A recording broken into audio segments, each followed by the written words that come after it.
spy. Are you kidding me? Like, of course, I'll sign me up for that.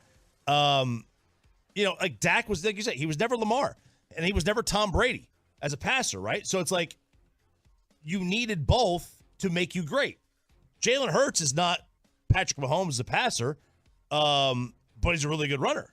Yeah. And he needs that to help the defense out, or to help his offense have a defense that is worried about that. And if they're going to take that run away, Boomer, you really want him to do that? I mean, okay. If you can, thank you. It helps in a number of ways. If you can extend plays, that's obviously a huge gift, because the longer that the defense has to be out there covering, the longer that those corners have to run around, the more likely it is that somebody's just going to break loose. And Jalen Hurts, it doesn't matter how skilled you are as a passer at that point. If somebody's just wide open running around on a busted coverage because you ran around for 10 seconds, that's a huge benefit.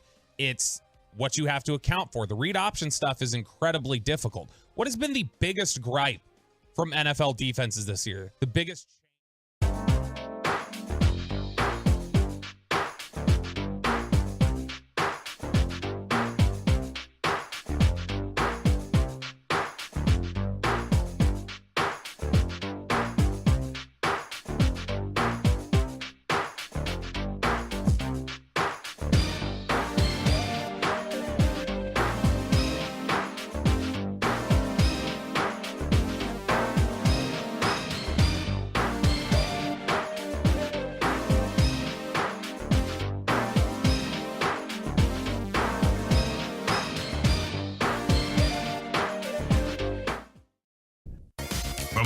Studios secured by DFWsecurity.com. This is Sean and RJ on 105.3 The Fan. Good morning, Metroplex. I'm back from the restroom. Glad you're waking up with us to start the weekend. Sean Sharif, RJ Choppy. We got Peyton and Ryan in the back. We are live on the Fan Cam, Twitch, and YouTube, trying to get you to the weekend as quickly as possible. How are you feeling? Give me the deets on this one. I'm fine. But, man, I went home for lunch on Wednesday afternoon. The wife trying to be nice. There was a chili cheese concoction. Ooh, okay. I love all things chili cheese. I did not love it when I laid down. I was dead out for the nap and then woke up with all the pain. I went out to the living room. I said, are you? Because usually she's got stomach issues. I was like, are you feeling anything? Like this, did that lunch rough you up whatsoever? She's like, no. Did you eat anything else? I'm like, no, I did not. So that was a painful, miserable experience. And then I'm starving, but I'm too scared to eat anything. You can't drink. I don't want to drink. I don't want to eat nothing. She's like, you want broth? You want ham? I'm like, no, I want like regular food, but I'm starving and I'm hungry. So then yesterday, testing it out bit by bit. And fine, ready to go. Man, that's the thing, is like I'll come home, I'll go to the gym or whatever, or I'll come home from that after work, and then I'll go to the bathroom. And my stomach hurts. It says like, "What'd you eat at lunch at work?" And I'm like, nothing. Like I don't think it works that fast, but I guess it does. Because if you ate and then all of a sudden, 2-3 o'clock in the afternoon, it's like Mount Vesuvius. I would rather know what it was. I don't like just, you know what I mean, like. I assume her, Wolf brand chili was not homemade.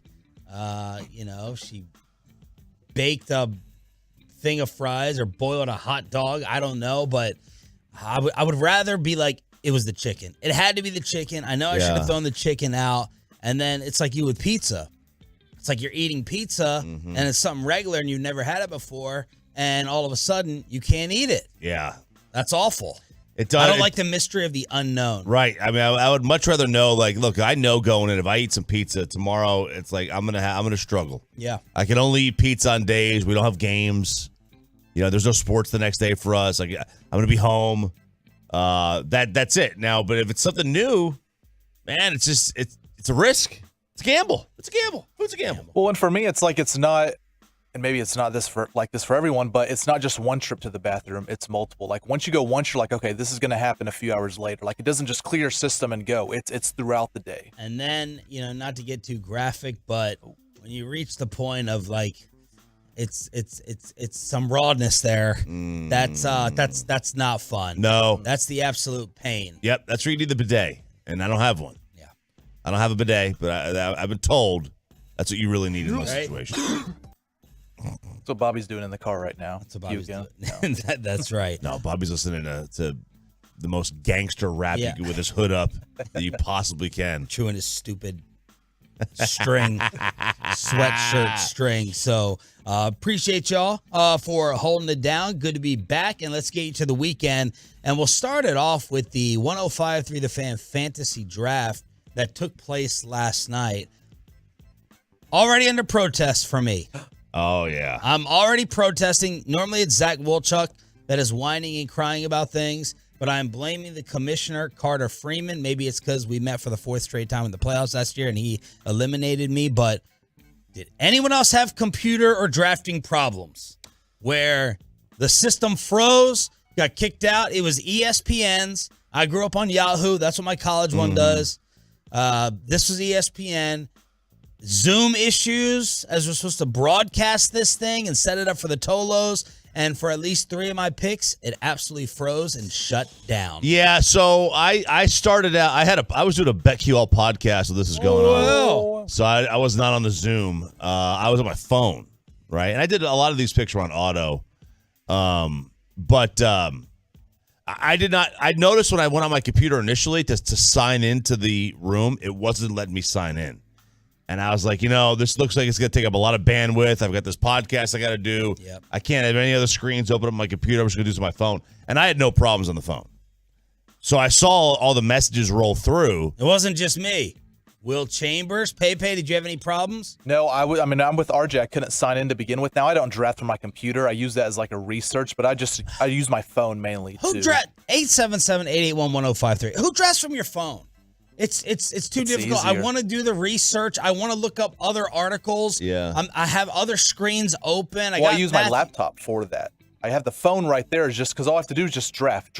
I can use the laptop to open up many screens right there and just go. But Josh Clark had this issue too. He got kicked out of the Zoom, and then his pick went all the way down to like the last second. He was like, I got kicked out of the draft. Yeah. See, and we are on 32nd draft. See, and that was the issue. That was lightning quick. But also it doesn't leave you much time to do research at all.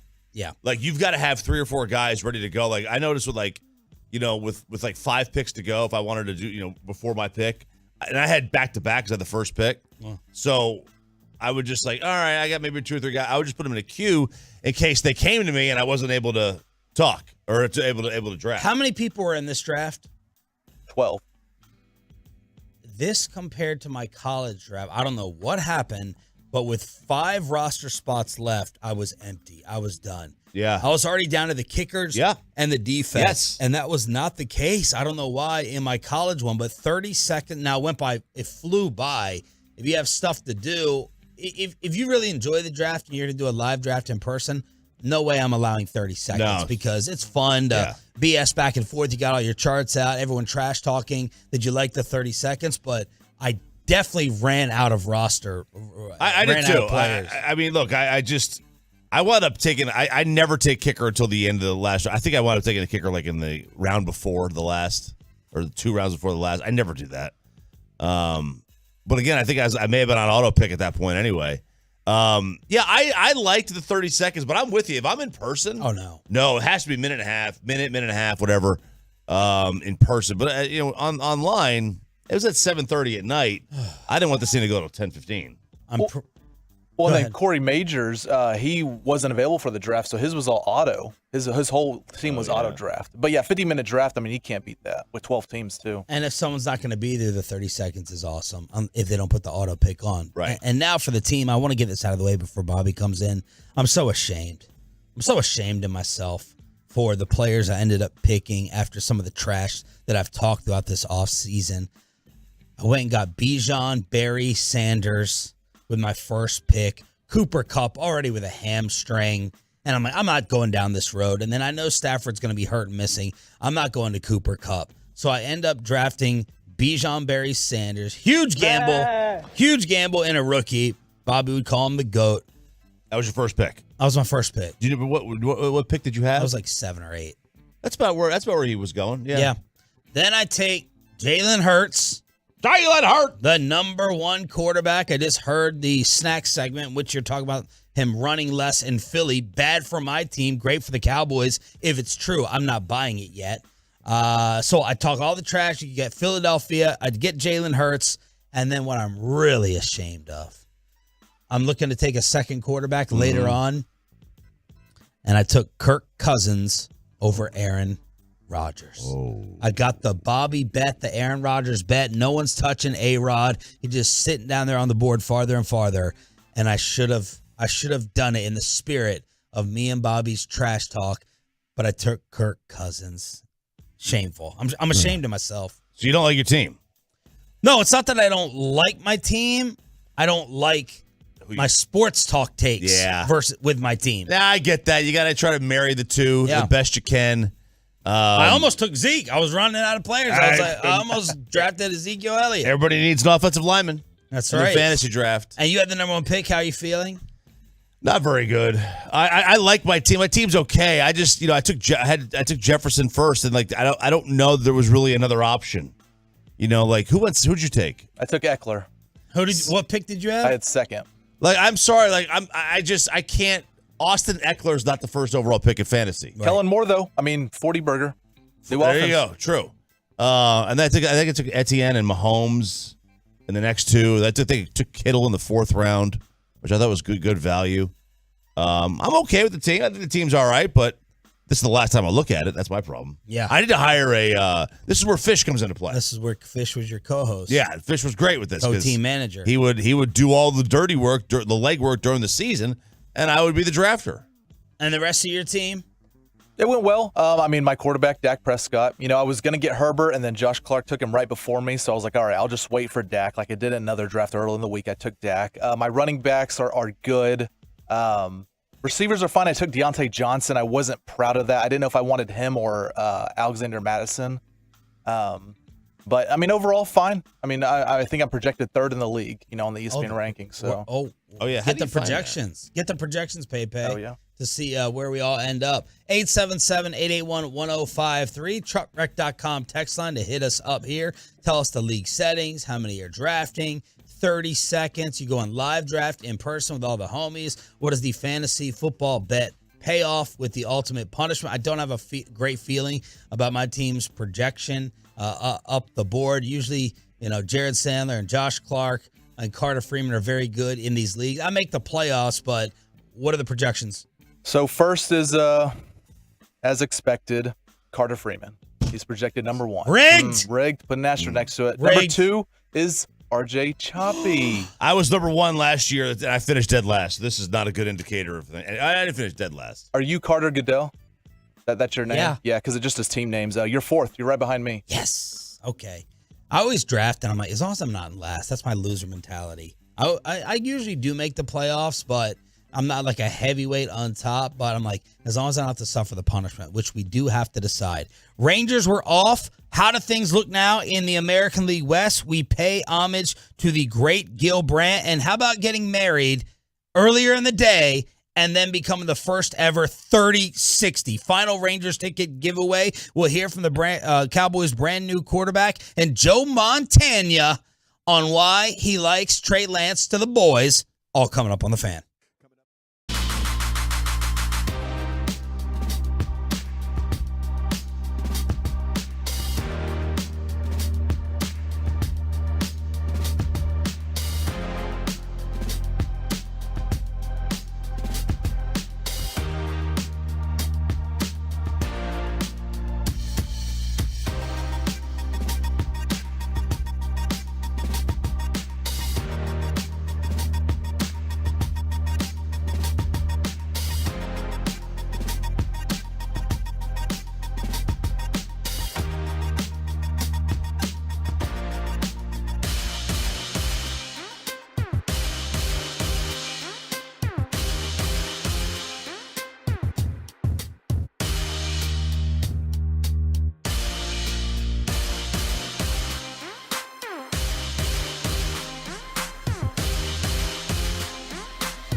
Texas Rangers did not play. What does that mean for the American League West? Good morning, Metroplex. Sean and RJ back together again on DFW Sports Station and your home for Rangers baseball. They return to action tonight against the Twins in Arlington. 6:30 pregame. First pitch at 7 o'clock. They're one game back of both the Astros and the Mariners. That is where things stand. What was the mood in here yesterday after what happened on Wednesday night? Man, that was that was kind of a depressing day. It was a depressing night. It was a very depressing morning.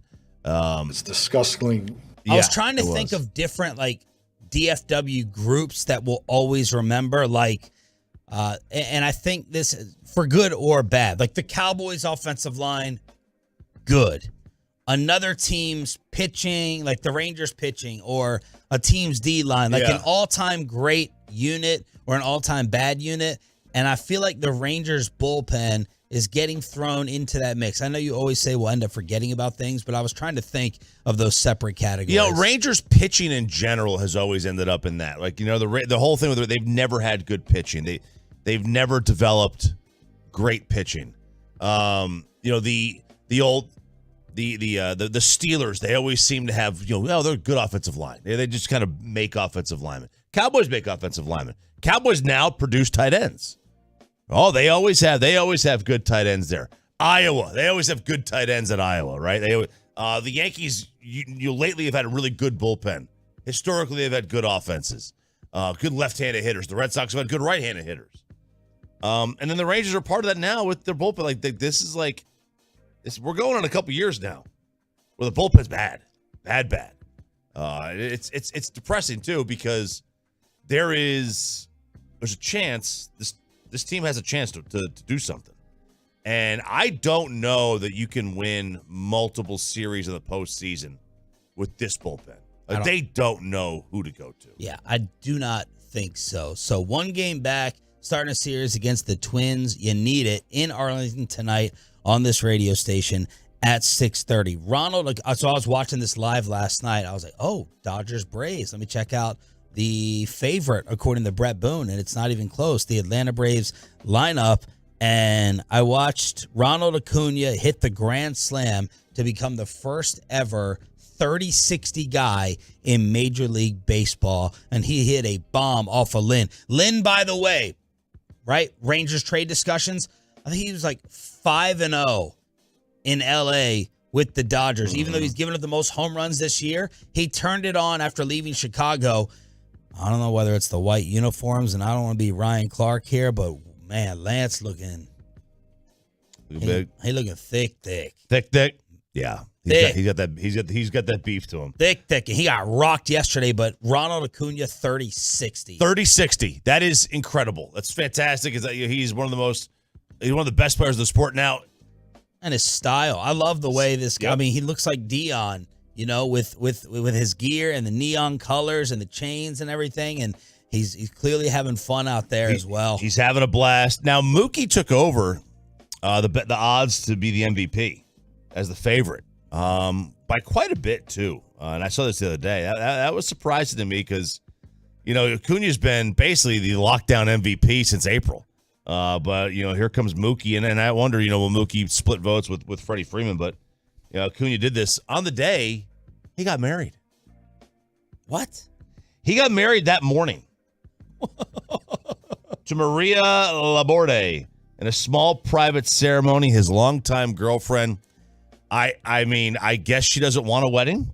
Very odd to have a wedding in the morning. This is something Sarah would do. Absolutely. No doubt. Let's just go to the Justice of the Peace. Let's get this thing knocked out. And he's like, I promised her. He better promise her a hell of a honeymoon, I'll tell you that. Yeah. That better be a PJ to Greece or, somewhere in the Mediterranean on a private jet. He's from South America, and they're going to be settling into Marietta, Georgia to enjoy married life instead. There you go, man. Marietta, Georgia. Hosted a part on his honeymoon shortly after the World Series. So there's Ronald Acuna, 30-60. A full college football preview throughout the entire show today. You heard Sonny Dykes on yesterday. Excellent and fantastic as always. He's getting ready for the big game against Colorado and Fort Worth. Here was last night. One more snap. There's the knee. And that's going to do it here tonight. On the final day of August, to begin the 2023 season, Utah beats the Florida Gators 24-11. Utah Radio with the call. Number 14, Utah. They're ranked over the Gators, and last night they win by 13. Yeah, and it was not even that close. This was a 24-3 game. They were absolutely dominating. Now, Florida did move the ball, but they turned the ball over in Utah territory quite a bit. But this was a statement for two reasons. One, Florida's not very good. They've got some problems. They do. Graham Mertz, their quarterback. I mean, they kind of like him, but he just ain't there yet. And then Utah, they're gonna give USC fits. Their style of play, it's whoever can keep the other one under 30, and USC can't stop anybody. That was really the only game of the night of note. I mean, NC State beat UConn. Minnesota spoils Matt Rule's debut 13-10 on a last-second field goal. And then the haboob hit in Arizona. Arizona State beat Southern Utah 24-21. The game was delayed because of a haboob. That is a wind. Will Chambers' girlfriend? It's right. Oh. Absolutely. It is a dust and windstorm that took over. It's called a haboob. And I just wanted to see how many times I could fit the word haboob into the show today. Look at this ugly fool. Look at this guy chewing on his. What would you rather have in your body? Bobby's strings in your mouth or his earbuds? Oh, God. Oh, man. I am almost. It's got to be the earbuds. It's got to be the earbuds. I'm disgusted by that, too. Yeah. I saw the flakes on those things. Yeah, that's right. Amanda was like, these earbuds, they gather up a lot. And I was like, yeah, you should have seen them before Bobby gifted them to you. I can't remember the last time I watched the Showtime NFL with Inside the NFL, that thing? Inside the NFL, the show the pros watch. Yeah. Brandon Marshall, Ray Lewis, Phil Simms, Julian Edelman, Michael Irvin, James Brown, out. New cast. They're all out? I think so. Because the new cast, hosted by Ryan Clark. Ryan Clark's becoming the new Stephen A. Smith with all of his jobs. I like him. I think he's a beast. Channing Crowder in. Chris Long in. Ocho in. And Jay Cutler, who was supposed to follow in the footsteps of Tony Romo. Okay. That's the Inside the NFL new cast. All right. I mean, I'm interested to see it. Give these guys a shot. Interested to see what they have. I mean, it's You're not interesting gonna because, watch, I don't have Showtime, but I'm interested to see, how they do, what the reports are. Because, Ray Lewis was a name, and, Simms been around forever. I think Simms is much better as a studio guy than a game analyst. It's a good guest. Yeah, it's okay. Sure. Out with the old, in with the new. Tyreek Hill is not going to be punished by the NFL for the fishing marina incident where apparently he tapped a guy on the head. He settled it, and I was like, is this a good sign for Sam Williams? Even though Sam Williams was arrested. Tyreek worked something out with the individual, so the NFL is not going to do anything to him. Okay. All right. The NFL is, they have the ability to do whatever they want, but yeah, it's like, you got to understand, is it really... No criminal charges for Tyreek. Yeah. Sam has them. Personal conduct. Yes, he does. Yes, he absolutely has them. And then, you got to look at the situation, too. If there's video evidence of things, you got to look at the video. Like, was it real? What was the intent, right? What was the intent of these incidents?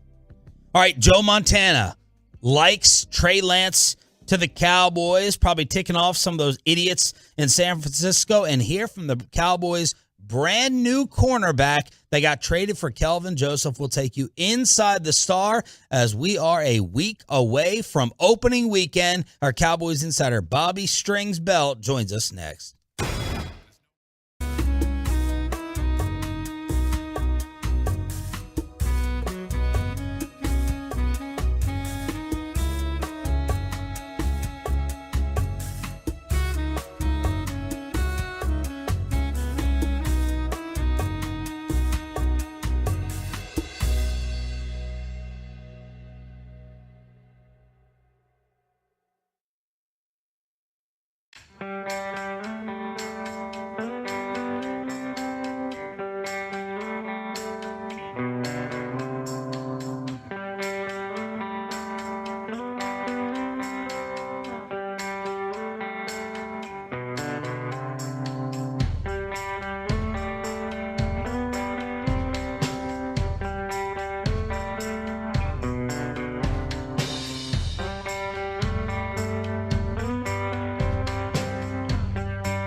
Fan Studios, secured by DFWSecurity.com.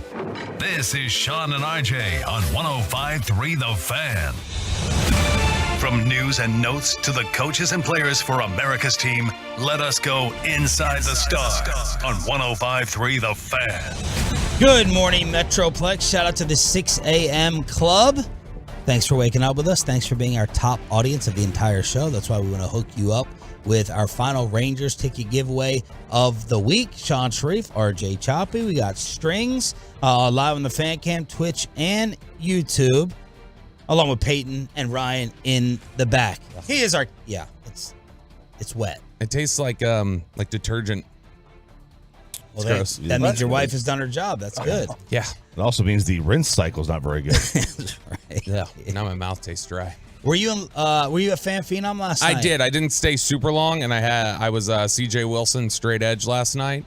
But I saw this sitting on my microphone when I walked in, and I was wondering if you pan up a little bit, Ryan, as we say in the biz. Is that? I don't know what this is. It's a hat that Tolo Greg brought last night, and he was like, here, one of y'all should have to, like, he gave it to Eric, and he was like, one of y'all should have to wear this on the air as a bet payoff or something. But it's, I don't know, a sexy. Eric would have put it on last night. I put it on last night. Yeah. We took a picture with it. Ruben took a picture with it. It's looks like a Mardi Gras. It does. Looks like a sexy boat captain.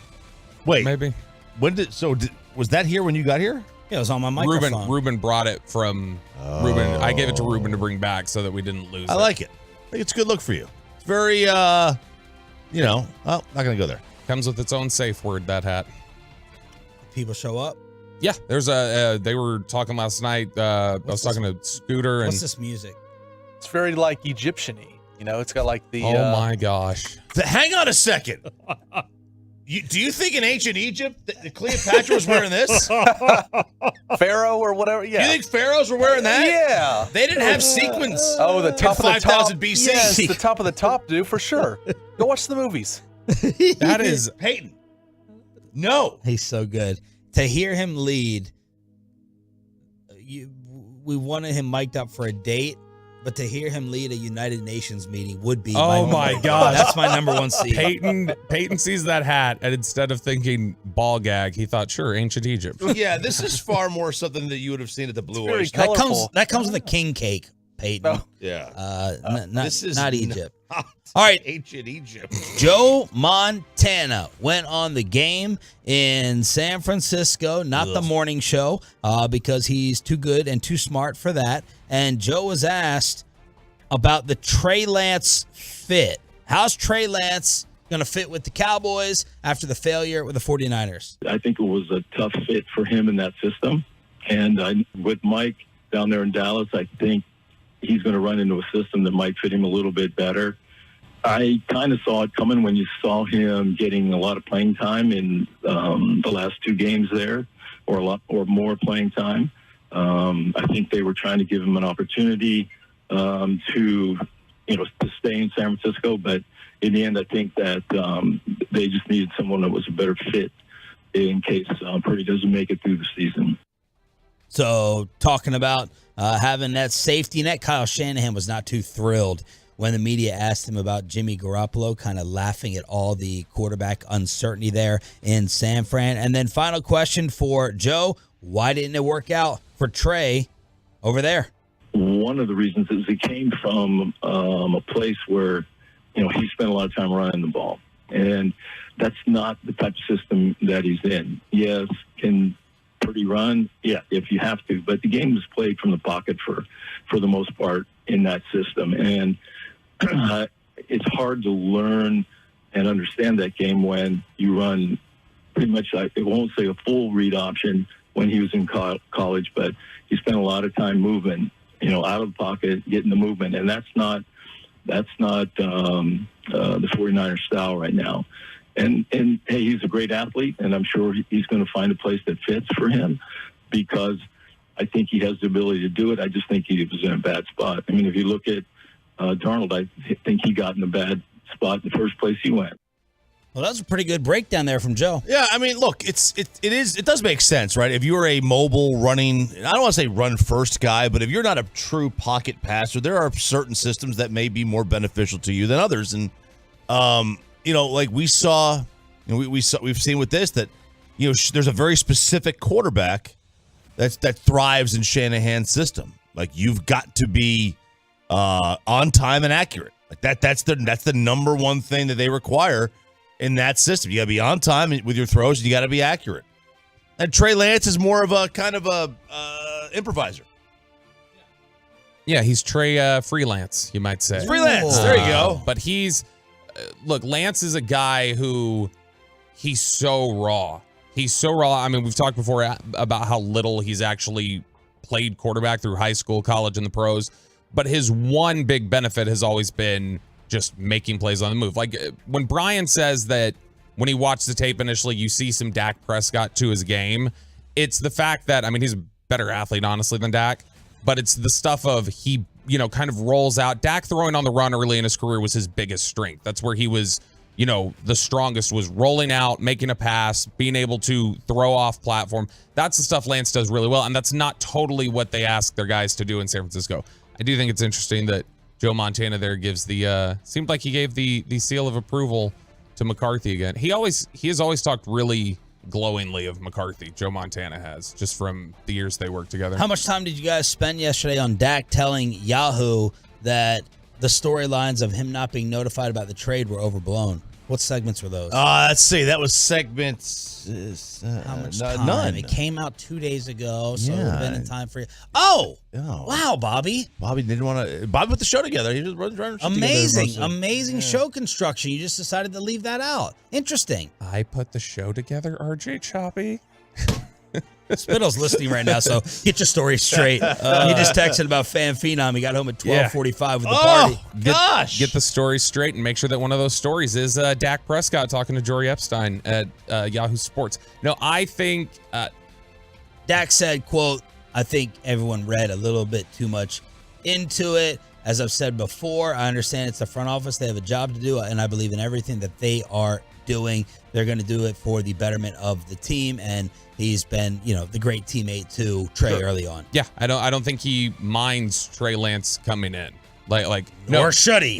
No, I know. I'm saying I don't think he minds him coming in. Did I win G-Bag of the Day, by the way, for destroying you? No, we were nominated, but didn't win. All right. No, I think that he's not threatened by that at all, but I also think he was annoyed. Now, was he annoyed to the level that others have been? Maybe not. He didn't display that, but he was annoyed that first night when he got asked it. So 5 days later, I don't take his collected statement to Jory as like the accurate portrayal of how he really felt, because we saw how he felt 24 hours later. The name of the corner that the Cowboys traded Kelvin Joseph for? Noah Igbenogany.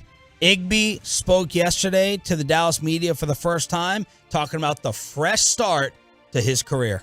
Yeah, definitely. I feel like I honestly needed it. I'll just say like my career hasn't really gone up to my expectations, and I'm still young, and so I'm still 23 years old. I came in, I was 20 years old, and so there's a lot of stuff I went through, and but now it made me the man I am today, and I get a new fresh start, new opportunity, new fresh faces, get to gain my respect again on a new team, and show them what I can do.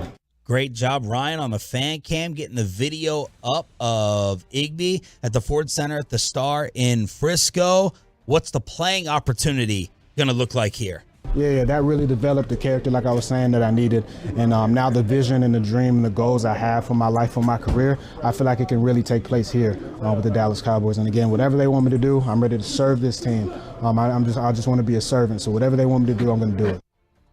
He's a great character guy. The problem's just been he hasn't played well. And I mean, this is year 4 for him, and he's somebody who, we've talked about, people said that he was having the best training camp of his career. He was a little better last year than he had been the first couple years, but he's missed a lot of games, and it hasn't always been because of injury. It's been the Dolphins going, we're going to have our first round corner inactive. Like he hasn't been ready. He hasn't been prepared. Fresh start is great. He's still a high upside player. Like I said, he's still young. The fact that this is year 4 and he's 23 years old right now, that's great. He's somebody who's still got a lot of football ahead of him. His future hasn't totally been written yet. Mike McCarthy talked about it after they acquired him. He's probably going to spend most of his time outside. They don't really have him in the slot. Like Kelvin Joseph, they would have do some stuff inside, outside, bounce around. Noah Igbenogany's likely going to play just outside, which then makes you wonder, given the roster composition, okay, so if Deron Bland gets hurt in week 1 and Jordan Lewis is not ready to go, if he's not fully ready to come back, I don't know who they're playing in the slot. Because the rest of their corners on the roster, it's Eric Scott, Noah Igbenogany, who they've already told us is an outside guy, Gilmore, and Diggs, who they all play outside. Giafalo said the only reason we didn't win G-Bag was because of Wolchuk not paying attention with Chris Young. Oh, yeah. That's got to win. Wait, was that this week? That feels like it was like a week and a half ago. He's the returning champ. So he's the returning champ for like 10 days in a row now. No, he's won like 4. And so, but that's good. Eric was, Eric told me last night, he was like, man, I love that. He's like, that was so fun to listen to. He's like, y'all need to. Wolchuk? No, us going back and forth. He's like, I sent him the clip, by the way. I'll take credit. Well, thanks. He's like, we need to, he's like, I need y'all to mix it up more like that. And they love the fighting on G-Bag. Yeah, we need to match them a little bit. For years, everyone on this radio station too scared. They just wanted to bitch at each other behind the scenes. No one would talk on the mics against each other. It was just me and Choppy leading the way and arguing. And then G-Bag took over. So I feel like we need to match them a little bit. Tolo Matt did make sure to tell me last night that I crushed both of you in that argument. So Tolo Matt does not think that Jimmy Garoppolo is the 33rd worst best quarterback, or better than Baker Mayfield's better. He said to pass it on. I can't help that I'm a man of the people. How many drinks did you buy him? I didn't buy any drinks. I didn't have any drinks last night. Meanwhile, RJ Choppy with another patented research project to make you think a little different. They traded Kelvin, a bust, as a second-round pick. And you're saying the Cowboys should continue this Jerry Jones gambling strategy? The riverboat gambling strategy in the second round. I went and looked. I was like, because my first thought was, yes, you know what? They do need to change their strategy. But then I was like, wait a second. Let me go back and look, because I want to see how many other teams hit on their second round picks as well. And if it's around the same, then just the strategy's fine. So relative to league average, and my suspicion was that, they probably hit at the same rate as everybody else. So over the last 15 years, if you go strictly by, you can go a couple ways. I mean, you can manipulate this any way you want too, right? So like if they offer you a second round contract and the player turns it down like Randy Gregory, do you consider that a hit or not? Right. Right. They wanted Randy Gregory. And they, so Jalen Smith got a second contract. Jalen Smith, so that's a hit, right? I put that in the hit column. Okay. If you count that, then they are at 50% hit rate over the last 15 years on second round selections, which is above league average. League average after 5 years. So first year, 97% of your second round picks are on your roster, then 96, then 84 year 3. 74 year 4, and then 42% year 5. So 42% are on your squad for the 5th year, which means they either A, got a second contract, or B, were tagged. Okay, so 42%. By the way, first round pick, 71%. All right, on the 5th year. For the Cowboys? No, league in average. General. League average. So I wanted to see that. And now also, if you go look at guys that were sent elsewhere and still in the league, so Cheeto, which the Cowboys would say was a miss, but he's right. Would they? I don't know that they'd say he was a miss. He was hurt, but I think they felt like they got quality snaps out of him. And then Connor Williams, who's turned into a decent play, switched positions in Miami, right? He's a center now. He was a center. They might consider Connor Williams more of a miss. They had to bench him a couple times. So if those guys are hits, then they're at 67%, which is way above league average. With if you add those two guys in, by the way, and at 67%, the Cowboys' hit rate of second-round picks playing in their 5th year is only 5% lower than the league average of first-round picks playing in their 5th year with the team, or in the league, I should say. So, I look at it, and their second-round picks, and I went back 15 years, Marty B, they didn't have one in 2009, Sean Lee in 2010, Bruce Carter was a miss. They didn't have one in 2012. They've given away a lot of second-round picks, too. Gavin Escobar, that's a miss. Tank Lawrence, a hit. Randy Gregory, I put that in the hit column because they offered him a deal. Jalen Smith, they gave him a second contract. I put that in the hit. Cheeto, same thing. Connor Williams. Tristan Hill was a miss. Diggs is a hit. Kelvin Joseph's a miss. And then Sam Williams, I didn't know how to do this one, so I kind of left out 2022. Played well so far. And then now you get Schoonmaker. So I don't know. I mean, I don't know if I think it's one of those things where we're looking at the bad and just forgetting. They have hit. Now, they haven't hit on like Hall of Famers necessarily. Maybe Diggs, Sean Lee potentially could have been. Is this DFW team not getting free agents and players because of the ganja? Next on 105.3 The Fan. DFW's number one.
injury lawyers Frankel and Frankel. Life is unpredictable. Accidents happen. Frankel and Frankel are the go-to attorneys for car and truck wrecks in DFW. If you or a loved one have been in an accident, contact the Frankels for free or call 214-333-3333 or go to truckwreck.com. Was it honest or dumb for Mark Cuban to warn NBA players, if you smoke too much, I got to get you out of here? Sean, RJ, and Bobby here on DFW Sports Station 105.3 The Fan. Some leftover things around the NFL. Matt Stafford's wife seems to be backing off a little bit. They are handing Anthony Richardson the keys in Indianapolis, and people are apparently up in arms that Deshaun Watson was named team captain in Cleveland. Team captain. Now, Deshaun Watson is back in the NFL. He was back last year. Breaking news. Breaking news, exclusive right here on 105 through the Fan. Sort of back. Didn't really play well. But. Well, sure. But yes, you're right. He did not play very well for the first time in 700 days. So he was back, and this team this year, they had their captain's selections, and he was named a captain by the team. The team, his peers, his teammates, which evidently caused a stir around the Cleveland media, to which the head coach, Kevin Stefanski, had to kind of explain why. You don't need that C to determine that you're a leader. Now, having said that, these players voted for those guys, and Deshaun in particular, because you asked the question, but Deshaun, that's very, very natural for him to lead, and I think he's comfortable leading from out in front. I think he's comfortable from leading and letting his teammates get credit, and that's just something that he's always done his whole life, and just the way he's integrated himself into this football team is impressive to watch. From the course of the moment he got here to now, just seeing how he's gotten to know everybody on his team, how he pushes them, how he motivates them. I think you're seeing a lot of examples of high-quality leadership from Deshaun in particular. It's just this sanctimonious media alert for me here. Like, why do they have a problem with this? His teammates voted on it. We have always said, right, like the locker room is the jury. Well, how can, devil's advocate, because I agree with you, I don't have a problem with it. How can a sexual assaulter, how can a serial offender who got away with whatever happened on those massage tables, how could he be a leader? How could he be a captain? How could he represent and be the face of your organization? He's the best. He's the best. That's the devil's advocate. You're right. I guess my counter to that would be, does that impact his ability to play football or be a leader? Like, how you are off the field, does it help? I don't know what I mean? Yeah. Why? Totally know what you mean. I'm not saying it could be separate. Like Kanye's butt crack was on a gondola in Italy yesterday. Does that mean that he can't he can't produce? There's been plenty of womanizers. There's been plenty of people who don't know how to handle their personal life. Doesn't mean that they don't know how to control or lead a locker room. I don't have a problem with it. Now, does it make the most sense? Like, fair. Is this a guy that you trust? Is this a guy that you think is a fraud? Is this guy sick in the head? Do you really want him as the face with the C on the jersey? But in my opinion, they can be separate. Yeah, I'd have. This is just, and I don't totally disagree. Like the team gets to vote for the team, but just a small counter. I'm curious if you find them connected at all. You had a problem with the Northwestern players there, like supporting Pat Fitzgerald after he was let go and like wearing the shirts and stuff like that. So like, isn't it the same thing where they're like backing somebody who's controversial? And why did you have the problem with the Pat Fitzgerald support, but not this? I'm just curious. Well, I don't know that did I have a problem with the Pat? Yeah. You'd say, you what said, was the shirt? Said, they wore his statement or his team mantra. It was like a show of support with his number on it. Well, I did have a problem with the players necessarily wearing that. I thought I had a problem with the team, with the school, because it was school issued stuff, right? No, it was people just voluntarily wearing it. But regardless, on the Deshaun Watson thing, I wonder how they do this. Is this open voting or is this so? How's it done? Yeah, how is it done? Years ago, David Irving, one of the wildest of wild cards that have ever been in the Cowboys locker room, was telling people one year that I know I was voted a captain. I was voted a captain, but it's a private vote. And Garrett, there was no way Garrett was going to let me be a captain. And so he insisted that Garrett picked the captains. We didn't really get to know who voted, and I would have been with. So I wonder, is it open voting? Yeah. So like if you're because to that point, they kind of have to make him a captain. He's a quarterback. You're in now. You're all in. Yep. You're not going anywhere. It's fully guaranteed. You chose to sign up for it, and that's the way it is. So you go down with the ship. And if you don't make him a captain, that's probably going to tick him off. Yeah. And you're going to embarrass him. It's going to be a humongous story. I think it's the smarter thing to do. What's going on with Stafford's wife now? She is running back her comments. Now, you remember, she had talked about how he can't really connect with the younger players. He doesn't get any credit. Well, she did an interview with a TV station in Detroit. Now, it's called A Conversation With. It's for an upcoming episode, so they haven't released it yet. But having said all that, she did walk back her comments. Coward. And she said, I spoke on a topic I think is relatable. And in fact, it's hard to relate to someone who is 10 years younger than you. I do think it's entirely true. I'm not in an NFL locker room. I'm not spending every day with the teammates. Probably not the best if your wife's name is in the news media. If it's talking about sports, I felt pretty bad last week. Yeah, I thought it came across worse reading it than when RJ listened to the whole thing and played the audio. It depends. There's two different ways to look at it. If you're saying there's a chemistry problem and that Matt Stafford doesn't like his teammates, that's a problem. That's a problem. If you're making it a relatable topic like we would do on the show, how do you connect? How do you get along how does Brian Broaddus connect with guys who are 20, 30 years younger on the G-Bag Nation? Yeah. If you do it that way, then there's nothing wrong with it. It all depends on how people were going to go ahead and take it. Yeah, I mean, this may have helped broken some ice in the locker room that week with Stafford walking in or the guys joking with him about it. Maybe it opened up a dialogue. Maybe it did. I didn't even think of that. Maybe it did open up a dialogue. It's a brilliant point. It is. Also, if she is just saying he never gets any credit, he did things. I mean, that's just a girl sticking up for a man. Yeah. That's cool. But when she Makes starts, you look simpy. right, when she starts going after you can't connect with these guys. They're just on their phones all the time. Basically saying that they don't want to connect with him. That doesn't sit well, I don't think. She's one of the louder spouses in the NFL and one of the more opinionated spouses in the NFL. Do you think this was her getting checked by Stafford? Going you got to come out, or do you think this was like a team Daddy thing? does work Because he's and you just do housework. He's generally, it seems like, been totally cool with her talking about whatever she wants. I kind of wonder if this is him going you caused a headache for me. Either that or she read the reaction tea leaves. Uh-huh. And it was I caused the problem here. All right.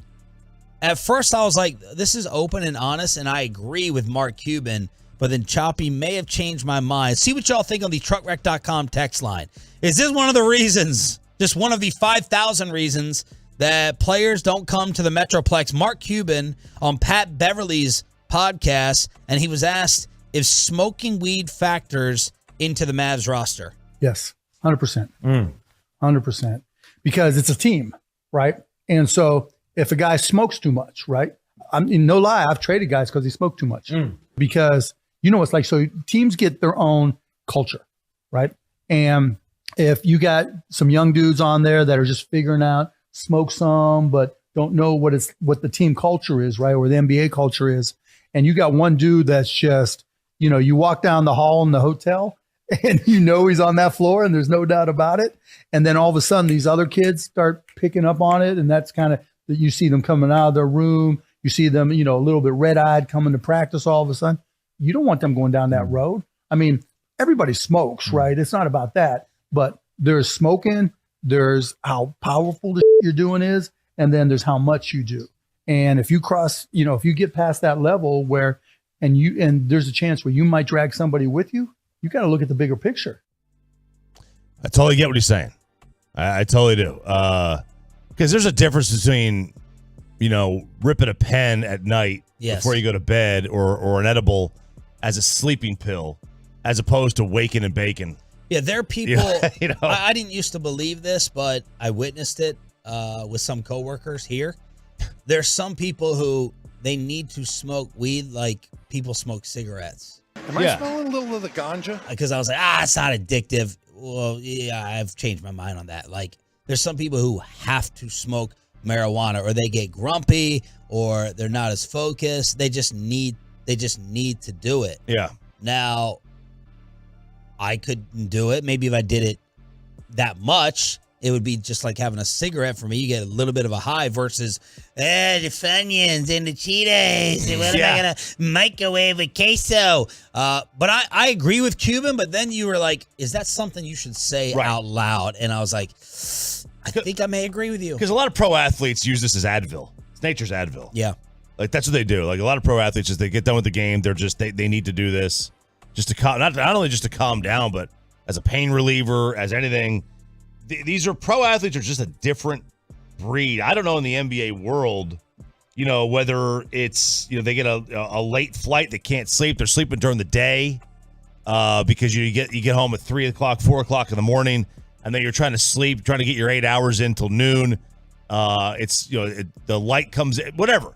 There's a million different ways. To me, it's like you don't want to say this if you're the owner of a professional sports team, because so many athletes are smoking.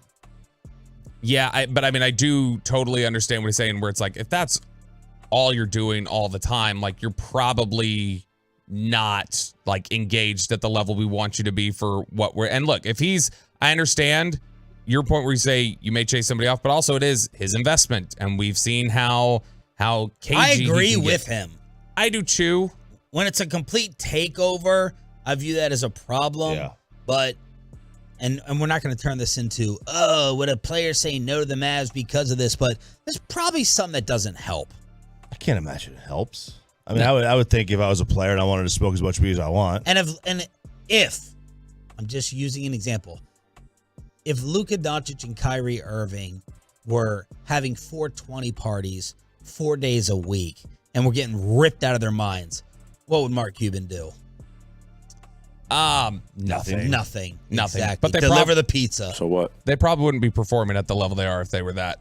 Well, maybe they were doing it last year. That's totally Maybe that possible. was the explanation. That's why Luka was in slow motion. They were only smoking on the defensive side of the court. Yeah.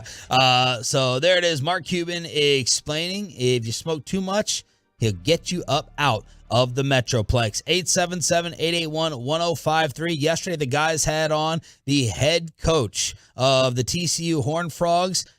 That's not just getting this game in the headlines. Deion Sanders has Fort Worth in the headlines for the real opening of the college football weekend. We'll tell you how next. But first, you got a holiday.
And it's back to Sean and RJ right here on 105.3 The Fan. Segment here brought to you by Classic Chevrolet. Hurry into Classic Chevrolet for once-a-year Labor Day savings. Over 400 Silverados with their best offers of the year. See them all today at ClassicChevrolet.com. Do not miss your chance to upgrade for less. This is Texas. This is Classic Chevrolet. Relax and enjoy the difference and find new roads. What'd y'all think of Sonny Dykes yesterday coming on the show? That was pretty good. That was pretty darn good. He's excited about this year's team.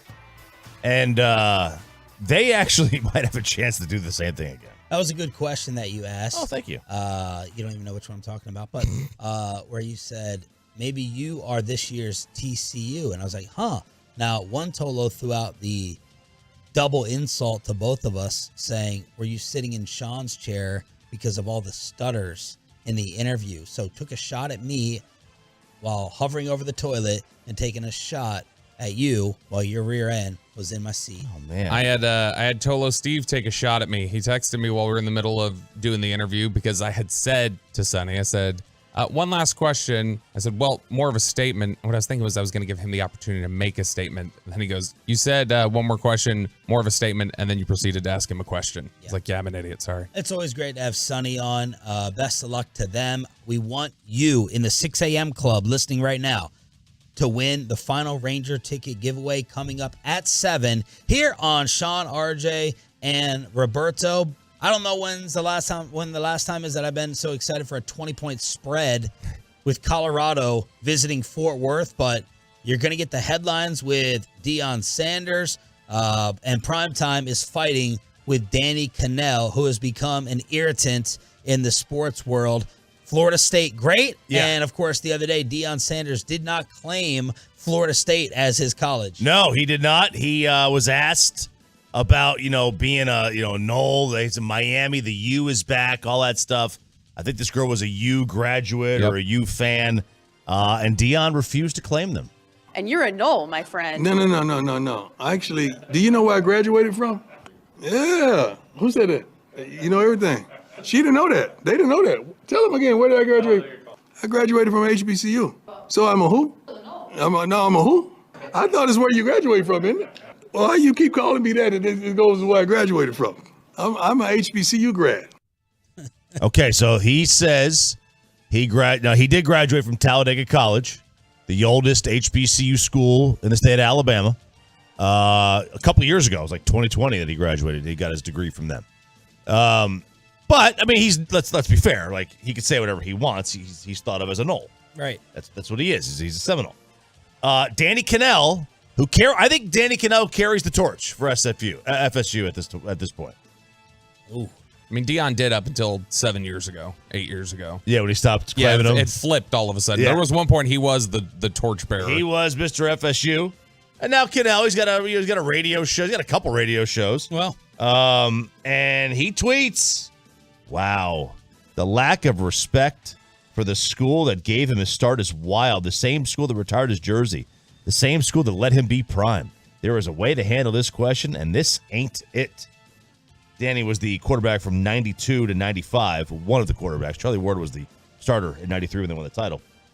And then Deion decides to go back on Twitter and respond to one Danny Cannell. Deion has a lot of time for a lot of different things while running a program. Well, I mean, he is basically, I think the way that he's doing it is. And I'm not saying that in an insulting way. Like, I've been impressed. I think Deion's going to win at Colorado, and he's going to move on to an even bigger job at some point in time. That's my opinion. But, man, he does a lot of stuff. Well, he is the ultimate CEO. Like, he's not the defensive coordinator. He's not doing position coaching. Like, he's got his guys for that. He's a recruiter. He's keeping the locker room intact. I mean, he is the ultimate CEO. And he writes back, my man, nobody let me be me. I was him and still is. Him was capitalized, by the way. Your jersey only gets retired if you a dog and one of the greatest ever, and I was. Ain't nobody give me nothing. I took it and earned it. Stay out of grown folks' business. You have no idea what is what. The truth hurts, my man. I got time. Wow. Yeah, because Danny. I mean, Danny in any school is he's a big time alum of your school. He was conference player of the year. I mean, that's not a lightweight. Yeah. But he's in he's in uncharted waters here with Deion Sanders. Like, that's... Yeah, but I agree with Danny Kanell. I do too. Except for, I do agree with Deion. Like, I took it, I earned it. I do agree with that. And look, you can claim whoever you want and wherever you're from. This is an eye roll for me on Deion. This is very convenient. This is if HBCUs, which he's responsible, props for getting them all the pub and all the attention, and the money, and all the money over the past few years, but he's doing that because of what recently happened at Jackson State. 5-10 years ago, Deion Sanders was not saying, I'm an HBCU. I'm an HBCU. You were at Florida State Seminole, so eye roll, convenient.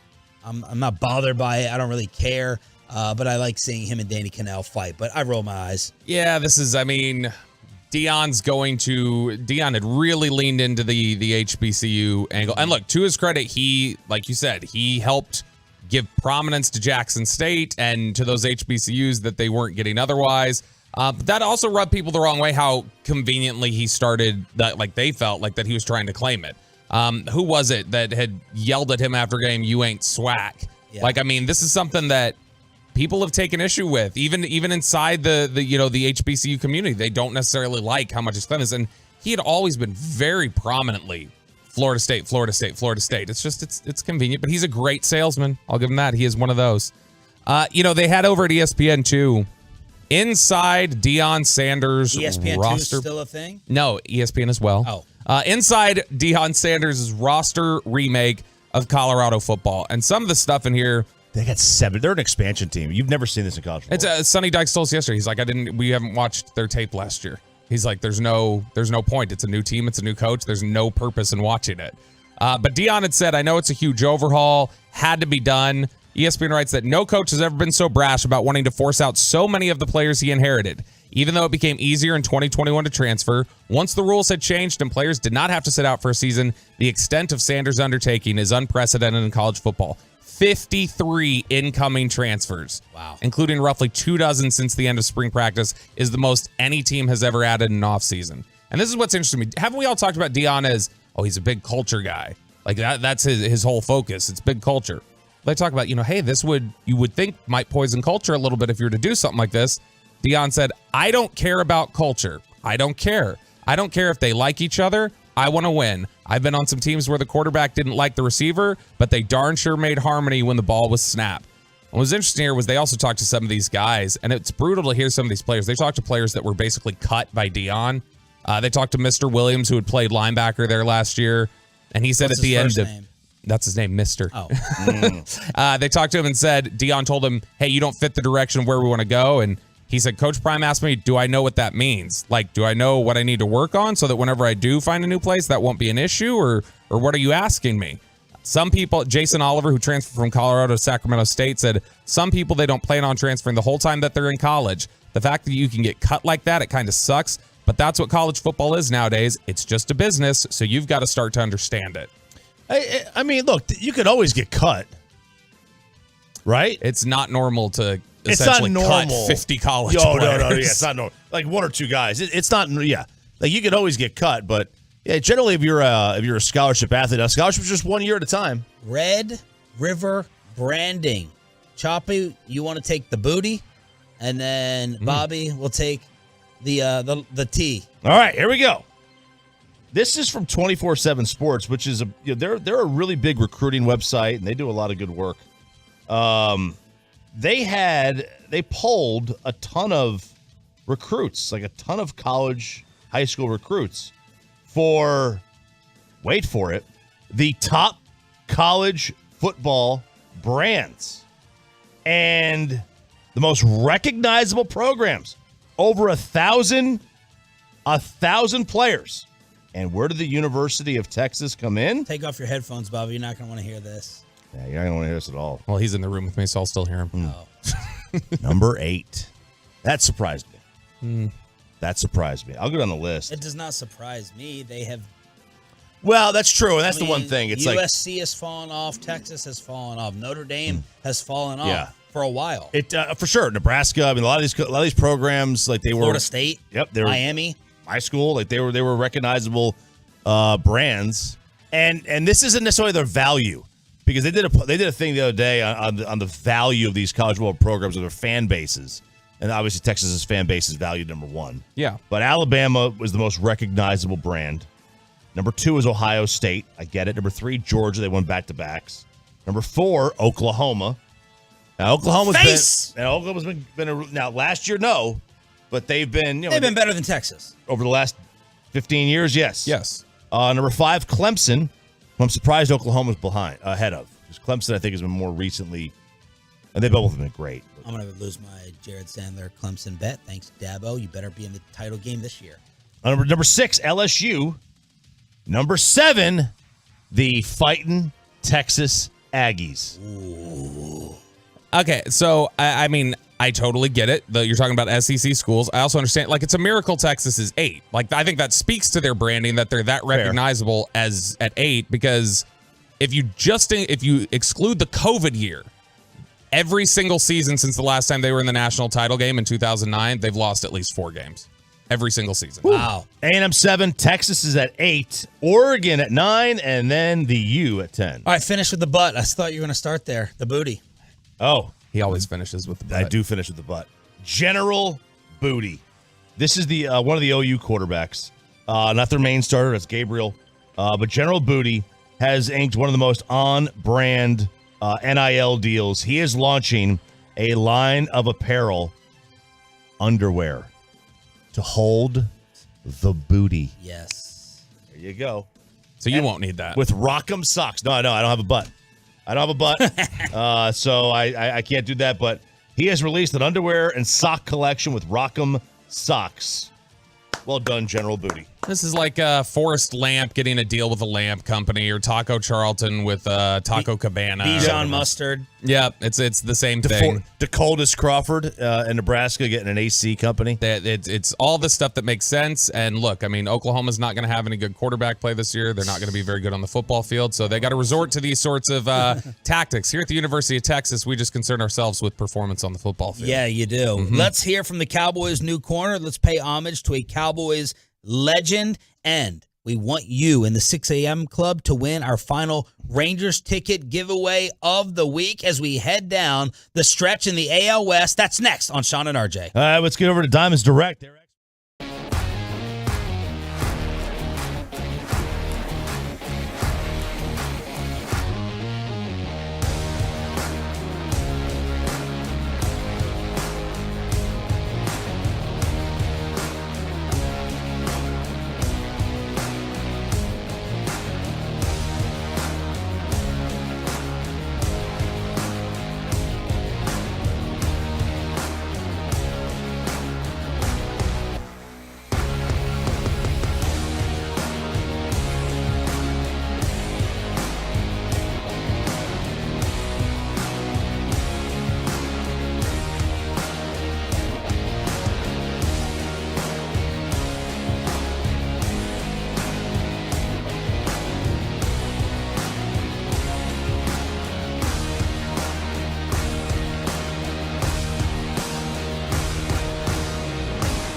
Fan Studios, secured by DFWSecurity.com.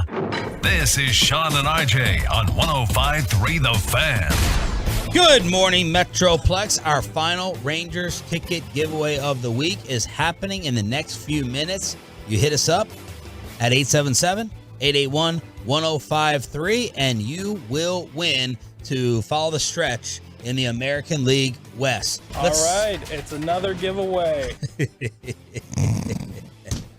That guy probably has your face on a dartboard. Yeah, he hates me now, man. He doesn't Is it talk to awkward me. between you guys in the hallway?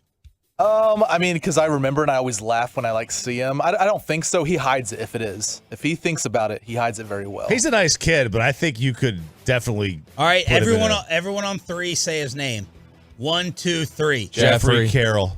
Oh, last name too. Carroll, yeah. last Good middle name. job. Good job. People don't even know Peyton's last name around here. Hillis. Cowboys. Cowboys new cornerback. Bobby, what is his name? 1, 2, 3. Noah Igbenogany. He was speaking to the media yesterday at the Ford Center at the Star in Frisco, and he was asked, what's it like walking into a DB room now? This is the one that they traded Kelvin Joseph for. You're joining Diggs, and you're joining Gilmore. I kind of related to like when I got drafted. It was Byron Jones and it was Xavier Howard, just kind of coming into a room like that. And so with Diggs and Gilmore, guys who's have experience in this league and played at a high level, I get to learn and groom and really develop and kind of steal some things from them as well. And so we all get to kind of grow off each other. And so I'm excited to be here. It's an amazing team, like you said, an amazing corner group, and I'm excited for getting coached as well. And whatever they want from me, I'm gonna do it. RJ, he also talked about, you always talk about the Dolphins scheme. And Igby yesterday said, when I first moved to college, it was more of a man system, press corner man. They do a lot of that in Dallas. I get to really go back to what I was doing. Sometimes you'd play off in Miami. You could press as well, but now I'm in a really aggressive defense that I get to really show what I can do when it comes to that aspect of the game. And I thought about that when he brought up Byron Jones. Yeah, because, like, it doesn't make any sense. Byron was a good cover corner here. He only allowed 300 yards against him his last year here. Mm-hmm. Now, he didn't get any interceptions, and that bothered people. But, like, from a coverage standpoint, you can't really say, like, Byron Jones didn't, like, stop the other guy from doing it. Like, he did. Like, he was good. Yeah. And then he didn't go to Miami and just forget how to play. Well, it was injuries, and, yeah, some things took their toll physically. But, yeah, it was a different scheme. So, remember, they weren't going to pick up the fifth-year option until Chris Richard got here and wanted them to pick up the fifth-year option and said move him to corner. Like, he had been a disappointment to a lot of people the first 3 years he was here. Then the last two, he's working with Chris Richard. They put him in that kick step way of press coverage that they use and getting right up on guys and using his length. It worked out for him. And, yeah, they do ask you to play off a little more in Miami. Let's talk about the legend Gil Brandt. This news developed yesterday with Patrick Walker at 9:20. Yeah, so we were bringing Patrick on, and literally as he comes on, he mentions this, and we look at the Twitter, and he literally tweeted it 31 seconds prior to coming on. Like, it was amazing, like that it literally had just happened. But Gil passes away, and like to me, now I've known Gil a long time. We did some shows together. He was such a great dude, very, very gracious. You would always at training camp, you'd be like, "Come here, watch this," and you'd walk me up to Gil. He would know our names, which was cool, and he would perform a trick. He would perform some kind of trick, like he would tell us exactly what your birth date was, just by asking you some random questions. I have no idea how he did it, no idea, but it was remarkable, like that he was able to do that. But I was reading up on the life and times of him yesterday, and he was basically with the Cowboys pretty much since their inception. Like he'd been here forever. Jerry buys the team, and Gil had just drafted Michael Irvin. Like, that was really the last Hall of Famer that he drafted, right? Mm-hmm. And then Jerry buys the team, and Gil is still there, part of the team, helps Jerry with the draft. They draft some guy named Troy Aikman.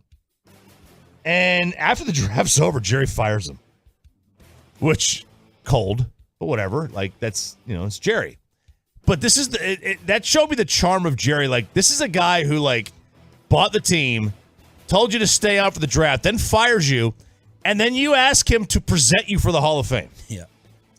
Yeah. I mean, Jerry's a big reason Gil got in, though. Jerry did do some lobbying. Jerry put him in the Ring of Honor. That helped. But, yeah, this is the entire process of NFL evaluations and scouting and everything else that's done was birthed by Gil Brandt's methods and his way of building a team. And he's somebody whose impact is still felt in a very big way today. And up until even a couple years ago, we talked about this yesterday, up until a couple years ago, the guys that the NFL chose to invite to the NFL draft, how they always seem to have a good beat on who's going in the first round, they just asked Gil, who should we invite? Because he talked to so many teams and he talked to so many players and he had a good feel of like, all right, this guy's going to go here. So Gil would just pick the players that they were going to invite to the draft every year, essentially. And so a giant for sure in the NFL, front office and personnel community. Responsible for the drafting or signing of 9 Hall of Famers. It's pretty good. 9 Hall of Fame players, the computer system that he created, and he loved to work.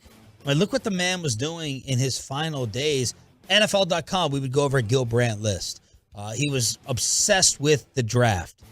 He did radio shows on top of it, so he wanted to keep working. Yeah. I mean, dude, again, I mentioned this yesterday. How many people in their 80s get into fantasy football? Yeah. Which he did. He was doing. I remember I was at ESPN. We used to record this show overnight. I was doing overnight. So we had to record this show to play. And it was Gil Brandt doing a fantasy football show. And I'm like, Gil Brandt? Yeah. He's doing a fantasy football show?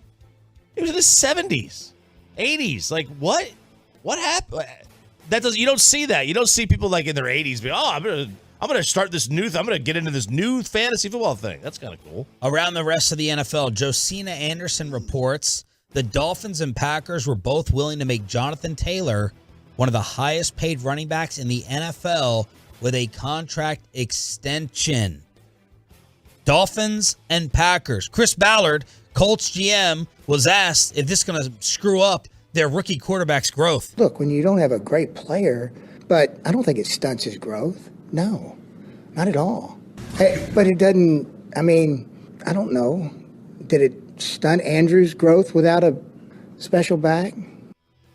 Did it? You'd think a great running back would take some of the load off your plate unless you just don't believe in the running back value anymore. Well, that's and they obviously don't.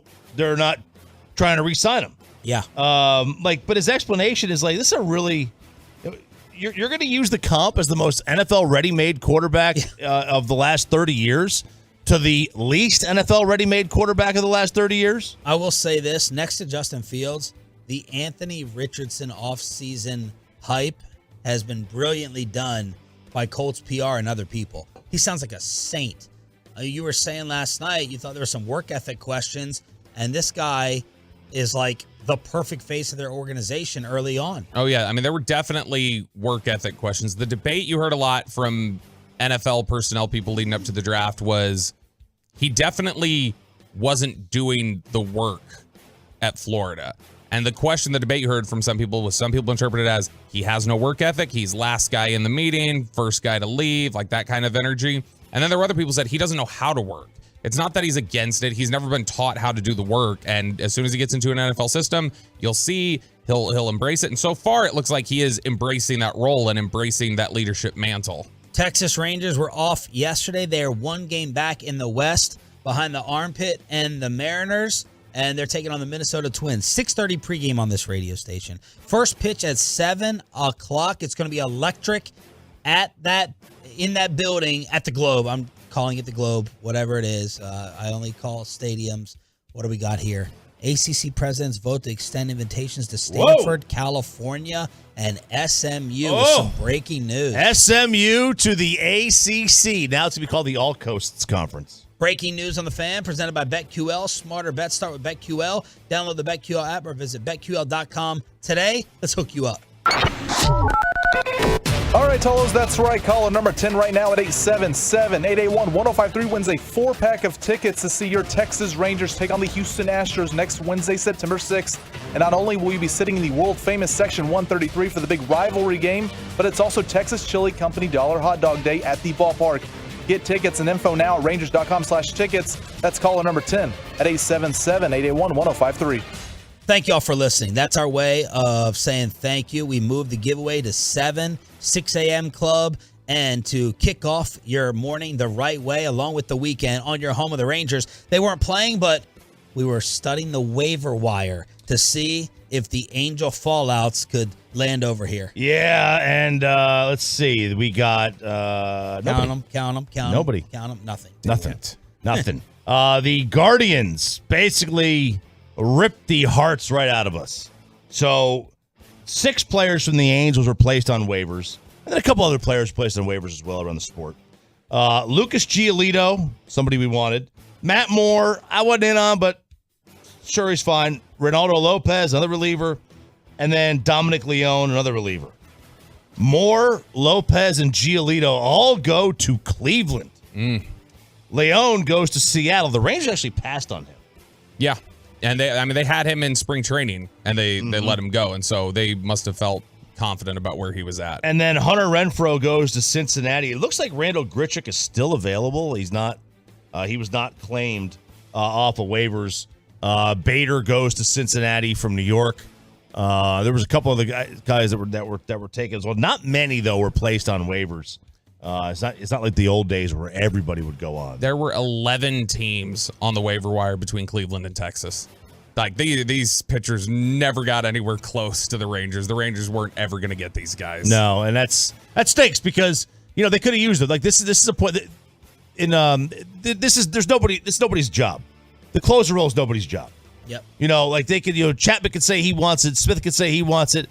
Guys, I mean we're blowing 50% of the saves here. It's anybody's job right now. But as Bobby said, it's really interesting to watch the Guardians' approach compared to the Angels. Yeah, the Angels and the Guardians, before last night's games, they had the exact same record. Yeah. And the Angels are in a position where they're like, purge everything, and the Guardians are going, give us all those guys from the team that has the same record as us. Right, yeah. The Guardians are looking at, though, like, their division is still winnable. They're only 5 out of the division. Now, like, that's a lot different than the Angels, who are, 12 and a half out, and the Angels are about 10 out of the wild card.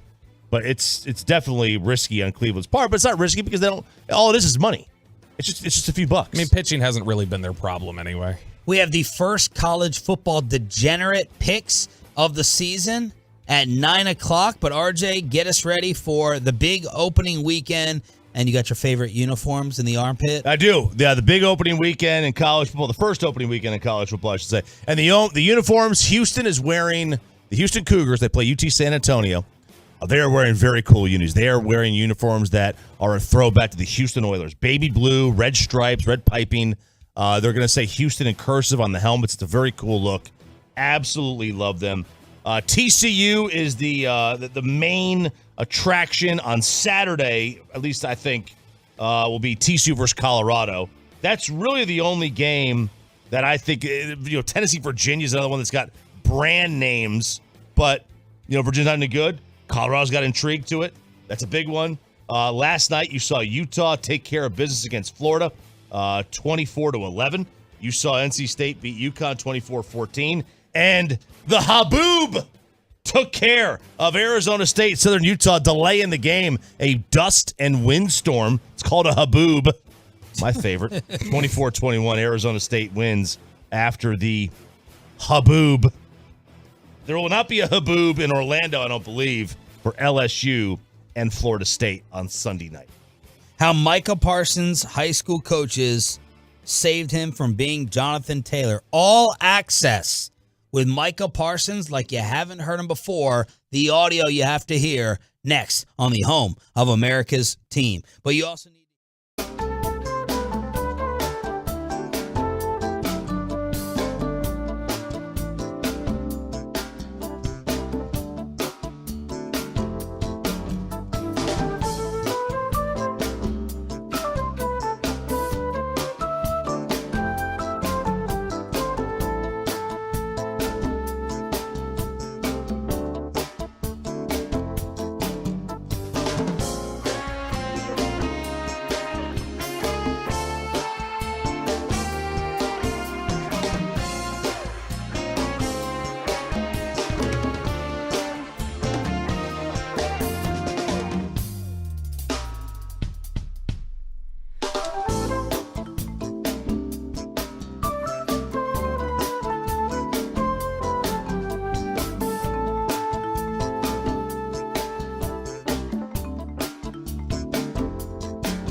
This is the Expressway. This is commercial free for the next 40 minutes. No reason to go anywhere else. So between 7 to 8 with our giveaways at 7, the Expressway, commercial free for the next 40 minutes. Hopefully we got you hooked on your home of the Rangers and Cowboys. Sean Sharif, RJ Choppy, and our Cowboys insider Bobby Belt with some Micah Parsons audio. By the way, I went and watched the rest. It got a little bit better.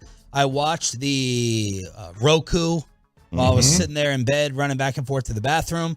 I was watching the Inside the Draft special from Roku, and obviously the Deuce Vaughn thing was the best storyline. It was interesting for me to see the interaction between Jerry and Mike McCarthy, because I've always felt like Mike is like a little bit irritated by Jerry and the way that he makes this a circus around here, and he still may be. This may be separate. McCarthy, by the way, is going to join us next Friday. He loves us so much, he's actually going to talk to us for the first time before the first game. Jerry Jones on Tuesday at 8:30. Mike McCarthy every Friday, as long as Bobby's not in here. Look, on you're welcome. 105.3 The Fan. That's the Bobby Belt difference. I'm here for the first game, so he was like, I got to get on there. I got to weigh in. Jerry was totally sold on Mozzie. They were talking about the offensive lineman. Is it Bergeron? Yep, Matthew Bergeron. Patrice. Oh. But Jerry was totally sold on him. Will McClay said, we have not had an interior D lineman rated this high in years. Mike McCarthy was in on it as well. He said, look, there's a reason in the first offseason meeting and every offseason meeting I've talked about run defense. So let's go ahead and take Mozzie. They had an offer to move 5 spots back. We kind of covered that on draft night. And it was interesting to watch Shad Khan, the Jags owner, versus Jerry in the involvement. Shad Khan looked like he was just a random spectator brought into the room. He's got his son, the head of AEW, and Trent Baalke. You can tell Trent Baalke's a little bit douchey too, by the way. Along with Doug Peterson. Shad Khan doesn't make a peep. He's just sitting there dead quiet, and Jerry is running things. And the way Jerry set this up to trick Deuce's pops, Deuce Sr., was awesome. He was out of the room, on the phone. He can't even control himself. He's crying. He's breaking down all over the place. And Jerry is like, do we turn in the card? And the guys in the room had to be looking at him like, he's losing his mind. He's senile. There are no more cards to turn in. So Jerry just took the little napkin and wrote down Vaughn. Room exploded. It was awesome. Saw our new best friend Shy in there. Of course, get Paxton on the phone to get the Overshown scouting report. So that was basically the gist of that draft special on Roku. So it got better then. A little bit better. You were a little more intrigued. And yeah, that was obviously the story of the draft, was the Vaughn thing. And now in the teaser, I was curious, did you hear, remember I told you in the teaser clip, we did hear Kyle asking Chris Vaughn a question. Did they include the Chris Vaughn interview that they did with us on draft day? Kyle Yeomans. I have no idea what you're talking about. Oh, crap. We talked about it the other day. I was curious if the Chris Vaughn, like they included the Chris Vaughn interview the morning of the draft where Kyle was asking him stuff. I didn't notice Kyle. Oh, well, I didn't see Kyle. Man, just Kyle's dead to us. Is that it? So I have not watched the Roku documentary last night, but I did follow through on my promise to watch the Football Life Origins series. So you know these hour-long Football Lives that they do with Aikman and all these different guys. So they did this mini series for NFL Plus. It'll actually be on NFL Network, I think, tonight at 9:00. Oh. But on NFL Plus, it's been up since Wednesday, and it's a 5-part series called Origins. So these are much shorter mini documentaries. They're 20 minutes each. And the first one came out, it was Micah. And they're going to do Devontae Adams and George Kittle and a couple different ones. So I can't wait to see Devontae. This is a pretty interesting look at, a lot of the stuff I didn't know about Micah. And so this is a pretty interesting look at his background, where he comes from. We all know he's Harrisburg versus the world. That's his whole thing. We all know he's super competitive.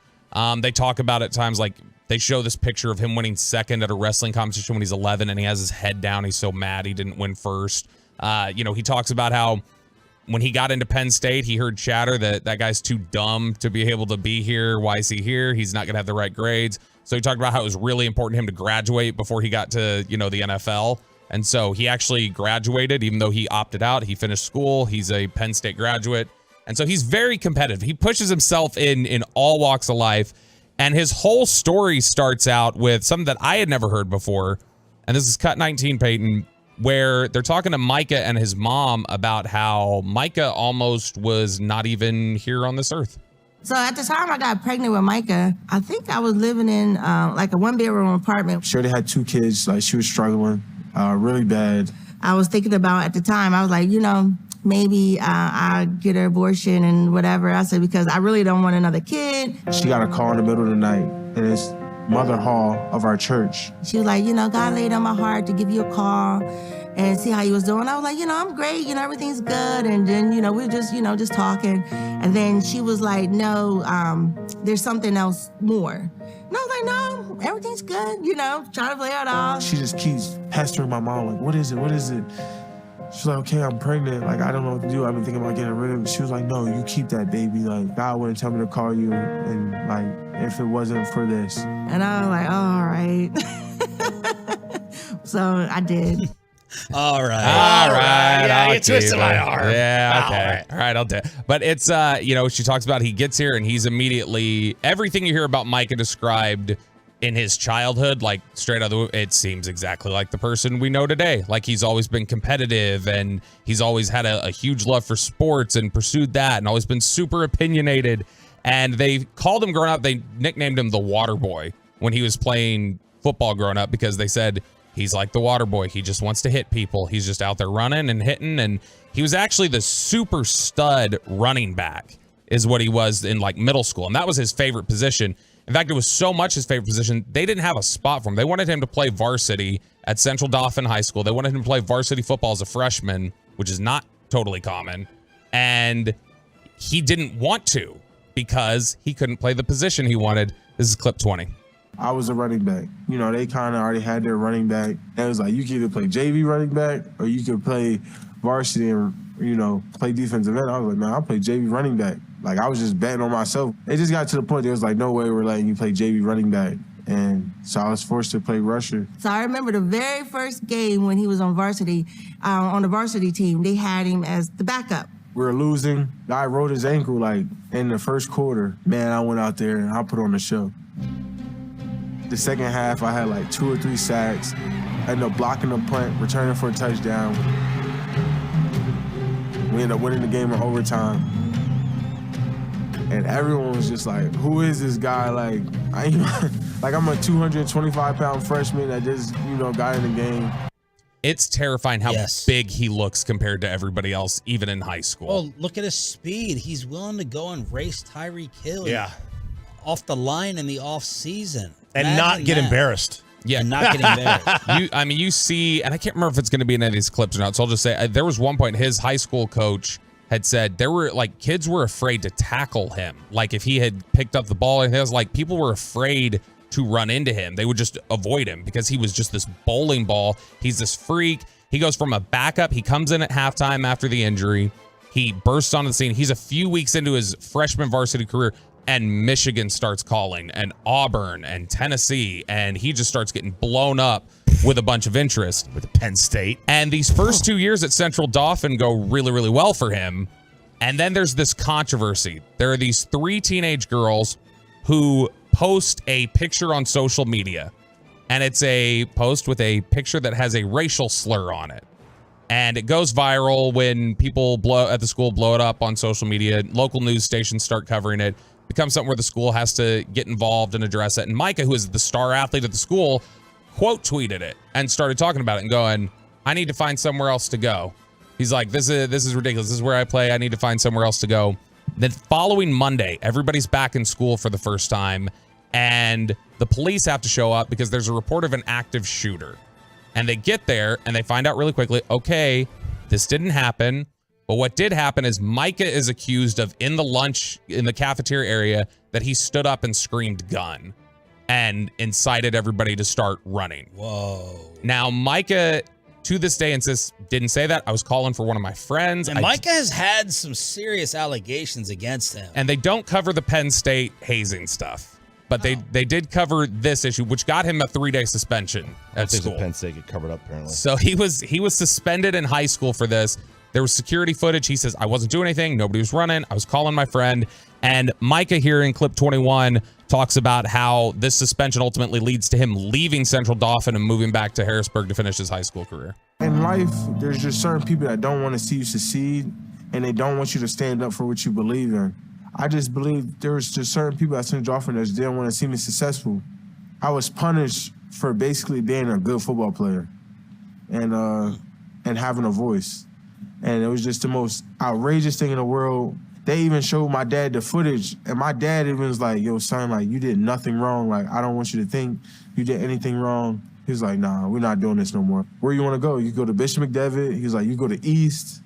To be honest with you, I just want to go to where it started. Like, I want to go back home to Harrisburg. At that point, it was just better for me to come back home where, like, people wanted me. People wanted to see me succeed, win, and just put me in the best opportunity to, take care of me and my family. So Micah thinks it was essentially he was too opinionated, like him talking about the issue with the racist post on there, and that upset some people. And you usually don't get run out for being the star athlete. Generally not, but he thinks it was being the star athlete with too much of an opinion. Like that they kind of wanted him to just shut up and play ball, don't talk. And when he started to weigh in on social media and cause local news attention for them, they didn't like it very much. They tried to put him in check, and his dad said, no, we're getting you out of here. So he goes to Harrisburg High School, which is where he claims now that's where he was initially born. And they let him play both sides of the ball. So he is playing actively defensive end. He's rushing the passer, and he's the starting running back, or he's taking a lot of reps at running back.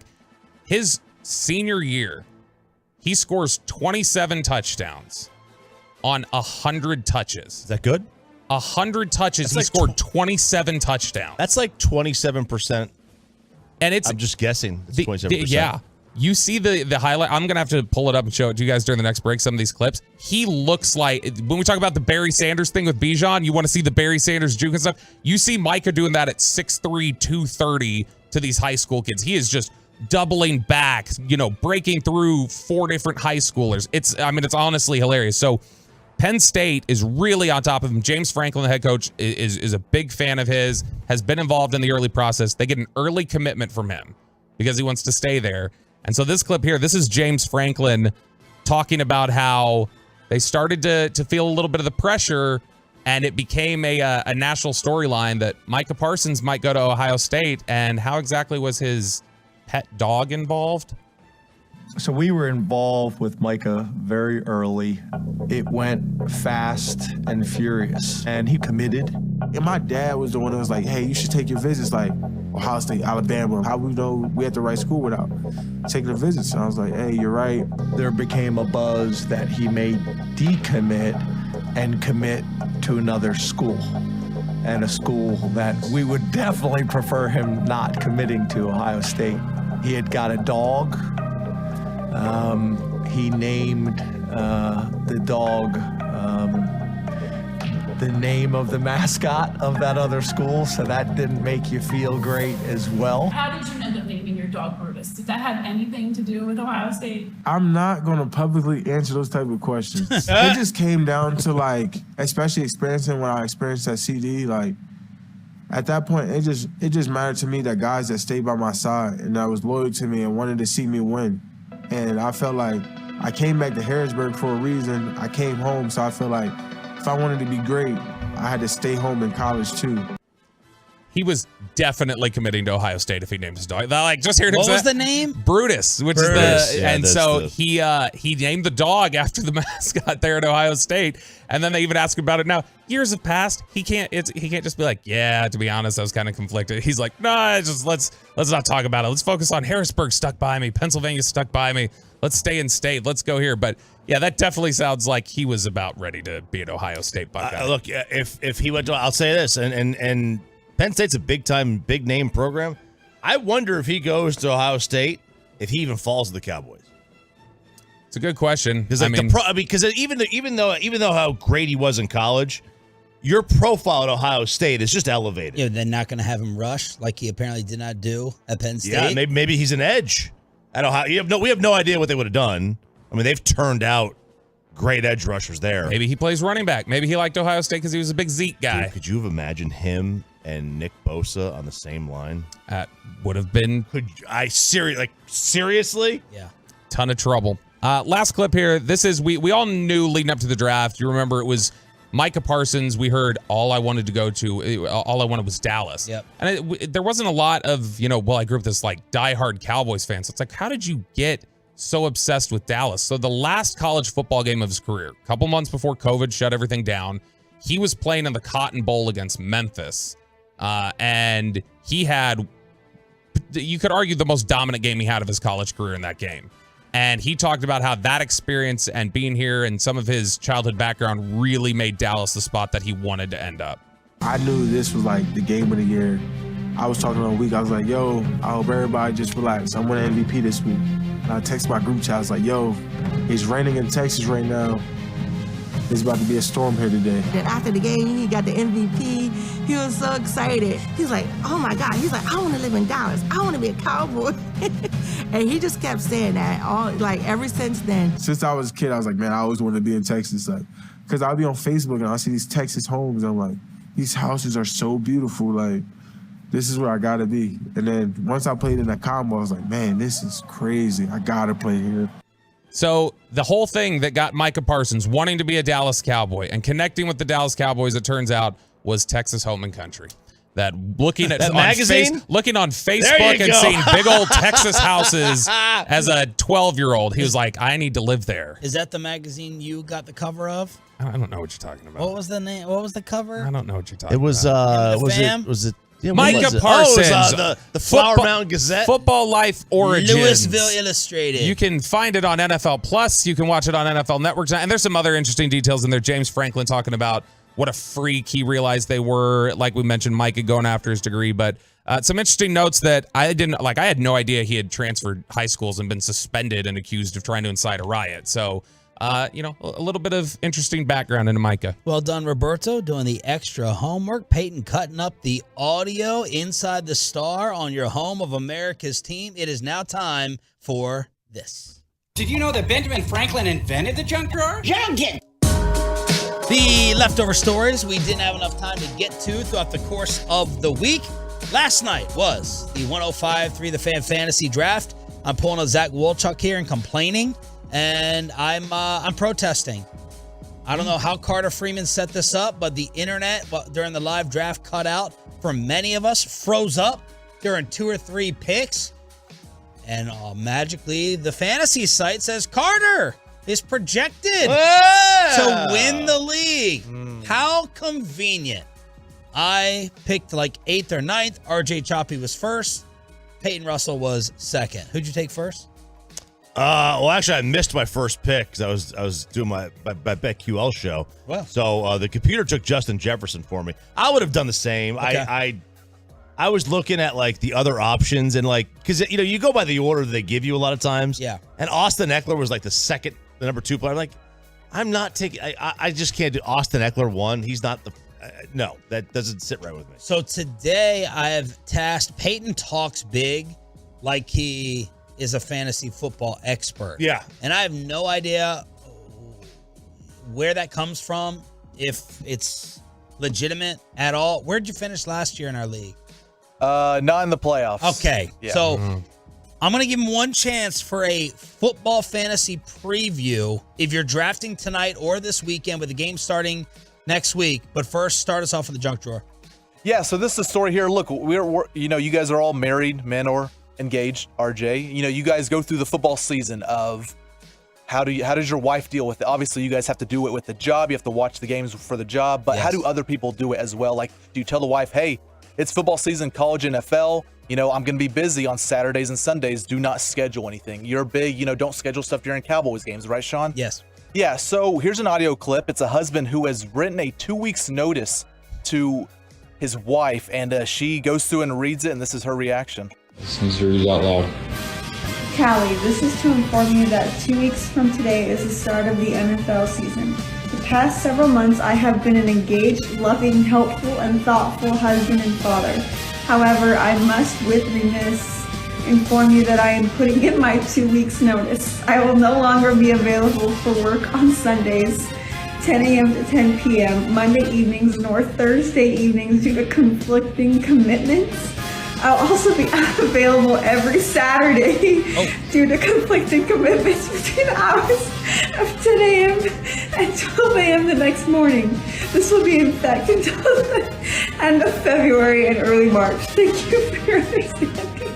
So I just want to know from the Tolos, truckwreck.com, fan text, Twitch, and YouTube, 877-881-1053. Do you go through the same thing? Do you have to tell your wife, girlfriend, fiance, whoever, your significant other, hey, do not bother me on these days because it is me and the TV? Great question. Great topic. I start off by not hogging up Saturdays. I don't take over Saturday. I rely on Choppy to give more of the college football response. So she gets that day. Friday, we can socialize and, do whatever as well. My wife is the best when it comes to Sunday, though. Like, undefeated. I think part of it has to do with growing up here. She's like, oh yeah, around my neighborhood, and my dad's a diehard. It's Cowboy flags everywhere. So she understands, number one, the importance of the Cowboys. And then number two, I've hammered home how dominant the NFL is. Like that stat you sent yesterday, that's something that's something I would feed her and slowly just start to plant in her brain. Like, we're not going to be able to eat and we're not going to be able to live with a roof over our heads if I can't talk about the NFL. It's the NFL and everything else.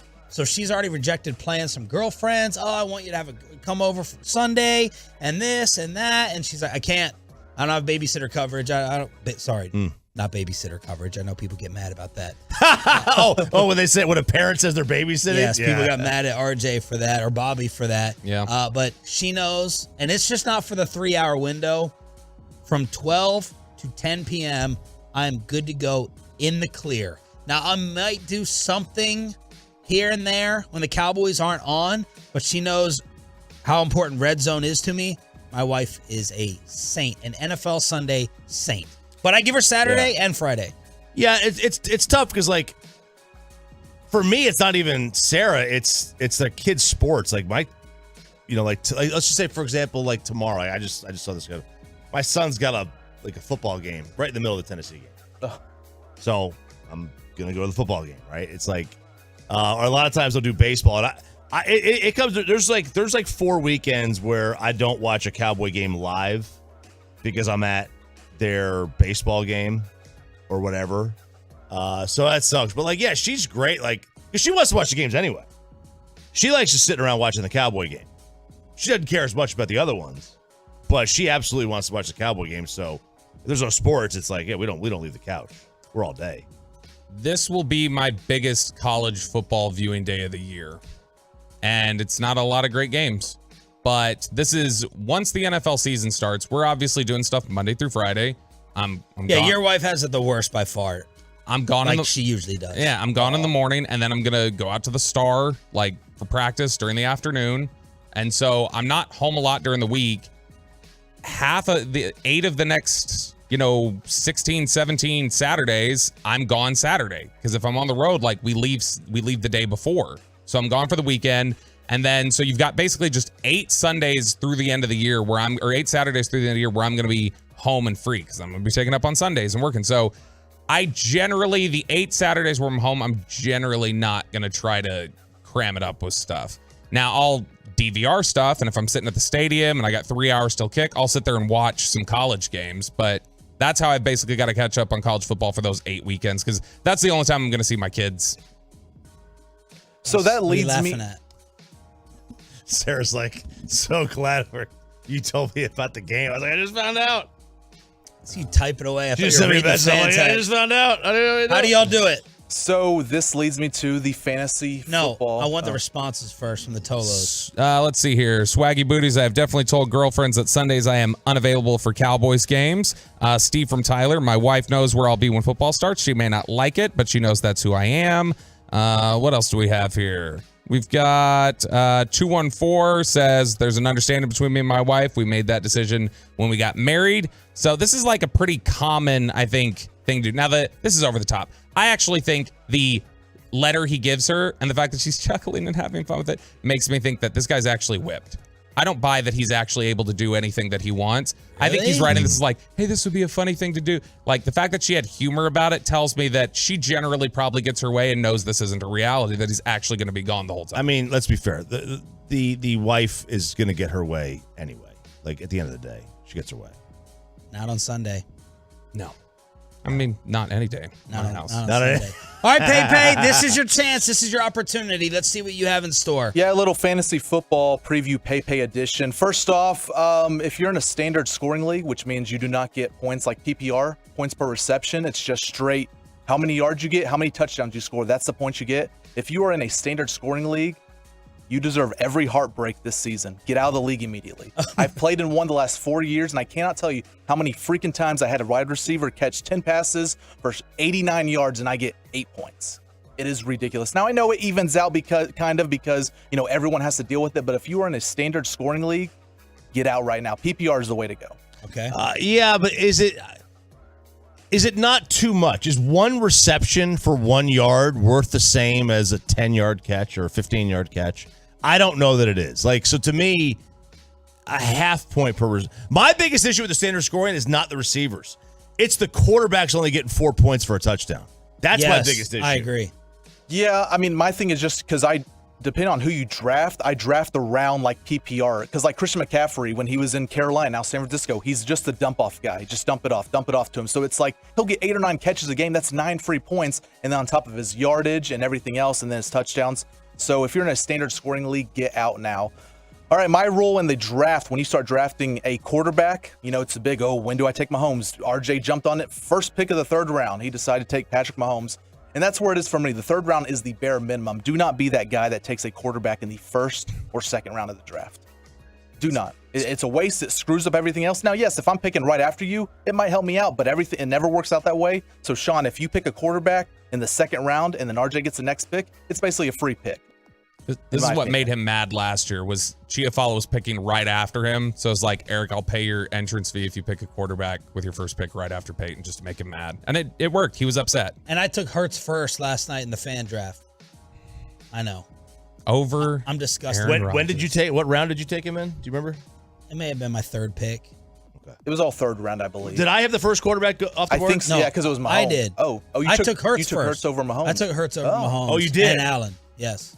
Because I bleed green. Because I took money. Yeah, I took Mahomes in the third. You rooted for him against the 49ers. I mean, I took Hurts first. So now we get to the because you draft players, but there's always a number next to it, and it's their bye week. How many bye weeks do you stack up within your starting lineup before you're like, I can't draft any more of these players? It happened earlier this week. I drafted my first 2 picks. They had bye weeks in week 7. And I'm like, well, crap. I don't feel like I need to get another bye week of week 7, another player with a bye week in week 7, because that might screw me over, obviously, in week 7. So what's the limit of like constant bye weeks that you can stack up? Is that something you look at, Sean, when you're drafting? Does that affect how you draft? I don't look at it until I take the second quarterback. If I take one, I'm like, does this? I don't really look at it. I should look at it. Yeah, but does this quarterback have the same exact bye week? I'm 16. That's my number. I've never once looked at it. I don't care. So if you had picks and they were all, I'll just give up a week. You just give up on week 8. You win every other week and go. Go ahead, Pepe. Are you going to get some players? Oh my God! I got some players. Look at this topic on TV. What are they? And what is Damian Woody wearing? Could Matthew Stafford be Cowboys quarterback in future? Where's this coming from? This is why acquiring Trey Lance is not just Trey Lance. This is what I've been arguing for. So we do get to a player. This is a sneaky pick that you can find later on in the draft. It's Jamal Williams, the backup running back for the New Orleans Saints.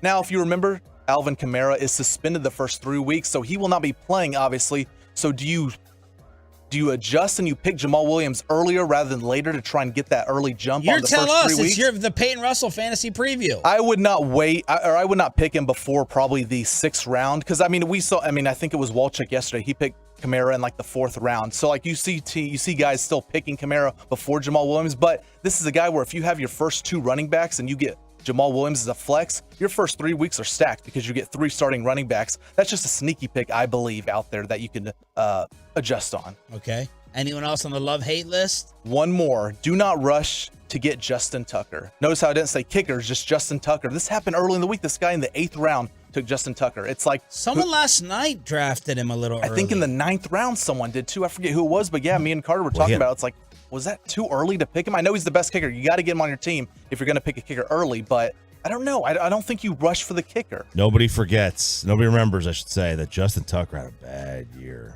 Did he? For him or? I mean, he was league average. He was 86% last year, but for him, he's usually mid-90s. Yeah, but I mean, kickers are completely irrelevant for the most part, and this is why we put the positional value, Sean, when we rank players. The Peyton Russell Fantasy Preview. Let us know how your squads look when you're drafting and what that punishment and payoff is. 877-881-1053, chartrec.com text line, 877-881-1053 to hit us up. Most brutal way to break up. Richard Jefferson did it through an email. Is it ever acceptable not to do it like over the phone or in person? People say that it's not acceptable. I've done it over text with a very serious relationship. It was just going to get, look, it wasn't like abruptly out of the blue, but it was just going to get too ugly. There's going to be too much fallout. I didn't want to deal with the arguing and the crying and the attempts, because I was like, I don't want to. I know that this is done, but I don't want to get talked back into it. So I did it over text message. Many may have thought it was cold. I know it was the right thing to do. Was it Phil Collins that divorced his wife over a fax? Oh. He faxed his wife like, I want a divorce or something. That because I mean back then the opposite of the MJ fax. Instead of I'm back, he said I'm gone. I'm out. I'm gone. Yeah. Release the statement. I'm gone. Yeah. Look, I mean, this is a girl he had been dating for 5 years. They had the wedding set. It had been scheduled for July 11th. Now, Richard says that they're cool now. She's one of the best friends. But he said, I wanted to gather up all my thoughts and write it all out. He did it via email. Then write it all out and then call and read it. Like that 5 years. If you're together for 5 years, you got to do it face to face. Yeah, or bring it face to face. And mine was over 5 years. Bring notes. Over 5 years. Bring notes. You know what I mean? Bring notes. It's a little nice. Apparently he paid her something. He gave her a little settlement. Yeah, he gave her like a nice send-off in cash. That's why they're cool then. That's why. Yeah, she's one of my best friends now. Sure. She got a Gucci bag. Absolutely. You're right. Phil Collins says the persistent rumor that he asked his second wife for a divorce by fax damaged his public reputation so much, it was a major factor in his decision to retire from music. Damn. Wow. My mom hated him because of that story. Really? Yeah. Really? But he outlived her, so who won in the end? So she would hate me now, too. 877-881-1053. No one else. Like, this is done. Always over the phone, always talking. Yeah, usually my breakups have ended with somebody getting thrown something at, a TV getting broken. One of mine, let's see, I have 1, 2, 3 TVs, a windshield, 4 cell phones. So whatever, I mean, live and learn. But I can feel the judgment in here. You guys don't want to say it. I can feel it from Bobby. I can feel it from Choppy. It's cold. It's cold. No, because I think there's a lot of. I don't have enough time to go all into it, but I know the situation. I get where you're coming from. I know the situation. If it's the situation that I don't know. If it's the situation I think it is, then I understand. But I don't. Richard Jefferson's does not sound like your situation to me at all. And we had lived together, but she had already moved away to be back with her son, which was a respectable decision. And it was just going that way. And I just it was different. It had to be severed for both of us. Y'all weren't living together like Richard Jefferson and his girl were at the time. No. I think if you live together, if you're in the same city, that's tough to do, especially if you live together. Mm-hmm. All right, someone is trying to say, Bobby, this is a make or break year for your boy, number 4. I don't even know if I believe that. Next on Sean and RJ. Let's get you over to better help. Let's get you some help. That's the key.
From our fan studios, secured by DFWsecurity.com, this is Sean and RJ on 105.3 The Fan.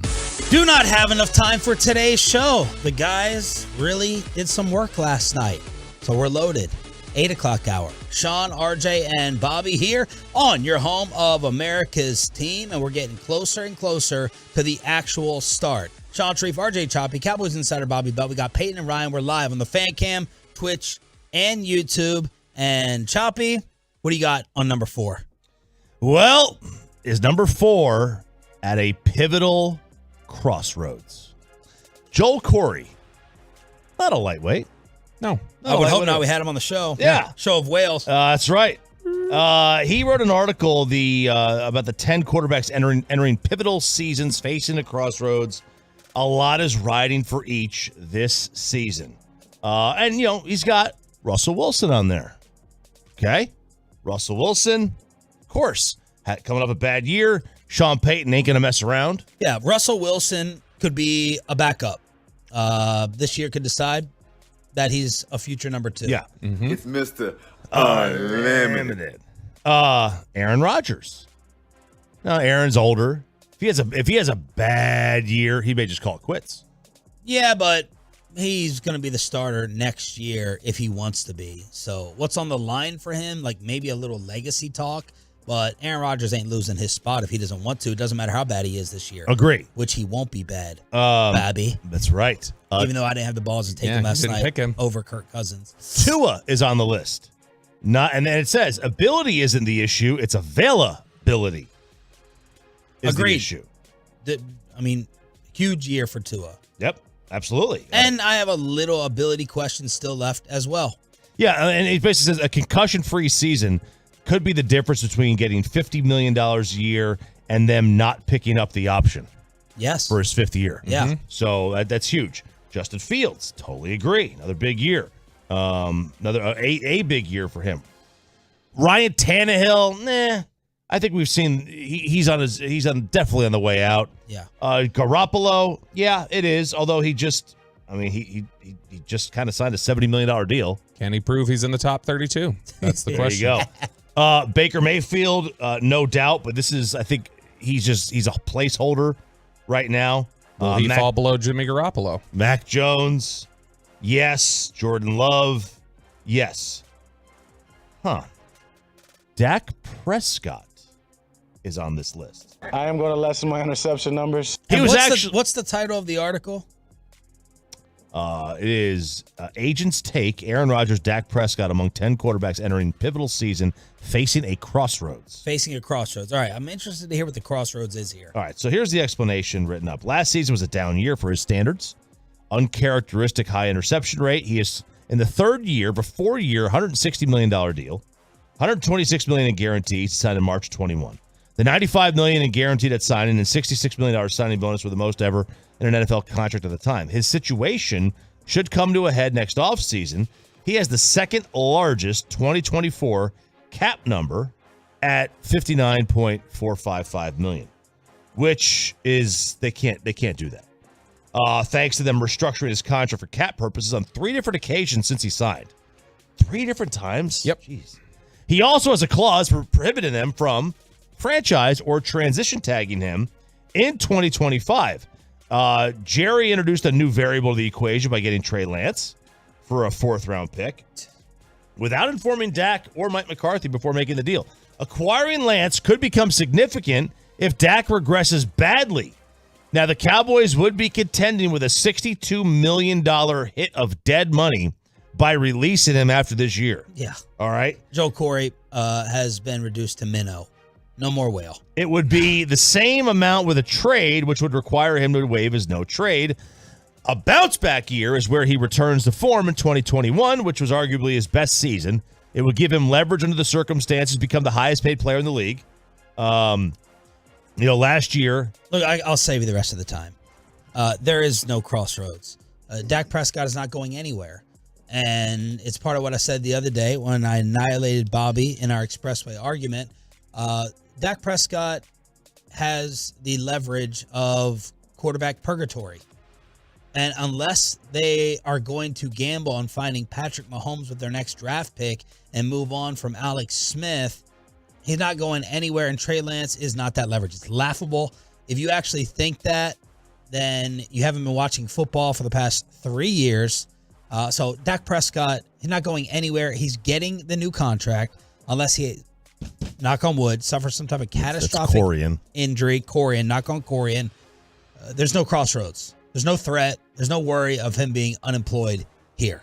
Period. I agree. Because, and the main reason, I think we all agree, is there's no way they can go into next year with a cap hit. The cap ramifications, yes. Of not signing him to an extension. Yeah, I mean, they can't have that figure on Even their if they didn't like him, they couldn't do that. Right. Exactly. So there is no crossroads. That's why Jerry has even admitted to people. He's got us. I mean, he's got us by the stones. Yeah. Now, listen. Could somebody make the argument? I don't believe this statement, but are they not already in quarterback purgatory if they don't have a tier 1 quarterback? No, they're not. Because you've said tier 1 is just Mahomes, so you're saying 31 other franchises forever are in quarterback purgatory for the next 12 years. That's silly. The Cowboys have a chance to win the Super Bowl. They're not on. They're not officially on the Mark Cuban hamster wheel. No. You know what I mean? Like, they're not on. They're running faster than that. They're running faster than that. They're running faster. It's they can see the wheel. They can see the wheel. So they're not in quarterback purgatory. I understand what you're saying, but this is there's no make or break crossroads for him. Yeah, when you're addressing the idea of purgatory, because Chop, you've said this before. You said this yesterday. You think Dak can win a Super Bowl. You don't think Dak's the type of quarterback that can win multiple Super Bowls, but you think he can win a Super Bowl. With this roster, this is a Super Bowl contending roster. We would all agree, right? Yes. It's not necessarily a favorite or anything else. Right. How many quarterbacks that exist in the league right now do you think have the capability to win the Super Bowl with this particular roster? Like, if it's not going to be 20. It's not like, well, there's 20 quarterbacks who could probably win the Super Bowl with this team. And so if that's the case, if it's not just an abundance of them, you're not in purgatory. Purgatory is what you were for 7 years between Aikman and Romo. Yes. That's purgatory. That's Agreed. 3 starting quarterbacks a year. Purgatory is what Tampa looks like they're entering. That's purgatory. Because someone is then also like trying to compare him to Russell Wilson's situation. Well, yeah, that's Dan Graziano. Now, Dan Graziano was on with ESPN, obviously. That's where he works. And they were talking about, like, you know, where Dak goes with the Trey Lance thing. And he likened it to comparing him to where Russell Wilson was with Seattle. And that didn't make sense to me. How so?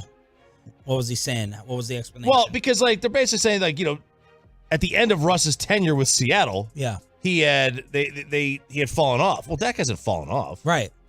Dak Prescott next year for another team is not. I didn't see Russ coming. I admit it. I missed on the Broncos big time. Dak Prescott is not going to be as horrific next year as Russell Wilson. Mm-hmm. So Seattle felt and saw the drop and the decline. No one's saying that Dak would drop off like that. So I disagree with that one too. Yeah, here's the full explanation. In terms of Dak Prescott, right, like they believe that he's the answer long term, but they understand that plans can change. It's pretty much that simple. You're just guarding against worst case scenarios here, and you don't even know if Trey Lance is going to be that guard. Look, the example is Russell Wilson. 3 years ago, if I had told you Seattle will not be extending Russell Wilson when his contract is up, you would have said I was nuts. Right. And they didn't. They traded him to the Denver Broncos because they got to the point where, like, he's going to want $50+ million a year. We don't think he's that player anymore. That could happen with the Cowboys and Dak. I don't think it will, but it could. Okay, I don't think it. I mean, I don't think it would. I don't even think it can, because we haven't seen the drop off from Dak that we saw from Russ. Jerry Jones is not going to reset the. He's not going to take reset a Geno Smith type gamble, and Trey Lance is a much bigger gamble than even Geno Smith. So Graziano's wrong too. Yeah, now everybody listen, 0 for if 0 for life, 0 for segment. If the Cowboys made a trade and somehow found their way into trading for Matt Stafford. No. Yeah. no. They traded they trade CeeDee Lamb for a first round pick. Mm-hmm. Okay. And that first round pick, because of injuries, becomes the number 2 pick in the draft. Right. And they have a chance to get Drake May. okay, I could see them saying, you know what, let's start. I could see it. They wouldn't do it. Right. But they're not going to get the first pick of the draft. Right. They're not going to get a top 10 pick of the draft. Dak's too good. And even if he gets hurt, this team showed they won with games with Cooper Rush. Now, what you've been arguing is, and Broadus has asked, when are we going to stop being handcuffed to quarterbacks in this range? I thought Minnesota was about to do it. They may be about to do it. Like Kirk Cousins on that level, we're moving off of this. We're done with this. Kansas City is kind of like the only one, right? They didn't have as much success, though, I don't believe, than the Cowboys have had with Dak when they had Alex Smith. But that was a hell of a gamble. Mm-hmm. And they obviously struck gold. But when will we ever make that turn in the National Football League where, like, the Ravens had to do it with Flacco? Won the Super Bowl. They signed him. They had to sign him afterwards. But Joe Flacco ended up, not being very good. When will we ever leave that point in the NFL? We saw it one time. We've seen it once. And the one time it happened, everybody went, well, look, see, that's why you don't do it. And it scared people. And it's Washington didn't have a firm plan in place when they were like, do we want to pay Kirk? Go ahead and leave Kirk. And they became an even bigger mess. When you walk away from quarterbacks, here's what teams are afraid of. Even if Kirk Cousins is not who you think he is, and this is why people pay the premium on it no matter what, is because the quarterback market always goes up, so it eventually settles down. It looks like a bargain. There's always going to be the inflation. That's part of it. But the other issue is when you trade Kirk Cousins, or when you let Kirk Cousins walk, you end up trading for Alex Smith and paying him an extra $30 million. You end up trading up into the first round and trying to go after Dwayne Haskins and then having that not work out. And you go through all these different points where you make these quarterback moves that fall apart. This is why teams are terrified of getting to a point where they've just got to lean on it. They walked away from Alex Smith in Kansas City, but it was after a year of seeing Patrick Mahomes in practice, and they knew, oh, okay, this guy's special. We can walk away. It's different than what Washington did, where they said, we'll walk away and we'll just, let the chips fall where they may a little bit in terms of quarterback play. And figure out, we'll take a quarterback in the first round without really seeing him in our building. This is what every team's afraid of. Taylor Heineke. Yeah, I mean, well, in that instance, Haskins or whoever else. But this is what teams are terrified of bringing on themselves. Because once you get on that hamster wheel, it's impossible. How the American League West is going to be won with the Rangers back in action tonight on this radio station. We'll tell you how the AL West is going to be won next. Let's get you over to number one air in the Super Summer.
Frankel, life is unpredictable. Accidents happen. Frankel and Frankel are the go-to attorneys for car and truck wrecks in DFW.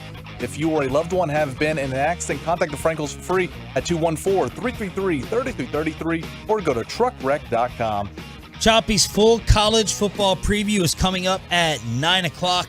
Nick Eatman to talk about Gil Brandt at 9:20. Bassick, of course, will lead crosstalk, but why are Brian Broaddus's people saying no grilling this weekend? That is next after Bobby Belt tells you how the AL West is going to be won one game back of the Armpit and the Mariners back in action tonight on your home of the Rangers against the Twins in Arlington at 6:30. We had a three-way tie for the lead in the AL West this week. Do you know the last time we were this late in the season and a Major League Baseball division had a three-way tie? Last year. Let's go with... I'll give you a hint. There were only two divisions per league at that time. Wow. Oh, so it was East and West, huh? Let's go with 1984. Older. 80. You're shaking your head already, so 80. Yeah. The Expos, Pirates, and Phillies were tied around the same time. And that was a strike year, I believe. 80, yeah, was it? 80 or 81. Yeah. So they were tied this late in the season as well, but this is a rarity. This has never happened in the era of the 3 division leagues.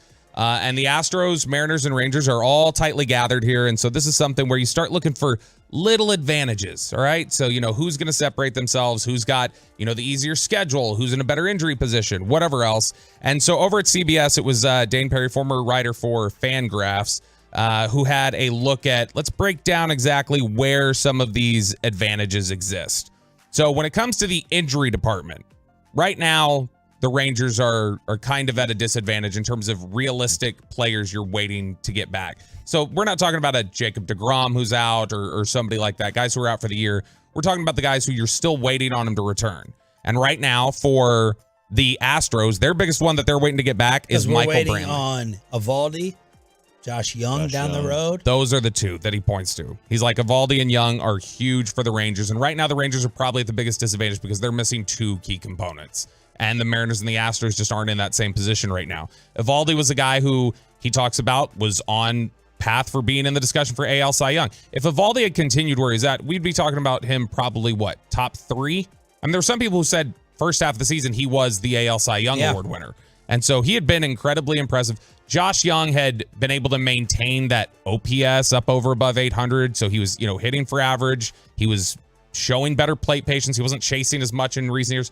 And he's somebody that I think I don't know about you guys, I've been surprised at how much it seems to have affected the consistency of the lineup not having him in there. Yes. He's become a bigger piece of it than I had thought. The schedule ahead, the team with the greatest advantage the remaining games is the Houston Astros. Now, this is all pretty closely lumped together, but the Astros, their remaining opponent's winning percentage is .495. The Rangers have the hardest winning percentage remaining at 520. So it's 52% versus 49%. It's not that much, but the Mariners and the Rangers play about even number of home and road games the remaining way. The Astros play 4 more home games the rest of the season than they do road games. Kyle Tucker. That's exactly what it is. So who has been the best so far at an underlying level? So if you look at some of the peripheral statistics and say, all right, who's going to eventually separate, because somebody's got to, when you look at the side view, have better numbers. One of these teams has to be better than them just because they're clustered together. The easy answer here, according to CBS, is the Texas Rangers have been the better team throughout the entire season compared to the Mariners and the Rangers. And it's not totally close. The plus minus for the Rangers at the time of this article 2 days ago was plus 173 for the Rangers. It's 109 for the Mariners, 96 for the Astros. And they have a 629 base runs winning percentage, which that's a Fangraph system that's basically an indicator of how legit your run differential is. And that's way higher than the Astros and the Mariners. So the Rangers have been the most consistent team throughout it. The last thing that you're going to look at here, and this is what we'll be talking about at the end of the year, is the tiebreakers.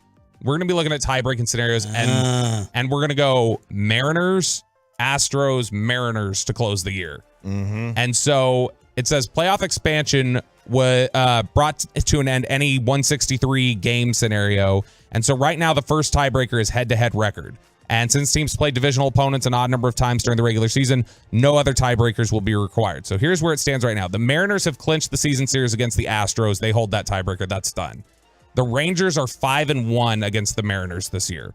So they need to win 2 of the remaining 7 games. When we look at those 7 games at the end of the year, they need 2 wins at least to be able to clinch the season series against the Mariners. This is like, I don't think the schedule that was put out, like the Rangers are and the Mariners, they're playing a different team than they played earlier in the year. Yeah. Like the Rangers were obviously red hot. Seattle was cold. Now Seattle's red hot and we're a little cold. Like, I would like it if they spaced it out a little bit more. Yeah, I mean, this is something that happens a lot of times with the NFL schedule, too. You always finish with Philly, Giants, Washington, and you'll have played them earlier in the year. But the Rangers hold the edge over the Mariners. Now, the Astros are up 6-4 on Texas this season, which means with the Astros coming to town soon, you need a sweep. You have to sweep the Astros in order to win that tiebreaker against them. If they win one game, they have the tiebreaker advantage over Texas.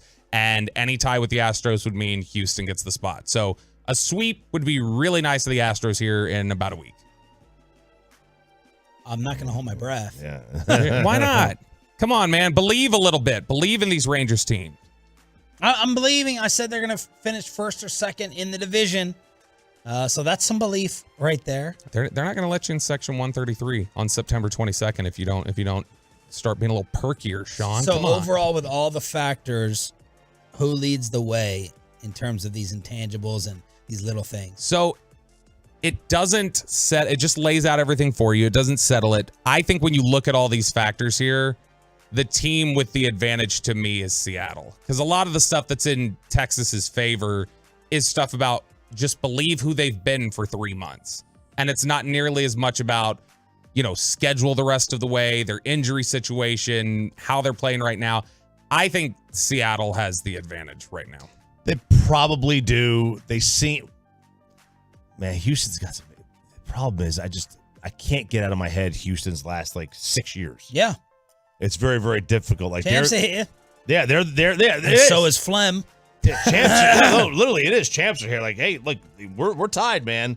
We got this. It's similar to the Bama factor in college football. Yeah. How it doesn't matter that they have 2 losses last year. It doesn't matter how they looked last year. People are still going to be like, well, they're still Bama. You got to put them fourth. Meanwhile, no grilling allowed this weekend, this holiday weekend. You're not firing anything up. Man, let me tell you something here, okay? State of Louisiana, if we can even call you that anymore. Louisiana leaders are suggesting that football fans adjust their game day rituals. The state is warning residents of the risk of rapidly spreading wildfires. No barbecue at the tailgate. Settle down just a little bit. Do you even know? No barbecue at the tailgate. Or at your house, too. Just stop barbecuing right now. They don't want anything going on. Do you know what weekend it is? Labor Day. Labor Day weekend. One of the best weekends ever for the working people. And now you want them not to tailgate? It's also the opening weekend of football. LSU fans, you don't think they want you? Now, I know they're playing a road game. It's a neutral site technically, but it's a road game. They're in Orlando playing FSU. You don't think they're going to cook out for the game? They're going to have some gumbo? And you want to tell them they can't do it? I'm sorry. My question is, how many wildfires get started from a grill? It's a good question. I mean, a gas grill, 0. I bet you've had more wildfires started from bad, gender reveals than the barbecuing. Yeah. Could be. I'm just trying to figure out, now, how do wildfires get started in general? Is there an obvious... Could be a cigarette butt. It could be a campfire. Yeah. Put out your campfire. We set an entire field on fire in Denton when I was 15, and that was bad because it was starting to encroach on houses. I mean, I didn't do it. I was there helping my dad.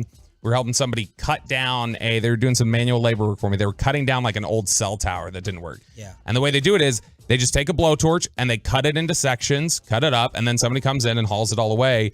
And we were there with water to put it out in case you ever caught any grass. Well, somebody had driven off with the water because they thought we were moving to another site. It lit up. Nobody could put it out. And that field set on fire in about a minute and covered the whole thing. Now, I've seen a car get melted down in the AT&T parking lot because someone put their hot grill drunk back in the back. Oh, my God. Back in the car, and the car melted down. But I'm just trying to think, what type of grilling do you have to be doing? You gotta be searing steaks at 500, 600 degrees in order to have that kick out of the grill or spark anything. It's got to be a charcoal grill, right? Or it can't be a gas grill, right? Gas grill, you're not going to get those embers that are going to fly over there, right? Right. You will with a campfire or a charcoal grill or a cigarette butt. You flick it out, whatever it is. So can I do the turkey? Dip the turkey in the I don't oil. think They didn't. so. That doesn't say anything about that. It says, with hot oil. Set the fire over on the grass. We've seen those things kind of flame up, right? If it's too wet, if there's too much water in it or whatever. Bobby, weren't you talking about the Texas drought? oh yeah, the drought and eviction here in the state. Yeah, the Texas drought that's occurred because we've obviously had an incredibly hot summer. Although I will say the last couple mornings I've woke up, it hasn't felt terrible out here. But the drought has given us one good thing, I guess you could say. It's given us a major archaeological discovery. They've discovered dinosaur tracks dating back 110 million years thanks to the drought, because the severe drought has caused, obviously, the ground to, like a lot of the water has receded. And in Glen Rose, Texas, they have now discovered old dinosaur tracks. And there is some positive out of this. We're getting some artifacts. We're getting some cool stuff out of it. Glen Rose, they've done that stuff because they've got the Dinosaur Valley State Park out there in Glen Rose. And so I guess they found out they've got more there that they didn't even know about until the water receded and the land revealed it. But these pictures, you can see some of them right here. 3-toed tracks. See those little prong things right there? Those are Velociraptor footprints or something. Those are raptors. Where's what's his name? Chris Evans, or not Chris Evans? Pratt. Chris Pratt. See, Chris Pratt, Chris Pine, Chris Evans. I mix all them up. Where's Chris Pratt when you need him? But there you go. That one has uncovered that. Now, this is the other story you're just talking about there, the eviction. I might get an LSU fan and their wildfire capabilities to come help me with this office if I was this person. So a Dallas apartment evicted somebody. That's a sign of a dark mind there. I like it. I've thought about arson the past couple weeks. Really? Too. Yeah. Just flat out burning things down. Not things. People? Something. Okay. Not cool. people either. Yeah. Well, and then if anybody comes back to you, said, no, I said our son. I was thinking about Oliver. I was not thinking about arson. Yeah. You misunderstood me. Dallas apartment evicts tenant, throws belongings in the dumpster. Here's the problem. They had the wrong unit. So this Deep Ellum man, this is not good at all. This Deep Ellum man, Johnny Abney, says he spent years building a life for himself and his 9-year-old daughter, and everything they own is gone. He said clothing items, all my groceries, they cleared out my refrigerator full of food, right down to the shower curtain. They went in, had the wrong apartment with the eviction, collected everything up, and threw it out. So he says he is now out tens of thousands of dollars in property. And I don't know, is this something where you would have to have insurance? Would the insurance cover it, or would it be something that I'm guessing the complex themselves has insurance. You should have renter's insurance, right? But should that be yours paying for that? Shouldn't it just be whatever the apartment property has? And I would think so. By the way, did you see the thing where people aren't getting insurance anymore? Homeowners insurance? 12% of Gen Zs, they're entering the housing market. Of the Gen Zers who are buying houses, 12% are not getting homeowners insurance. They're just like, we're not, because it's what are we gonna hit by? No tornadoes. Yeah, well, you got tornadoes. Wildfire insurance. We're not getting no floods. That's a wild risk, man. Hey, man, people do it with medical insurance. How many people don't have medical insurance? You're gonna do the same exact thing with homeowners insurance. Probably less now that I don't, I'm not going to drop a joke. Go ahead. You don't have medical insurance? No, I do. Oh. I was gonna put in a joke, but it's probably too think political. though with medical, unethical life hack. I don't think it affects your credit, right? Medical bills, you could just it does. Medical bills It doesn't affect it nearly as much, but it does. Right. But with a home, oh yeah. You're screwed, and then you're still on the hook for the rest of the money. You can say whatever you want about Jerry and Stephen Jones. The rest of the league is saying the Cowboys are absolutely loaded. Next and below the belt. Let's get you over to QC Kinetics. Let's get you healthy. Let's keep you healthy, boys and girls. I went this week. I went back.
Into Classic Chevrolet and Grapevine for once-a-year Labor Day savings. Over 400 Silverados with their best offers of the year. See them all today at ClassicChevrolet.com. Do not miss your chance to upgrade for less. This is Texas. This is Classic Chevrolet. Relax and enjoy the difference and find new roads. The great Bobby Belt. Don't make me take off my belt. Don't make me take off my belt. We're not. Should the Cowboys bench Dak Prescott for Cooper Rush? Is a headline you would normally read from ESPN, the worldwide leader, but not today. No, they're actually loving on Dak Prescott. By the way, I don't know if you saw, Sean, while we were in here in this last break, Get Up was doing their topic and their bold predictions for the season. We got Jeff Darlington saying Dak Prescott will finish the year with his highest passer rating of his career. That was his bold prediction. And then Dominic Foxworth comes in and says Dak Prescott will win MVP. So for all their talk for the last week about, hey, is Matthew Stafford going to take over?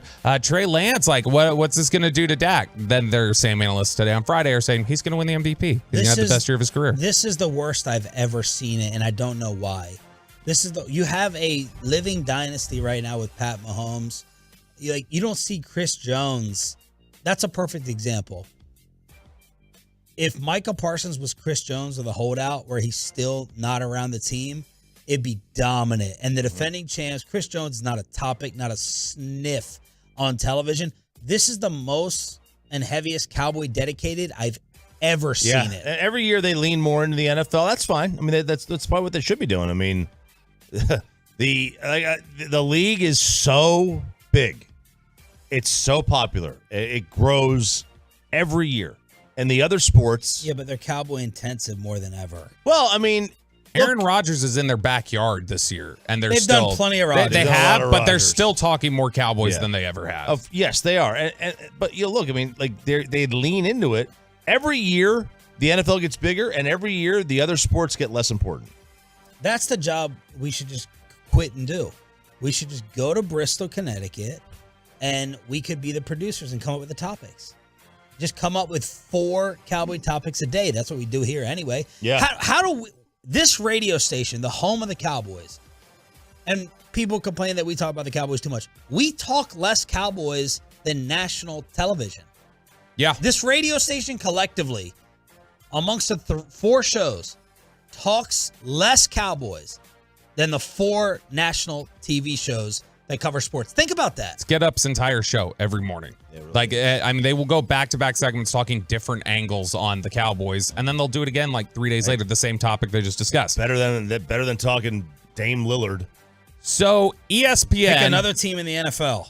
It's not that hard. Yep, that's true. ESPN put out they do this every year. They do their top 100 players for the 2023 season. This is not the same as the other lists that we get during the offseason of who are the top 100 right now. They're basically trying to project out a little bit. I like it. So somebody could end up on this list who's a rookie if they think, hey, I think this guy's going to have a good year, and I think by the end of the year we'll be talking about him like this. So this is sort of a prediction article, and they asked a panel of like dozens of ESPN NFL experts, reporters to weigh in, make this list. This year, the San Francisco 49ers lead with 8 players on the list. 31 franchises are represented in all, with only the Arizona Cardinals coming up short. The top-ranked Dallas Cowboy is Micah Parsons. Micah Parsons, number 6 overall, just ahead of Josh Allen.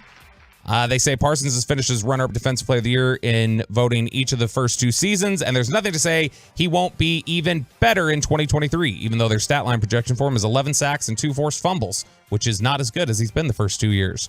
But they say Parsons has 9 multiple sack games through his first 2 seasons in the NFL, tied for the most by any player since individual sacks became an official stat in 1982. I think there's zero chance. If he's healthy the whole year, he finishes with a career high in sacks this year. He was so dominant in camp. It looked terrifying. He had totally leveled up. Yes. It looked terrifying. And so it's a solid pick right there. The next Cowboy on the list, number 31, Zach Martin. He's here on this list as age 32. He's up from 41 last year, so they feel better about him. I was trying to decide if it was going to be Zach or Lamb. I was getting ready to make an argument. CeeDee's the second best player on this team. I mean, Zach was just rated the number 1 guard earlier this year by the same publication. 99 overall. So he is projected to be, he's actually up to 31 from his ranking of 41 last year. Next Cowboy on the list, 2 spots later at 33. CeeDee Lamb. He's actually down. Even after the year from last year, they had projected him 32 last year. This year he comes in at 33. Are they jumping other receivers ahead of him? So it's basically they think that it looks like they've got other receivers jumping up ahead of him is a big part of it. But I mean, they've got Javon Hargrave ranked above CeeDee Lamb, which I think is a little odd. But that's where they have him. The projected stat line for CeeDee this year, 97 receptions, 1,200 yards, 6 touchdowns. And then for some reason, they threw in 59 yards rushing is also part of his projection here. Number 38, up 1 spot from 2022, Rayne Dakota Prescott.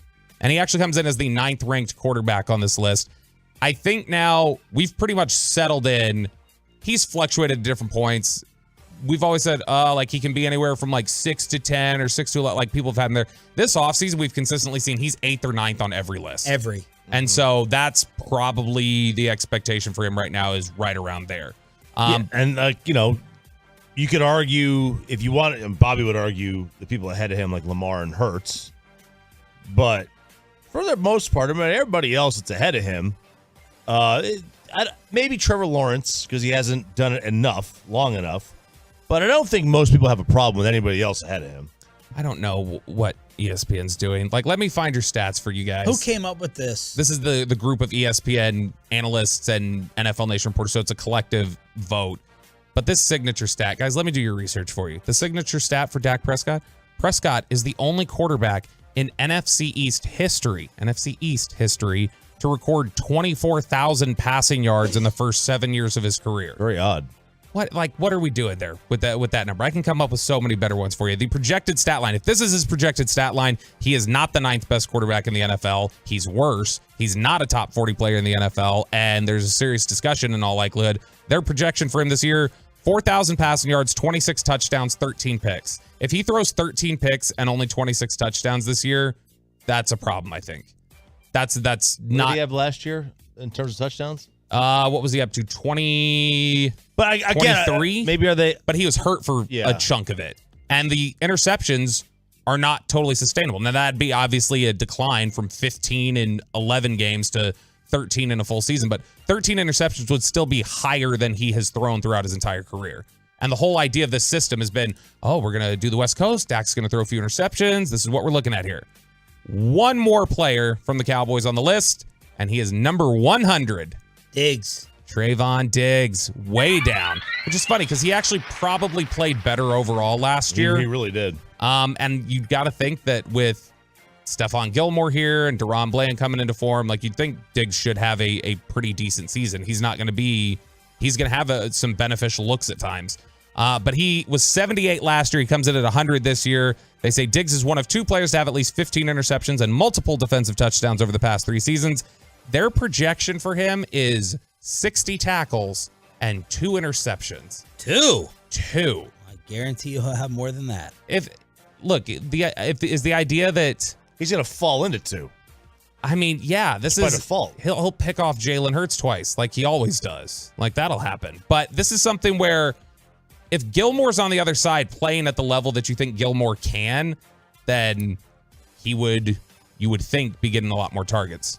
I would think so. I mean, look, I think that he is a prime candidate to have way more than 2 interceptions. That's very, very low.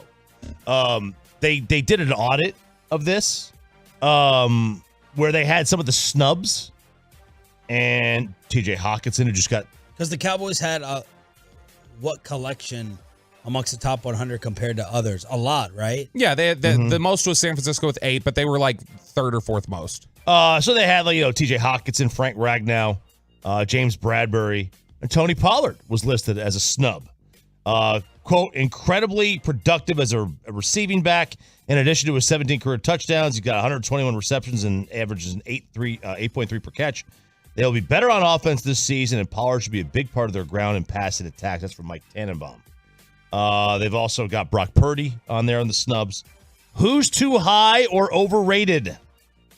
Joey Bosa, Orlando Brown, Kayvon Thibodeau. They're too high? Too high. Trey Hendrickson, Dak Prescott. This is from Eric Moody. Their fantasy and betting expert. Yeah, Bobby had that memorized. Wow, I just saw it. Just said Moody here. It was Moody. It's surprising to see him in the top 40 and as the 9th quarterback. He has had a plethora of playmakers and a very good O-line, but he has not been successful in the postseason and was just okay in 22. He tied Davis Mills for the most picks. There was a big drop in his yards per game and passer rating. He is still solid, but he's ranked too high. Who's too low? Chris Olave, Marshawn Lattimore, Jalen Waddle, Jason Kelsey. Who deserves to be the top 10? That isn't Justin Herbert and Travis Kelsey are your top 2. That's the most meta thing ever, by the way. ESPN, hey guys, all vote on this list. And then, all right, now that you voted on this list, guys, let's get you guys individually and talk about which people we snubbed and which people we ranked too high. Like, that's the most meta thing I've ever heard in my life. Below the belt every single day as we are 1 week away. This time next week, we'll be previewing all of the games, starting with the New York Football Giants. Sean Sharif, RJ Choppy, and our Cowboys insider Bobby Belt. But this weekend is about college football, and RJ Choppy has a loaded college football kegger with the first degenerate college picks of the year to kick off the final hour Friday edition next on The Fan. But look, obviously...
studios secured by DFWsecurity.com. This is Sean and RJ on 105.3 The Fan. College football! There is a new member of the ACC, the All Coasts Conference now. Well, it's unofficial. They have extended the invite. They have not accepted it, but they will. They will accept it, and so will Cal, and so will Stanford. But SMU has been offered a chance and a seat at the big boy table. Well done, Mustangs. From death penalty, it only took 40 years, or 30 anyway, 35. But from death penalty to being back with the big boys. 40 years and 7 years of free contributions. That's all it takes. Yeah, so... You didn't do any fist pump time, by the way. I started it, but then it moved to the thing. So, like, you can't really fist bump to the Home Depot. ESPN College Game Day brought to you by the Home Depot, right? Wherever it is. Yeah. Or is this the CBS music? But SMU is going to go to the ACC. So is this good? Oh, yeah. Oh, yeah. I mean, look, let's be fair. All due respect, if you're going to go on out to SMU to watch a game and Florida State's coming to town, that's a different crowd than Tulsa. No offense. If only they had Deion Sanders. Well, they had Deion. All right. When Clemson's going to come to school. Clemson's coming to town here to play. Clemson, Florida State, Carolina, I mean, Virginia Tech. Like, these are like good, these are like programs that have got a history. Yeah. Like, this is good. In basketball, Syracuse, UConn. Well, UConn's already comes, but North Carolina, Duke. Guys, it's exciting. This is great. They're going to be right around the corner. It's great. And look, Rhett Lashley, I really liked talking to Rhett Lashley a couple weeks ago. I thought he was good. I thought he was really good. And just him talking about the program swagger and everything else, it has felt good to see SMU kind of come along again, because they were, man, when I was growing up, it was nothing. The epitome of just awful. In sports, I felt like SMU's football team when I was growing up was like Mavericks basketball. Worse. It was worse. So It was so bad. It was just one of those things where they were getting beaten down by bad college football programs routinely. I mean, like, it's nice. It's no longer, they can be known for something more than Gerald Sasser over the last 20 years. SMU finally on the come up. So this is big for them, big for the school, big, and obviously this is going to change in 10 years when, the number one goal, and this is why they're giving up the money, is just get a seat at the table for when this shrinks again, then you've got a chance. Because when this becomes the Big Ten against the SEC, and the Big 12 and the ACC are gobbled up by those two, you want to be at the table, have a negotiating vote. That's what you want. You want to be one of the 40 or 50 best programs. That's what you want. And now they at least have a chance. They may not be there, but they at least have a chance. Yeah, it's a long play. Even though they're not going to reap the benefits maybe immediately, this is a long play for them and puts them in contention. Now, in terms of this weekend, this doesn't mean anything for this weekend's game, but there are some good games this weekend. We already saw Utah put it to Florida yesterday, 24-11, beating the Gators without Cam Rising. They did not have him. Their quarterback, he was still coming off that ACL injury. There's a big one this weekend, though, in the state. UTSA against Houston. This was a barn burner last year, a triple overtime game. Houston's now in the Big 12. UTSA has been a quality program for about 4 years now. The Oilers, taking on the Oilers. Yeah, Houston's wearing the old throwback Oiler jerseys. Now, not officially. They have their own spin on it. They don't have the Oiler helmet. It says Houston in cursive, but is it cursive or script? What do you guys say? Cursive. I say cursive. I say don't cursive ever too. say script. Yeah, I don't either, but some people do. Yeah. The kids writing cursive still? I think school? No, They do. started learning At least again, right? at our school, they've taught Addison at the school, so they're teaching it there. I don't know. I get nothing out of my kids. I ask, how's school? I know nothing. They don't tell me anything. What'd you guys do today? They don't even say words. They just kind of mumble. So obviously, this big game for UTSA in state, and it's gonna be a good one. This is, get ready for this one. The Battle of the Carolinas, South Carolina, North Carolina. We're gonna see if South Carolina's for real, if Spencer Rattler's for real, and it's the first chance to see Drake May of the year. But the big one of the weekend, obviously outside of TCU, Colorado, which is, I think, one of the most intriguing games because we don't know what TCU is going to be, and we don't know what Colorado is going to be. But the Florida State LSU game, this is an early heavyweight tilt. And it's an early game in terms of finding out and weeding out what you have for national title contention. Florida State, if they can get by this game, man, that schedule's a cakewalk. They might. If they get by this game, I think they're probably in the playoff. I think. I mean, I think they're better than Clemson. I know, people are trying to buy the Clemson bounce back a little bit. Clemson's been messy. Messy. They were not good in the bowl game last year. I don't trust Clemson at all. Now, I think either team can bounce back from a loss. LSU could bounce back a lot easier from losing this game than Florida State could. But I think either team can bounce back from this. The other big aspect here for this is a good chance for Jaden Daniels to national TV, standalone game, big-time opponent, step up and put his name in Heisman contention right out of the gate. Florida State's they've got a really easy path to get to the Final Four of all the Power 5 teams.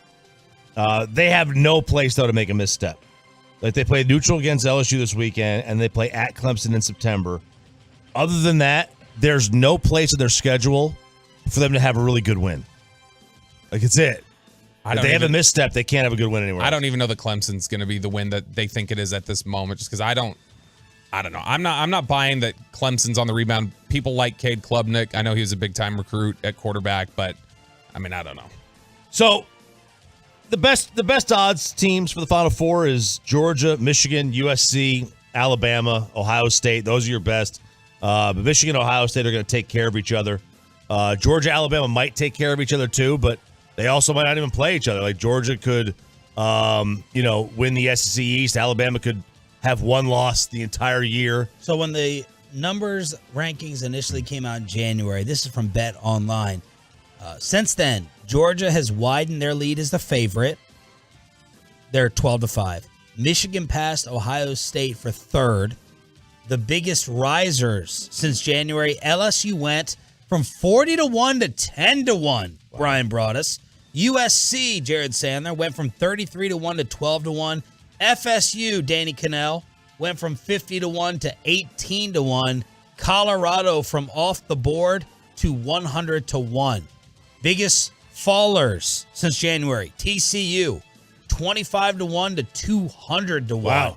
Utah fell, Miami and Oregon State, and UCLA in order to win it all. Georgia, Bama, Michigan, Ohio State, LSU, USC, Clemson, Florida State, Penn State, and Bobby's Longhorns at 22-1.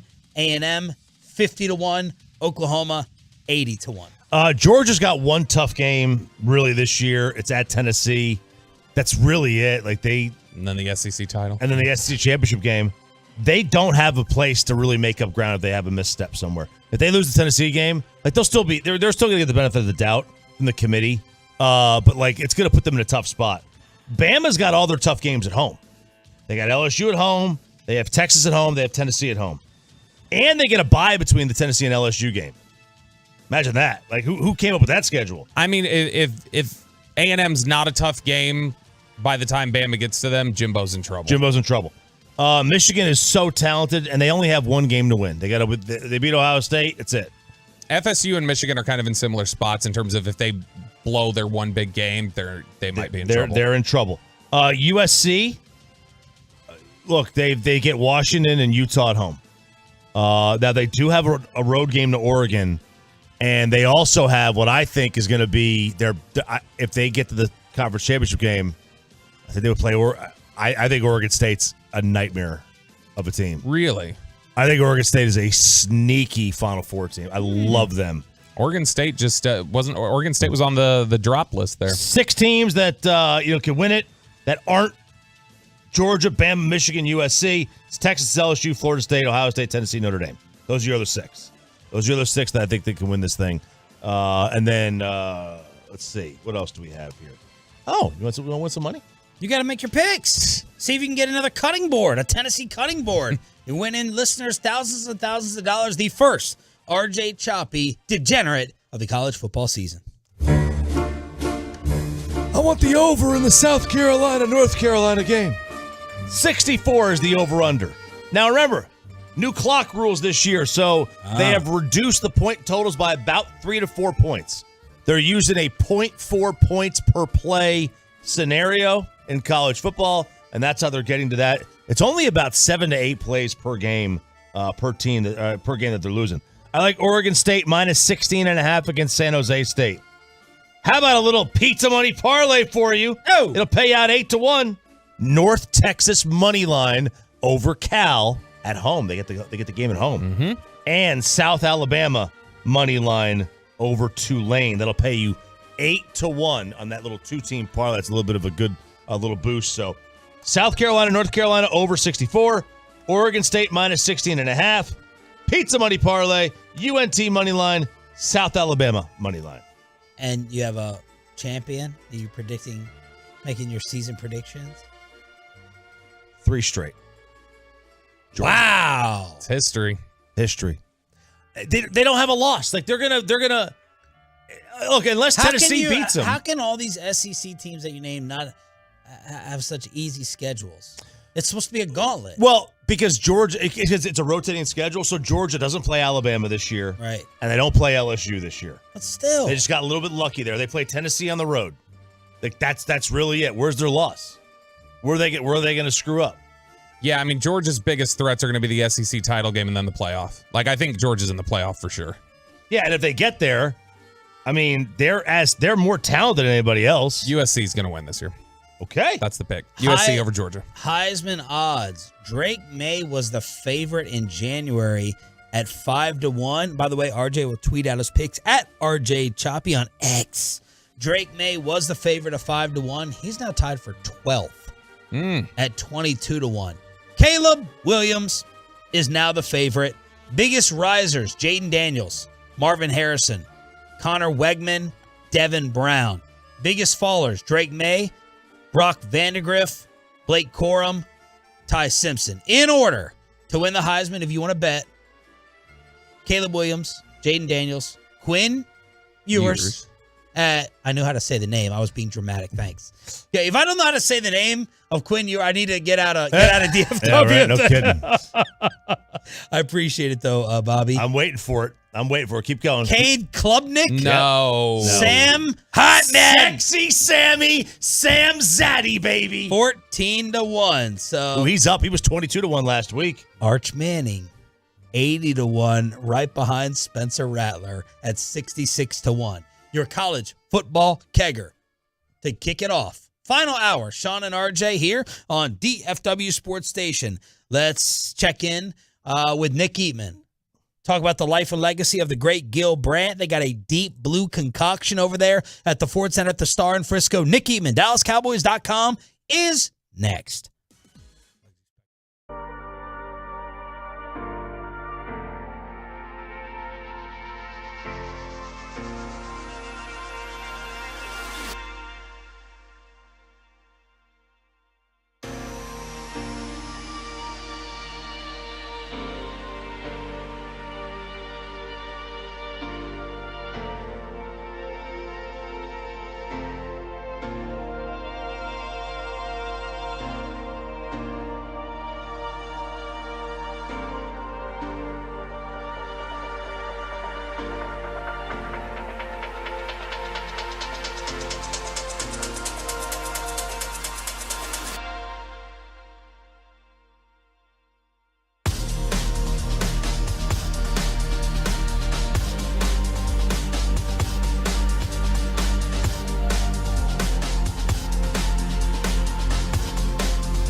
accidents happen, Frankel & Frankel are the go-to attorneys for car and truck wrecks in DFW.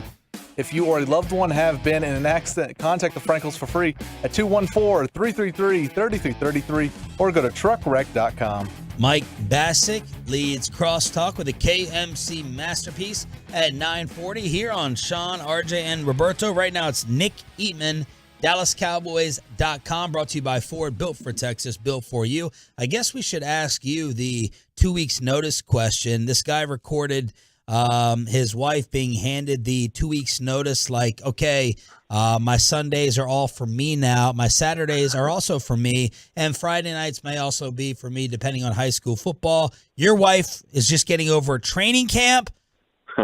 How's the marriage going to? Well, I added another one last night with a Thursday night game.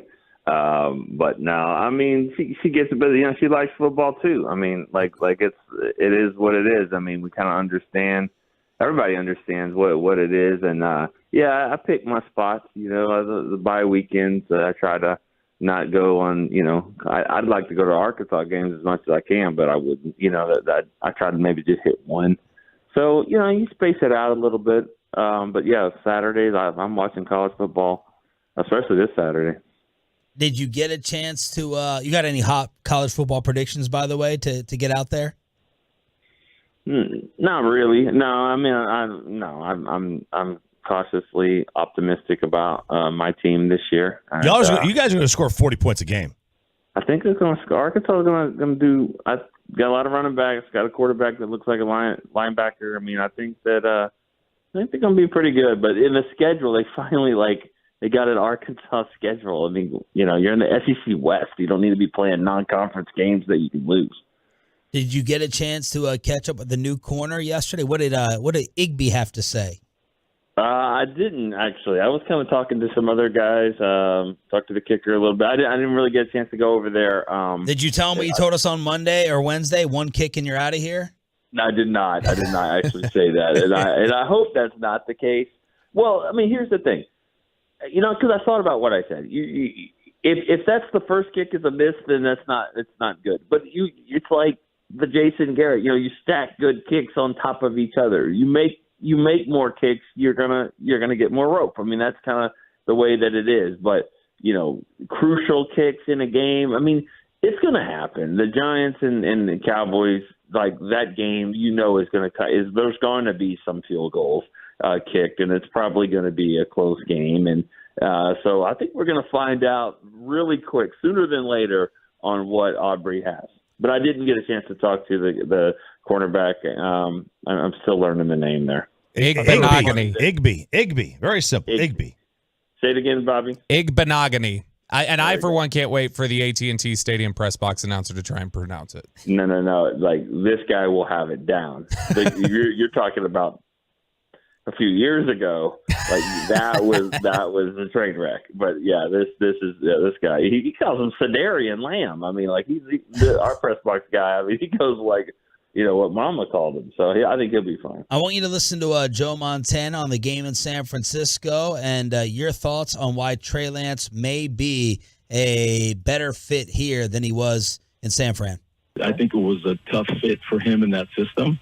And with Mike down there in Dallas, I think he's going to run into a system that might fit him a little bit better.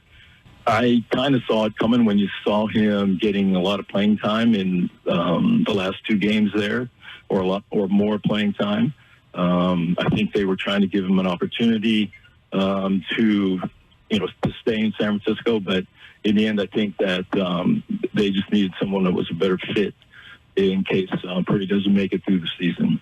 They sounded pretty optimistic about Trey Lance here versus Kyle Shanahan's system. Yeah, I think the one thing that needs to be pointed out is that Brock Purdy was a huge find. I mean, like this guy just came out of nowhere. I mean, 7th round pick, last pick of the draft, and he's young, and he's the guy that, like as Joe Montana is saying, that would fit the system better. And he's 24 years old. I mean, like it's not necessarily like a wasted draft pick because you stole one in the 7th round. I mean, and I think Purdy fits exactly what they're trying to do better. I never liked the pick with Trey Lance. I never did. And I think a lot of it for me and I know he shouldn't get caught up in all this, but for me, I looked at Carson Wentz and I was like, okay, that didn't really work out.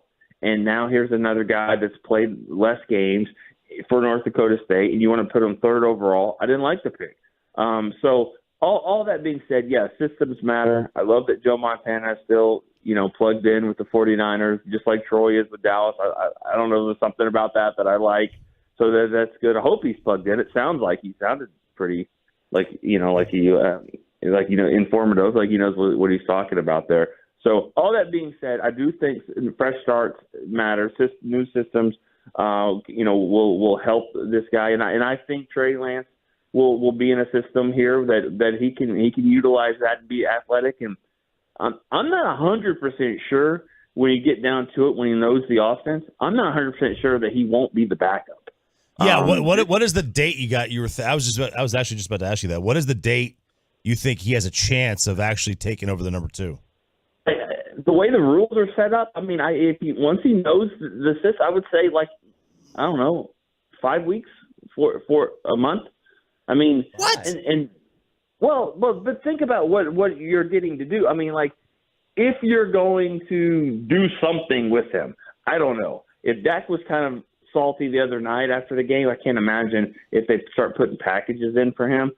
For Trey Lance, but I'm just saying I could see a scenario where he's the backup and Cooper Rush is the third guy. That both are going to be dressed anyways, so I could see it. Nick Eamon, DallasCowboys.com here on 105.3 The Fan.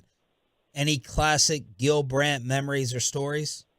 Man, that was. I was kind of, just so y'all know, I was right next to Patrick yesterday when y'all were calling, and we were like, hey, bring it on the air. But I was like, who knows? I mean, Bobby, and he may already know this. I didn't know what was going on there. That was kind of weird yesterday because it just hit us.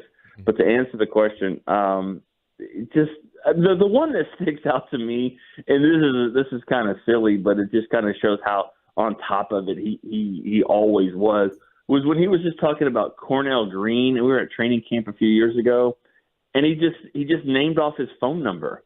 He's like, yeah, Cornell Green still lives in Dallas, still has the same number, 214-683, whatever it was. And somebody in the media called it, and it was him. He answered. Wow. And this is weird. I mean, this is a guy, and he was just telling his story about how, this is a basketball player and how, Cornell Green is really a fascinating story and how they got him, just one of many players that they would just take a chance on. I love that part. And for every time that they drafted a Carl Lewis who never even played, but the other guys did. That was what their mantra was. Let's see if we can make football players out of great athletes, and they did several times. But just spitting off Cornell Green's phone numbers 50 years after he was playing, I thought that was pretty funny.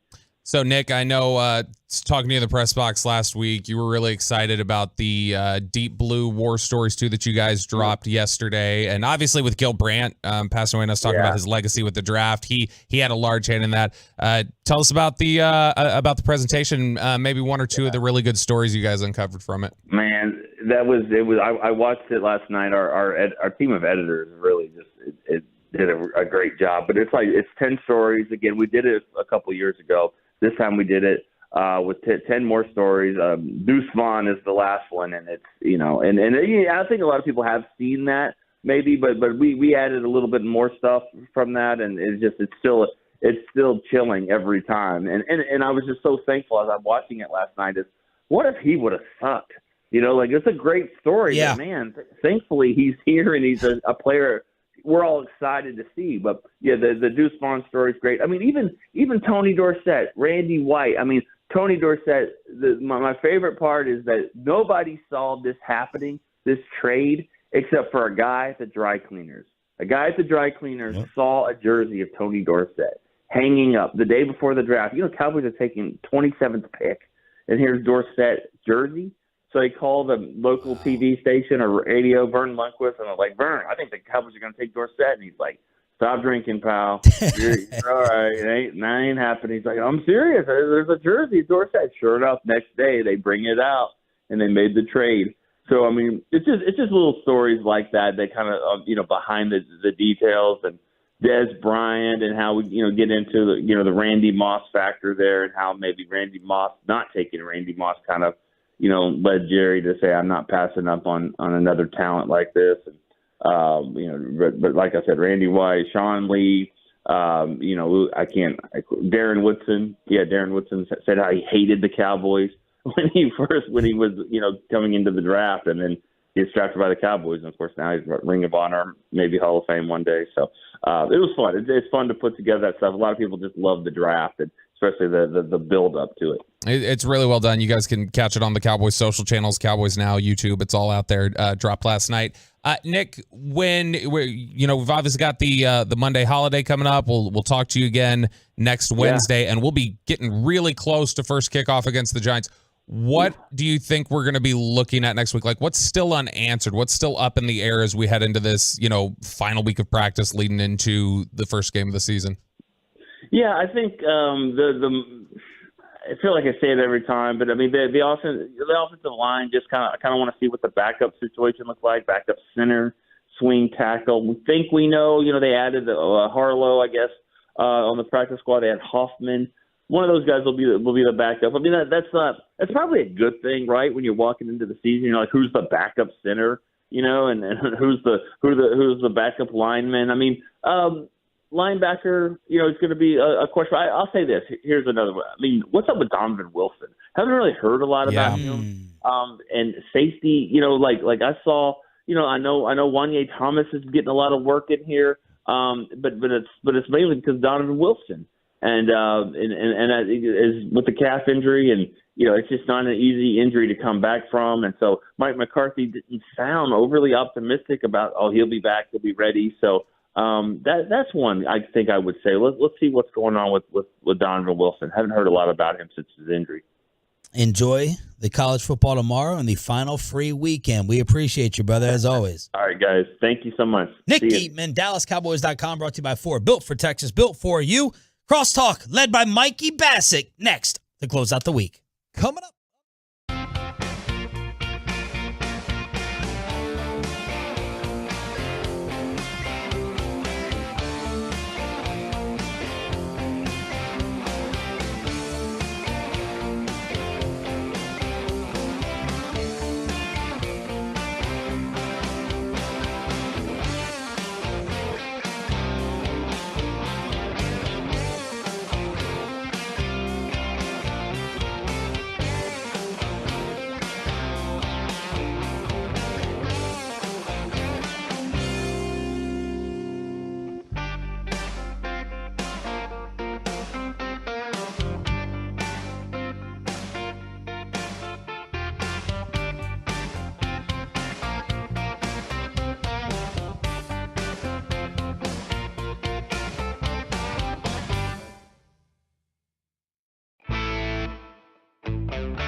And it's back to Sean and RJ right here on 105.3 The Fan. Segment here brought to you by Classic Chevrolet. Hurry into Classic Chevrolet for once-a-year Labor Day savings.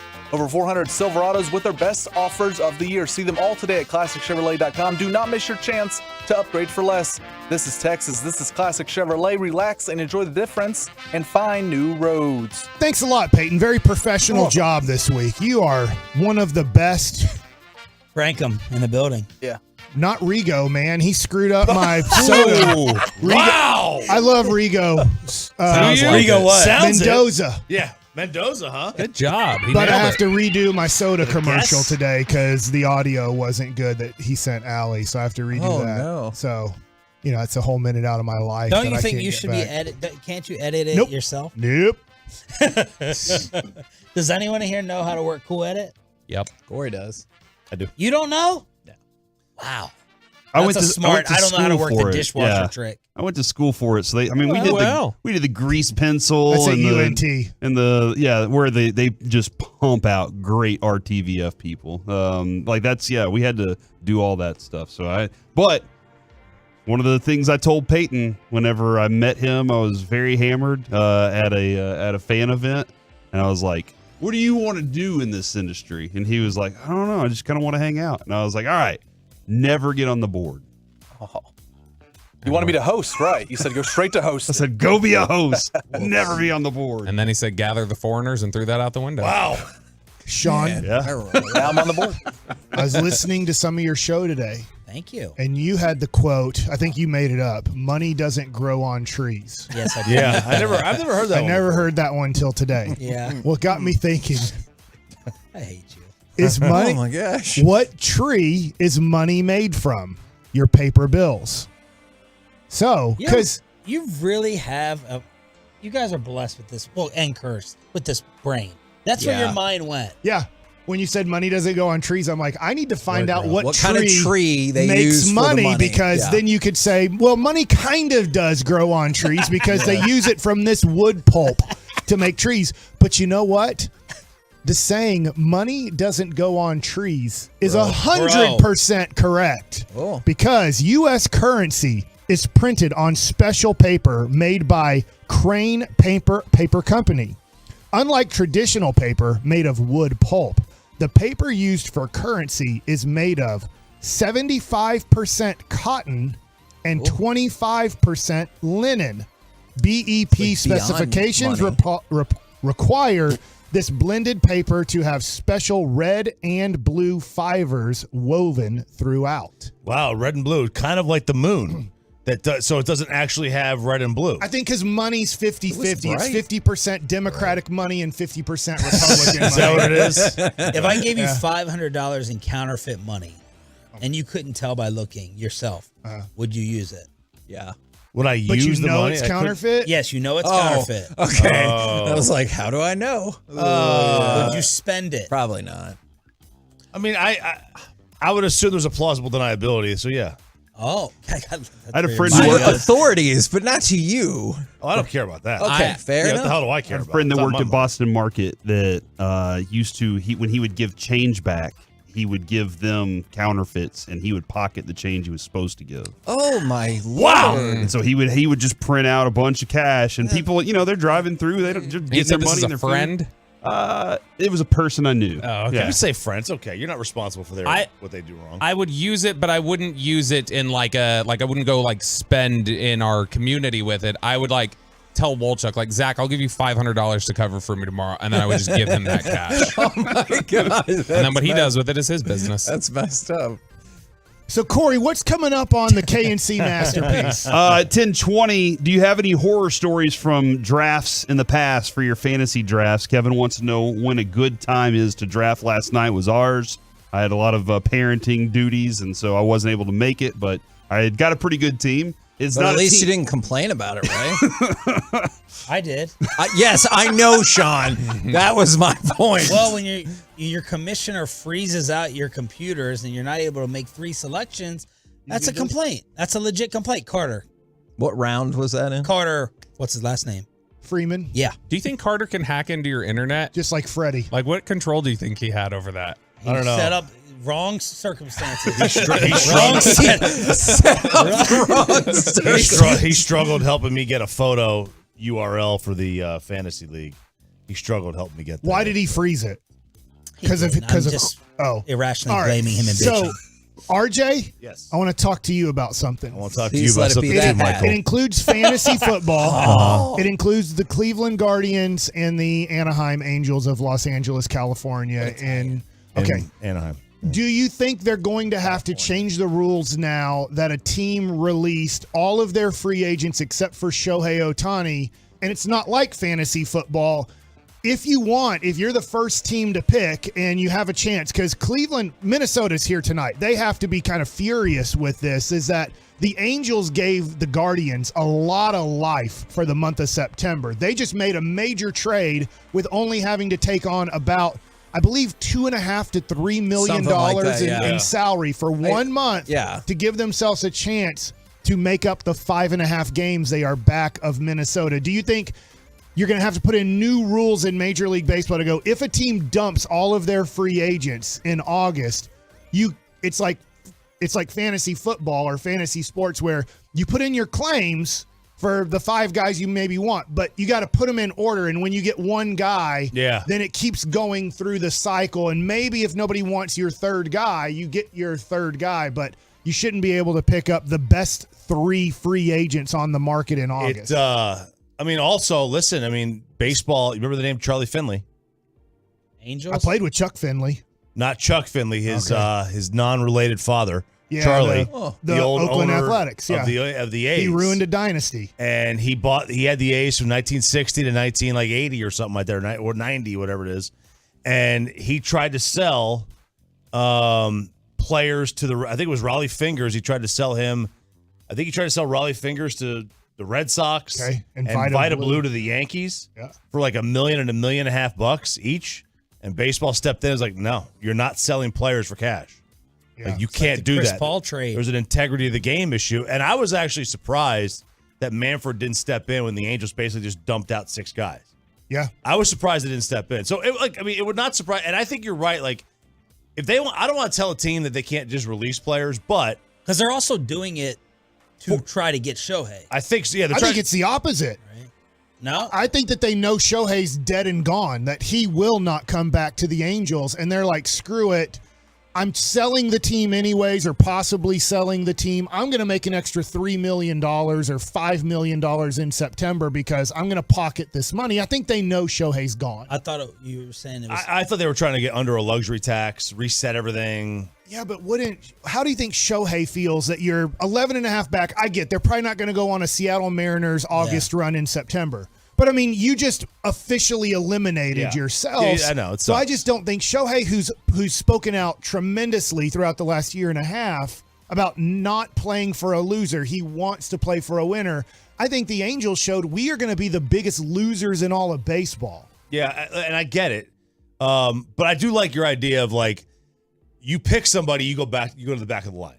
Yeah. Like, so everything resets. So, like, let's just say the Guardians took somebody. Yeah. It goes back to the next team now. They get the next pick of who they want instead of them being able to just say, oh, yeah, we're up. We'll take him, and him, and let's go on over here. Does any other waiver wire work like that? I don't know. It doesn't just go to the next team? I think the NFL waiver wire is the same. That if you're a bad team, you can pick up. It's by order of record. You're on the clock.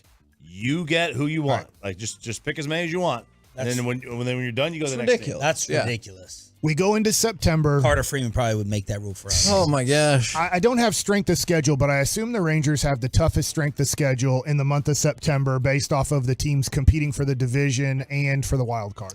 Within the division, they're the worst. They're 52%. Seattle's 51% and Houston's 49%. Yeah. 75 and 58 right now. How many wins do the Rangers get? Now that it's September 1st, you have 1 month left to the sprint. This is now a sprint. This is less than 2 NFL football seasons left. So when Stephen Jones tells me it's a long season, I tell him to stick it where the sun don't shine. It's the shortest season in the history of sports, so it's not a long season. What time's Stephen on? Is he on today? I don't really ask him questions. Or he didn't tease him. At the end of the day, I don't ask him questions. 75 wins.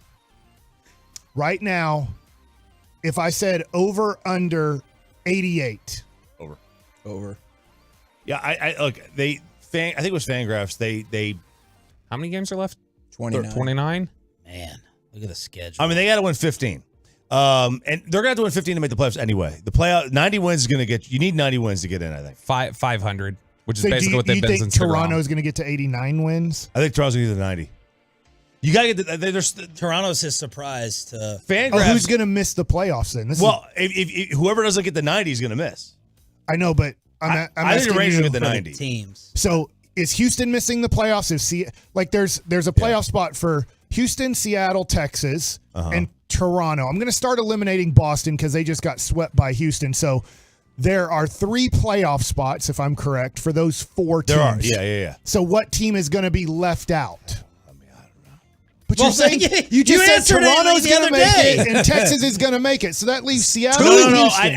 I'm saying you need to get. So You they- answered it on our show the other day. You think that Texas and Houston. Toronto and blank and Houston. So he's leaving out Yeah. Seattle. So you need to get the 90. Now they could all theoretically be at 90, and baseball is Okay. usually a tie. They're not. Baseball's not going to do. It's not a one-game It's- playoff. it's a tiebreaker. It's whatever your record is against that. I will say this. I don't know. I'm going to assume if Houston, Seattle, and Texas all tie, somehow they all end up with 90 wins, I'm assuming it will go to your divisional record overall. Because then Seattle, we have a better record than Seattle, but we have a worse record than Houston. It starts getting into probably kind of NFL type of I think I remember seeing the first tie break is Head-to-head. the record among all 3, if it's a Oh, if it's three-way 3, tie. yeah. So not the entire division, just between the 3 of them, I believe. Okay. So everybody feels over 88. Does Yep. anybody feel under 88? I'm over. Okay. And then my last So question. under 88. I mean, it's just what? It's 13 wins. They're 13 and 16. If it's under 88, they'd be 12 and 17. I know that when they had 35 games left, I looked at it, and if they won 87 games, that would be going 15 and 20 your last 35 games to finish the year. Okay, my last question, and then we will get ready to do 4 hours of the greatest radio you've ever heard. It's a shout out Friday. Did I hear you say it's a burnt end barbecue Yeah, Friday? it's National Burnt Ends Day. Crossbuck. Percentage. Evan Carter is called up in September to help out the Rangers offense. 10. 20.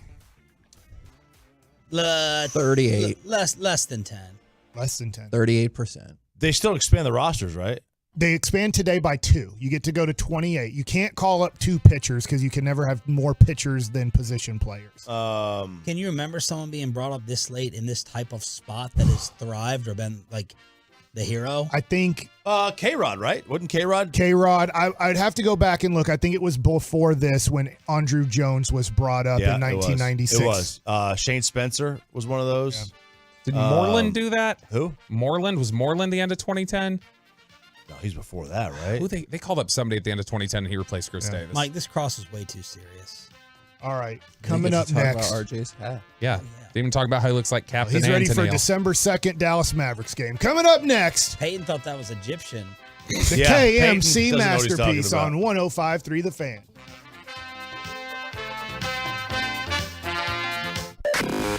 We're giving you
KNC Masterpiece on 105.3 The Fan.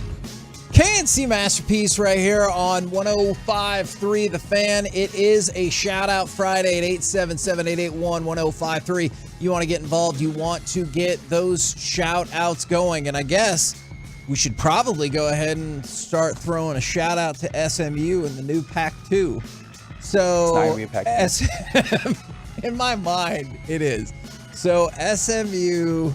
It's along with Stanford and California, I do believe, or Cal if you prefer, have agreed, and they have been accepted by the ACC, which now brings them up to 18 teams and leaves the poor Pac-2 with just the 2. All right, two things.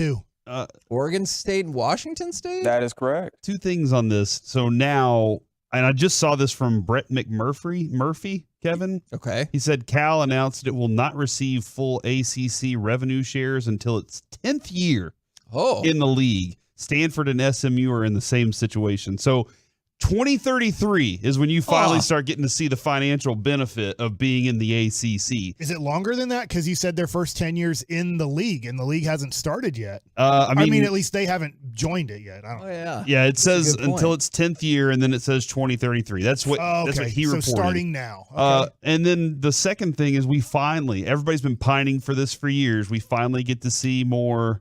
Is it Duke and SMU basketball? Is that gonna? I know Jason Garrett's gotta be stoked. But seriously, I could see why SMU makes that deal because they've been desperate to get into a Power 5, though clearly we're gonna have to redefine that. They've been desperate to get in Power 5 forever.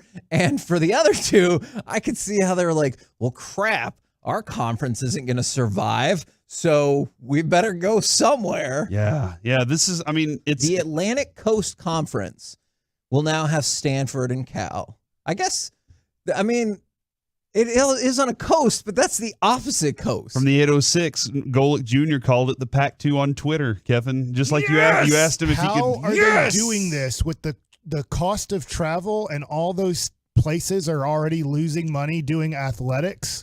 I am not. I heard from the UT president, athletic guy. Chris Del Conte. Yeah. They're broke. Yeah. What are these schools doing? They're just intentionally losing money. I go to their campuses, when I went to UT's campuses, I was like, God, they should charge more money for my daughter to go here because I don't know. Like this grass, I did see one blade of grass that was a little brown. And I was like, gosh, for it not raining in Austin for about 5 months now. They surely have the greenest grass in Austin right now. I think that's probably why it's taking so long to get the revenue share. They're like, hey, look, this is not cost efficient for us. And SMU's like, oh, we need to be there. And then the other two schools are like, our conference, it's like their planet has blown up and they're like, we just need sanctuary somewhere. And they're like, all right, we'll take you in. But does like the landscape of college football, do you think it's going to just continually be changing every 10 years like this? Or is it going to kind of, or do you think like whenever they're like, we're unhappy with the situation, we're just going to move now? Can I ask you that scary question? If SMU, let's just go specific to our hometown team that just left, and I get like TCU too. I'm not saying I'm an SMU person, but here they are. If the landscape keeps changing, they never make a dime off of going to the ACC? Because if 5 to 7 years from now, everything changes and the ACC is gone, and because maybe the premium ACC schools went into the SEC, then SMU would have never reaped the benefit of going into the ACC? I wonder if having the marketing arm of the ACC, which, by the way, good for the fan text this morning for suggesting it just gets changed to All Coast Conference instead of Atlantic Coast Conference.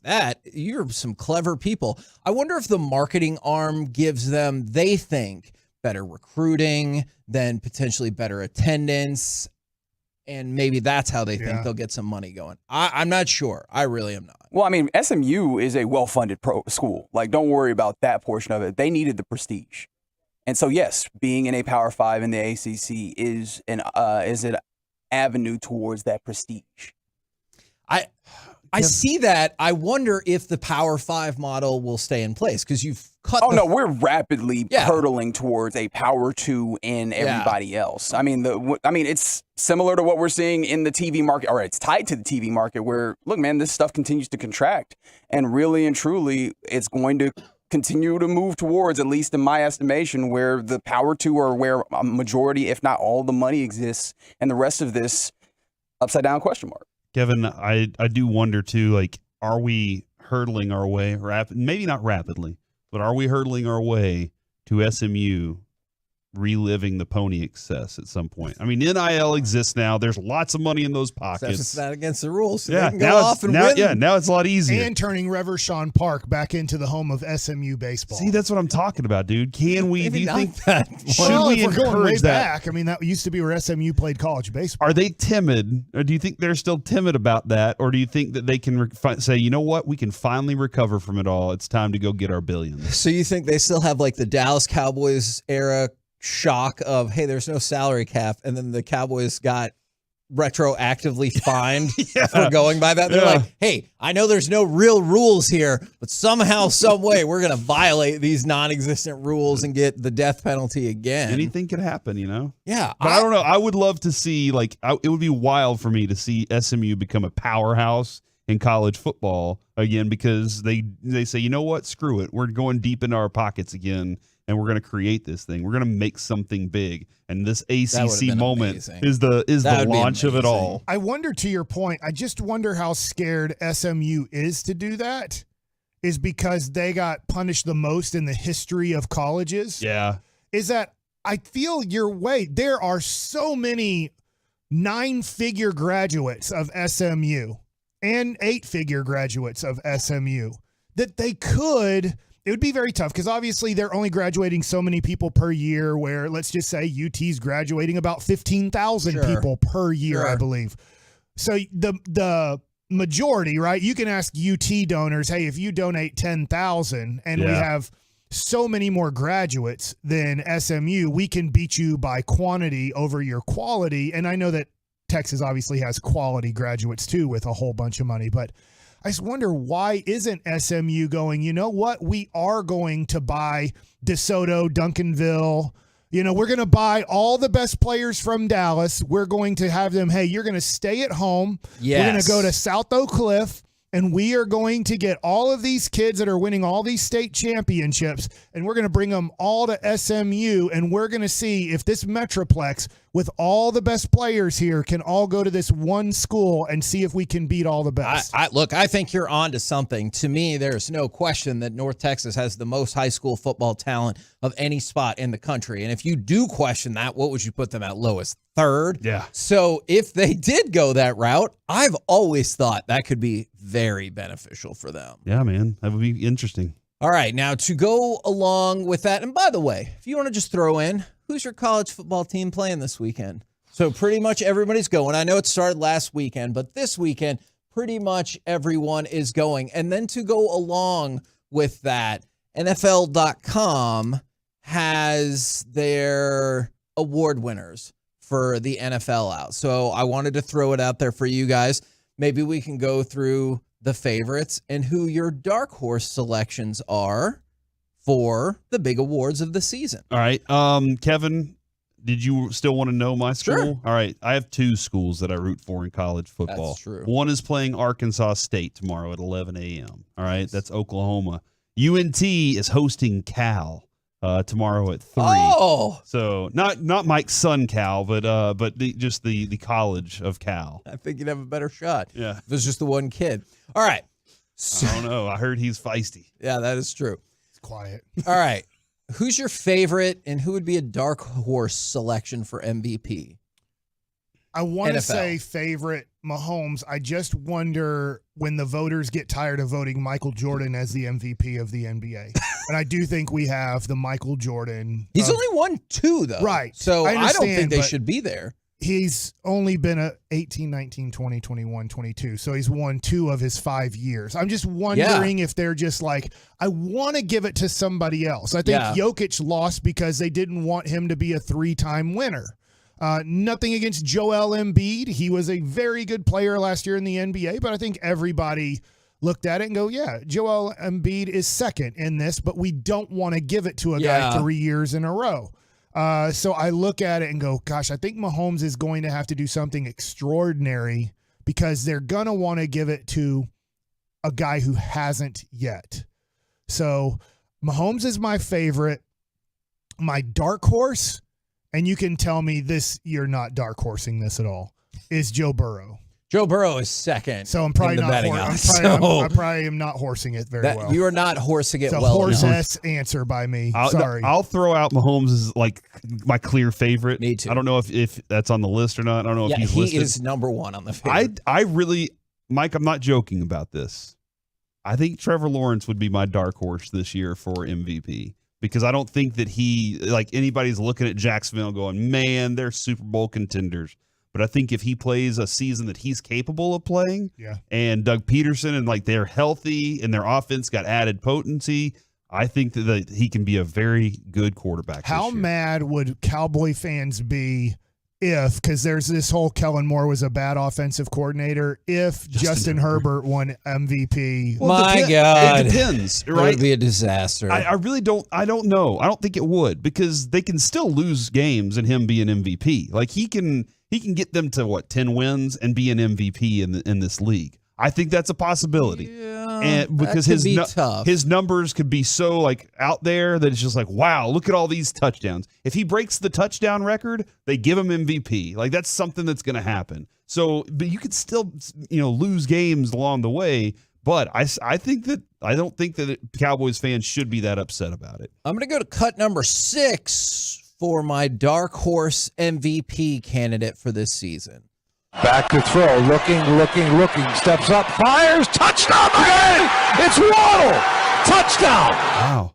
But our old producer, Brian Waddle's going to be the... Yep, that's correct. Tyreek Hill. How many people know that's his first our name? Our first producer ever, his name is Brian Waddle. We just called him Waddle. If you asked me, what about Brian, I'd be like, who is... the song. It's Tua. Oh.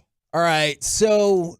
Dang it, got it wrong. I think Tua makes a compelling case because you saw how for half the season he could have been the MVP. Through half the season last year, I think he probably was on track to be the MVP of the NFL. Then clearly injuries caught up with him, as unfortunately they have been apt to do. But yeah, if we're throwing out dark horses, I am going to say Tua. From the 254, sure hope it's T-Law. I turned down $25K for my T-Law's last card show.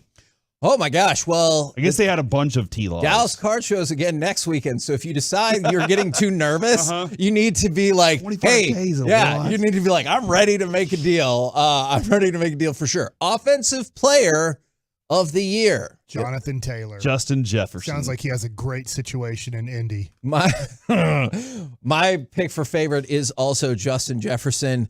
My dark horse is Derrick Henry. Because I'm going to go back to this. You're on the Henry train, huh? I am. Because I think that they're going to realize that things are so bad there. They're like, hell, I don't know. Just give him the ball every single time.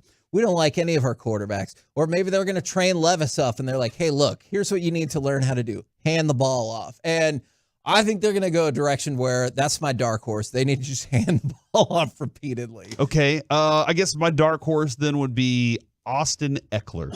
Would be my dark horse. Yeah, that's a good one for offensive. He just player got of the year. engaged. Well, good for him. I know. I'm supposed to have one. I mean, that would be delightful. Come on, you can say any name. You don't have to if you don't want. Any name, offensive player of the year. Steve DeBerg. They have to be a contemporary player that is in the league right now. Are you saying Steve DeBerg couldn't? Yes, I am. He can't even be on this show. All right, I hate saying this. Jalen Hurts. Ooh. That's interesting. Okay, yeah, that is interesting. Now, that being said, it could be tough because whoever wins the MVP does not win Offensive Player of the Year, right? Correct. So I do think Jalen Hurts has a chance to win the MVP, but I just wonder if he doesn't win the MVP and he kind of finishes top 5 again and he has 1,000 rushing yards with that power bottom on those short yardage plays. And then he does throw for 30 touchdowns or more. Do they go, let's give him something? We're going to have to go, but I wanted to run down the NFL.com picks for the rest of the awards. They picked Michael Parsons for Defensive Player of the Year, Bijan Robinson for Offensive Rookie of the Year, Jalen Carter, unfortunately, for Defensive Rookie of the Year from the Eagles, Comeback Player of the Year, Damar Hamlin, of course, and Coach of the Year, Robert Saleh with the Jets. So those are the rest of the NFL.com ballots. And they asked a whole lot of people, and these were the consensus they came up with. We're the KNC Masterpiece right here on 105.3 The Fan. Coming up next, we will get Shout Out Friday going. If you want to send those in at 877-881-1053. Plus, when is the best time for a fantasy football draft? And do you have any horror stories from drafts previously? Let's talk about it next right here on The Fan. All right.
By Blue Nail Roofing.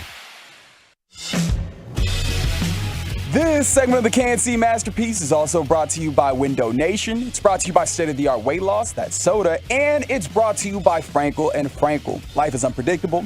Accidents happen, and Frankel and Frankel are the go-to attorneys for car and truck wrecks in DFW. If you or a loved one has been in an accident, contact Frankel and Frankel for a free consultation at truckwreck.com or call 214 or 817-333-3333. The Bills safeties are 25 yards from the line of scrimmage. The right, Jefferson leaps to catch it, and he caught it at the Bills 40. What a grab! Are you kidding me with that catch, JJ? KNC Masterpiece back here on 105.3 The Fan. Will that be the number one pick in your draft? Also, it is a shout out Friday. I like this one for the 409. Shout out to all the Twolos at the Fan Phenom last night. It was awesome. That is from Twolo Andy. And I guess I had not heard about this. This is very sad, so please be careful out there. From the 214, shout out to all my brothers and sisters at UPS. We lost a brother to heat stroke this week, and he was just doing his job. So y'all stay safe. Absolutely a very valuable service. And we have a lot of delivery drivers that listen to the show. Appreciate you guys very, very much. Yeah, hydrate. Try to stay cool when you can. Try not to do the most vigorous stuff you can in the most heated time of the day. Right. If you can avoid it. So I was curious because I don't play fantasy football. Obviously, I'm very familiar with the ins and outs of it, but I just don't do fantasy football. Is this weekend the best weekend for the draft? Do you wait until the actual week leading up to? I mean, I know we're there. I do believe, and I think it was Jordy Nelson one year, Kevin, we did our fantasy draft the Saturday of week 3. This was when we still had 4 weeks in the fantasy season or the preseason. Okay. We did it in week 3. And my buddy drafted Jordy Nelson, and in that game, like literally, we're at Fox and Hound after the draft. We're all having a good time and talking, and he goes up for a catch and gets injured for like the rest of the season right then, or something. I think it was Jordy Nelson, and my buddy had just drafted him, and I was like, oh my gosh! And that's the year we decided we can never do it until the week before the NFL season starts. And so this is smart by the NFL, Kevin, saying, hey, we're going to give this grace period window where we only have 3 preseason games, and then you'll have 2 weeks before the season starts to get your draft in on a Saturday. Mostly for fantasy purposes. Yes, exactly. I think the NFL understands how much fantasy football dives into their monies. So that was the moment we decided. So now every year it's right before, and so I think that's the best time.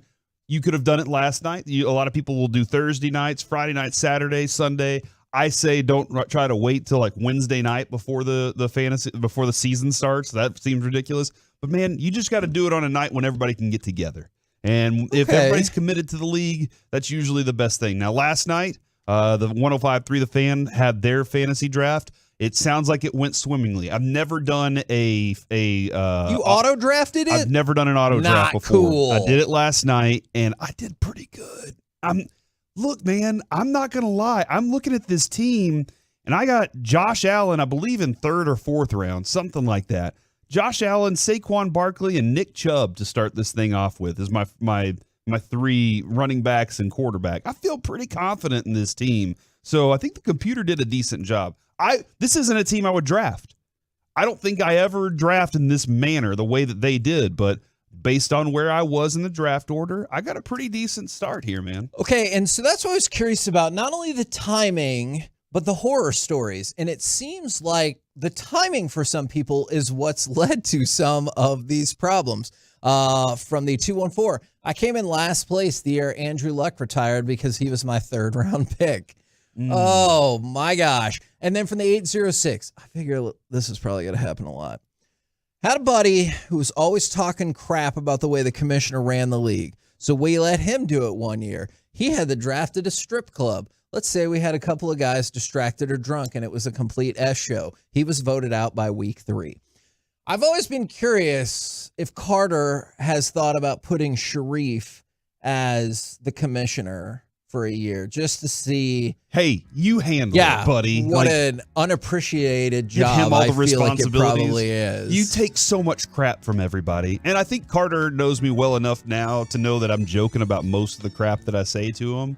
Wait, most? Most of it. Because there's some serious stuff. We have good serious discussions too. But most of the stuff that he can he's like, okay, Corey's just giving me hell here.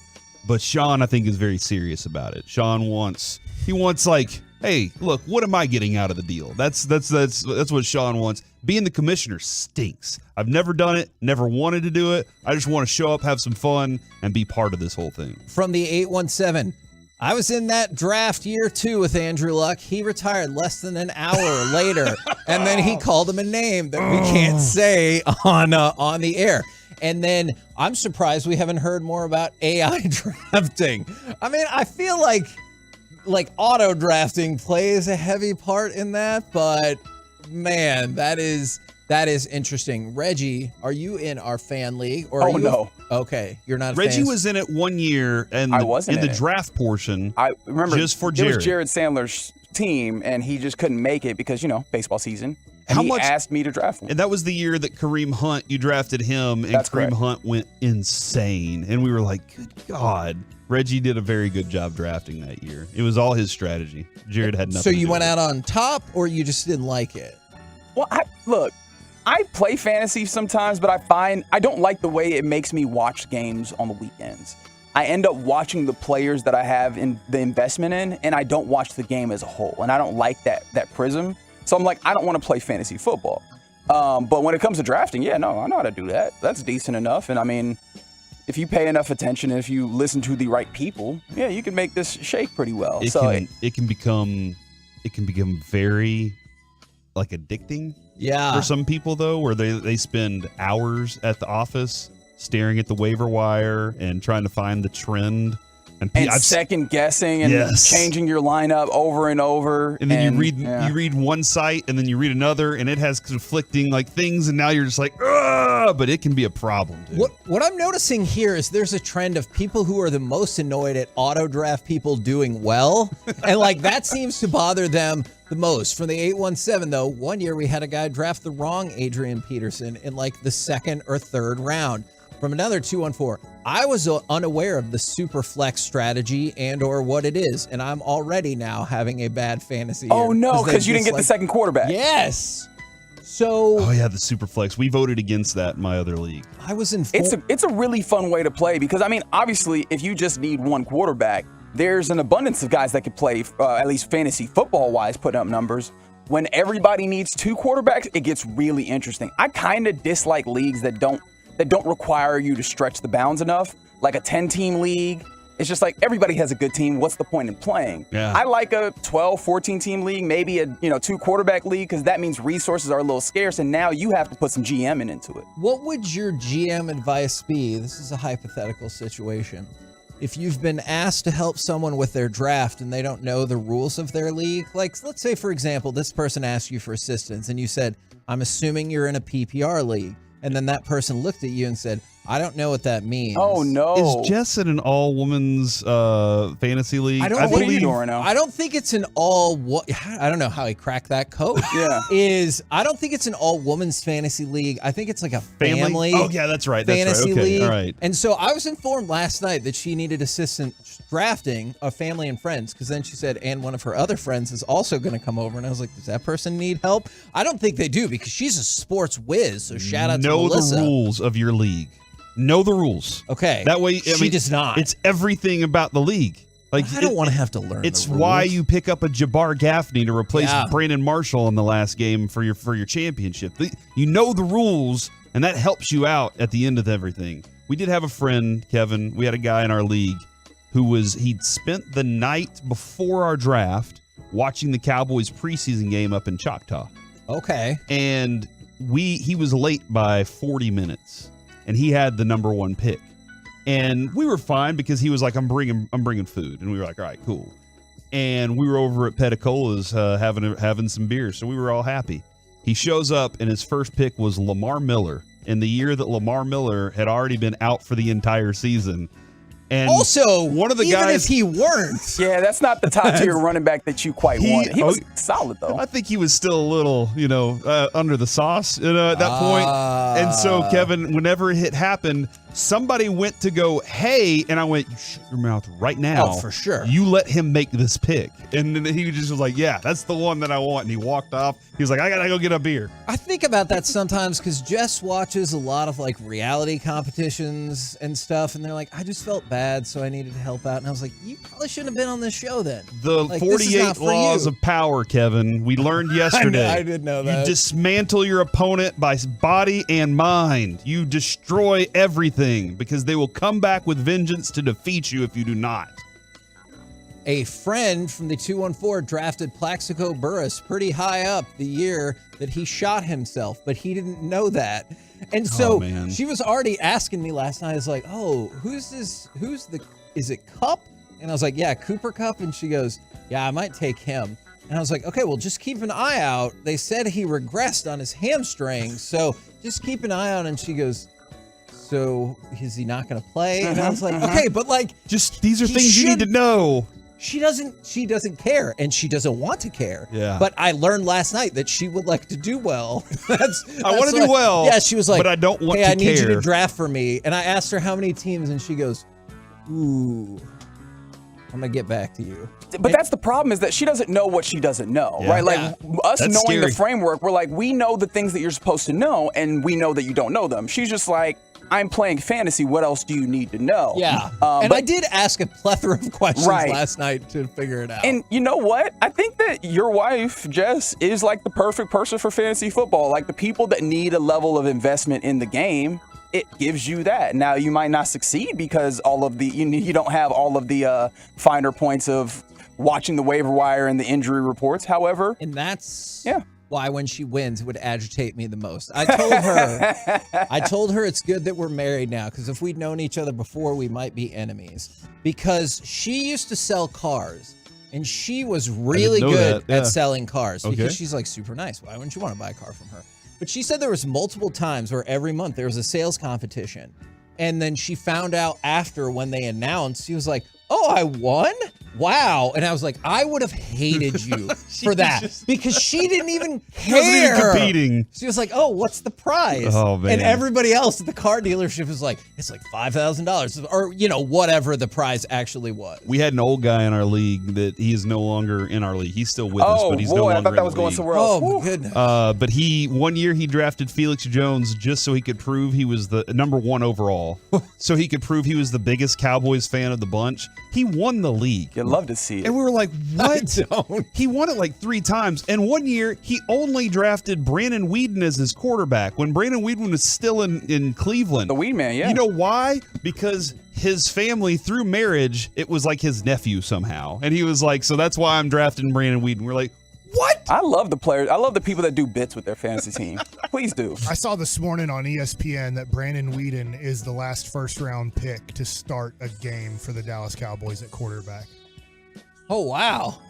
In 2015. Is that the game So he since got Troy trapped under the Aikman, there flag? hasn't. Well, I guess Ryan Lee started one, but yeah, wow, that is Like if interesting. if you take Troy Aikman, to your point, out of the scenario for about 25 years now, you look at Ryan Leaf, Brandon Weeden. I don't know. Like that's the other thing. That's too. it. I don't know if there's another first-round quarterback. I'm sure there is. I'm just not thinking of it. I think that might. Well, I don't know. Was Vinny Testaverde? Well, He was. Yeah, he okay, was so that's 1-1. there's. But even in that mix of all that chaos there, that's Drew a lot. Bledsoe. Yeah, those. Yeah, but those that's- were before Brandon Weeden. So Yeah. Man, and this one is crazy from the 214. Last one I got for you.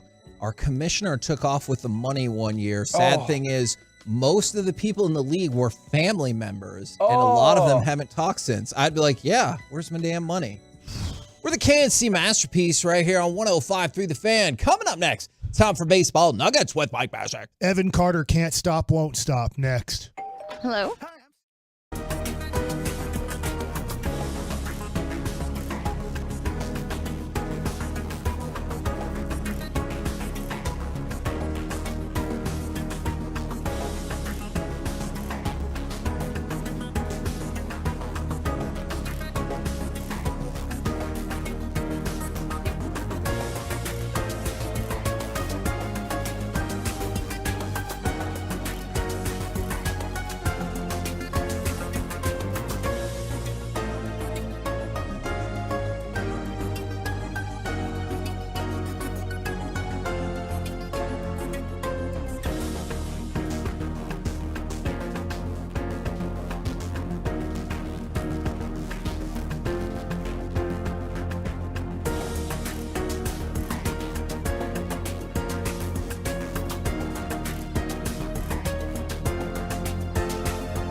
105 Through the Fan is brought to you by Classic Chevrolet. Hurry into Classic Chevrolet for once-a-year Labor Day savings. They've got over 400 Silverados with their best offers of the year, and you can see them all at ClassicChevrolet.com. Don't miss your chance to upgrade for less. This is Texas. This is Classic Chevrolet. Relax and enjoy the difference and find new roads. KNC Masterpiece back here on 105 Through the Fan on a shout-out Friday from the 903. Shout-out to Kevin, Mike, Bobby, and other soda guys from 105.3. I hit my 50-pound weight loss goal at soda last week. Thank you guys for showing me the way. Outstanding work right there, good sir. Always outstanding work in Baseball Nuggets with Mike Bassett. All right, guys. I know I asked this question during Crosstalk, and it was a little bit of a tease to this moment now. If you're following Evan Carter, he's the number one prospect in the Rangers organization, pretty much top 10 prospect in baseball. It's fluctuated throughout the season somewhere. I think he got all the way up to 6. He might be at 6 right now. It just matters who graduates from the prospect list and where he's at. But he started off, didn't he start off in the 30s or maybe 41? He did. It's really interesting. Take this however you want, because I know Kylie McDaniel did the same thing. The Athletic, on their list of top 12 Rangers prospects, has him second behind Wyatt Langford. I totally get it. Evan Carter will make the major leagues before for sure Wyatt Langford, and hopefully they are competing for all-star spots for their whole career together, because if they both reach their potential, you are going to have 2 perennial all-stars in the outfield. Probably, 2025-26 would be like kind of the start of them competing for all-star berths, and then you'd hope it would happen through about like 2033 to 35 for you. I do hope All that. right. Evan Carter. We talked about his first game on August 29th. He goes 4 for 6 against Oklahoma City, against LA Dodgers. I'm going to be honest, I don't know, like the Dodgers AAA. The affiliates and stuff, yeah. But I like that he's doing it against the Dodgers because, hell, everybody that they end up developing ends up being a good major league pitcher. So the day before, on August 30th, horrible day for him. He goes 1 for 4 with a run scored and an RBI. So, I mean, that was... Get him out of here. That's still pretty good, right? Yesterday, he goes 2 for 4 with a double, with a stolen base, with a walk, with a run scored in the leadoff spot. So far in his 3 games in AAA, he is 7 for 14 with a walk, 3 runs scored, 2 RBIs, and 2 stolen bases. Wow. Just wow. That is incredible. It's living up to everything. Like, you'll see guys just kind of, they'll fall off. This dude is living up to everything, all the hype we've heard about him. I know That's amazing. I know that he's not on the 40-man. I know that literally he just turned 21. He's just a few days into being 21 years old. I just keep wondering with the struggles of this offense, and I hope it stops, and I hope they're like, look, we're not calling up Evan Carter. We're doing just fine offensively.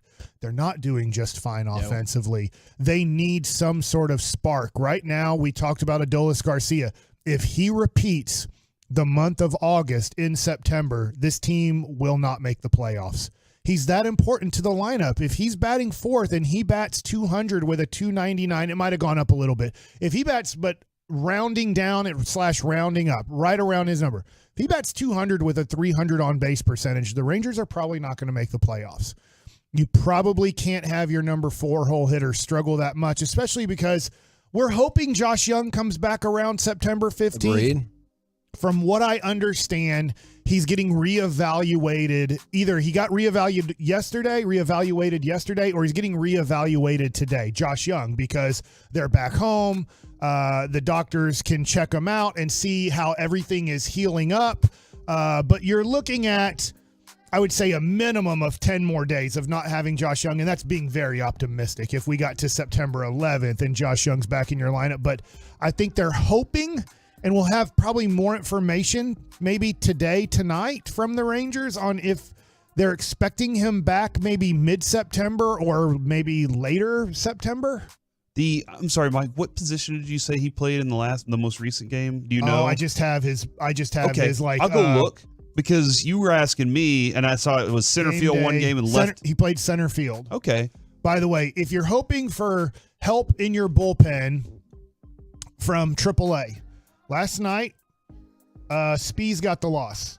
He pitched 1/3 of an inning. He didn't give up any hits. He did give up 3 runs. How do you give up 3 runs without getting walks or hit by pitch, I guess? He walked 4 guys. Yeah. And got 1 guy out. No. So I don't think Spees is coming up anytime to help you.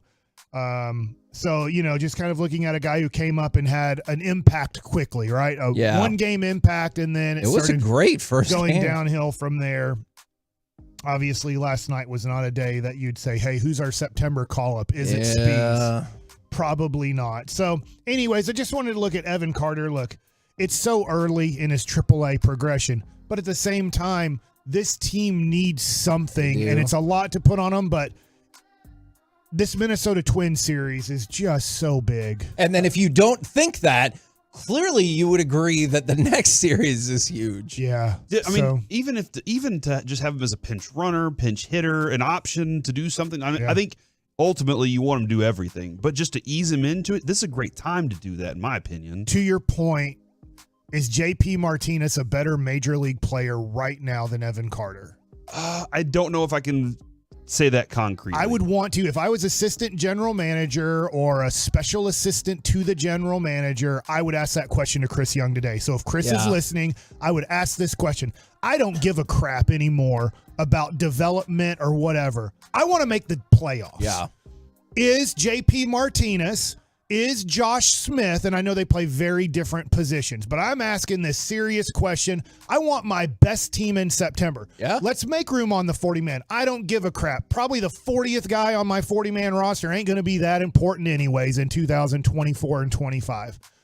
I need to know what's my best 28-man roster to make the playoffs. And I need that. And so that's where I look at Evan Carter, and I need serious questions being asked of how do I make the playoffs? We didn't make trades in July that, hey, we were optimistic on our bullpen. We were maybe wrong on these guys. Hopefully they prove me right, and I'm talking from a Ranger standpoint. Yeah.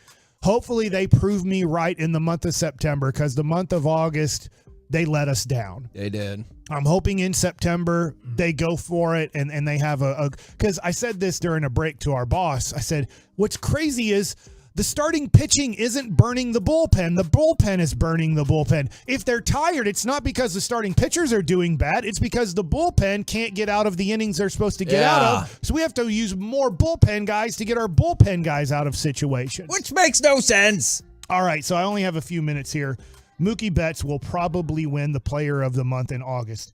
How about this? In the month of August, he ended up batting .455 with a 1.355 oh my gosh. OPS. He had 11 home runs, 30 RBIs, 35 runs scored, 51 total bases in the month of August. So in 28 games, he had 51 total bases. He is now, like we talked about, maybe the slight front runner for NL MVP. But it's really Here's close, what Acuna did. Here's what Acuna did to lose ground. In the month of August, Acuna lost a lot of ground in MVP because he batted .352 with a 1.006 OPS. He had 11 stolen bases, 6 home runs, 27 runs scored, 15 RBI. Now, they both lead off. So isn't that amazing? Like 30 RBIs from the leadoff position from Mookie Betts. That is amazing. He had 43 total bases, Acuna. He reached last night by hitting a grand slam last night. He is now the first ever player in Major League Baseball history to have 60 stolen bases and 30 home runs in a season, and he has a month left. That is incredible. And he might not be the favorite to win MVP. Yeah, he just lost his front-running MVP status because he only batted .352 with a 1.006 OPS in the month of August because Mookie Betts has just gone into another planet right now with his offensive skill. It is going to be really fun. They're playing each other right now. If you want to watch the best two teams in baseball play each other, Atlanta played last night against the Dodgers. They won 8-7. But they're starting their series. You tell me right now, who will win NL MVP? I think Acuna because of the everything that he's done all season and the team. That's just for me. I'm going to lean Acuna. And you know I love bets. But it's going to be such a tough vote. Obviously, there's not a tough vote. It's going to be Shohei Ohtani, even though he's not pitching anymore. But I'm with Corey. I'm going to lean Acuna, but I could see it going Mookie's way.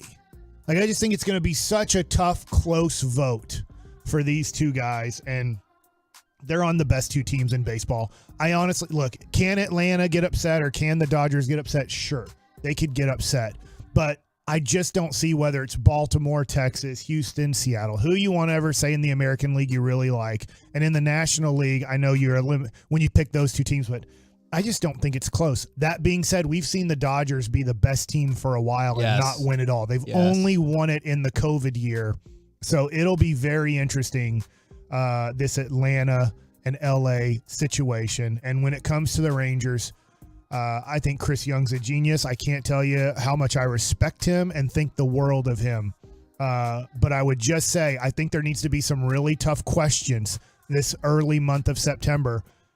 Let's put our best team on the field. Let's get our best reserves on the team. And I know it's tough to trust a young 21-year-old, but I think Evan Carter is maybe one of your 9 best players in the organization. And maybe you take the risk and you call up the young 21-year-old to help you out. We're the KNC Masterpiece right here on 105.3 The Fan. Coming up next, what will you do during your last weekend without NFL football until February? Plus, we'll talk with our Cowboys insider, Mickey Spagnola, next right here on The Fan. DFW.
Fan Studio, secured by DFWsecurity.com.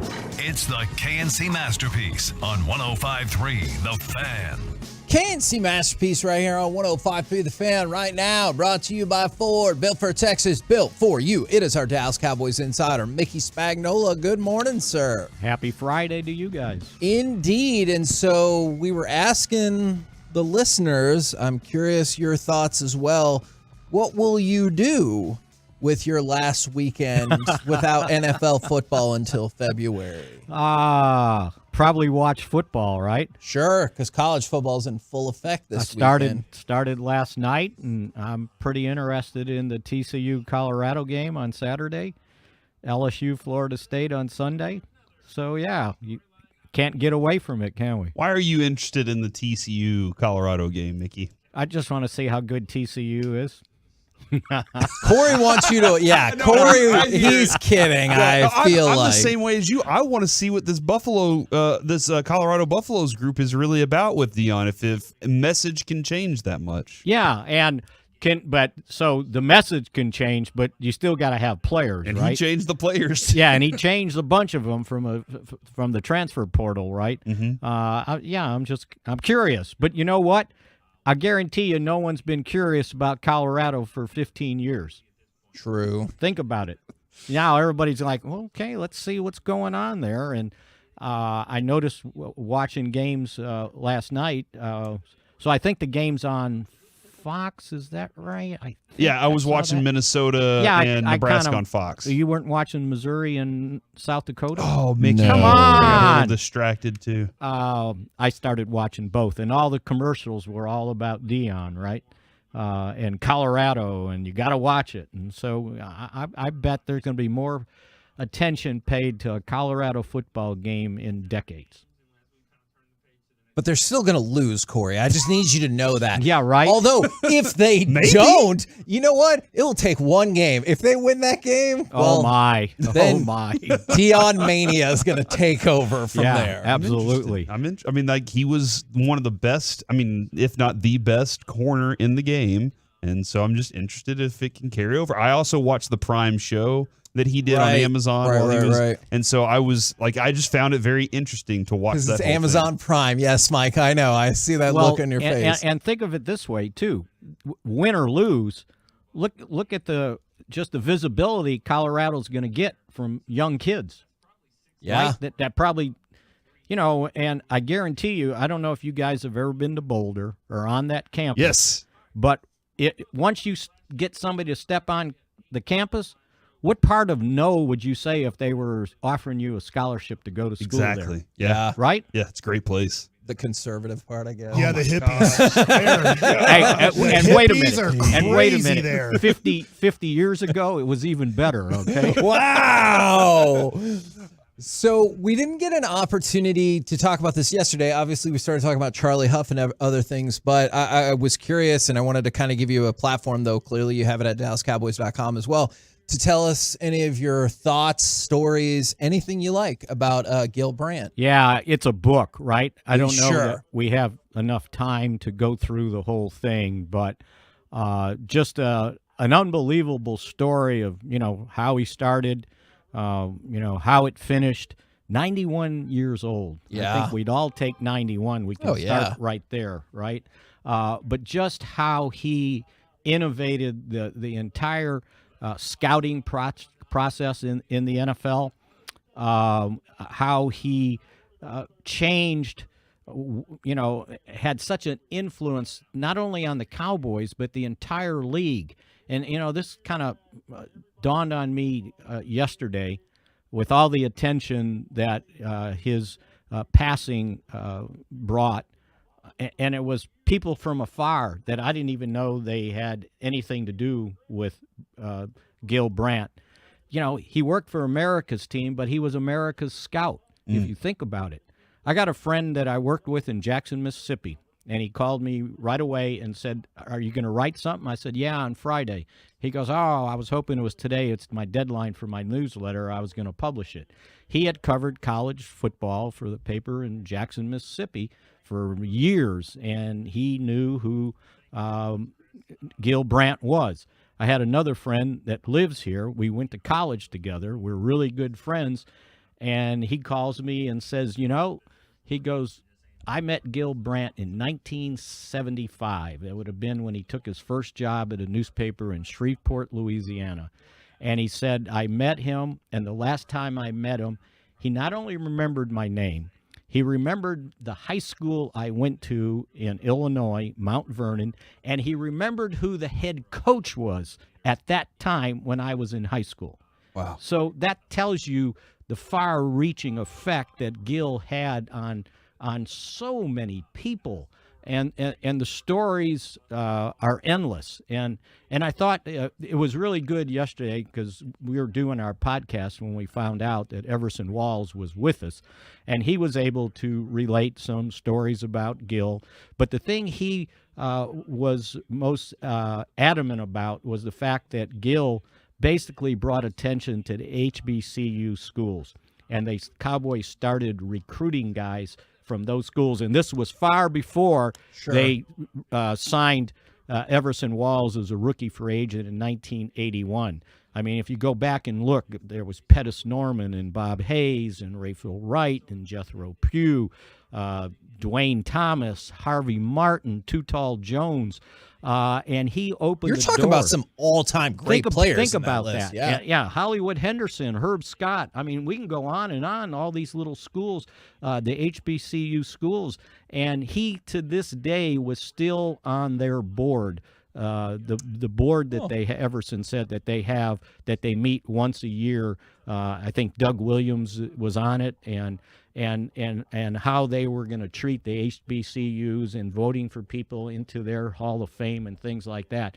But Gil was on that, and he was going to schools and scouting players when I'll guarantee you no one that looked like Gil was going to those schools, right? And interesting story, and I think this happened maybe late 60s, somewhere around there. Gil got a bunch of head coaches from the HBCU schools, in the different areas, somebody from the north, the south, the east, the west, whatever. And he goes, once a year, they would bring those guys in for lunch or for a dinner. And basically what they were doing is asking those guys, hey, the players in your area, the schools you're playing in HBCUs, give me some of the guys that I need to look for. And that was his scouting antennas into those schools. And those guys would help him out to go into places, like I said, that, he might have been the only one that looked like he did going to those schools, right? Yeah. And it opened the doors for players like that to get into the NFL when there was a bunch of colleges, by the way, still in the South that weren't allowing black players on their teams. They would have to go to the north. They would have to go to Michigan State, Minnesota to play football because they couldn't get a scholarship in any of the southern schools. So he was so far ahead of his time, and it almost was like that was part of the Cowboys. Tex Schramm was so far ahead of his time. Tom Landry was so far ahead of his time. They were innovators in this school, in this league, in the NFL, to kind of bring them forward in a lot of different ways, and Gil had his hand in it big time. Man, outstanding stuff there, Mick. We appreciate it very much. Glad to have the opportunity to. A lot of that stuff, I have to admit, I did not know, and I'm looking forward to next week, and we'll dial it up for football. Starting next Monday. It's Labor Day, but it's labor around here. There you go. I like it. Thank you very much, good sir. See you guys. There you go, Mickey Spagnola from DallasCowboys.com. Now, we did also ask the question, and there's a lot of responses. Good. Of what you're I want this to be an interactive show, Kevin. Sure. You talk to us, you tweet, you text to us, you tweet to us. Mike said it the other night. He was talking to all the Tolos and Twolos out there. He said, I see all your texts. I see all your tweets. I saw you, Mike, say that to everybody It's out also there. because somebody's like, you should, if somebody asks you a question, they got mad at me on Twitter because somebody responded, hey, who are the Rangers picking up out of all of these guys that are getting waived? And I was like, I don't know. Yeah. And the guy got mad, not the guy who asked the question, just some other person. Like, you should be more respectful of people and give them a thought out answer. And I'm like, sometimes you don't know. But I was like, I'm not responding to this. I put when he said I was like really bad at Twitter, I put facts, exclamation point. But he was not happy with me. But I'm like, I do a show for 4 hours. You want to hear my opinion? You listen now. Yeah, listen to the KNC masterpiece. And I'm assuming you saw the video, Corey, because I saw it on TikTok. What? Of the guy handing his 2-week notice to his wife. I did see this. Okay. Yeah, I did see this. I have gotten that sent to me by many people who are also big TikTok people. From the 214, I told my wife she needs to throw on whatever Bravo shows she wants us to watch this weekend because this will be her last chance until February. Okay. Look, I talked about this before. Some of the shows that my wife wants me to watch, I have got into. We're in the midst of watching Project Runway. There's only a few people left. Pretty good. All right, so it's still happening, isn't that like 20 years it's old? It's still going. They don't with have Tyra Banks. No, that's America's Next Top Model. This one had Heidi Klum and Tim Gunn. Neither one of them are on the show anymore. This is the first season I've ever seen. It's not bad. Half the time I'm like, I could do high fashion. Other half I'm like, no. Oh yeah, I got an eye for this. High fashion is not about dressing yourself. It's about dressing other people, okay? I don't want to wear any of that crap, but You're some of it... sweats in another Star Wars shirt. It's a Batman shirt, thank you very much. Dress Mike for a month. How would you do that if you were a person of high fashion? Are these people of high fashion wearing just sweatpants and Mike, a T-shirt? Here's what I want. I choose to wear is not what's in my mind, though. I want sales. Do they say that? To find us a clothing company for you, all right? An endorsement for you for 1 month, all right? We've tried for 10 years. Nobody's ever gotten me. But this is part of it. I wear ties I get and it. button-down shirts and jackets all the time.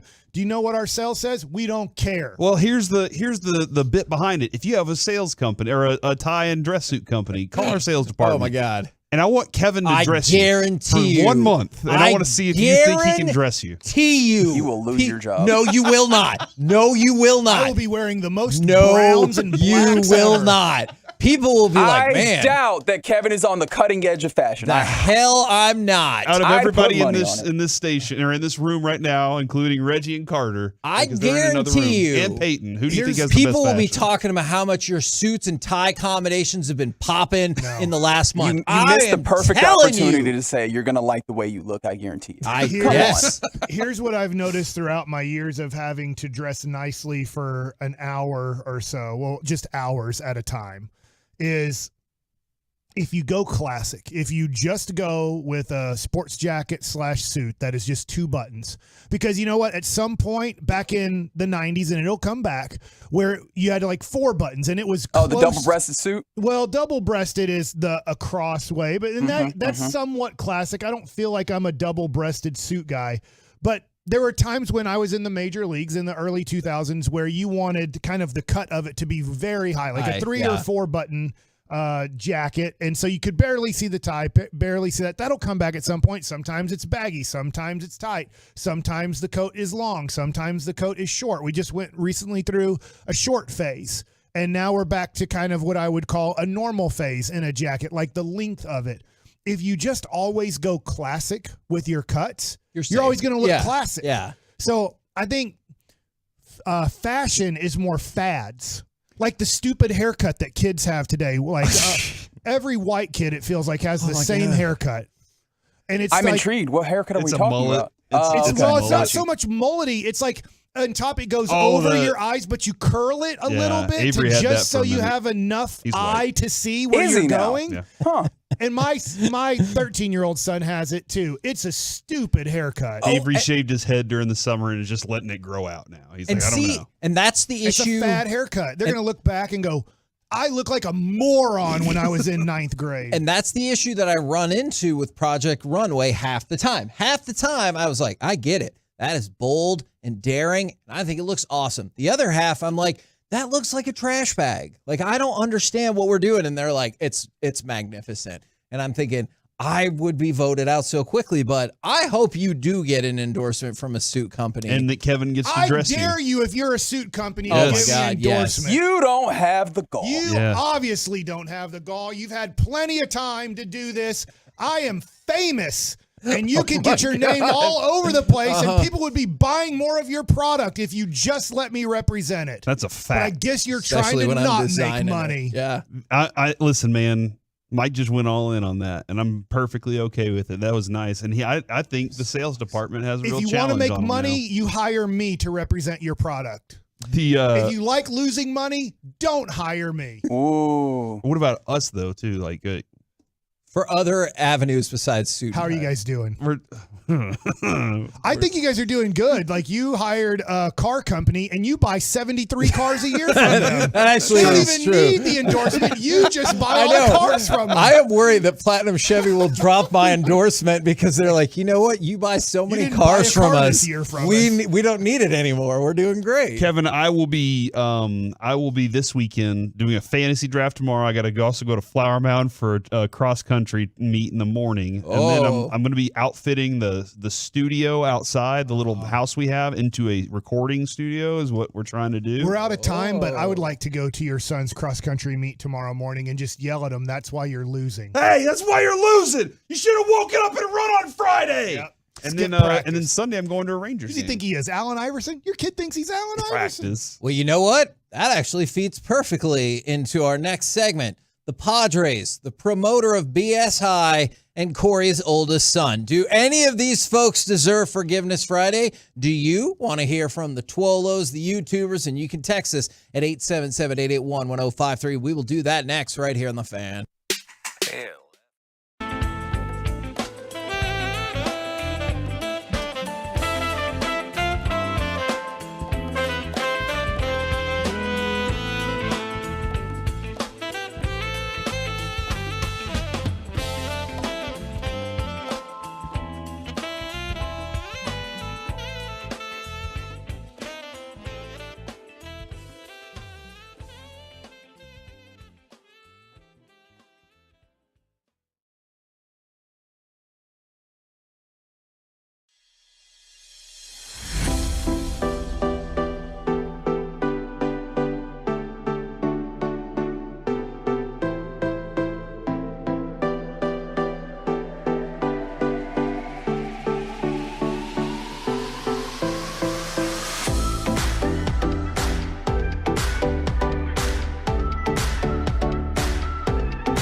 Piece on 105 Through the Fan is brought to you by Frankel and Frankel. Life is unpredictable. Accidents happen, and Frankel and Frankel are the go-to attorneys for car and truck wrecks in DFW.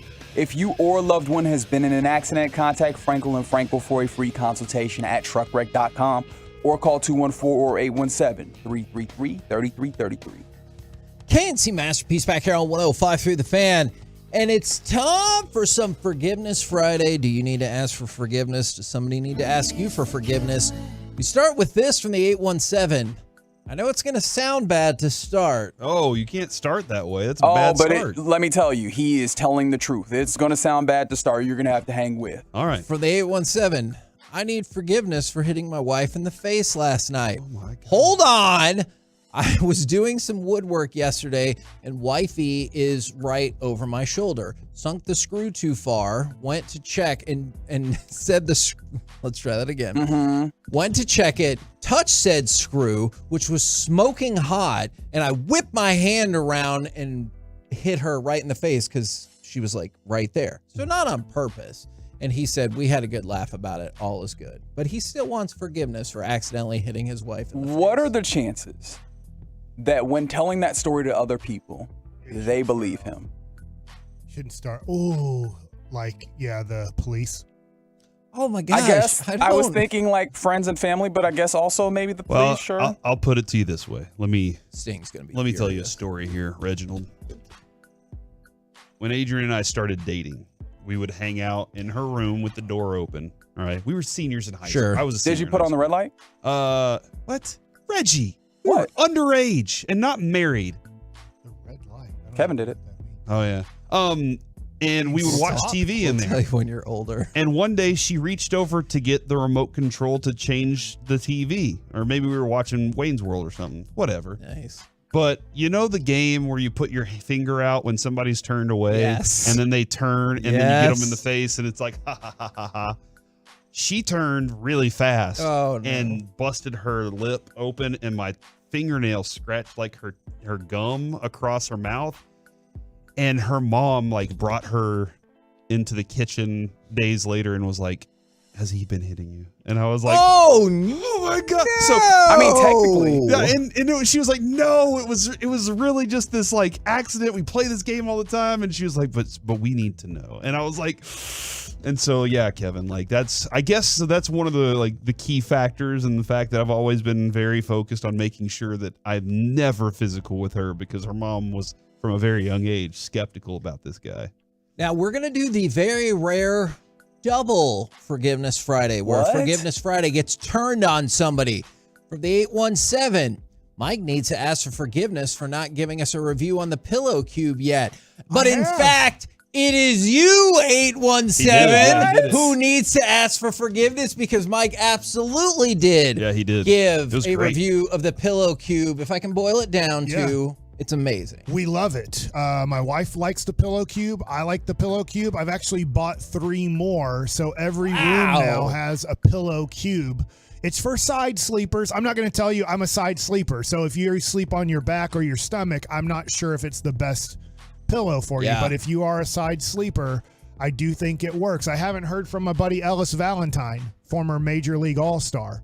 But he heard that segment and he's like, dude, I might need to get one of these Pillow Cubes. I don't know if he made the transaction or not, but I do think it is a good pillow.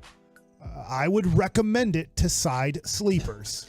The 540. Once again, they could probably sell. They've probably sold an extra, I don't know, 150,000 pillows in the last month because of me.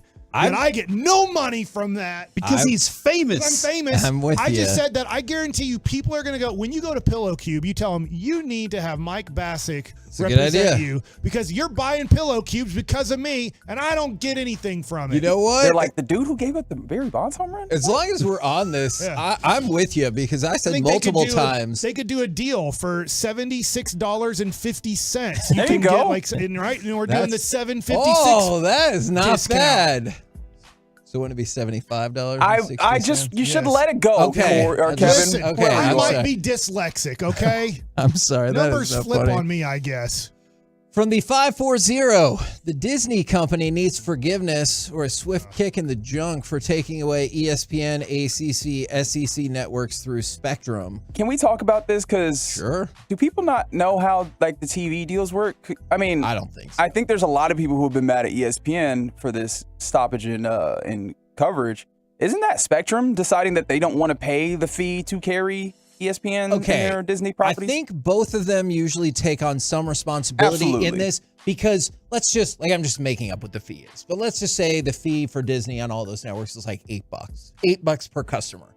And so that was what the contract's been at. And now, you'd been going up at a specific percentage, maybe it changes just a little bit. It's the same as leasing your apartment, right?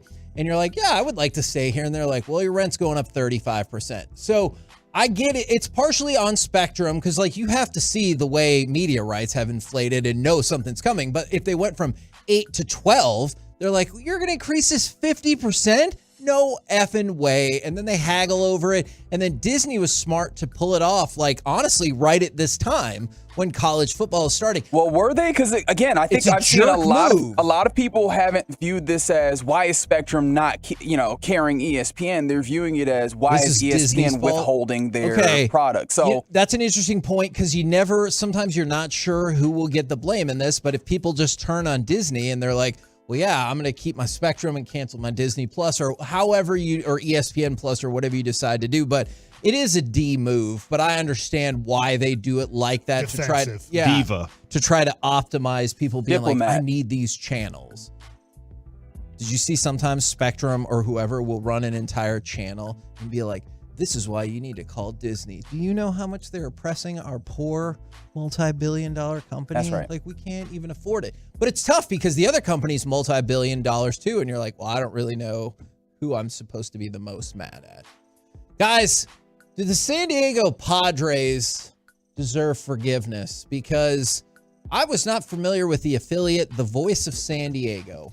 But I've been following this for the last couple of days. Ron Burgundy. That's right. Okay. Thank you for stopping. I really appreciate that so much. I think it's a technical term. It is. Like, I think you say can. I'd prefer if you didn't, though. You can't call it by the other terms people Can you call make it. the G and H sound instead, and then it's funny? No. I don't know what you're talking about. Okay. So Chula Vista Fast Pitch had a dozen stands at Petco Park for 9 years. And what they do at Petco Park is they do this thing at a variety of stands where they're like, hey, 10% of your purchase goes to charity. I like it. I want to repeat this one more time. 10% of your purchase goes to charity. Chula Vista has had about a dozen stands there at Petco for 9 years. The Voice of San Diego did a research project on this because Chula Vista Fast Pitch is not a real charity. Oh, no. It's kind of like when those fake police and fire things call and they say, hey, we're running our national program for police officers that we don't give to police. We just put it in our pocket, really, whoever scammer's pocket is. So it turns out at a couple of these stadiums, there wasn't a rigorous vetting process to determine your charitable status. And the Voice of San Diego research determined that they might have pulled in more than $370,000 in the past 5 months. Which, again, I go back to the fact that they've been there for 9 years. However, the Voice of San Diego has gotten work done, and they have now booted this fake charity from the Petco and San Diego State Stadium. So somebody ran a grift on them for 9 years. It's amazing. And now they're like, but we win because they no longer can do this grift. And said grifter is like, that's fine. I'll just go find somebody else. But basically they found out, hold on, all you need is a piece of paper. Like, they're not going to go check it out and we can make money off of this 10%. It's like in Superman 3, right? Whenever they took was it Superman 3? When they took fractions of pennies off of the... Maybe. Superman 4 was the one with Richard Pryor, right? Is that the one where they were taking fractions of pennies? I don't remember which... He got a lot of money to play baseball, and there's a train running No. That John was Bruce. Candy. That was Brewster's Millions that you're talking about. That's a really fun movie, by the way. I don't know if it holds up. I haven't seen it in like 10 years,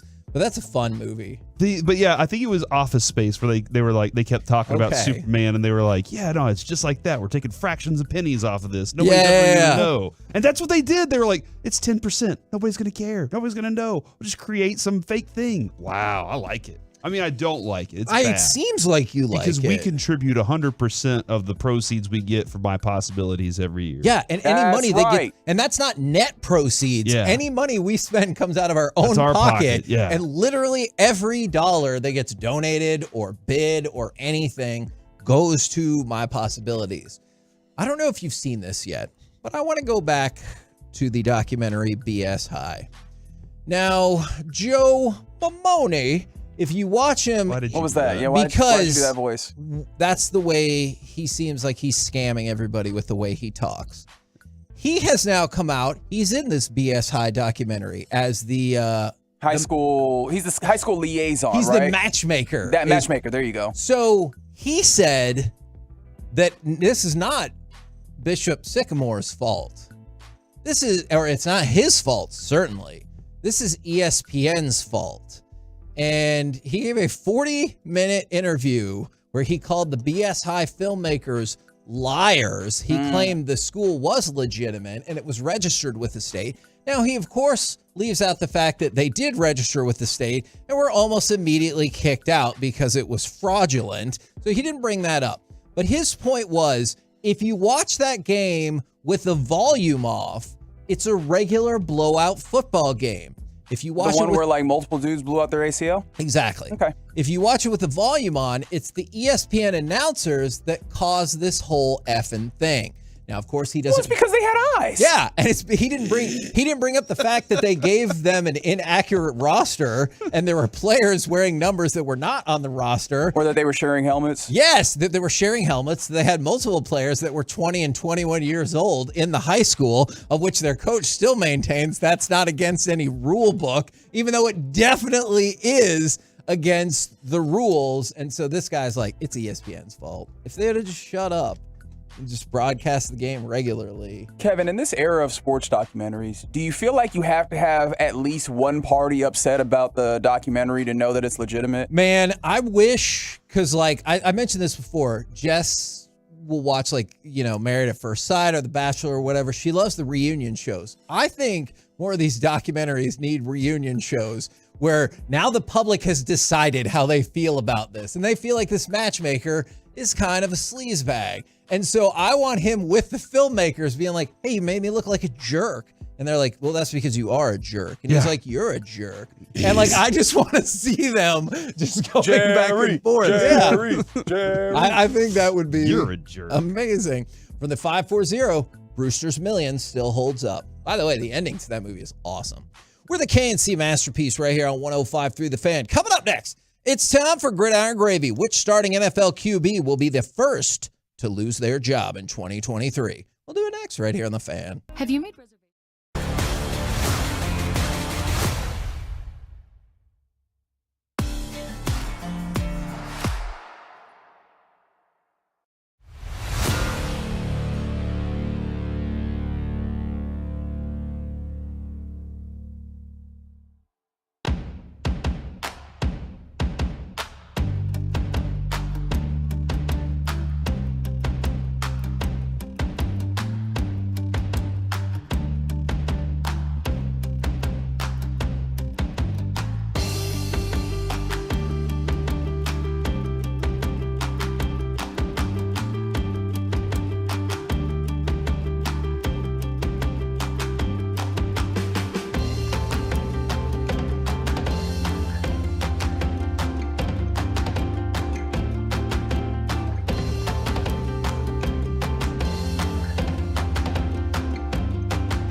by Classic Chevrolet. Hurry into Classic Chevrolet for once-a-year Labor Day savings. They've got over 400 Silverados with their best offers of the year, and you can see them all at ClassicChevrolet.com. Don't miss your chance to upgrade for less. This is Texas. This is Classic Chevrolet. Relax and enjoy the difference and find new roads. Going to give Henry a turn. He pitches it back to Tannehill. He throws deep right side. There's Westbrook. A teammate 35, 30, 25, 20, 15, 10, 5, end zone. Touchdown, Titans! KNC masterpiece right here on 105 through the Fan. But will that be the team that replaces their starting quarterback first? Because the most boring team in the NFL, according to Corey Majors, and I might agree with you. I could see that. The Tennessee Titans. Titans, yeah. Oh, is it the Colts? Both of those bore me. Anthony Richardson might bring that back to life because does any of the drama add to the excitement level? Yeah. With Jonathan Taylor. No. Actually, that just makes me hate them more. Okay. Because I like that owner. I just can't stand. Now let's go around the entire NFL and dip into some gridiron. You put your hand up on my hip. When you dip, we dip, we dip. I might have said that wrong. You did. But I appreciate the enthusiasm. All right. First starting quarterback to get benched this season. Who do you believe? Dak for Trey Lance. I've been watching all the national broadcast, and I'm pretty sure Trey Lance is taking over. Dude, Mike, he's not in the top 10. I understand what you're saying, and you might be joking here. Look at the 2024 draft that for 2024. They have a 1, 2, and 3. And then Tennessee Titans? 2 sevens. No, the Cowboys. Then 2 sevens. They don't have a 4th, 5th, or 6th, and they'll probably get a couple in the comps. Yeah. But that's, I don't know, man. I'd just say keeping a bigger eye on what's going on. Yes, Kevin, the Titans are boring, as well as the Colts. What was your next question? Are they starting Anthony Richardson? Are they starting Anthony Richardson? Yes. I lean towards possibly him. I think it's going to go so bad after 2 games. They're going to go, we should not be playing him this quick in the NFL. I don't even know who his backup is. Gardner Minshew. On the list. Oh, man. Okay. But, I mean, that's the whole you understand he's a developmental project. Yeah. You're just going to let him take his knocks, right? Stroud starting in Houston, correct? Yes. And Young starting in Carolina. Mm-hmm. Yes. So there's not a rookie quarterback. Correct me if I'm wrong. There's not a rookie quarterback who could just take over after 2 to 4 weeks because they're just giving him time. I mean, depending on what you think about Levis, right? I guess so. Baker Mayfield is the overwhelming favorite to be the first starting quarterback benched, followed by Sam Howell and Ryan Tannehill. Only after that do you get into C.J. Stroud and some of the rookies start to trickle in. Mike, do you think Tell me about that they will bench Baker Mayfield because it's undeniable that Kyle Trask is taking the team over? According to Kevin. Okay, yes. all right. Not according to me, according to their offensive coordinator, who's like, we couldn't possibly be. That's an actual thing. He said, we couldn't possibly be in a better situation heading into week 1. We have 2 starting quarterbacks. Who's Kellen Mond playing for? That guy's ready. He got cut again. Geez. Dude, what happened? Who's Sam Howell's backup quarterback? Jacoby Brissett, who last year was doing pretty well with the Cleveland Browns. I feel like actually. Jacoby Brissett's your next guy, that this will be the year. I mean, he wasn't bad last year. I don't feel like there's he wasn't that bad with the Colts before it either. Listen, Jacoby Brissett is fine. Yeah. He is fine. I didn't say anything different. He is gonna get you a game over or right at 500. Like, that's it. Maybe this is for next week. I know talking about Jacoby Brissett, but boy, is there a lot of pressure on Brock Purdy. That I know that all the media went to the Cowboys because the Cowboys are 5 times more important than the 49ers, even though they've been beating us the last few years. Is they have said by their actions, we think Brock Purdy's going to win us the Super Bowl in the next 2 years. Whether it's this year or next year, they believe Brock is their guy to win the Super Bowl. Boy, that's from being the last pick in the draft to year 2 being you're winning the Super Bowl in either year 2 or year 3 of your tenure is a lot of expectation. Kevin, who's the starter for Arizona? Because somebody texted in the Cardinals quarterback. It's a great question. Now remember, because we went over that earlier this week, we don't know the answer. Could be because of one or two things. The head coach at one point said hey, we want to see how they do these next couple of weeks. And this was obviously earlier in the week. But then another time he said, well, we already know who the starter is, but it's a competitive advantage not to tell anybody. I do believe that is the one team that is yet to announce their week one quarterback. Here comes Clayton Tune. Which one of those quotes that you just said was sent from his burner phone? He both said them in a presser. Oh, okay, all right. Yeah, it's amazing. I say then wait on this bet. All right, wait on this bet. The second they pick whoever, pick the other person, Dobbs or Tune, right? Yeah, pick the other one because they'll probably get the shot next. All right, let's go from that to, this is an interesting article, and the answer, I was like, wow, is that right? Is from NFL.com, one potential first Pro Bowler from each NFC team. And the one they picked for the Cowboys, I have to admit, I was somewhat surprised. He had never, ever been in a Pro Bowl. Is it Demarcus Lawrence has been in a Pro Bowl, right? Yes. Leighton Vander Esch has been in a Pro Bowl. Yes. A Cowboy who's never been in the Pro Bowl? This will be their first time. That you think this will be their first time in the Pro Bowl. Brandon Cooks. Playing in the flag football game? Brandon Cooks is correct. Oh, wow. yeah. In your face, Corey. Yeah, I was thinking of longtime Cowboys. I just beat you. That's good, man. Congratulations. I think y'all enjoy this. Having 1,000+ yards in 6 of his 9 seasons. Is that good? Nice. It's pretty good. Okay. He has never been a Pro Bowler, so NFL.com said Brandon Cooks. Well, he's never been the best receiver. Sure. I don't like. I would argue you don't need to be the best receiver. I think this is the first time in his career, being honest, Corey, this is the first time in his career that he's been brought in to be the number 2 receiver where we will appreciate what he does. I think everywhere else they didn't appreciate what he did because he was brought in to be more of a number 1. What do you think of that? Maybe so. I'm going to try and look. I would have to look at all the teams that he played on. I feel like New England and New Orleans, I felt like he was brought in to be more of a number 1 than a number 2. LA, I'm going to assume, I don't know if Cooper Kupp, had he taken off yet? No. So I think he was brought in to be the number 1, and then it was Cooper Kupp who took off as the number 1. I could be wrong about that, but I just feel like his career's been like, you're going to be our guy. And when he wasn't the guy, it was, we're disappointed. A couple of quick hits for you. Rashawn Gary, the edge rusher, will be on a pitch count to start week 1 That's the stupidest thing I've ever heard. He probably can't even throw a baseball. As a snap count, if you there prefer. There we go. Is a pitch count. For a who? A running back? An edge. An edge. We just had that. I mean, he is running. Yeah, I guess that is true. And if you missed our discussion from earlier, the Rams said that Cooper Kupp suffered a quote-unquote setback with his hamstring injury per Sean McVay, and he is now considered day-to-day. So not necessarily the end of the world just yet, but with all the teams being a week or a couple of them being less than a week away from the start of the season, that could be something that you need to watch out for the first couple of weeks. Next question. At what week over under will Sean McVay say he doesn't know if he's going to coach next year? I think that'll be later in the season. Actually, I like him, no, but I don't. I'm 9 or sick 10. and tired of 9 or his 10. crap. Hey, fart knocker, you're only like 40 years old. Stop being a D-wad and just say you're a good coach and keep coaching.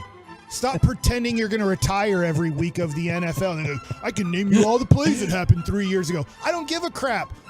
Did you know Sean McVay is 37? He's not even 40. You know, I don't know, man. The stress level. So all he's trying to do is get like $10 million for 2 years to do the TV thing, and then he's going to go right back into coaching into a premium situation. I see your scam. I know you're a good coach. Stop scamming all of these NFL teams and all these NFL TV jobs. I am looking, Mike, when he left the Saints, the year that they moved on from him, Brandon Cooks. Michael Thomas has his great year. Okay. And they're like, all right, well, we got Michael Thomas now. Yeah. The year he left the Rams, Cooper Kupp has his great year. And the year that he was with New England, Gronkowski had similar numbers to him. So they were like, hey, this is the year of CeeDee Lamb, and then we'll trade Brandon Cooks. Is that how it goes, Kevin? I mean, maybe they both have great years because he had really good seasons the same years. They were just like, well, I mean, obviously this is our number 1 now. Now, we had talked yesterday about the Patriots perhaps implementing the style where they're just going to rotate whoever their backup is off the practice squad. I don't know if that is now changing as they claimed Matt Corral. Remember the 3rd-round pick from just a year ago that We was could have waived claimed by the Matt Panthers. Corral instead of Dude, we trading got for our Trey future Lance. quarterback. Okay. Is Trey Lance? Have you not been watching all the Sometimes national though, shows? Mike throws a curveball in there, It's and Trey he's going to Day. be like, "Did you forget that Cooper Rush went 4-1?" And I just wasn't sure. In the future for the Cowboys, it's going to be Trey Day instead of Sunday. All right, so you know how the NFL is really concerned about gambling. No. They don't want their players to gamble, and don't they've been want their players to suspending gamble. and everybody. Well, as of today, in California, Oklahoma, and Connecticut, and then next month in Nevada, Arizona, Florida, Massachusetts, and Oregon, there will be Super Bowl slot machines. And you know how much the NFL protects Super Bowl. Remember, every stupid commercial you ever hear in January or February is like, "Hey, do you want to get ready for the big game?" I'm That's actually what it shocked is. that you're It's saying because it they right now. can't say Super Bowl. I wish you'd stop. Is because this is not an advertisement. Is Even Why do you still, say it like that? Be and the safe. NFL, I What's don't up with know. that Advertisement. And the My NFL now Who got has, fined? It'd be our company or our yeah, station. I'm sure that would trickle down. It's not your money. And so they now have Super Bowl slot machines. So don't use Super Bowl and don't gamble. But we did make a lot of money off of our Super Bowl slot machines. So good job for you. Yeah, that's got to be. Hold on. So you don't want us to gamble and make money off of this? We can. But y'all can. Yeah. That makes zero sense. Will Can you this be imagine? the- It's extra work for no extra This will money. be the most bet on Super Bowl in Super Bowl history, right? Because the we're all in Cowboys will be there? Vegas. No. Oh, yeah. Because everybody's going to be in Vegas. So when they do the legal gambling numbers, this will be the most gambled Probably on right. I Super can see Bowl that. ever. Yeah. We're the KNC Masterpiece right here on 105 through the Fan. Coming up next, in the midst of a historic divisional race, can the Rangers fix these two non-bullpen related issues? Let's talk about it next right here on the Fan.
Fan Studios, secured by DFWsecurity.com. It's the KNC Masterpiece on 105.3 The Fan. KNC Masterpiece right here on 105.3 The Fan. Now, don't say anything about it, Mike, but I'm going to give you a warning. I don't know if this will actually happen. At 12:40, it could be the best and worst Mike likes it in the history of this show. Or he might do tease. I'm not teasing it right now. But I still don't know a if genius I idea. don't know if I think we are going to diagnose at 12:45 because we always get into Mike likes it a little bit late because you're scared of my brain. Yeah, we want to know what's on Mike's brain. I think when people hear this, they're going to be like, "You are right to be scared." What is on Mike's brain? All right, so probably recipes. So I saw a tweet yesterday from. He's now looking up recipes, Reggie. Thanks a lot. Okay, well, Corey, be ready. I saw a tweet yesterday from Sarah Langs. Since the divisional format in 1969, this is just the third time that 3 teams in the same division were within a game or less going into September. Wow. The 1969 NL West. Nice. The 1980 NL East. And so this is the first time it's happened since divisions began. So this is historic in the American League. Yes. Never happened before. So Seattle and Houston tied for first. Texas 1 game back. So I looked into... This is awesome. It is awesome. I looked into 2 particular problems that are bothering me a lot with the Rangers right now that are not bullpen related. Sort of. Because one of them is kind of look, you can't escape it. The bullpen is so bad, it trickles into other avenues. And you're like, hey, guess what? We're still not helpful here. I asked Bochy the other day, or is the bullpen is what it is? And he was like, I can't say it is what it is. If he had the truth serum, he'd be like, you're damn right, Corey. And I want people to stop hitting me up about that. I did have somebody yesterday. I was at a 9th grade football game, and I'll just say one of my good friends. He was like, gosh, I listen to you guys all the time, and I know what Bochy's been saying all year. And I was like, he kind of has to publicly say that, right? I mean, behind the scenes, I don't think Bochy is saying those things. He would love a better bullpen. He would love better options. Yeah. But he's not going to publicly say, well, he's just not very good. What do you want me to do? The other choice isn't very good either. I'm trying my best to pick which guy could possibly be good in this situation. Yes. No, I think you're onto something there. But there are 2 aspects, and the one might sound odd. Series-ending losses. Now, I started to look at this a couple of weeks ago, and you remember I asked, Reggie, are you Reggie and I discussed this at length a couple weeks ago. They had a pattern where they would lose the last game. So I asked Boch about this a couple of weeks ago, and he is essentially like, look, there's some slight things, but it's really not particularly different than any other game. The Rangers have lost 7 straight series-ending games. 5 of those, 7. That's astonishing. And by the way, if the Arizona one makes you mad because that was only 2 games and you want to take that one out, fair enough. But that would still be 6. But they've lost 7 straight series-ending games. Of those 7, 5 of them were decided by a run or 2, and 3 of them were decided in extra innings. So this is a full-blown pattern. You've seen it against Oakland, San Francisco, the Angels, the Brewers, Arizona, the Twins, and the Mets. They're losing the last game of this series. And now I realize you might be like, they still won the series with the Mets. And I understand that. But when you start to pile it up, it feels problematic. Yeah. And Mike, this is where I want to go to you before we get to the other part. Close them out, sweep them, dude. Yeah. You brought up something in the pre-show the other day that I thought was really interesting about why this might be happening in series like the Mets series. Yeah, and I talked about this on Bally Sports on the pregame show too, is we have short-term goals, we have long-term goals, and longer-term goals, however you want to put. There's multiple goals that you have, especially as a team. And a short-term goal is today. There's shorter-term goals individually, but a short-term goal is let's win today. That's a short-term goal. Sure. We're just talking about today. And there's even shorter-term goals in those to try to get to the goal of winning today. But a little bit of a longer-term goal is we want to win the series. We want to beat the Minnesota Twins. We want to beat and win the series in New York against the Mets. But here's the issue with setting those standards. When you win the first 2 games of a series, and the Rangers did that against Oakland, they did that, I believe, against Anaheim, and they did that recently against the New York Mets. Well, any sports psychologist would tell you, Donnie Cockstein, who obviously Derek Holland has talked a lot about, he was with me with the Texas Rangers. He's with the Dallas Mavericks and have been with them for 2 decades. When you start setting goals of we want to win the series, what happens when you win the first 2 of a series and there's a 3rd game left? It feels a little bit like a freebie. It feels a little bit like a give up or giveaway game. Well, if we win it, great. But if not, we reached our goal. Those are always bad goals to set. Just like if to start the year, I'm not saying Corey Seager had this as a goal at all. He should never have this as a goal. I want to hit 25 home runs. If Adolis Garcia has a goal of I want to have 100 RBIs. What happens when you're 2 RBIs away from setting that goal and you still have 30 games left? It feels like, well, I've reached my goal. Everything else is just extra on top of the goal that I've set. I've hit 25 home runs. Every extra home run is just an extra home run. I've already reached my goal. And I think that I don't know who the Rangers sports psychologist is. I'm sure he or she is a great sports psychologist. But I do think there's a little bit of, my dad taught me this through Gene Mauch and Billy Martin. Those were his 2 main managers when he played Major League Baseball for the Rangers and Twins. And it continued. You'll hear managers say this, and I do believe that Bruce Bochy says this. And I do think that we should stop saying this. I don't want to use the term sweep, or you really talk about winning series. When you talk about just winning series, you find yourself losing the 3rd game of a 3-game series when you've won the first 2. Why? Because I've set a standard of I want to win the series. And I do think at times that then mentally, sports psychologists, I'm not one, but listening to them, reading about stuff like this, when you set goals like that, you end up maybe losing more than you should a 3rd game of a series because you've already set the standard and reached the goal of winning the series, and that 3rd game becomes a throwaway game mentally. Now, the other part of this that we've talked about, I don't know if nationally this message has come across a lot. The Rangers with runners in scoring position. So I did some research in these games in particular, just to take a look at how symptomatic or how emblematic this was of the problem. The Atlanta Braves have the best batting average with runners in scoring position this season. That makes sense. They're awesome. Second, the Rangers. In your face. The Rangers are hitting .268 with runners in scoring position this year. That is incredible. Weren't they hitting like .480 at some point, At though? one point, it was well over 300. over 300, and you're like, well, that's probably not sustainable. I'm sure it was .480 at some point, Kevin. In these 7 games. Probably after the Philadelphia opening game of the year. I could see that. In these 7 games, 127.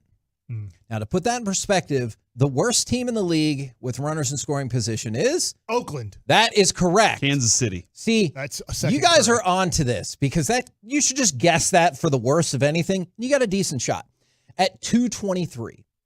So I just want you to think about this for 1 second. And I isolated these 7 games because they've been problem spots ending this series. And I told you 5 of them were decided by a run or 2. 3 of them were decided in extra innings. And in those games, the Rangers hit 127 with runners in scoring position. The difference between that and where the worst team in the league would be is 4 extra hits. Yeah.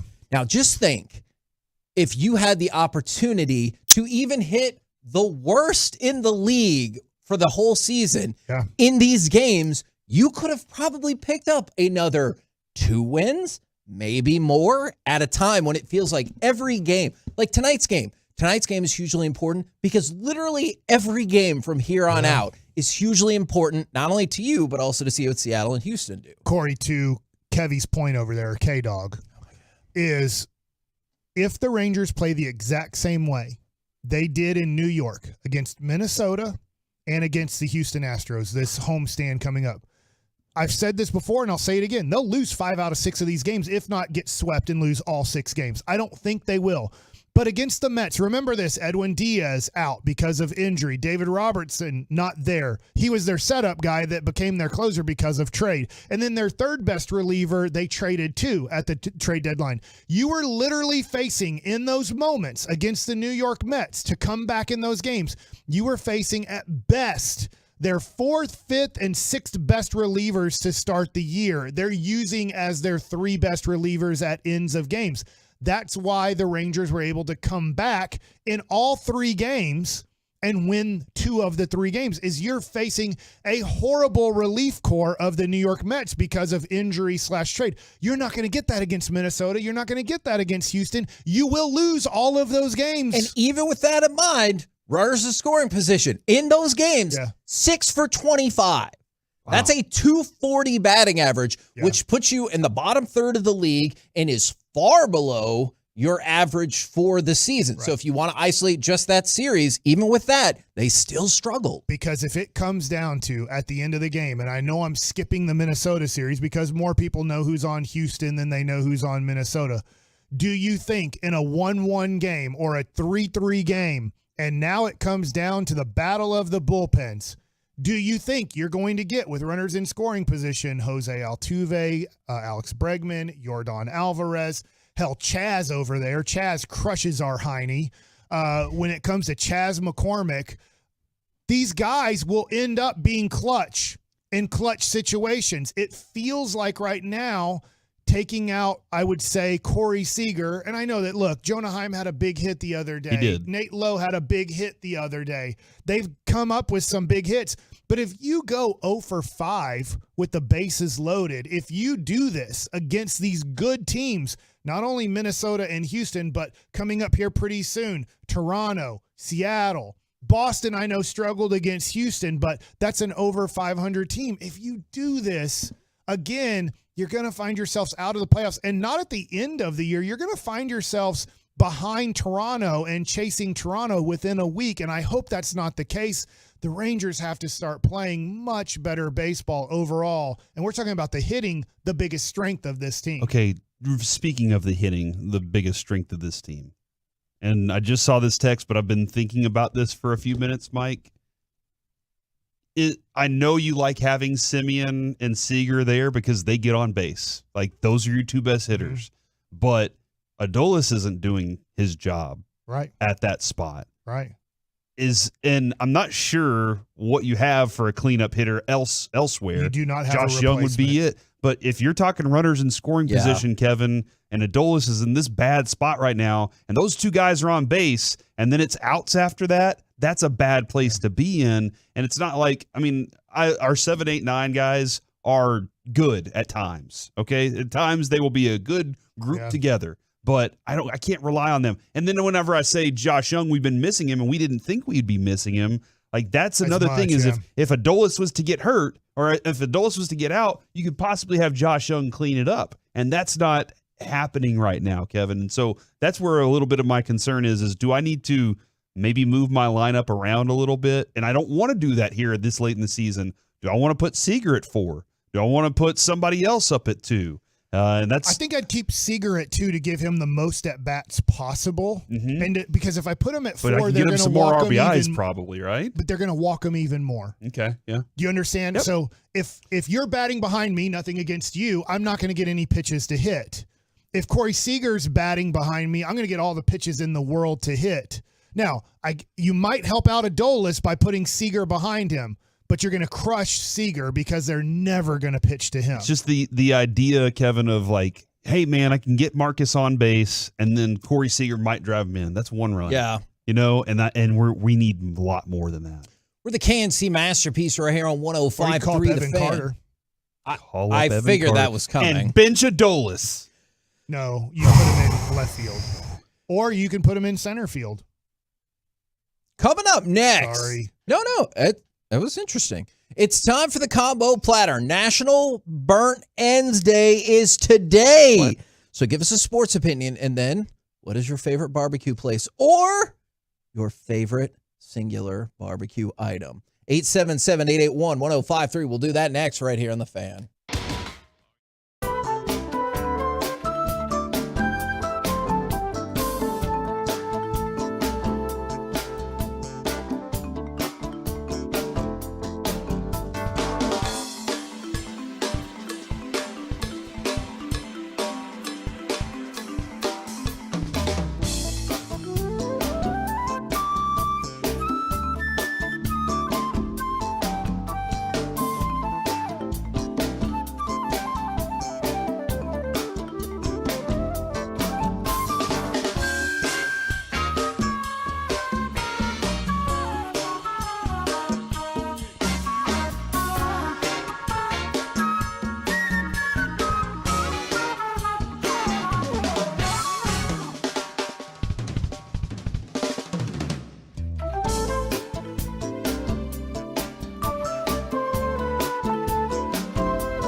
KNC Masterpiece right here Tater on tots are great. 105.3 The Fan. My God, y'all are on the air.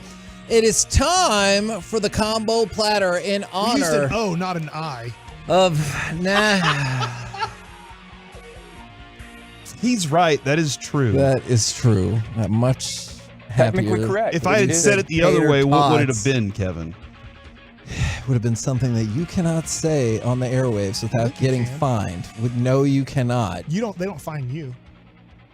You've never thought of it that way, have you? No, Mike, because I don't think you're thinking about this in the long term. If you just completely violated the FCC code on this time and again, you would eventually get fired. That is in your contract. Eventually. Okay. You used a key phrase there. Eventually. You think that people would be like, you know what? We got to hire that guy later, though, They right? say 3 strikes and you're out. You just said a football player's on a pitch count the first week of the year. That is the way their GM described it. So eventually, if you get 2 strikes a year, it resets.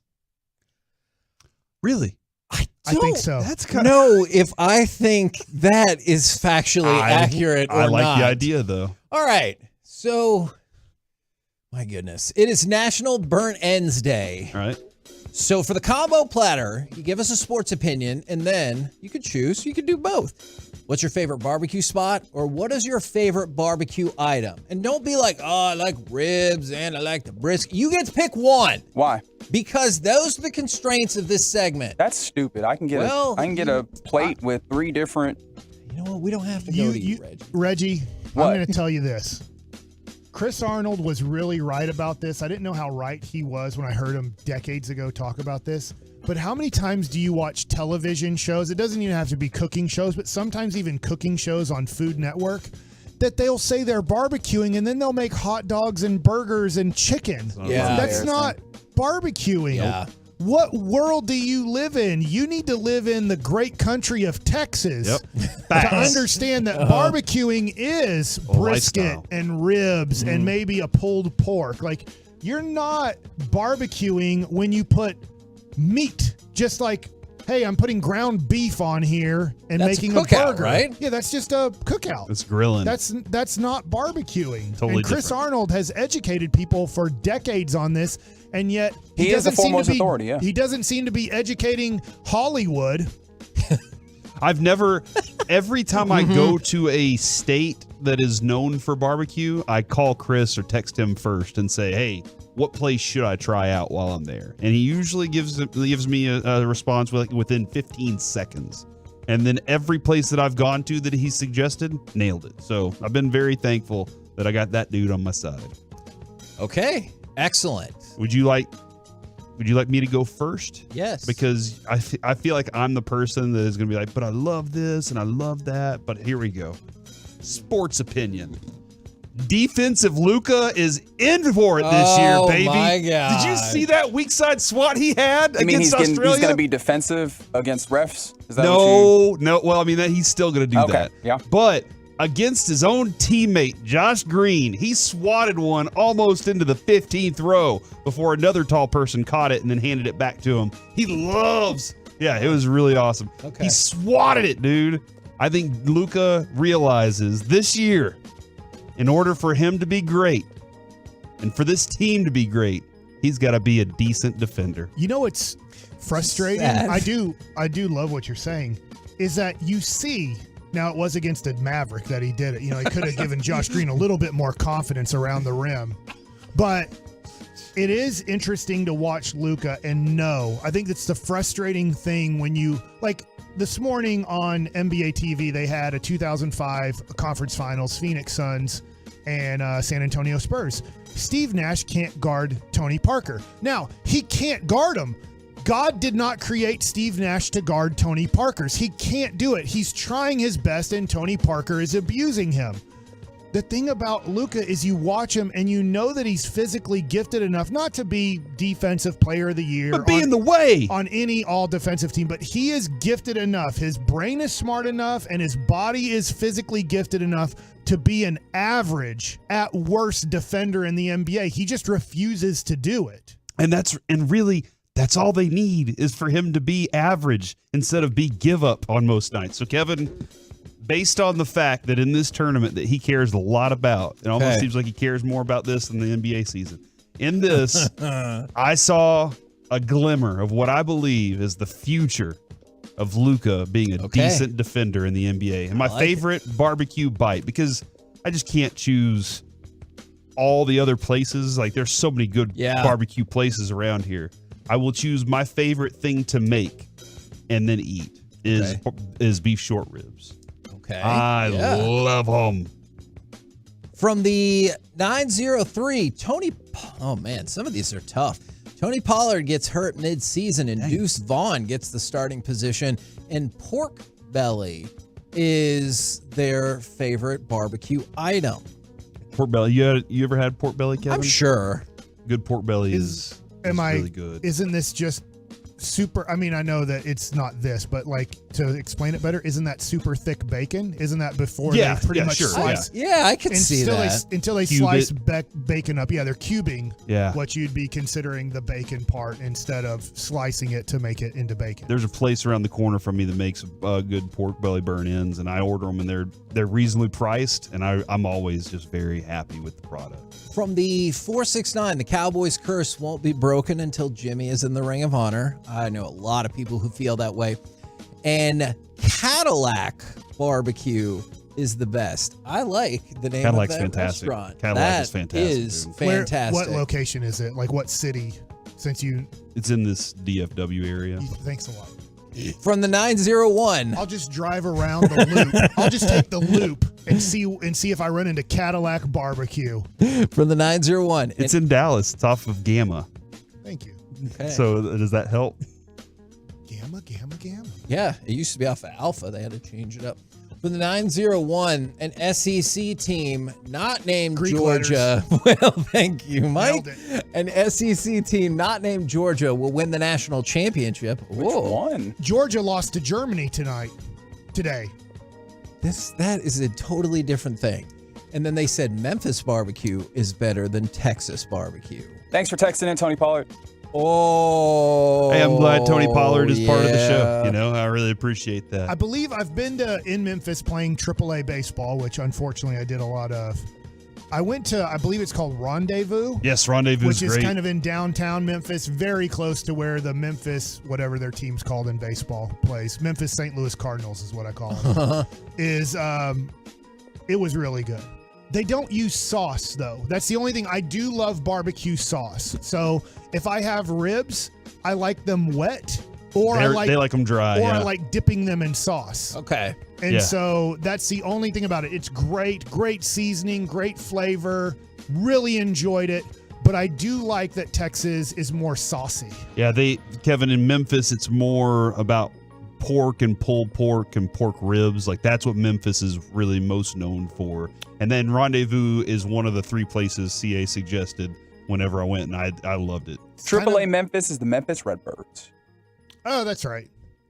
They're like Cardinals, except they just call them Redbirds. Okay. Yeah, makes sense. From the 817, combo platter. Trey Lance was brought in to be a gadget guy like Taysom Hill was with New Orleans, and baby back ribs are their favorite. Baby back ribs are great too. I love making ribs. Kevin, how many gadget guys can you have on a team?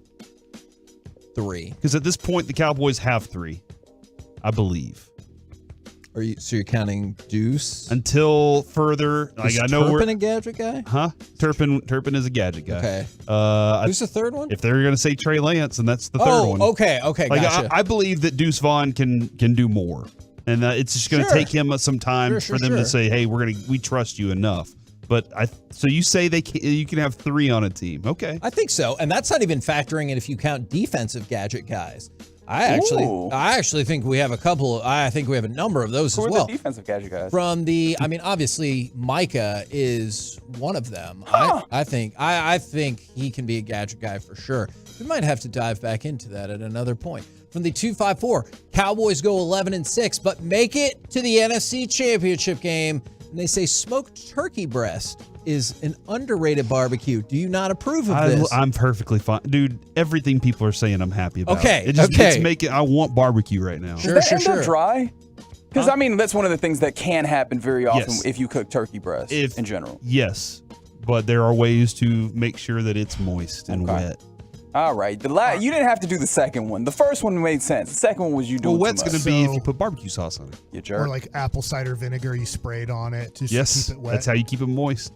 So my sports opinion. A water pan. I've been wishy-washy on keeping the Cowboys in the NFC Championship game, and You had us in the Super Bowl. They just finished it that week, Kevin. so I've backed off. Why? What? Why would you do this, Mike? Because here's what I think's going to happen.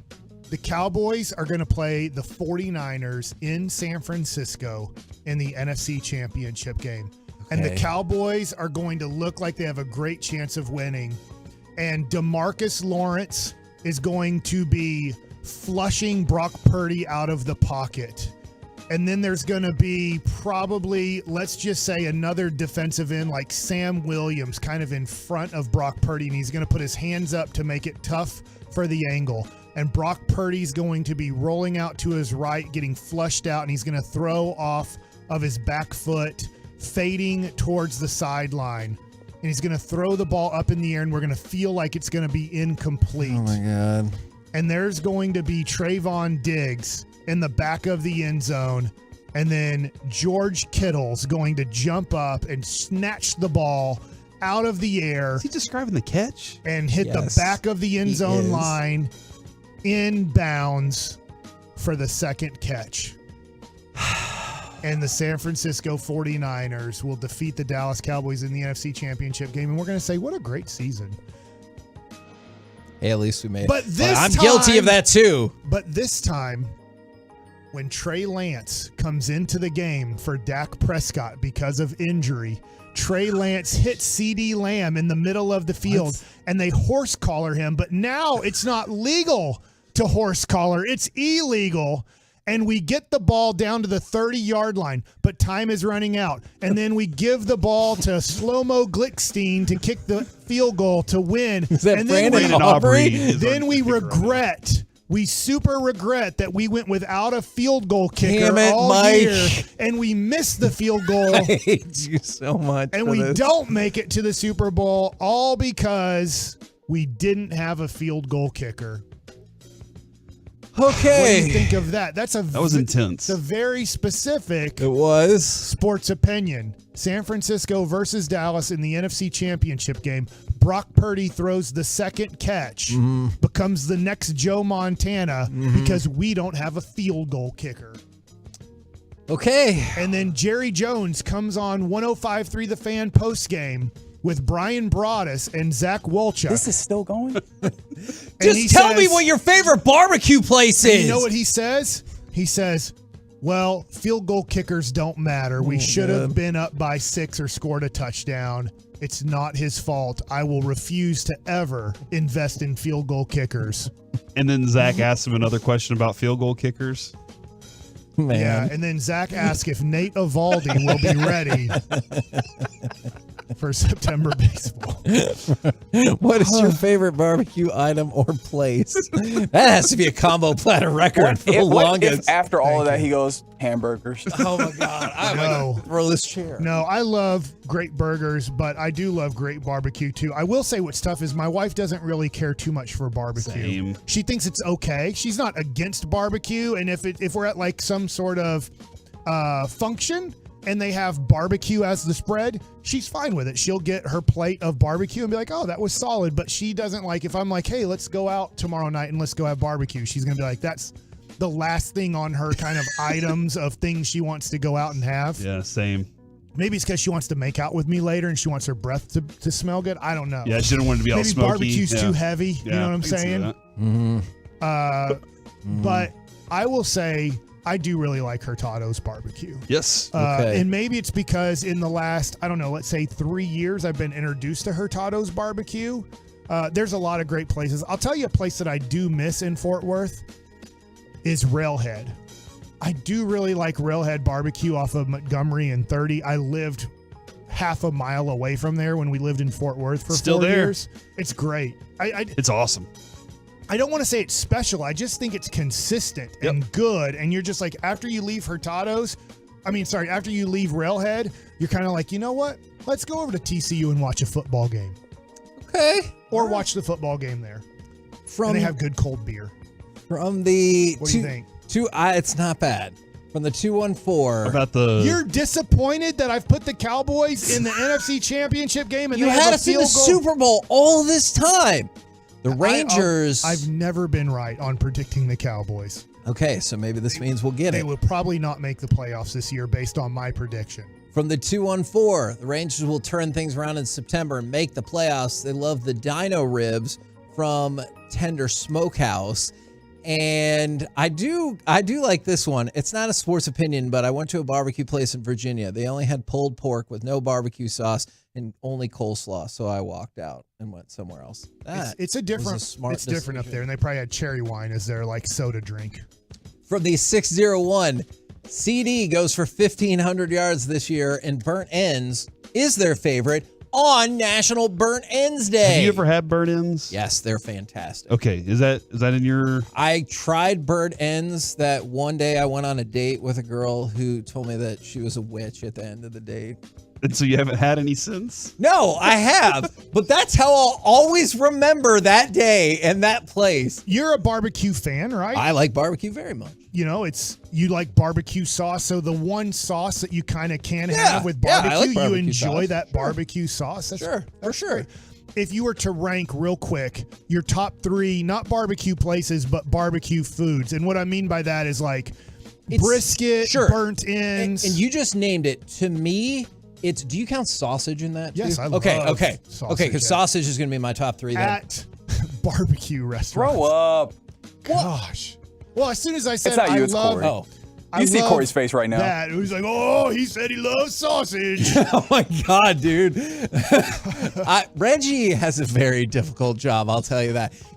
I go to brisket number 1 just because I feel like brisket is the product that is the, standard bearer for all places. Now, I think in Texas. Yeah, in Texas. You're right. And so like when we went to Terry Black's, me and Brandon down in Austin, and they had just the most incredible brisket. I love that place. So I would probably say brisket, sausage, and then burnt ends, I think would be, assuming we can split them out into separate categories.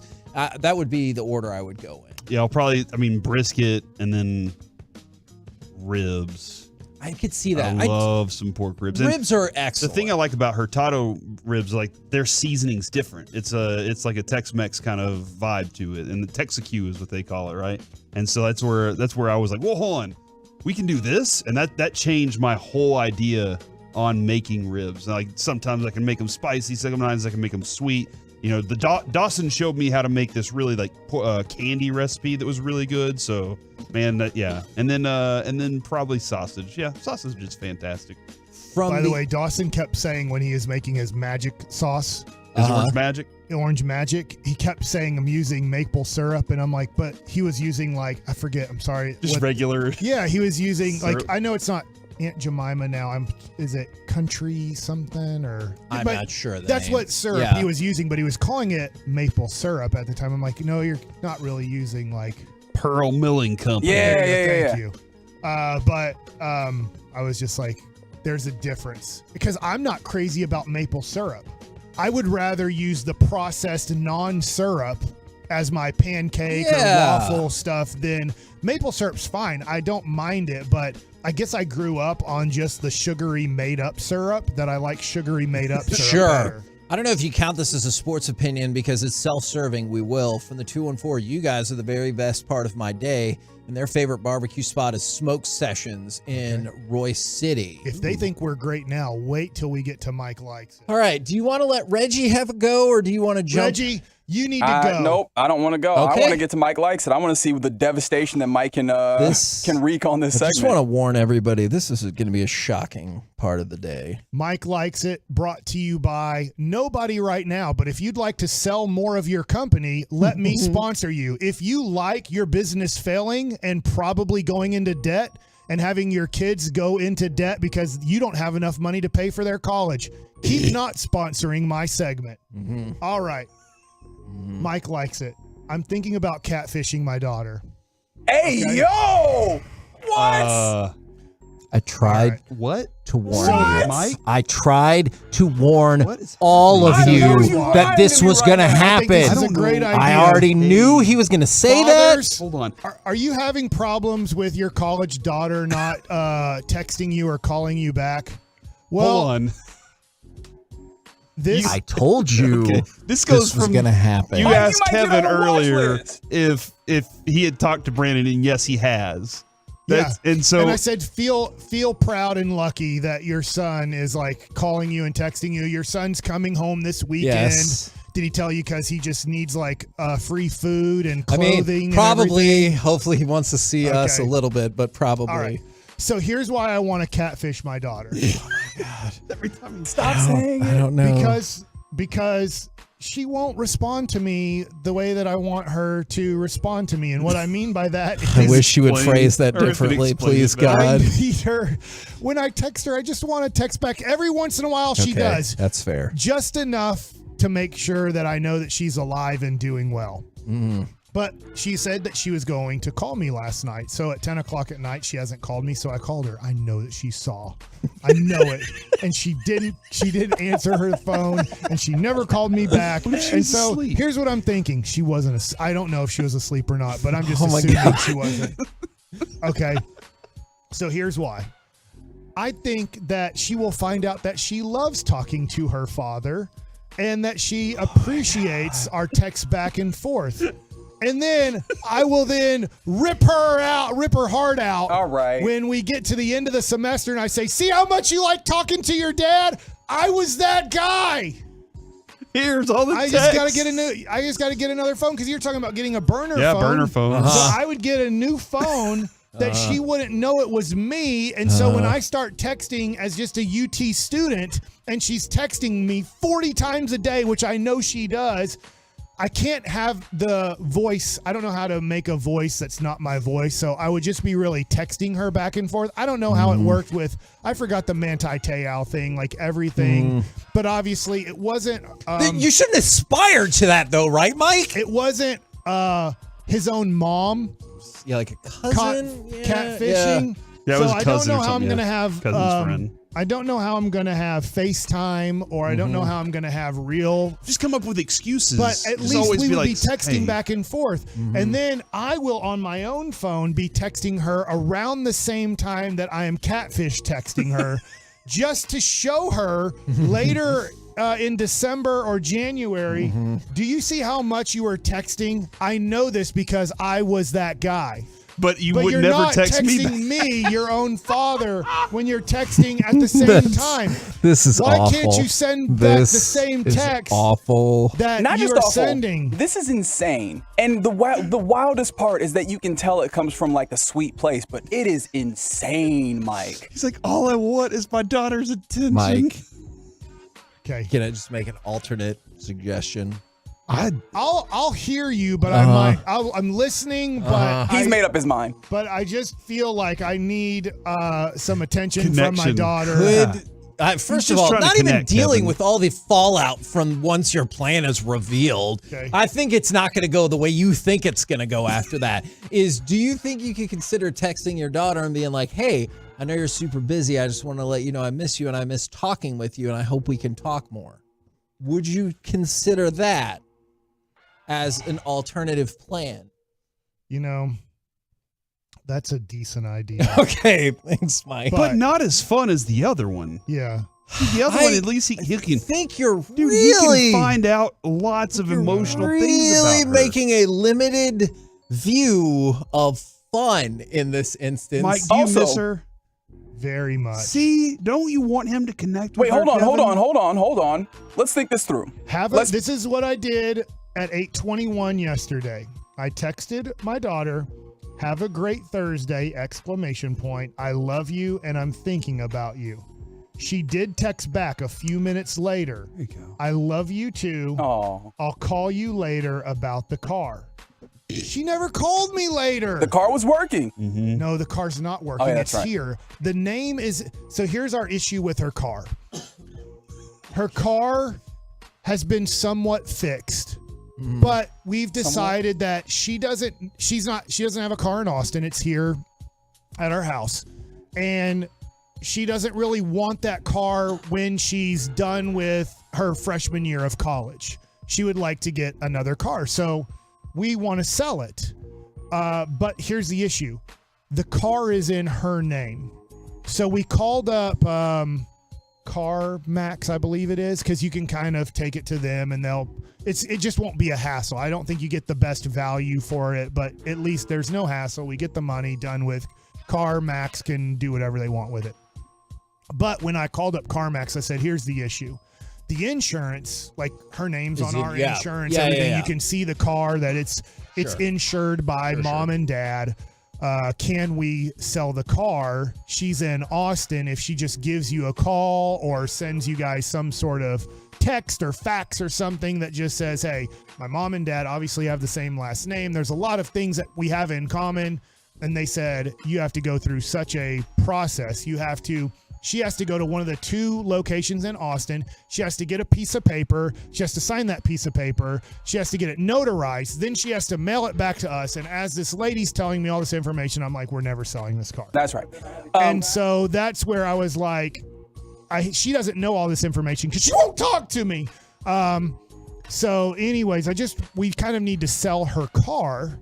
We'd like to sell it as soon as possible, but I'm struggling with how to do all this. So I'm wondering how easy it is for us to buy the car from her, mom and dad, to buy the car for $0, just to transfer the title in our name, because she's not coming back from Austin anytime soon, so that we can just go to like a CarMax or a place like that and sell the car. Can we go back to the part that you started with where you said you were going to catfish your daughter? Yeah.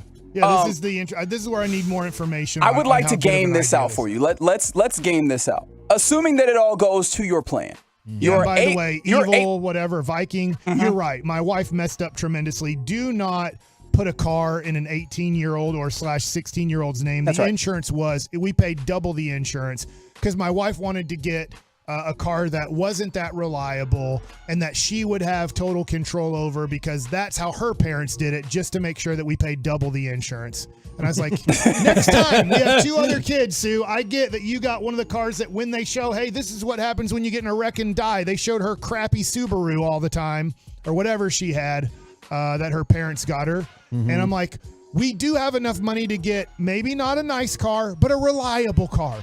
Let's get more of a reliable car for our next kids and not put them through what we put Mary Grace through in this situation. Okay, now, Reggie, go. If you were able to, in fact, catfish Mary Grace, a very smart young woman, and she does not figure it out, right? Super smart.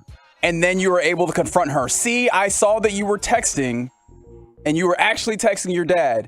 What do you think her response is going to be? You think she's going to be happy about this, or you think you're going to scar her for life? I think she'll realize how much closer she actually is to him than she thought. No, just think how much more in hell that is the outcome of this. My dad is such an interesting person. There is for 3 months now, I have been having so many text conversations with him. I should conversate with him more verbally and also FaceTime. So it's not going to be, I can't believe you lied to me for 3 months. Now I have a broken heart. It's none of that.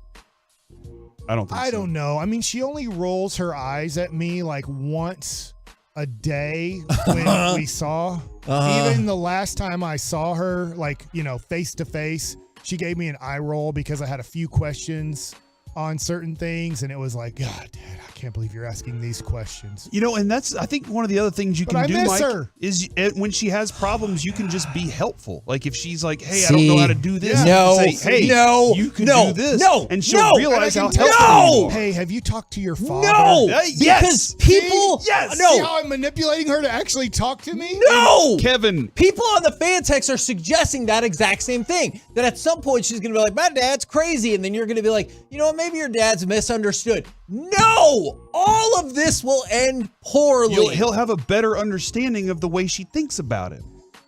It will end poorly, and I just want that on the record. In the 48 Laws of Power, by the way, Kevin, the book that I've listened to recently. Apple after this show's over. Oh no, you having problems still? Oh, to get a burner Well, yeah, phone. I do, but I'm going to. You're gonna buy an iPhone as a burner phone? What are you doing? Well, because I think only kids have iPhones, so the text comes through in the same color or something. Actually, he's clearly thought this out. I'm actually very afraid at how much he's thought this Please, out. God, Mike, don't do So I can this. get in group text. I can get to know her friends better that she's making at UT. And somebody said, like, I mean, like, hey Scarred guys, for I don't life. think we should have the 21-year-old be buying Fireball for all the freshmen. I just think that they should wait till they're 21. Yeah. See? No one's going to be able to figure that out. We're the Kansas masterpiece right here on 105.3 I see The you, Fan. Connor in UT. From the From 817. Colorado. Hey, yo. Venmoing stuff. You're part of the problem, 817. This has to be my favorite segment ever. Do not I loved encourage it. this type of nonsense. I'm proud of you, Mike. Coming up next. I'm going to show YouTube on how to be a better college parent. Yeah, your story will definitely be on YouTube for a different reason. Coming up next, it's time for the C Block starring Corey Majors. This old guy is going back to college. Please, And it's not God, Mike. no. He's on the Fan. It's a Friday night G-Bag party.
Fan Studio, secured by DFWsecurity.com.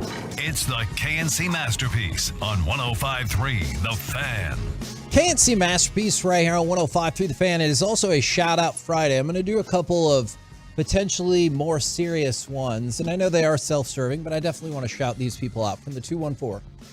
Y'all and 105.3 The Fan are such a big part of my life. I have nothing else and have a hard time sleeping at night when y'all aren't on. It causes me severe anxiety. Can I get a shout out? And burnt ends are the best. And so we'll definitely reach out to that person separately. But yeah, shout out to you right there. And then from the 817, guys, I've had several straight weeks of absolute hell. I got off early today. I'm headed home for my first real weekend off since June. And listening to you guys has given me my first genuine smile and laugh in days. Thank you. Very glad to be of service with the ridiculousness that happened in the last segment. Thank you. Now, I try my best. It's time for the C Block starring Corey Majors. Kevin, why does my kid not want me to come to his track event? Please, God, no. Because he didn't practice and he's not going to do as good as you want him to do. He's going to disappoint Daddy. We'll get to that at the end of the segment. When did your kids stop calling you Daddy? Do they still call Mom Mommy? Lucy still says it because and I have a feeling that I don't know, like with Mary Grace, when that changed for you, but I have a feeling she's going to say Mommy and Daddy for a long time. With Avery, it was around the time Lucy was born, so he was 8-ish. Right? Is that how the difference in age there, Kevin? He's 15 and she's 10. I thought it was lower than that. Yeah, 5. Yeah. Oh, wow. And then Carter, years apart. Carter was like 3. He grew into an adult very fast, and like it's so much that I'm like still concerned now. Has he done what I asked him to do a few months ago when he? No, Mike. He did not tell Adrian she looked hot today. No, sexy. Sexy today. What has happened in this last 20 minutes? Either way, I am. We're still on the air. I'll probably catfish my kids' track meet. All right, so I did just see this, Mike. Corey Seager was selected as the Rangers Player of the Month. The second time this season in which Seager has won the club's monthly award, third time overall. He finished August batting .337, .407, .704 with a 1.111. Is that good? Wow. 10 home runs. Healthy, really. 10 home runs, 6 doubles, 21 runs, 22 RSBI in 24 games. I love it. He cannot miss another game the rest of the year. There's no off You're days. right. You can miss shortstop. If you need a DH day, you cannot miss another at bat the rest of the year until we're either locked into the playoffs or you're not in the playoffs. He is the 5th Ranger ever with a slash line of 330, 400, and 700 plus 10 home runs in a month, with Alex Rodriguez, who did it 3 times, Juan Gonzalez, who did it twice, Palmeiro, who did it twice, and Josh Hamilton, who did it once. So all of the best hitters that have ever come through Texas, Corey Seager is right there with them right now. So that's I wonder how common this is going to become. This year is his best year of his career. I mean, you go back to the Dodgers days. He's had very good years. He's made all-star teams. But I just look at it and I wonder, with the new rules and everything, could he be this guy for the next 3 years? I kind of think he could. Could this be a common occurrence, or is this a career year? I think it could become common. I think this is kind of what he wanted to become. It might be like his trek away from LA was his opportunity to turn into this. But I think this is what he wants to become, is this kind of a hitter. I mean, just his whole approach to hitting, Mike, is nuts. Just the way that he walks up to the plate is like, I'm swinging, get ready. And you're like, okay. And then he does, and he hits it. And you're like, all right. He just hits really well. And then somebody, Kevin, said, I remember skipping college classes and being lost and listening to y'all's nighttime show for entertainment. Now I'm in a career and I love it, and life is good. Glad y'all are still a part of it. That's super cool. That does make us feel pretty good. Thank you very much for that. All right. Does anybody remember the name Paul Blake? Mall Cop. That's Paul Blart. From Necessary Roughness? Yes, the movie that you can kind of see me in the background. I was point guard from Maryland, spent about 10 years in the NBA. No, not Steve Blake. Oh, hold on. Yes. but no, Paul What? Blake. I was thinking a former quarterback for the Cincinnati Bengals. Jeff and Blake. I think It's for the not Cowboys. Jeff Blake. You were not thinking that. Paul Blake was played by Scott Bakula, whose best friend in that movie was Sinbad. Man, I wish they would have spent more time in that movie that like, hey, we're just going to make this professor a player because he has a year of eligibility. And he's like, you know what? I will play football for your team. Mike, do you remember what Scott Bakula's like storyline was in that movie? What movie? Necessary. Kevin, do you remember? Oh, he held the ball for the girl kicker. No.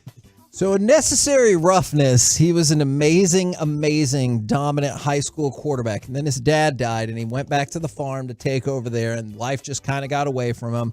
And so when they're rebooting the Texas State program, because And then they Sinbad told some jokes, I think. they had cheated a whole Cheered him bunch, up. and so he came back to be their quarterback with All right. Hector Elizondo. Well, now it's time to watch another Paul Blake story as UVA. He was a great tennis player. UVA kicks James off Blake? with Tennessee. That's right. With 34-year-old Matt Ganyard. He's 34? 34. He's going to be handling kickoffs for Virginia. The grad student is enrolled at Darden School of Business. So I didn't know you could go to another college and also play football for another college. That's weird to me. Is that not just their business I don't know, school? man. I don't go to UVA. Okay. Ganyard has got his undergrad degree at UVA in history a decade ago. Oh, wow. Since then, he spent 10 years in the Marines, got married, and had 2 kids. And up until a few months ago, he had never put on a helmet or football pads. He said, I don't think that it's fully hit me that I get to be part of the game day environment. Ganyard was a soccer player in high school, tried walking on to Al Groh's team as an undergrad, but was cut. He was mostly stationed in San Diego, training younger pilots how to fly attack helicopters, but also kept practicing kicking in hopes of playing in college. Now Ganyard is getting the chance and says he is consistently hitting field goals inside 50 yards, Mike, at 34 years I old. knew it was about field goal kicking. I told you about whoever That was girl Kathy was. Ireland that was the kicker. Kathy Ireland. And somebody else, yes. Chicks yes. dig the long ball. That was different. Rob but yeah. Schneider was the announcer. Do you guys ever get nervous? You can't really see this, Corey, but Tim Collins was walking out of his office down the hallway to our like little nook here where we do our radio. And there's times where I'm like, oh, is he kicking me off the air? But it didn't happen. He walked by the door and didn't open I it. wouldn't, not with Tim, because Spittle. he kind of, no, and he not even with Spittle, but Tim likes Tim kind of likes our chaos. He likes it. He enjoys it. Did you just pray that they kick Mike off air? I'm not on his friends list. Oh, that is right. And now best friend list. And now he's like, come on, kick him off. I mean, you kind of earned it last hour. Yeah, that's a good point. That's a good point. But I'm just kidding. What did he do wrong? The catfishing thing? Yes. Come on. It hasn't happened yet. Yeah. Please don't say yet. This is just trying to connect. And you said this was. He's a 34-year-old former Marine fighter helicopter attack guy. And you see he's playing for Virginia? UVA, Kevin. Okay. I thought he was in the movie. Just real quick. okay, That was confusing. Yeah, just real quick, and I'm not joking about this part. Does that make Virginia one of the most interesting teams? Because remember, they had 3 players who got killed, right? Marshall? No, I mean Virginia. Yeah, there was a shooting. On campus that's right, last yeah. year, and so like I don't even. That's right, in December. I forgot. I don't all about even. that. I can't even fathom like how you're supposed to move on from that. So Wait, was it a former player who did it or a current player? Am I correct about that story? It was a student at the time. I can't Okay. remember if they were on the team or not. But yeah, and then you throw in a 34-year-old trying to make his way on the team. Like, this feels like a really easy team to root for. I know, like, Virginia, not normally like a college football powerhouse, but that makes them a very easy team to root for. And somebody did say, what does this movie have to do with the kicker? he's 34 years old. Scott Bakula was like way past his prime. He was older, but he loved throwing a football still. Sure. And he had 1 year of eligibility left? No, he hadn't been in college at all. Oh, it was Sinbad who had 1 year of eligibility. So he had left. he had his opportunity to go to college and play football. And so that's that's the connection I was trying to make, is that those two were way past 34 years old and going to college to play some football. They did the prequel of that movie called Napoleon Dynamite. That was Uncle Rico. And then he goes, I know, like the Star Wars thing. I see what you're saying there. I like it. And he goes back and does North Texas. The other big news of the day is Sean Sharif has been fined $100 conduct detrimental to the league for our fantasy football league by Carter. Are you serious? Yeah. Which Carter? Our Carter, not my Carter. For coming on air today and bashing Carter. He did. Basically, you can't talk bad about the commissioner. He will start fining you.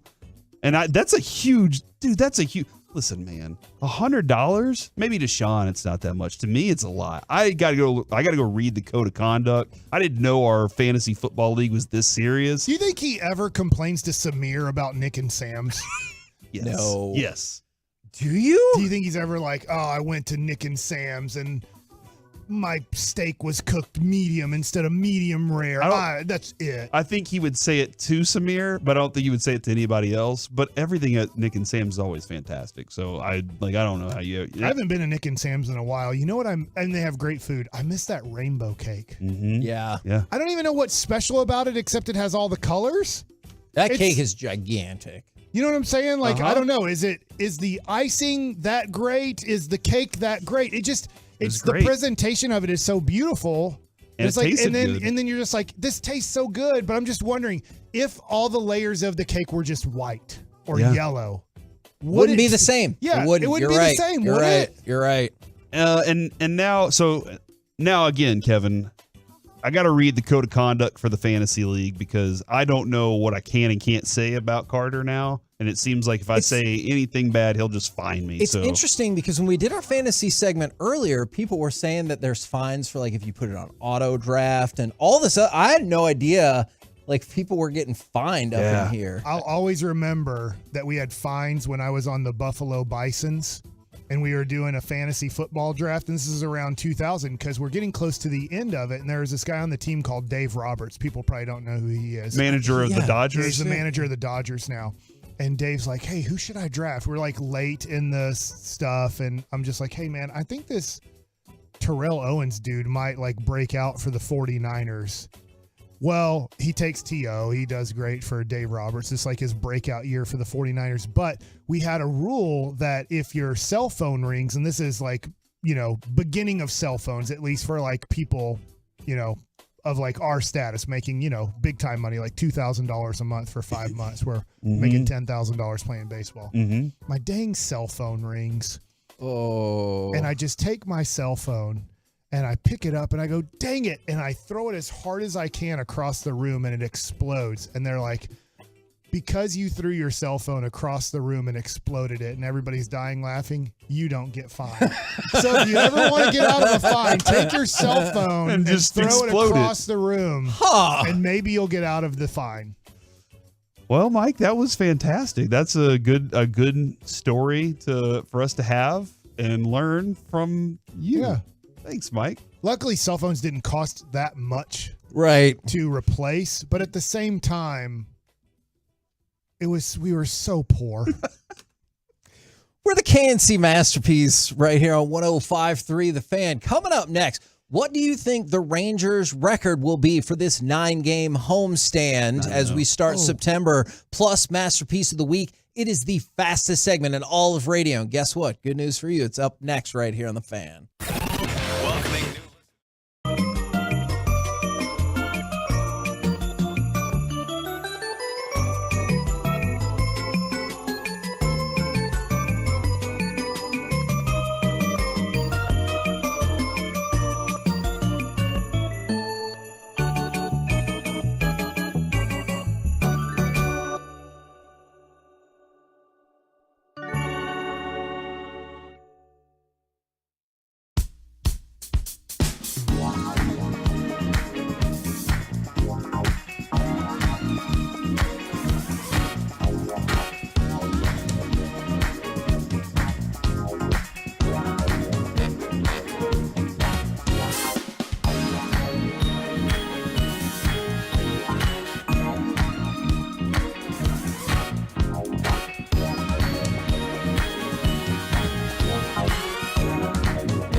This segment of the KNC Masterpiece is also brought to you by Window Nation, and it's brought to you by Frankel & Frankel. Life is unpredictable. Accidents happen, and Frankel & Frankel are the go-to attorneys for car and truck wrecks in DFW. If you or a loved one has been in an accident, contact Frankel & Frankel for a free consultation at truckwreck.com or call 214 or 817-333-3333. KNC Masterpiece back here on 105.3 The Fan. We're going to have some little Rangers talk going on right here. If we can fire off cut number 2, what do you think their record will be in this 9-game homestand? 1-0. Garver swings and drives one to left center field. Nimmo back track. He turns, watches, out of here.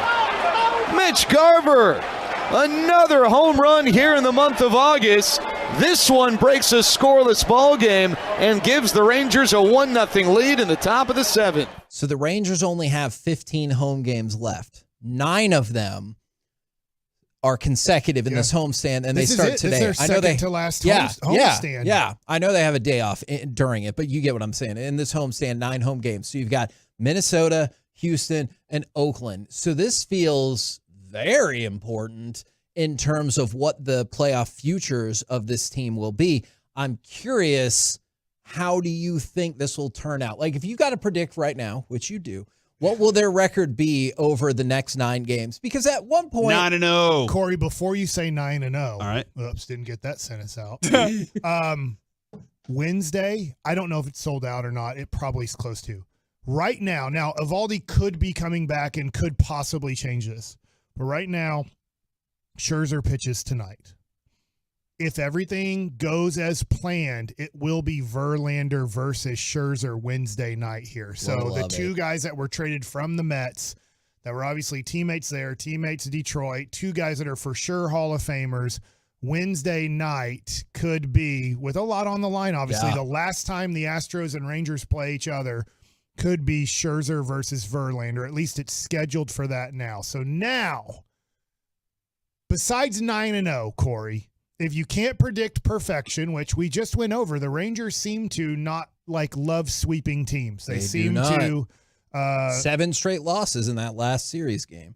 What do you think if it's not 9-0? What's your second best guess? 6-3. I like that. Because I don't know what I'm getting out of Dunning, and he and Heaney are back to back, and I'm not getting 8 out of Heaney.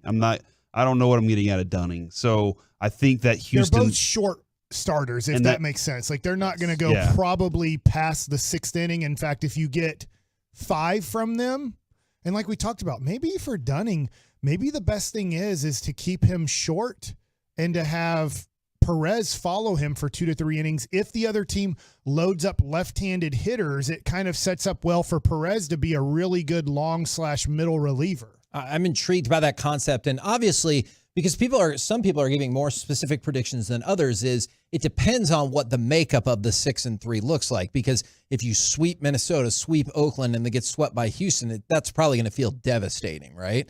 Even if you do go 6-3. Yes, I mean, you'd have to hope. I don't know Seattle's 9 games coming up and Toronto's 9 games coming up. I will still take 6-3. If you said to me right now, you sweep Minnesota, you sweep Oakland, but you lose all 3 games to Houston, I will take 6-3 on this homestand. I was going to say, and I'll go with 5-4. Okay. From the 3-5, someone's right with you.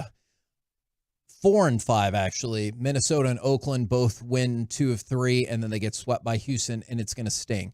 From the 2-4, 5-4 over the next 9. 2 wins for this versus the Twins and the A's, because this team can't complete sweeps, and then 1 win against the Astros. Now, the other thing that would trigger is you would not have the tiebreaker against the Astros. You have to sweep that Astros series to have the tiebreaker against Houston if it comes down to that. Toronto's at Colorado. Crap-ola. From the 8-6, they think they'll go 0-9 because the offense looks dead. They're not going 0-9. And the bullpen is a complete disaster. That is an overreaction. How about this? Things are just setting up bad for the Rangers if they don't win at least 5 of these games. I agree. How about this? I'm going to give you the next time you play Toronto is 3 series away. So the Rangers have this 9-game homestand, and Toronto plays at Colorado. They're pathetic. At Oakland, they're worse. Then home against Kansas City. Then they host the Rangers for 4 games. Toronto will probably win 6 or 7 of their next 9 games. So as they are 2.5 games back for the last spot, which the Rangers right now have the last spot in the playoffs, hopefully by the end of this homestand, they are winning the division again. But if not, you could be playing, like if you go 5-4 and they go 7-2, then you're sitting there a half game up on Toronto, and you're headed to Toronto for 4 games. Yeah, that obviously would not be optimum whatsoever. From the 9-4-0, 7-2. Another 7-2 from the 8-1-7. From the 9-4-0, again, 7-2 because we score more at home. And from the 6-8-2, 9-0. I love that sense of optimism. But just like I said, not going to go 0-9. do not believe you will go 9-0, but that would be fantastic. A win is a win, but really tonight you need to win by 5 or more runs. Why do I say that? Because Will Smith threw an inning and 2/3. Yes, everybody had an off day yesterday because of no game. You had Chapman throw 4 out of 5 days at almost 40 years old. Yeah. So you really don't want to throw him 5 out of 7 days.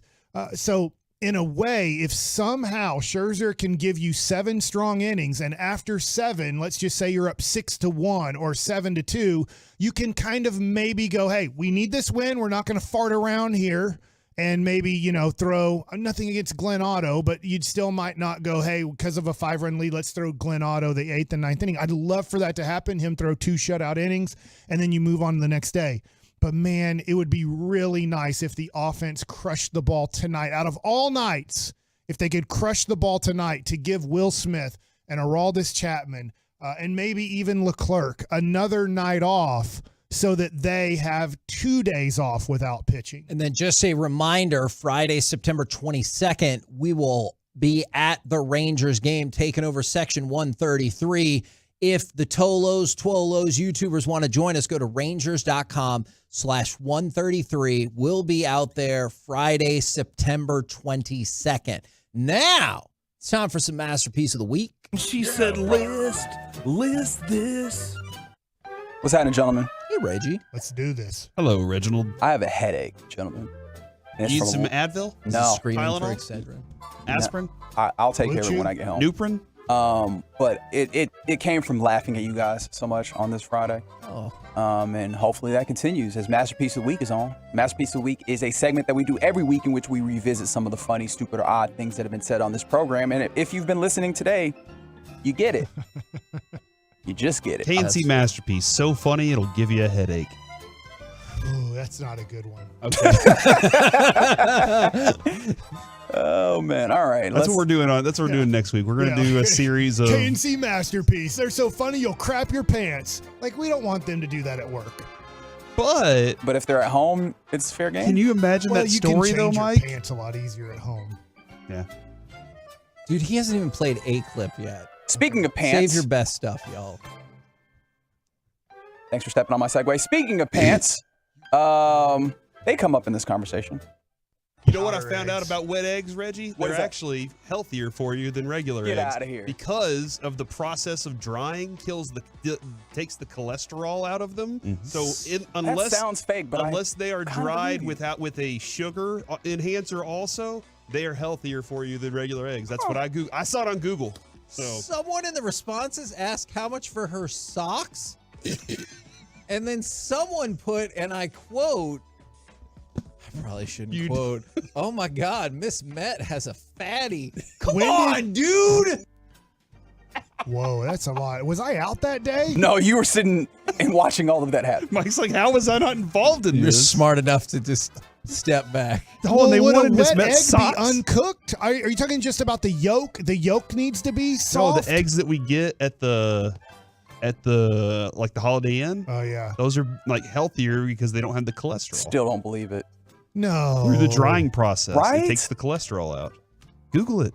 What is more I surprising don't in even that clip? feel like those are real eggs. I feel like there's some sort of powder that they make taste like No, crap, they're really, they're but dry. They're God. they're like dried eggs. It does kind of. You feel like you're eating a fart when you're eating those. Why do you keep eating them then, Mike? When have you eaten a fart? That's why I went to Wendy's one That is a time. better question. That's why I just couldn't. Sometimes I'd eat the hard boiled, but I feel like we've hardened that egg. So I don't know. I don't get it. Yeah, which part of that was more surprising to you? The idea that wet eggs are supposedly healthy, or the idea that Kevin says that I mean, that's what people. Oh my God, Miss Met has a fatty. That is what somebody texted in. So you don't agree? For the record. You saw her. I mean, yeah. The defense rests. I have no comment. I didn't know until I learned. All right, who's the contenders? All right. Hey, Mike, you're a contender. That guy has screwed us over twice in his life. Thanks, man. I feel satisfied, Javel. The last time Two he was here, he times? scored 172, so Two he was times better in this one time. career, you've satisfied me? Thanks, Javel. Oh my gosh. You'll never be satisfied. I don't know why we released him. What a horrible offseason. Can you get any satisfaction, Mike? Oh, yeah. Please, God, leave it at that. I mean, Mike left it at this. I want you, Corey, because Kevin mentioned you. Dang it. I like Just because I'm on the best friends list. Yeah. True. So he wanted to know what it was like. You've shunned me. People are now texting in that they had to go look up Mrs. Met. And I mean, look, the thing about it is, okay, you had to go look up Mrs. Met, and then what was your conclusion? Like, you can't just leave that halfway. What did you find? Yeah, she has a giant head. In addition to other things. Can you imagine if you had to live with that head? Like, hold on, if my head was that big, or if I had a significant other whose head was that large. Either way. Wouldn't you just fall over all the time? They don't. Neck strength. I played for the Mets. I didn't see Mr. Met fall over. Because that is not like the construction of a regular head. I was saying if that was the actual size of your head, you would fall over. Just think about trying to spoon that, you know? Like you're sitting there and just the head keeps hitting you in the nose and you're like, no. Next. You can't spoon with her. I'm ready for the third contender. Oh, I've boy. listened to both these. I remember both. Mike Except said for the first one that you said you didn't remember That's at right. all. That's a great point. Mike said this. Eternal? Not eternal. Internal. Solution? They definitely do not have an eternal solution. I would Forever. agree with that. Yeah. Forever. Turned into a hippie. What? Oh my God. We're gonna have a couple of Corey and Mike tandem situations here. Thank God. We begin with the first. Is it longer when you're winning? I think it's shorter when you're winning.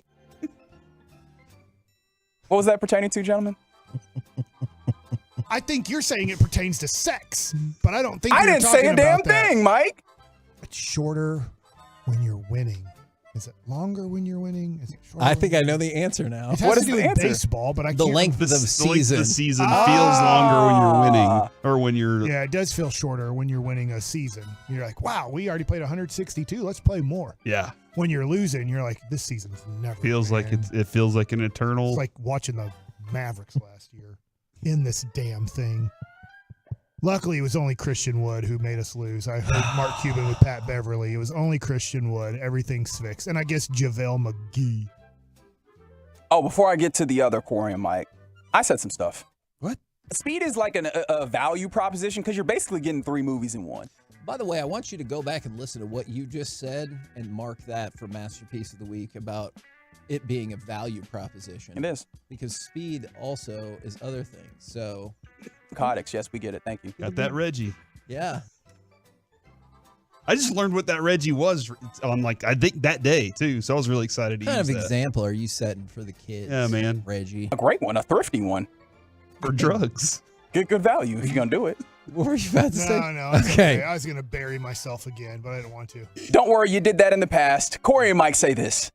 It's probably all going to collapse because of what you did to it. There's no. It won't collapse. Just stick your tongue in it. Cut a middle piece out, Mike. Just stick your tongue in it and lick all of it and just claim it as yours, okay? That's cake. He is still mad about that, by He the way. is That came mad. up like 2 days ago, and he goes, let me tell you something. That was a great cake by Dan's wife. It was amazing. I would eat that cake all the time. That might be my But I worst. didn't stick my tongue in the cake, Mike. No, I'm I just I saying you used might a as knife well. to cut a You slice might as out. well. You stuck the knife right in the middle and then fingered it out, and then I didn't. and then do all of a sudden, What? you have Lifted to it out deal with with a it. knife. Hell, How y'all. in the world are you going to get that out of the middle? I lifted it out with the knife, and then there was no plate, so I just did have to use my hands, Kevin. You That need more is of a spatula, and Yeah. there's no way just the knife did it. You had to use your hands. Please, God, play another I clip. want to create There aren't any a more. cutting a to cake vote cutting now. situation, Kevin, where I go down and it goes down and it cuts a perfect square in the middle, so y'all can be all like, "Oh, the way you are about it," and then it also picks it up at the same time. I didn't say anything about this. I'm voting for that last one. It's probably all going to collapse because of what you did to it. There's no. It won't collapse. Just stick your tongue in it. Cut a middle piece out, Mike. Just stick your tongue in it and lick all of it and just claim it as yours, okay? Cake. I'm voting for Kevin and Mrs. Met. probably shouldn't quote. Oh my God, Miss Met has a fatty. Can't believe you said that. And see, and I knew I shouldn't have said that. I made a mistake. I'm voting for the second one. What was the second one, Mike? Well, you know what? This segment gets so long, I forget of all the good stuff we Like did. a half segment already. It's the satisfied thing, I think. Yeah, McGee. That guy has screwed us over twice in his life. Thanks, man. I feel satisfied, Javel.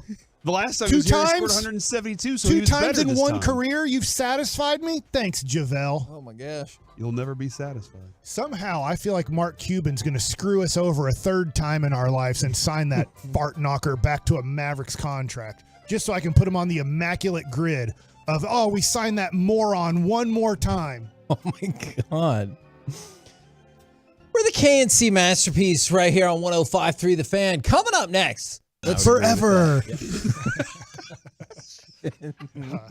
Let's chit chat with those fellas from the G-Mag Nation forever right here on The Fan. Hey, K-Dog. What's up, man? Are you an adventure seeker? I'm sometimes an adventure seeker. This month, it's a new month. This month is September. Jeep Adventure Days at Southwest Chrysler Dodge Jeep Ram is back. It's for you. There are so many trim levels to choose from on a brand new Jeep like the Gladiator, Wrangler, Grand Cherokee, and more during Jeep Adventure Days. My guy and General Manager Mike Brown and the team are ready to serve you the best auto buying experience. Get incredible savings that I promise you won't be disappointed when you drive the difference. Located just minutes from the Metroplex, it's worth a short drive to Cleburne. To save a lot more, if you're looking for a brand new Chrysler, Dodge, Jeep, or Ram, you can always go online to purchase. All the inventory is updated daily at southwestcdjrtexas.com. That's southwestcdjrtexas.com. You can take virtual test drives there. You can get home delivery, even home pickup options when you need that service by going through the online process. But I recommend you drive to Cleburne. Drive a little further. Save a lot more at Southwest Chrysler, Dodge, Jeep, Ram. I'm Michael Jenkins helping you.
This segment of the KNC Masterpiece on 105 through the Fan is brought to you by Classic Chevrolet. Hurry into Classic Chevrolet for once-a-year Labor Day savings. They've got over 400 Silverados with their best offers of the year. You can see them all at ClassicChevrolet.com. Don't miss your chance to upgrade for less. This is Texas. This is Classic Chevrolet. Relax and enjoy the difference and find new roads. KNC Masterpiece right here on 105.3 The Fan. It is a shout-out Friday from Twolo Robstar. Can I get a shout-out to my mom? She spent most of this week in the hospital and got to come home now. She is the strongest woman I know. That is outstanding. Congratulations to you and your mom. From the 940, can I get a shout-out from my wife, Ashley, just because she's awesome? And then from the 682, shout out to my wife, Nikki. She forgave me for missing our daughter's first trip to the hospital for a fever because I was fishing. Boom. Also Forgiveness Friday. Love it, love it, love it. Catfishing. I do not love that. But what I do love is D&M Leasing for always bringing us this conversation and chit-chat with those fellows from the G-Bag Nation. Gentlemen, how is you today? Terrific, Hagee. Thanks for asking. Excellent, excellent, excellent. Now, this is a weird question, but what do you think the market is for a copy of To Kill a Mockingbird autographed to Michael Jordan from Harper Lee? Because that is going up for auction, and I'm really curious what the market Harper is. Lee, the author? I was going to say, are we both nervous about who Harper Lee is right now? Harper Chuck, Lee I'm glad is I'm not the alone, author Mike. of To Kill a Mockingbird. Okay, Yes. Totally knew that. Okay, good. I definitely did not just spark note that thing when we had to read it in college. Okay, I That's the one where they choked the bird?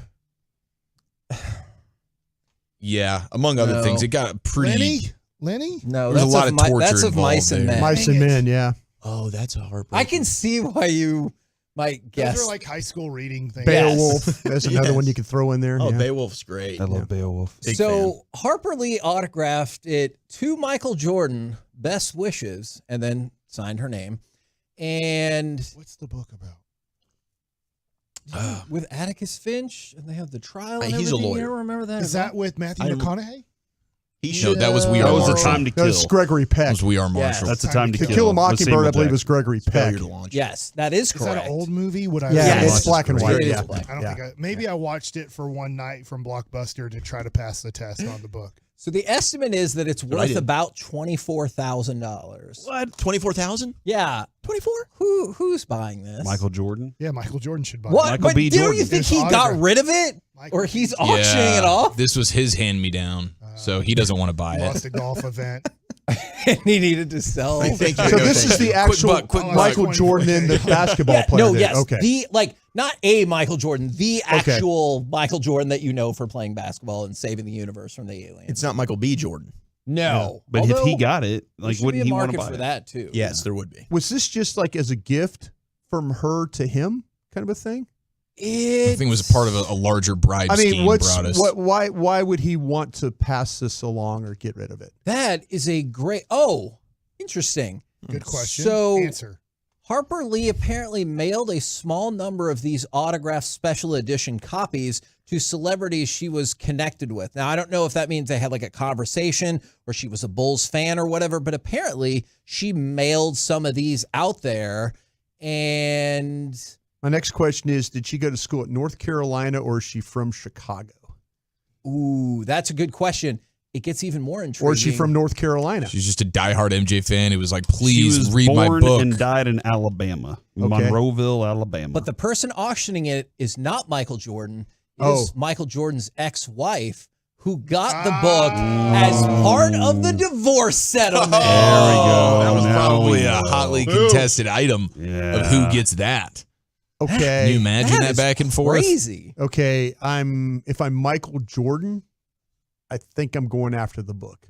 I think I'm gonna try and buy the book. He's a billionaire, so what is Yeah. 24K to him? But that means his ex-wife is cashing out on That's it. fine. I want the book. Yeah, Yeah, he's it wouldn't been be the given- first That's time. fine. Yeah, he's Yeah. probably given She's her already taken 300 me. million. Yeah, she's already taken me for millions. So I'm going to give her more. Well, you know what? She gets it no matter what. I Absolutely, want man. the book for my collection. Oh, that's true. She gets it no matter what. Yeah. Okay. Yeah. I don't want somebody else to have that book if I'm if I'm a billionaire, and I don't know if I guess he is a billionaire. He's a right? billionaire. Is he a billionaire? Yeah. Capital B, actually. Okay. I think he makes like $250 million a year. I think Okay. I saw. So Michael Jordan, yeah, being a billionaire, yes, you can afford to go get this book. Go get it. Now, to go along with that, we just asked the question, what do y'all think the Rangers record not needs to be, but will be? Mike's got on me this scared. nine-game homestand? Mike's got me really scared with what's going on. I think you got to be 6-3. Does it matter at all? At least how that 6-3 is constructed. It would. I would rather drop the games to Minnesota, obviously. Sure. And, Yeah. you take care of business against Houston. But I will say, when the Rangers have had a bad series against a team, with the Rays earlier in the year, they circled back and they performed well. So I'm hopeful. And tonight we got a great pitching matchup with Ryan and Scherzer. It's a Scherzer day. I'm hopeful that they're able to bounce back and respond from what was a disgusting series in Minnesota. Does that mean you guys are going to do Scherzer Day?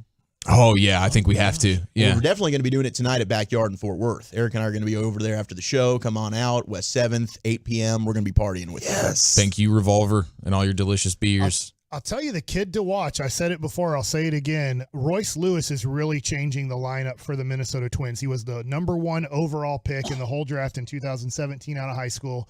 I believe in 2000, I can't remember the year. It was either 19 or 20. He was the Arizona Fall League, which is all the best prospects go to that for 6 weeks to compete against each other. He was the MVP of that fall ball. And then he kept getting hurt. He blew out his knee in spring training. He hurt his Did the arm. pandemic get some of those guys too? I mean, do you think? I don't we know, lost but- baseball there for a summer. Yeah, So a lot of but- those young Yeah. guys, we lost a year with those guys. But he's 24 years Yeah. old, and he has taken off for the Minnesota Twins here in this second half. And so they've kind of added a premium player to their lineup, and he really hurt the Rangers in Minnesota. I'm hoping that we can kind of cool him down here in Texas. What do y'all got coming up on the program today? Pure Gold as always, Eggy. Thanks for asking. 3 o'clock, Brian Estridge, voice of the TCU Horned Frogs, going to join us to preview their matchup with Colorado. Will you tell him that Corey's rooting for Colorado? Yeah, we'll let him know. Okay, excellent. We've been the KNC Masterpiece. Gosh dang it, Corey. What the hell, Corey? I just want to see entertaining football. Mm-hmm. I'm taking him to cover. And on Monday, minus Labor 20 and a Day, half, right? Yeah. y'all have a super show at the ballpark, right? Hell yeah, we do. The Nosebleeds with Mike Bassett. It's the Mike Bassett Show. Baseball.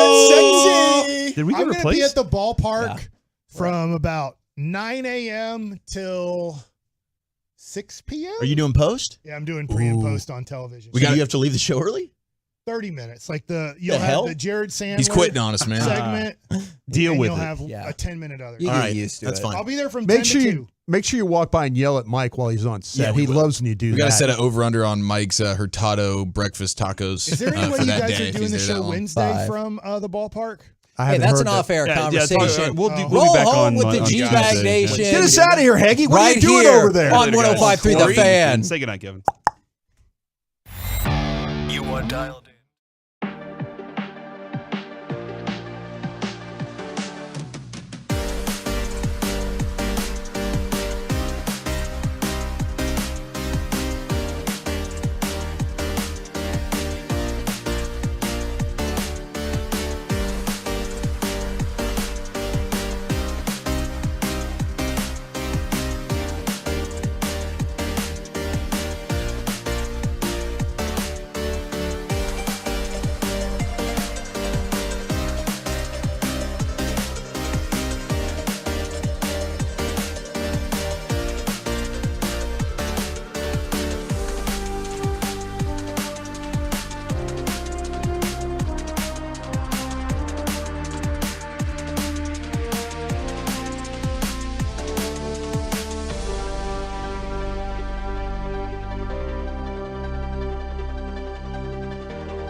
From our fan studio, secured by DFWsecurity.com, you're rolling with the G-Bag Nation on 105.3 The Fan.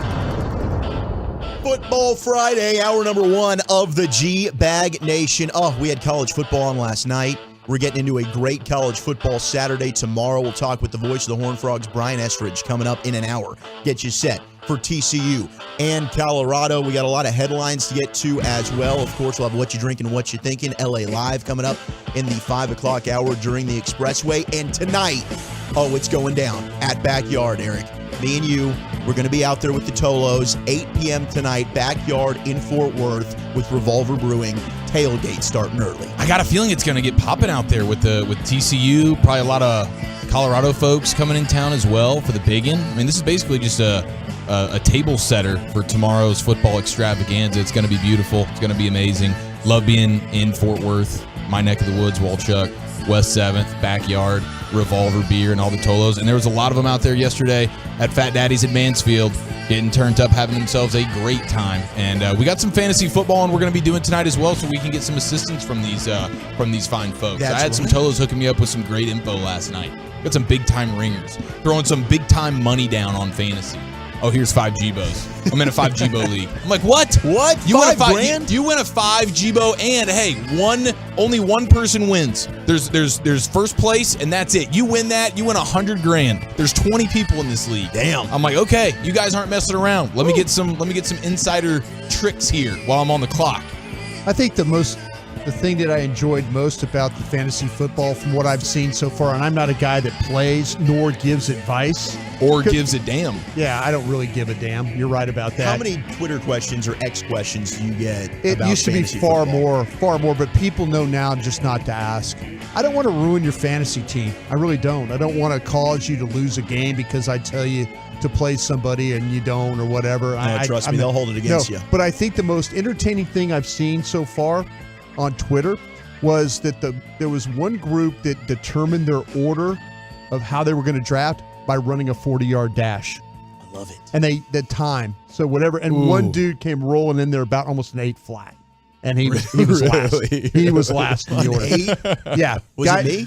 Still faster than that Seahawks wide receiver that made the roster. Bobo? But yeah, I thought that was the most entertaining thing. And they had them all broken down like the times. Like one dude ran like a 5.6.3, and there was another like a 7 something. And Hey, if you're pulling a low 5 as just an average human being, then I would say kudos to you, man. Like if I ran a 40 right now and it was like a 5.1, I would be jumping for joy. I think that's more entertaining than the punishment. I would do the Deion Sanders. I would run out of the building as if I just ran a 4.1, and I would say my work is done here, guys. I'll see you in the top 5 on draft night. Let me ask you this: I saw a punishment deal one time where the champion got to pick who got removed from the league. Like if you have a league of it's like literal Survivor. Like if you're the champion, if you won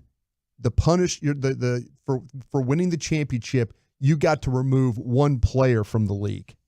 And it could be your buddy. I mean, it could be your best friend. Presumably, it is a buddy if you're in a league together. Yeah. You know, I mean that could end a How about friendship. that? That might end a friendship. That would be interesting as much as you guys play fantasy football. And if Eric, you told Zach, you're out of the league, that would be you're gone. Gosh, dude, that's not. I'd go full silent. Does that wreck a friendship? Or does that wreck it, or do you just kind of move on, knowing that's part of the punishment for being in the league? I mean, this is not something I had heard of, so I'm taking offense to it right now. I'm taking it as disrespect. Yeah, it's definitely disrespectful. But if I was in a league where these were the constructs, then ultimately that's just the way it goes. But you'll always have beef with that one individual that booted you out, unless it's because he knows you are the best and he just needed to get that competition out of the league, and then it's almost a sign of respect.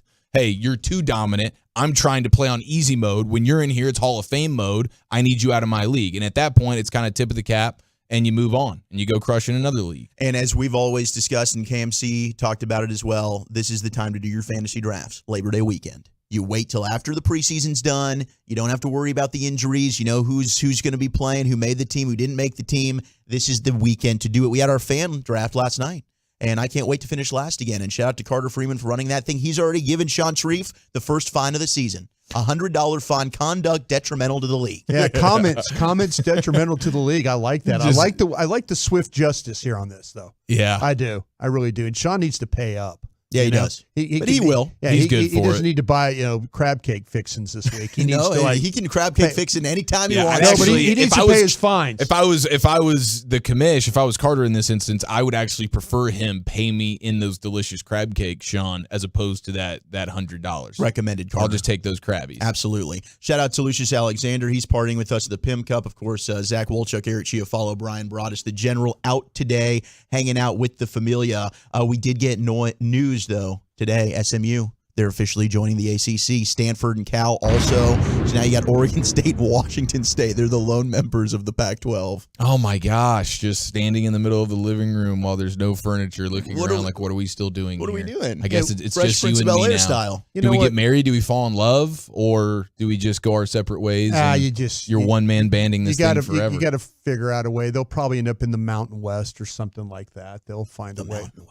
Well, this is honestly perfect. No, though. but you try and you try and get where you can for right now. I know the Mountain West I've seen a lot of Mountain West games on CBS Sports, that kind of thing. It's always a game you maybe pass by a little bit. You're watching San Diego State play somebody, but that's the unfortunate part of where we're at in business. Get ready, guys. The next thing is going to be the Super Conference. I'm ready.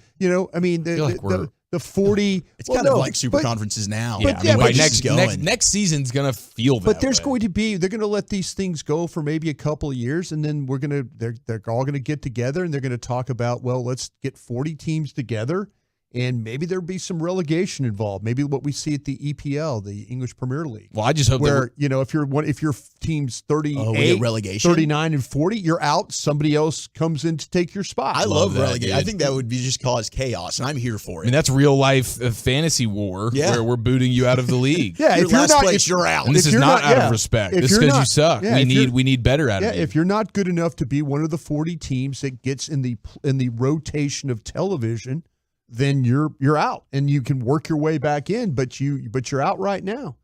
So I mean that will be very compelling television for me. But I'm all right if they want to put the 40 best teams together and it turns into, I get to see Ohio State, and we always kind of see it now with Ohio, the Rose Bowls and stuff like that. But if it's Ohio State playing somebody across the country, or Michigan playing somebody across the country, or Michigan coming to LSU, I'm all about that. Yeah, I mean, I'm cool with things changing, but everything they did today, I think, needs to be etched in stone and remain forever. I always want to be able to say that Cal and Stanford play in the Atlantic Coast Conference. Oh no! I want to say that. I want to say that for the rest of the time. And so as long as they grant me that, do anything you want with college football. This is more about academics. It really is. If you think this is more about academics for the ACC. Okay. There is after the financial aspect. Yeah, of it there's a big belief in academics in the ACC with the schools there that you have, with the Virginias and Dukes and teams like that, and SMU even included in it. I think what's fascinating, and it's going to be really fun, and I was talking with John Machota about this, and Kevin Hagelin heard the same conversation, is the fact that next year you're going to get Duke and North Carolina playing basketball here at Moody Coliseum. So you're going to have opportunities, where you get to watch, if you're one of those people that love college basketball and you're here in the local, you get a chance to see Duke and North Carolina play. And some of the other schools, Virginia, Syracuse, you're the ACC in the basketball, and the ACC in baseball. And I know SMU not being a baseball school, but man, they've got some really good programs in the ACC. They do, absolutely, no question. And to appease, you mentioned the financials, the revenue distribution was a big sticking point for ACC schools to get this going, to appease the members that were reluctant to expand. SMU's expected to forgo 9 years of television revenue to enter the conference, according to ESPN, which also said Stanford and Cal will reduce their payments to 30%. So, I mean, financially, I don't know if it's a great move for SMU, but clearly you're finally back in a Power 5 conference. That's a great move. It will give them a better opportunity to fill up Ford Stadium. Yeah, it can make more up the eyeballs. revenue, the basketball. They can make it up hopefully that way. But I think it's a great move. I mean, you worry. I would worry about SMU not having a place to go. But I think they're doing things the right way over there. No, big move overall. for them. Yeah, July 1st, 2024. That's when they'll start. Want to be SMU today, and not whatever schools you just said are sitting around. Washington State and Oregon State. And Oregon State. Yeah. Both the states. The Beavs. Both state schools. Yeah, that's a bummer for them. How about Utah getting the win over Florida last night, and then the ending of that Minnesota-Nebraska game? Man, Husker's going to Husker. Doesn't matter who the coach is. Matt Rule's debut, you have that crazy touchdown on a 4th and 10 from Daniel Jackson, awesome. And then the third interception of the night for Nebraska sets up the game-winning field goal for Minnesota. They just find ways to lose at a just jaw-dropping rate here. There was a time. Unbelievable what Nebraska's doing. There was a time where Nebraska, they were so, and nothing against Matt Rule, because I think he's did a great job at Baylor and Temple and other places he's been. He wasn't a very successful NFL coach. We know that. But there was a time with Nebraska, and I know we have a lot of people that are Nebraska fans. Go Big Red. In the area. And congratulations, too, what you did, that volleyball game, that women's volleyball game. Record setter, Good dude. for you guys doing that. But anyway, it's just there was a time where you could not beat Nebraska in football. They were going to find a way to physically pummel you, wear you down, run the ball on you, and all that. But it's like a shell of a team now. It's not even close to what they once were. And it's sad because to this day, it's still the best game day atmosphere I've ever experienced. Getting to go. And I would recommend it. Like, even if they're down, go. I mean, they're still selling out. They've got a sellout record. Very much like Green Bay Packers Lambeau Field vibe to it. Great You're fans, right about super nice fans, very intelligent. Yeah. I mean, it's a great environment Very to go passionate. watch a football game. Absolutely. Yeah.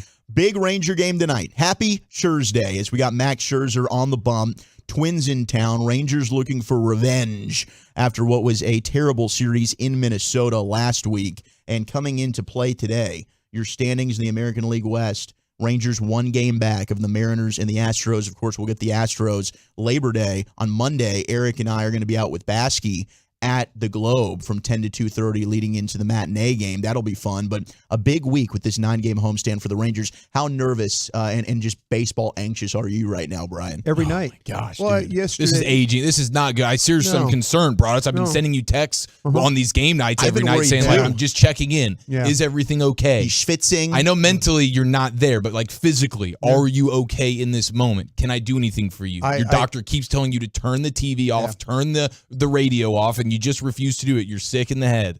You know what? I am sick in the head. You're honestly in more ways than one. More ways than one. You're absolutely right about that. And I dig that about you. I tell you what, I told you yesterday. This is a difficult time for me. I'm trying to get ready for a Cowboy season. That's my doing your darndest. I didn't even think about that. We're gonna have Cowboy Sundays mixed in with just Ranger emotions, anxiety, just stacking on top of each other. Dude, these post games, these Cowboy post games, you guys in the Miller Lite Club with Broadus checking Ranger scores across the street, having panic attacks. This is gonna be the most stressful month. Are you kidding me? Got LSU playing Florida State on a Sunday night too. It's a great problem to have. My this is stress sports level paradise. is not. But and then I listened to Baskey at this afternoon. And he's like, if they play like they do against the Mets, they're gonna go 1-5. Yeah. And I'm like going, dude, reality hurts, and I'm like, Baskey, I can't go through 5 losses like that. Mm-hmm. I can't go through where, like it's a 1-run lead and now they're turning it over to the bullpen in the 8th. Or, man, they've got bases loaded and no outs. I tell you what, man, Hicksy, Jared, those guys have done a hell of a job. With Eric coming back too, will hopefully give us some magic there. But I'll tell you what, man, it has been hard to be a Rangers fan here the last 3 weeks. It's been a little bit of a tough stretch. It's been really difficult because you're emotionally involved. You want them to win so bad because we deal with these people on a weekly basis. We deal with CY. You want CY to win, because you know how important it is to him. We get to talk to the players, and how important it is to them, and they're fun to visit with. But, man, this is a stressful time, not only for them, but for this fan base for sure. We have congratulations to Corey Seager. He was your Rangers Player of the Month for August. 337 batting average, 10 homers, 22 RBIs over the course of the month. And, it's a shame that Shohei Ohtani has just done the things that he's done, which is historic, or else Corey Seager's probably your AL MVP, even with 2 injury stints. That dude is unbelievable. And a lot of people thought it was just a magic bat that would, but not the case. The magic wood? Yeah. Everybody thought that. I think it looks like that a telephone pole. Yeah. You see that thing? It's all kind of it got split. Yeah. He split that bad boy, takes the next bat, donger. Okay, we're back. No worries. Yeah. Well, he had that bat all year, I believe. Man, that bat was the lot of miles. The close up of that bat. Odor's old helmet. Yeah, the way that thing's worn. Yeah, the pine tar and all the stuff, the dents in it and things. Man, it's crazy. But yeah, that bat had character, man. Well, the thing about with Corey too is he's in that situation where every time he comes up, now you're expecting great things and he delivers. But now teams are starting to walk him, and that's pissing me off. Yeah. They're just pitching around him, And they're giving him the Barry and Bonds Baskey treatment. made another good point today about him. If you bat him 4th for Garcia, you can't move him. You want him to get as many because plate all of a appearances sudden, as yeah, possible. but they pitch around him. Yeah. They just pitch around him, and so you got to keep him where he is, and hope everybody else finds a way to get on his level. All right, we've got G-Bag of the Day coming up at 2:30, but coming up next, I'm going to pass things over to Eric Chiafalo. Where are we going, buddy? Well, let's go ahead and take this college football movie theater idea up a notch, okay? And a sandwich that you have to see to believe next. The Fan continues to grow because of you, our listener teammates.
Okay, I kid you not. Walchuk let out an audible gasp when he saw the sandwich that Evan Grant just tweeted out. His Jewish brother covers the Rangers, Evan Grant.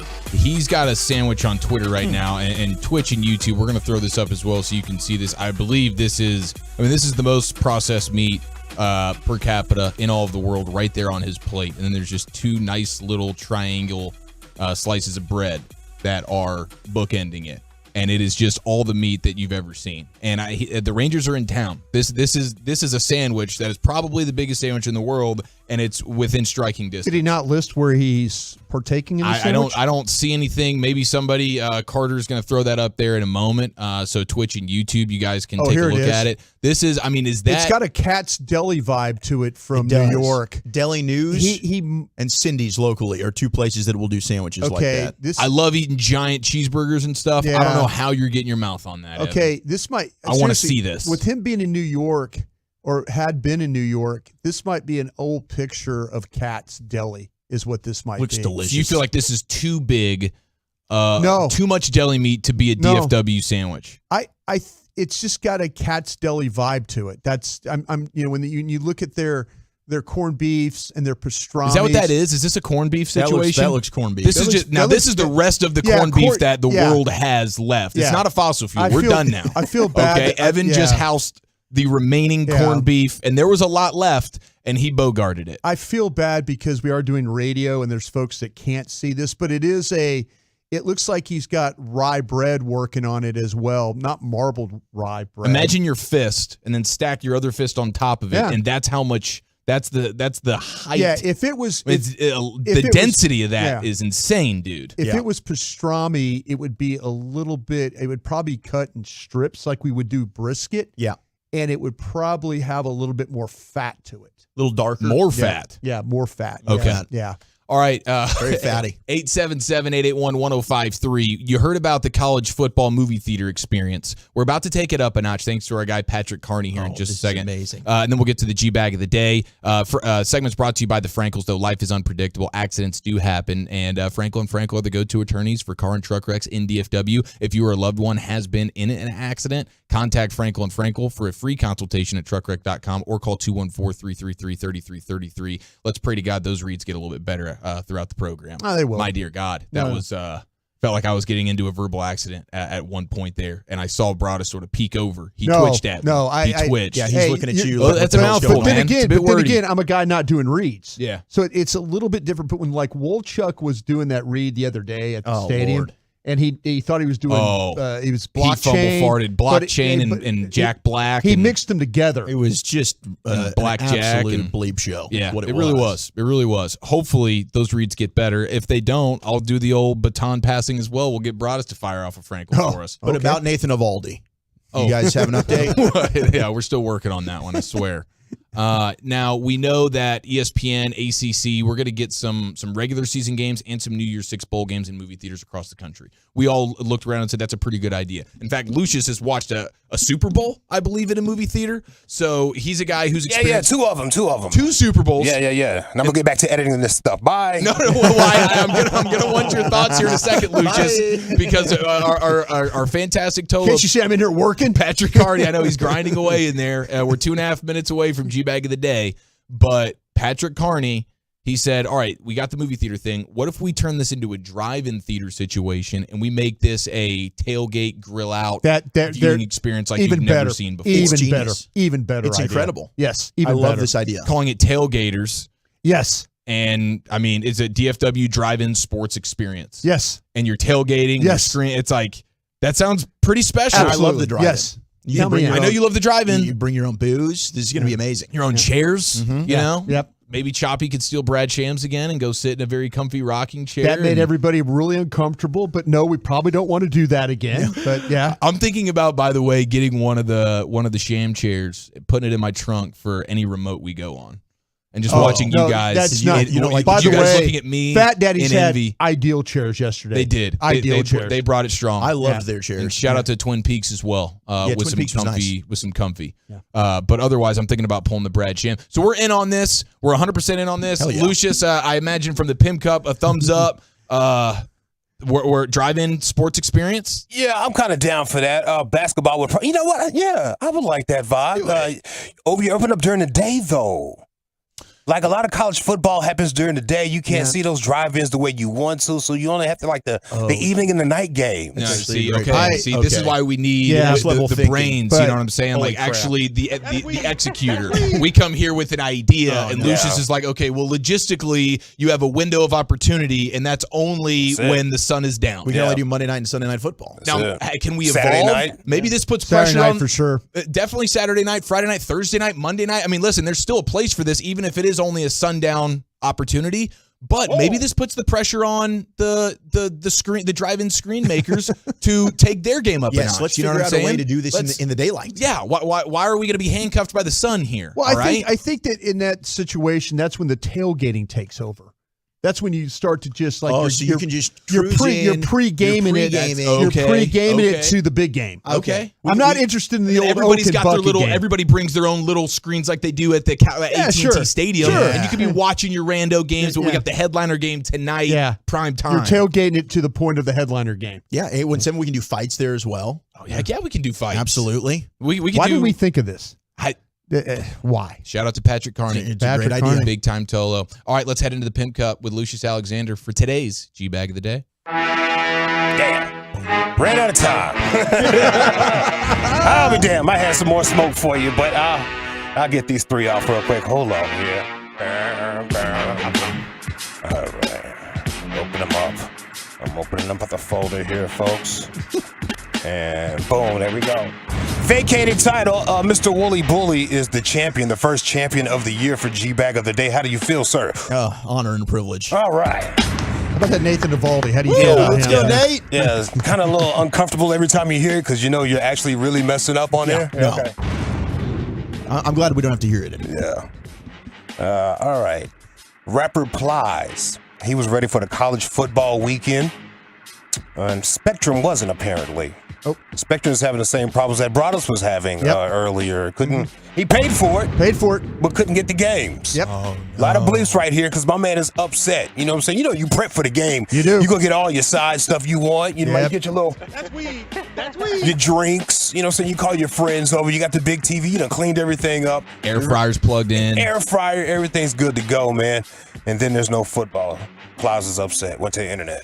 And dear Spectrum, you had me waiting all summer to be able to watch this game tonight. And the minute I cut this on, you come telling me about you can't provide me no service.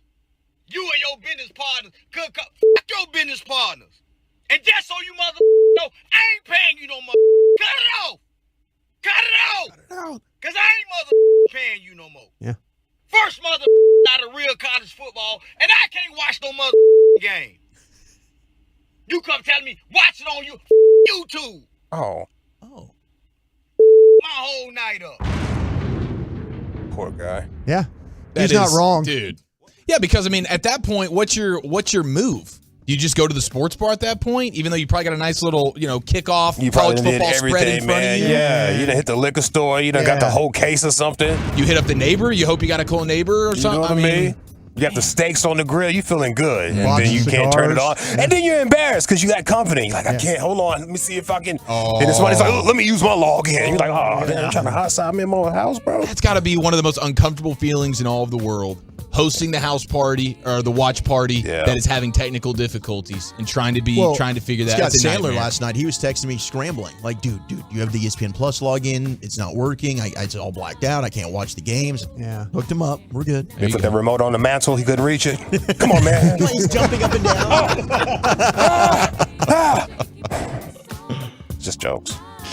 Jared to come see you. Good jokes. Jared to come see you. Yeah. I call him Little Giant. He is a little giant. He's a little giant. Little Napoleon. He's going to beat me up. Let's see. Right here. Let's go to Brandon Walker. He was doing a college football show. Got trolled by a caller. You know who Brandon Walker is? Yeah. Yes. Does a little national show. I think he's with Barstool and everything. Mm-hmm. Yeah, he got trolled on his own show. He did. What? You look like a dad that drives a Yukon. Do you drive a Yukon? Kinda. Yeah, I bet so. You sound like somebody that drives a Ford F-150 that the windows don't roll all the way up in. Oh, no, it's a Tacoma. Wait, hold on. Hold on. Why am I Hey, holding? Brandon, my sister, she wants you to tell her happy birthday. It's her 22nd birthday today. I'm on a show. I'm on a national show. I can't stop and tell your sister It's right happy here. birthday. Look, all you can say is just happy birthday, Candace. She's right here. She's not talking. She's shy. I'm not gonna. Happy birthday, Candace. I hope this year. Yeah, is the- Candace, spit in your mouth, mother. Oh. We'll be right back on the Brandon Walker call. He knew it too. He knew it. Walked right into it. He knew it. Happy birthday. Yeah. Hey, DJ, keep playing that song all night, on and on and on. Yeah, it is. We can wind with. It's Friday night, baby. We gonna feel it. Oh man, I feel so good. Yes. Yeah, we're gonna get one whole day to ourselves, then half a day, and we're right back in the joint. Oh no, it's a 3-day weekend, isn't it? 3-day weekend. Triple threat. Yep. Oh, I'm so happy for you right now. I had no idea. Oh, bro. I'm so happy for you right now. Enjoy It's the it. best, dude. I should look at that schedule a little bit more. All right, how about this? Little Carlos. Little man right here. I'm calling him Little Carlos. His name is Carlos, so he's not like a figure or anything I out wrote here. down Little Carlos Yeah, is what okay. I wrote down. Yeah, Little Carlos. He was high on meds after a surgery. Oh, jeez. Boy, he cusses a lot. His mom was right there. The nurse was right there trying to talk to him. I mean, he's real cool, but he's just cussing a lot. Sometimes, bro, I love her. That's my mama. Yeah. Sounds like her ass be tripping, bro. Oh. Like over some bull. Carlos. I don't know. I know your mom. She's pretty cool. What the she is? You know, she's actually here. Do you know that? Where? What the hell you got going on? Hey. Hey. Hey, bro, where the my grandma at? I don't know where grandma's at, but I met your mom. Fuck everybody up in this bitch. Hey. Grandma. I met your mom. Huh? I met your mom today. I need a f***ing popsicle, my nigga. I got some juice. Want to try some juice? That cranberry juice. Nasty. How was it, girl? Carlos. Ass cranberry juice. Carlos bad, bro. Not at the table, Carlos. Not at the table. Carlos bad. He said, I want an MF and popsicle, my ninja. Oh my gosh, bro. I need an MF and popsicle. It is always insane when you come out of one of those. When you come out of the anesthesia or whatever, you have no idea who, what, where. You're like, what is happening to me right now? Yeah. I thank the doctors for all their skill.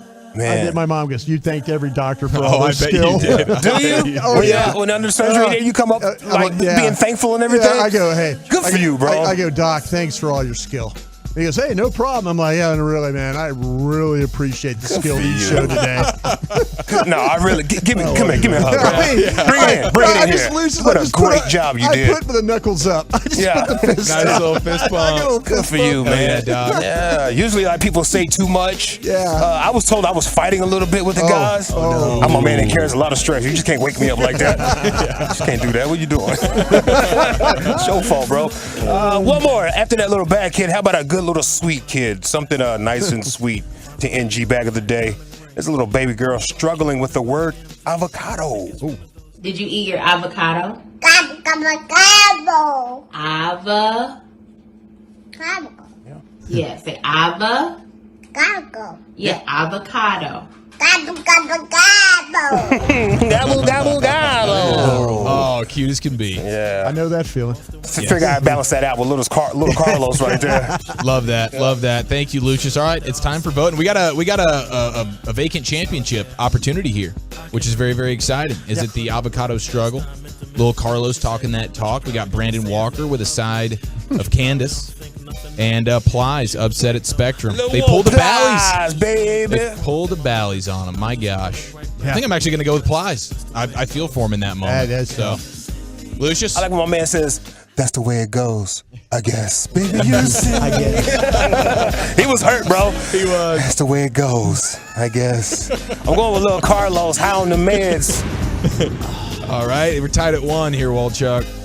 I'm going to go happy birthday, Candace. Okay, we are tied at 1. There is no way that I'm not going to vote for Carlos. Okay, there it is. By a score of 2-1 your new G-Bag of the Day champion. Little Carlos talking that talk. Fantastic. We'll get some more Lucius Alexander all throughout the program in LA Live at 5:40. Very much so looking forward to that. Also got Krusty's Corner. I'm going to talk about college football and stuff like that. I really am, bro. This is your laugh. I didn't know. You're not I'm going to give it a shot, bro. You're not going to I'm talk going to about break it down, analyze it and everything. I'm going to give you the mismatches and matches ups and, which tight end tackle you should be watching for. The A in LA stands for analysis, ladies and gentlemen, and you will get all the analysis at 5:40. And next at Krusty's Corner, I'm going to do all my favorite rappers of all time.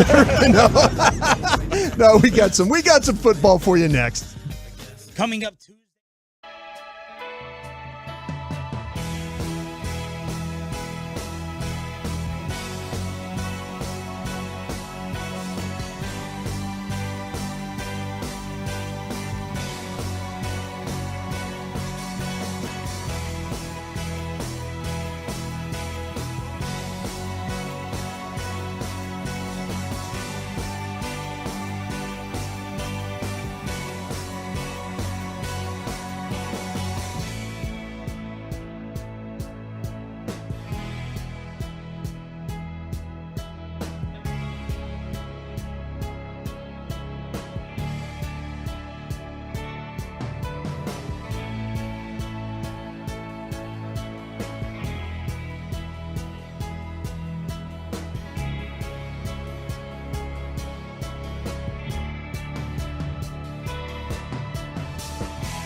For once-a-year Labor Day savings. Over 400 Silverados with their best offers of the year. See them all at ClassicChevrolet.com. Don't miss your chance to upgrade for less. This is Texas. This is Classic Chevrolet. Relax and enjoy the difference and find new roads. Thank you, LA. Shout out to the 214.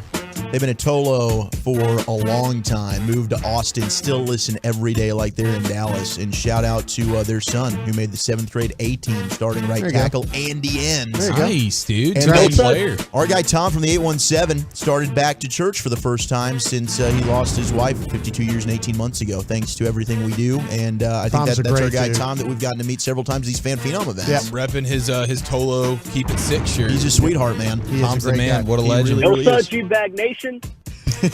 We got NFL News of the Day coming up at 3, and Brian Esther is going to be at 3:20. TCU presser is rolling late, so we're going to bump him back a seg. But right now it's time for the King of the Crusties with Krusty's Corner. Here's Brian Broaddus. Thank you very much. Appreciate that, Zach. By the way, thanks to everybody who was out at Fat Daddy's, but thanks to all the guys and gals that tried out for Fan Phenom. Yeah, good luck. I mean, I really, it's funny. I was walking out yesterday and I was talking with guys and they were asking pointers and stuff like that. I'm like, listen, just this, what are you thinking about doing? What do you think? How are you going to handle this? How are you going to do that? And, just trying to kind of talk them through what they were doing. But yeah, it was really neat to get to meet people that had passion about doing this radio stuff and and especially with the sports and the fun, the way that we have fun at the station and all that. So thanks for everybody that participated in that. I'm sure that, the boss man, Gavin Spittle, has got some difficult decisions ahead. Yeah, until the winners start picking out his mansion right now. Yeah, right now. Yeah, buddy, it's when the big bucks start rolling in. You hear me? Lucius, I was trying to like walk around that, Yeah. but thanks to everybody that tried out. Maybe for you that get a thing. bidet. Yeah, a bidet. Get you a bidet. A little fountain in the front of your mansion. Mm-hmm. I was always thinking you had to clean that fountain, right? You always have to do Somebody something. probably You always does. gotta Yeah, that's when you know they going through it, bro. And you can see the nice big house, but the fountain is all nasty and algae. You're like, it's catching up to it. Yeah, There's something we got had- to downsize, bro. There's something we had to give up. We had to give up the pool guy or something. We had to give up something. In over his skis a little bit. You punt on the pool guy, but you're not. There's not any pool guy in you. So then that pool just turns into green Algae disgust. pool. Yeah. Like you're fishing at the lake. It's my pond. Yeah, it's my cement pond. Cement pond. Well, doggy. But anyway, okay. So I was looking at through Yahoo. I love looking at their sports stuff. Charles Robinson, guys like that over there. This Tyler Greenwald, he did something I think was pretty interesting. He kind of broke down the teams in different tiers before the NFL season in different categories. And I'm going to put an NFC East slant to this. Okay. And I'm going to ask you guys, I'm going to give you the categories and you tell me when I give you the team where you think they are. Fart. Very good. Teams, like Tyler says, he goes, we've got win now teams. Okay. These are teams throwing all the chips in the middle of the table with a short-term mindset. That's win now. Ascending. We're building steam with a solid core of players, but not mortgaging the future yet. Okay. Transition. A plan is in place and moves have been made, but they're not there yet. It's transition. Okay. And then flat, just rebuilding. Complete teardown, typically with a rookie QB and a roster devoid of top-level talent. Okay? Okay. Where do you think he has put the Washington Commanders on this list of what I just said, the win nows, the ascendings, the transitions, and the rebuildings? Where do you think he puts the Washington Commanders? Thinking transition. Yeah. Because you got Sam Howell, and I don't know. I mean, I feel like you're in a very transition mode. And if he turns out to be great, then awesome. Their team could be really good because I like their roster. They got some great skill players, but I'd lean transition here, and they could have a new coach next year. Yeah, they could. They definitely got the new ownership and whatnot. Yeah, I'm going transition. I don't think we can claim ascension. But I don't see certainly him ascending. Is it a full rebuild at this point? I mean, gosh dang it! I guess you could argue if it's not the transition, Broaddus, it's the rebuild. They're not sniffing the ascension. I think Krusty would be more ascension. Well, he's a Sam Howell guy. Yeah. No, I'm a Sam Howell He guy. howls at night. I am. I howl with everybody. Actually, you're both right. It's transition. Let's go. Okay. Football guys. Heck The yeah. question is, Sam Howell, the future, who knows? But the Commanders are Broadus at least knows. willing to find out in 2023. Things could quickly change in Washington with new ownership running the show, though the team has some core elements at important positions like wide receiver, defensive line, and they've pushed for a playoff berth the past 2 seasons after winning the NFC East in 2020. But they have to figure out the quarterback position, and then the team is in flux. So, Washington, transition. How about your football giants, New York football giants? That's going to be.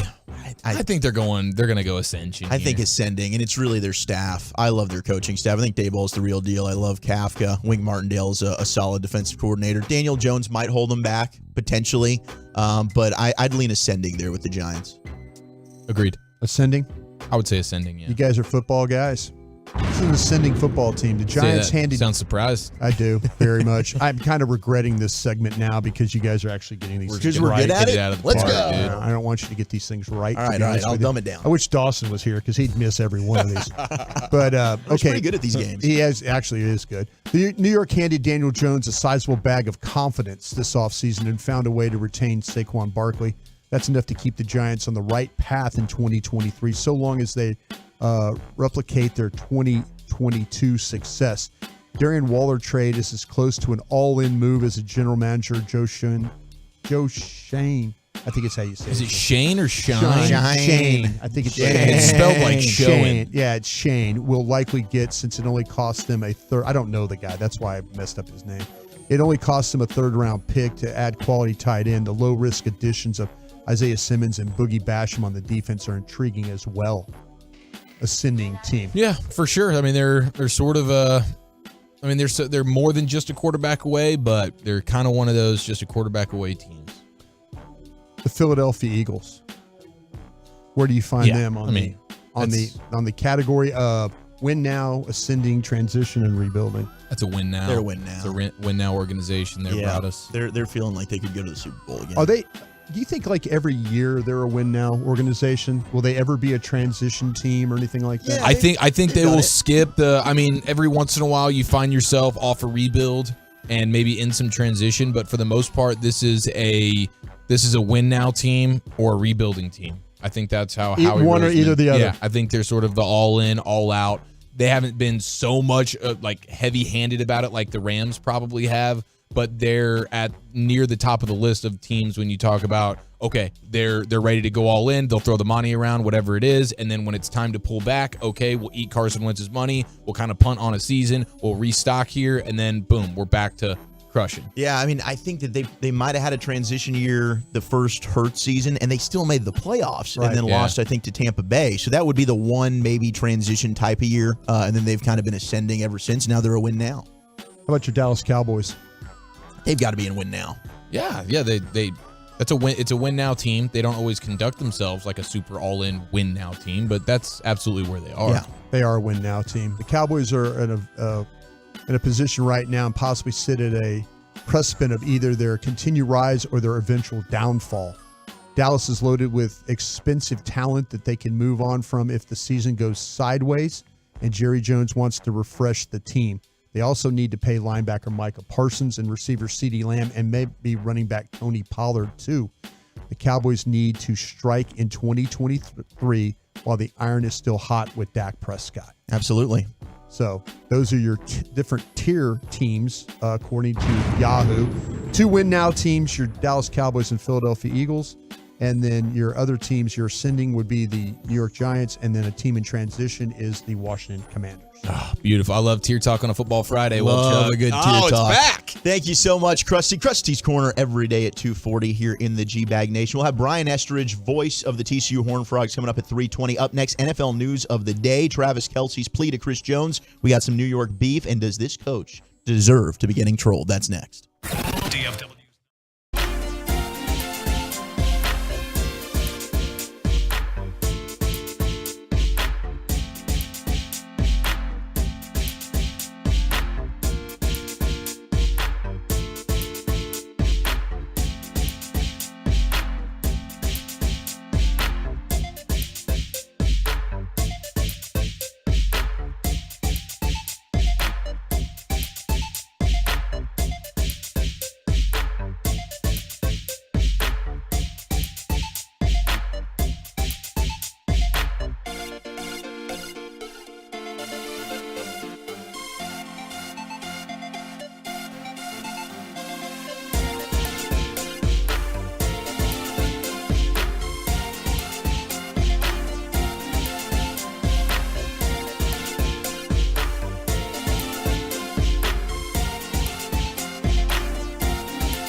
From our fan studio, secured by DFWsecurity.com, you're rolling with the G-Bag Nation on 105.3 The Fan.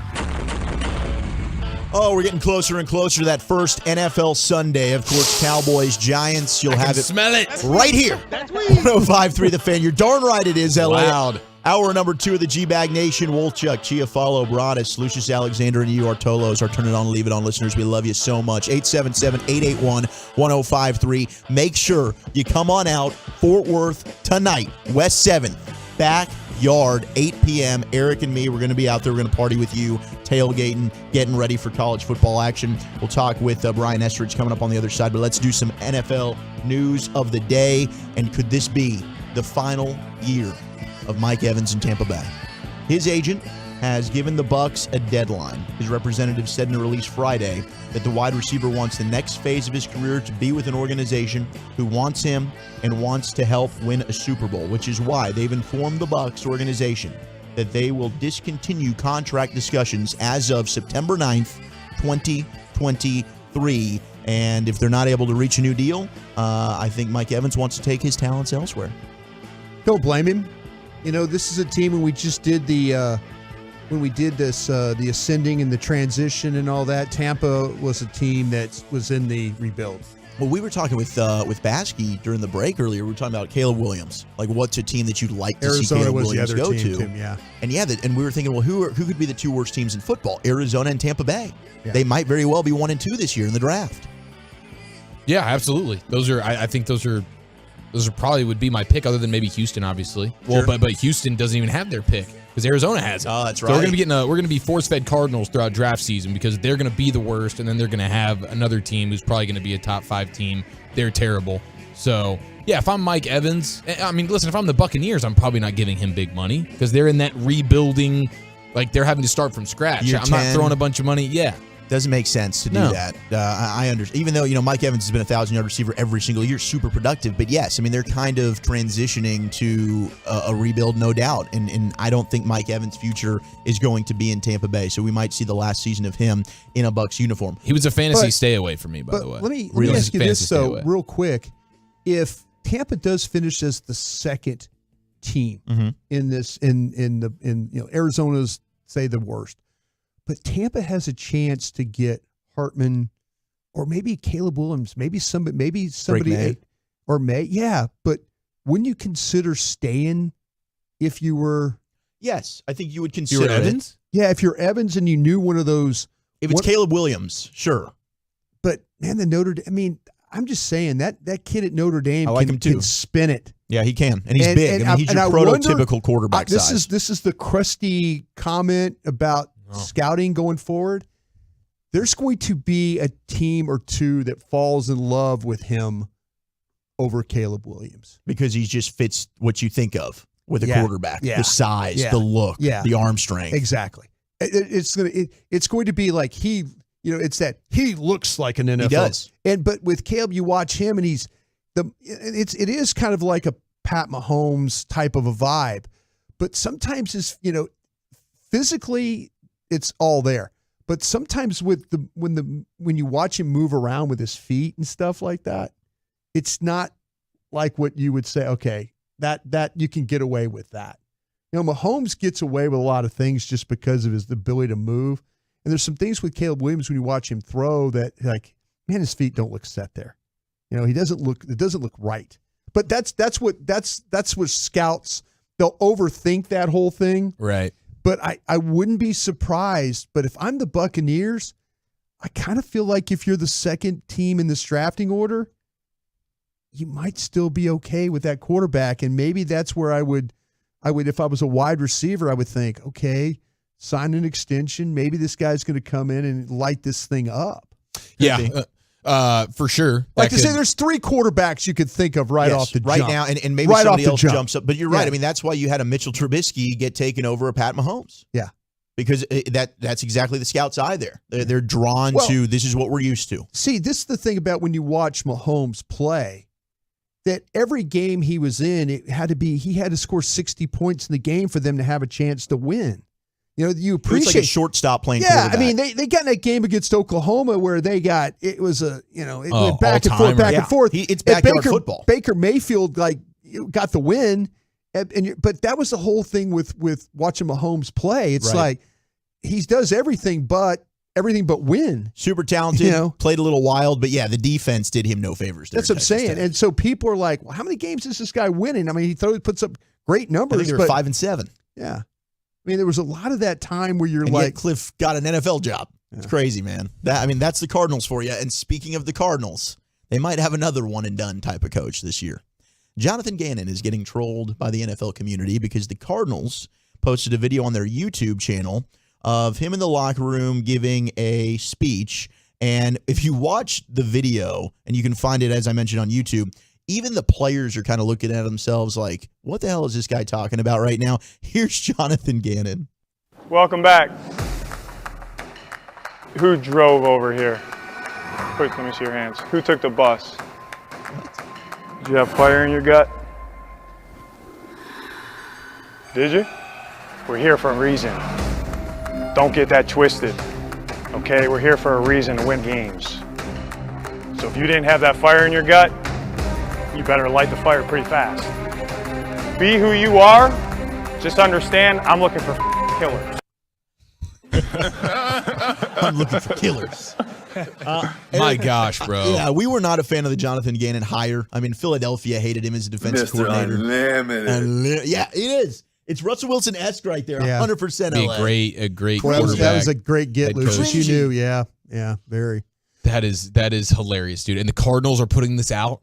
They're putting it out like they're following around their coach. They're finding just let's find 30 seconds of our coach sounding like the biggest doofus in the world, can't find something and let's that's put better? that on the internet. Is this one of those Amazon following you around for a season things going on today? Is that what we're doing? They've done the all access, but this is their team website. That's This is their team website here? The latest episode of #Cards Flight Plan. Okay. So this is the Cards Flight Plan. I would say we landed on the And river. Their plan was Yeah. to hire You landed in the river. cheesiest coach you've ever heard in your There was no entire sully life. on this one. Mr. Unlimited. Oh, jeez. My man was on TikTok dancing with the family the other night, too. Oh, yeah. I'm not He looking was. forward to those, He was. those days. Me either. The, what's interesting is a lot of these young guys, they don't have experience standing up and talking in front of a team. Oh, and you can tell, that's, man. and, you know, You it's can when you watch tell. a guy, when you watch a Nick Saban or you watch some of these older coaches, they've had that experience of standing up there and getting everybody's attention. Some of these young guys, man, you need to go back and watch some of those videos of guys like that, those older coaches that go up there and give a talk, where and look where Gannon came from, Nick Sirianni. Right, and Sirianni is another one. We heard his introductory Exactly. presser. We're thinking this guy's going to be an absolute bust, and he's been a good head coach. No, up he's been until now. he's been a good head coach. Hopefully it stops But this I'm year. saying that's the problem is though sometimes your experience of being with coaches doesn't help you when you stand up in front of the team and have to give a talk where you're trying to get everybody on the same page. Did he wing that, or did he know when he stood up he was going to ask everybody if they drove themselves or if they carpooled or if did they you take had the a bus? ride Take the share? bus. Yeah, I was trying to where's he going with this? I was going to wrap it up at the end there. You know what I'm saying? I'm trying to decide. Who took the bus? The bus means hunger. What? I don't know. Did he? And was he asking for? I can't remember. Did he want fire in their eyes, belly, or he wanted the fire to be in the gut? He wanted to look at gut. their eyes The and be able to gut. tell that there was You can fire tell. in the You gut. You better Okay. get it lit. It's boiling. Yeah. Man. He has half a sack.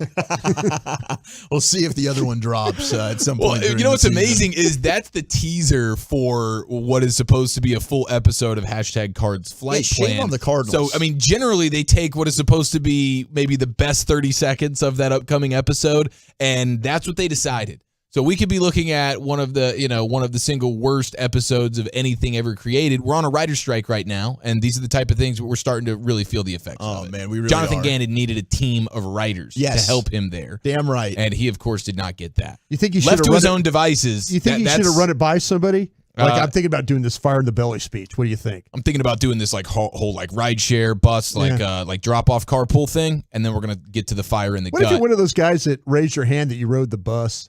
You know, like public transportation. Like you're kind of like, Me, bro. me, me. Like everybody looks at the guy like riding the bus. What Like, the why'd hell you are have to you ride the doing? bus?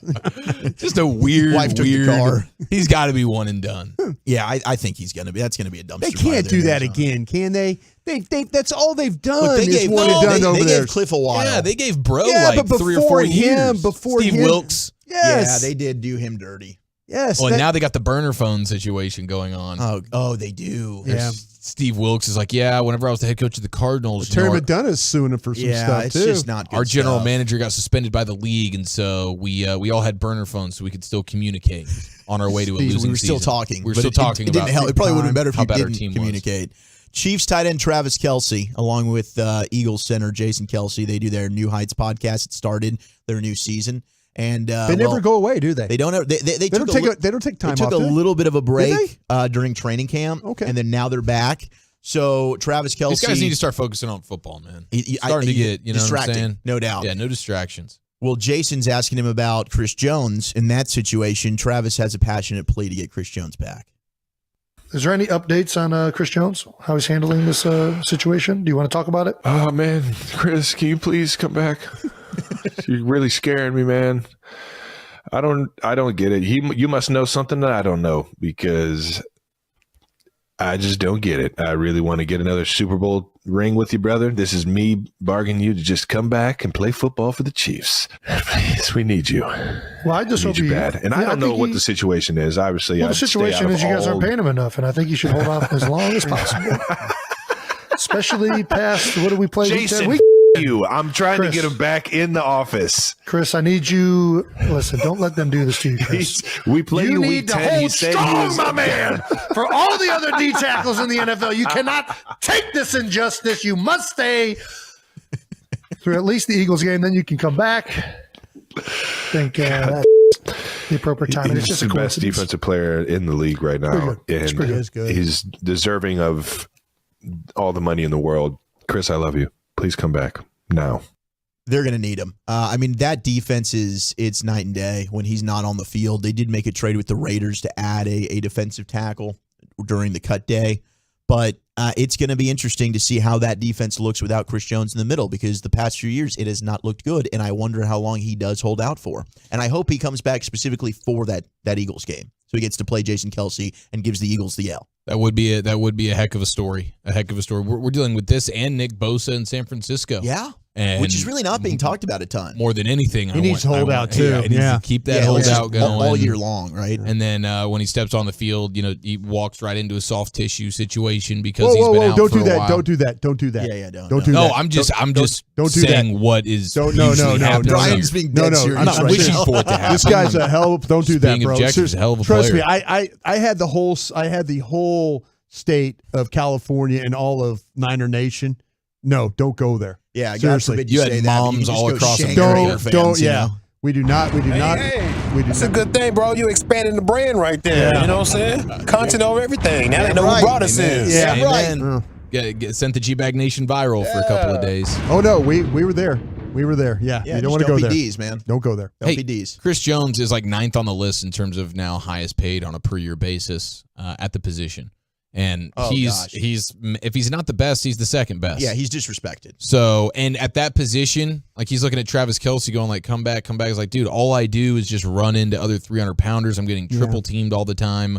I need some more dollars to do what I do. Like you get to have fun playing football, catching the balls and you're scoring the getting paid, touchdowns Travis. and dancing, and you get like Mahomes throwing you beautiful balls. But I'm over here in the trenches taking grenades, and I would like to go ahead and get that $30 million per year like I deserve. Mm-hmm. Now, Randall Cobb had a big hit on Bobby McCain during the Jets and Giants preseason game, and it put Bobby McCain, the Giants safety, into concussion protocol, and hopefully he's doing better. But we played the Jihad Ward, Aaron Rodgers back and forth. Yes. And he's like, I don't even know you, bro. And then Jihad Ward tries to act like I don't know you. Well, Jihad Ward went off on the Jets, basically saying they were in the huddle laughing that their player got hurt. And Aaron Rodgers basically said, you're making us up. Go bleep yourself. Here is the audio from Hard Knocks. The Jets in the huddle after that play that Jihad Ward says they're laughing and making fun of Bobby McCain. This is what actually they were doing in the huddle. First and 10 Jets near midfield. See Daddy out there, baby? Yeah. Yeah? Rodgers under center. Takes the snap, play action, drops back, flips it left, wide open left flat. And getting loose is Conklin with a flag down. Randall Cobb's going to get for a blindsided hit. That was a great block, I thought. Yeah. Personal foul, blindside block, number 18 in the offense. Come on, man. We'll probably get a fine in the mail here soon. Cobby lost all his training camp money. My bad, man. My bad. What are you doing, bro? This ain't 2014. I forgot. I blacked out. I blacked out, all right? I ain't been able to hit nobody in a while. Now, based on the clip, it seems like the Jets are just joking around because everyone's shocked that Randall Cobb, at 33 years old, is making a block like that, which is now illegal. Yeah, he did the Sean Lee. Was that Tyler Lockett? It was Golden Tate. Or Golden Tate. Yeah, it was Taint, dude. Yeah, it was one of those in a preseason game. Yeah, I'm like, Randall Cobb, dude. What do you? I no, couldn't that believe was it. a regular season game. No, that was. This happened last week. I thought the one that got Sean Lee was a regular season game. That's all. Hey, I get that, but this Randall Cobb at 150 years old in football years, laying blindside, crack back, blow your head off blocks, sending guys into the protocol in the preseason. That's one of those where if I think one of the players right there should have gotten Cobb's face. That should have been a fight moment. Right. That should have been a fight moment. And Jihad Ward's been ticked about it, and he's been talking about it, but they weren't in the huddle there laughing about the Giants player being hurt. They were just laughing at 33-year-old Randall Cobb doing something like laying a block like that is useless. Aaron Rodgers like, it's not 2014. What are we doing? So Randall Cobb's wife is up in the stands, Yes, mic'd up. her wife and son. Yeah. Okay. Or his wife and son. Yeah. Okay. Yeah. I got you guys thinking initially it was Aaron Rodgers' son. They were up in the stands. Yeah. Hey, there was a time that was a hell of a block in the NFL. It but kind the of made rules it have sound changed. that way. I'm like, oh, that's Randall Cobb's. It was Randall Cobb's. Oh, okay. Yeah, Randall Cobb's. Yeah, I thought we're scooping him on something. Nah, Randall's. Very quickly, Patriots have claimed former Panthers quarterback Matt Corral off of waivers. I thought he was going to be better. You know, what did he do? Did he tear his ACL or something? He got hurt, and then you got a new head coach there. They go with Bryce Young. Yeah. So maybe he just needed to change his scenery there. They've also, the Patriots have brought in Jalen Reagor, Waxahachie's own, to the practice squad, former Viking and Eagle. And I think that the Cowboys might have dodged one of the biggest of all bullets with the Jamal Adams stuff, all those rumors several years ago with the trade. And I would have even been down to get Jamal Adams, not for the compensation that the Seahawks gave up, but Pete Carroll has ruled him out for week 1 against the Rams. Poor guy just can't stay on the field, man. Hebron zone. Yeah, it's a bummer. And what's more of a bummer is the money that they paid him for what that he's been able to provide on the field and the picks that they gave up. That goes down as one of the biggest swing and misses from an NFL trade. Well, they swung it back though with what they did to Denver though. Sometimes that's you're true. Sometimes you get fleeced, and other times you get to fleece the other team. Absolutely. You always want to be the fleecer, not the fleecee. Yeah, you don't want to be the fleecee. Don't want to be the fleecee. All right, that's NFL News of the Day. We'll do football's finest coming up at 5 o'clock. But up next, let's talk some college football. TCU's play-by-play man, voice of the Horned Frogs, Brian Estridge, joins us next in the Nation. Quality.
Football Friday on 105.3 The Fan. Sponsored by Blue Nail Roofing. Let's talk some Big 12 football with the voice of the TCU Horned Frogs, Mr. Brian Estridge, friend of the program. Segment's brought to you by Soda, state-of-the-art weight loss, and the Frankels. Life is unpredictable. Accidents happen. Frankel and Frankel are the go-to attorneys for car and truck wrecks in DFW. If you or a loved one has been in an accident, contact Frankel and Frankel for a free consultation at truckwreck.com or call 214-333-3333. We'll get to Biggest L, Biggest Dub coming up in just a few minutes. Where have you taken some L's this week? More importantly, where have you gotten those personal victories? Will TCU kick off the 2023 season with a victory versus Coach Prime? Let's hang out with Brian Estridge, voice of the Horned Frogs, right now in the G-Bag Nation. And Brian, we're going to be out. We're going to be partying tonight, West 7th at the backyard, me and Walchuk. So if you want to come have a couple of brewskis and get this party started, man, come hang out with us tonight. We'd love to party with you. I might swing by, guys. I got a basketball, what do they call it, basketball reunion deal I got to do at 6, and then I'm free after that. So, yeah, I'll swing by. After that, it's beer 30 after that. What's the go-to What's the go-to Brian Estridge party beverage? You know, used to when I would hang out with Broadus, he was making me drink these slow gin fizzes. And I'm like, dude, I'm not 70. You know, I mean, what's with that? Just give me a good solid old fashioned and let's call it good. God. Yeah. Dear God. Krusty brought us from football to the beverages, man. Yes. He stays on brand. Okay, there, Estridge. Tell me about, since you know so much about alcohol, tell me this about, what are we going to do about our how's our offensive coordinator? What's the transition? You guys were so wide open in the way you played football. I'm sure Kendall Briles is going to try and do the same thing, but is this team going to look differently offensively now that new coordinator? I think it will, Brian. I think you'll like what you see, man. I think one of the things that Sonny wanted to do is he, and we're talking about Coach Dykes, that he wanted to continue to be physical on offense, running the football. You know, you had Kendra Miller last year. It's going to be a different approach this year. A little bit of a run back by committee with Trey Sanders, a transfer from Alabama, and Amani Bailey sort of sharing the numbers. But this is an offense that's predicated on running the football first. I've learned that from Kendall. You know, it's a lot of horizontal passing game as well, which are extensions of the run game. It may not look like a full-fledged air raid, but don't worry, he still takes his shots. But the thing that's different is the fact that you'll have guys in every position on the field. You may see a tight end lined up at running back. You may see a wide receiver lined up at running back, a running back split wide out. I mean, they can move wherever in this offense, and they do. And I think it really kind of disturbs the defense. You know, that's the one thing that he likes to try to do, and is eliminate the defensive coordinator. That's why he plays fast, and that's why he moves guys around a ton. Brian, that offensive line last year, man, was just so impressive to watch. It's a veteran group when it comes to eligibility.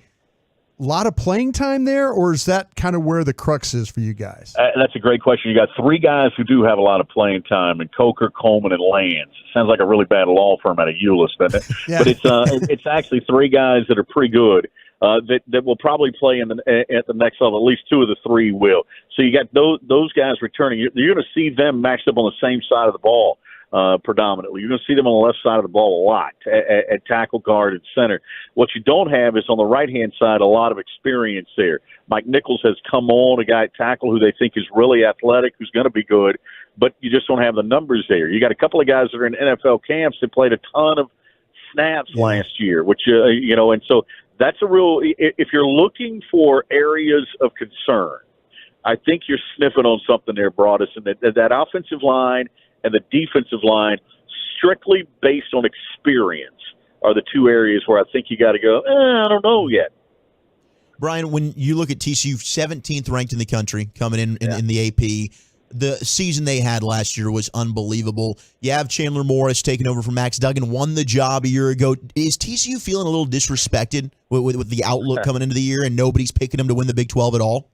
Oh, they probably think that a little bit, but I mean, they're also here's what happens, and this will shock you guys.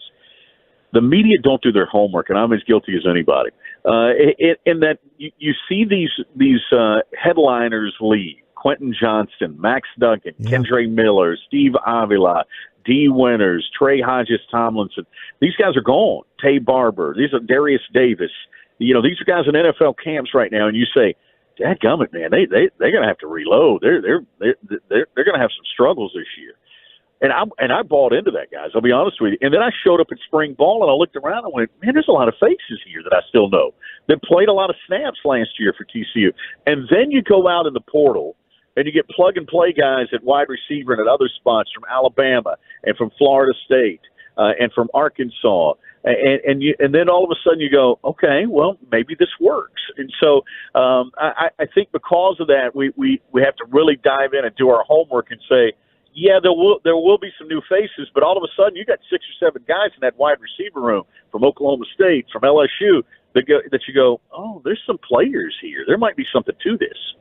Talking with Brian Estridge, voice of the TCU Horned Frogs here in the G-Bag Nation. As you're getting ready to call this game tomorrow, 11 o'clock kick in Fort Worth, what's standing out about Deion and these Colorado Buffaloes? Well, I tell you one word: the unknown, because you really don't know. You know they don't share a two deep. You got 62 new scholarship players. You got an entirely new coaching staff, and I know what and Sonny's done a nice job of not using it as an excuse. He said, "Oh, we've gone back and we've looked at Kent State's offense, and because that's where their coordinator was, the head coach." Or you go back and you look at Alabama's defense because that's where their defense coordinator came from. But fellas, those two teams had different kinds of players than Colorado has. So, and good coaches take those, they build their system around players, not the opposite. And so you don't really know what you're going to get. And so to me, that's the biggest factor going into this game is the unknown. I think we think that they're going to be really good skilled players on both sides of the ball. I think we know that. I think you're going to see 2 quarterbacks who can really spin it. I think Sanders, Shedeur can throw it. I know Chandler can. So, I think those are the knowns. But after that, Brian brought up the offensive line and defensive line questions at TCU. I think you can do the same at Colorado. 2 guys in the 2 deep over 300 pounds on that roster. That's it for Colorado. Wow. That's a little different. Yeah, that's wild, Brian. Now, are we going to get a lot of Colorado contingents out and about, or is this going to be a nice TCU home crowd? Because we're going to be a backyard tonight. I'm thinking we're going to be boozing up with a bunch of Buff fans. I think you are. In fact, I was just at a press conference. They said there's some 2,000 that came on some alumni trip for Colorado. So there's at least 2,000 Colorado people complaining about the heat right now. There'll probably be more. So the stadium's sold out. They're in the thousands of SROs right now that they're selling the standing room only. So, I think folks are going to be turned down. So I think you'll be in the middle of something tonight. Well, Brian, we appreciate the time, my friend, and hopefully TCU goes on another magical run, and we'll be hearing from you plenty throughout the college football season, sir. Always my pleasure, fellas. Have a great weekend. Yes, sir. Same to you. College football back, ladies and gentlemen. Prime coming to Fort Worth tomorrow, and Wolchuk and I will be at Backyard tonight on West 7th, just setting the table for a beautiful college football season. We cannot wait to see you and drink all the Revolver. Now, I did have some sound. We're a few minutes away from Biggest L, Biggest Dub, and you can text those in at 877-881-1053 here in the G-Bag Nation. But we have some sound that I want to play. I believe this is like one of the greatest just dismissals of a take that I've ever heard.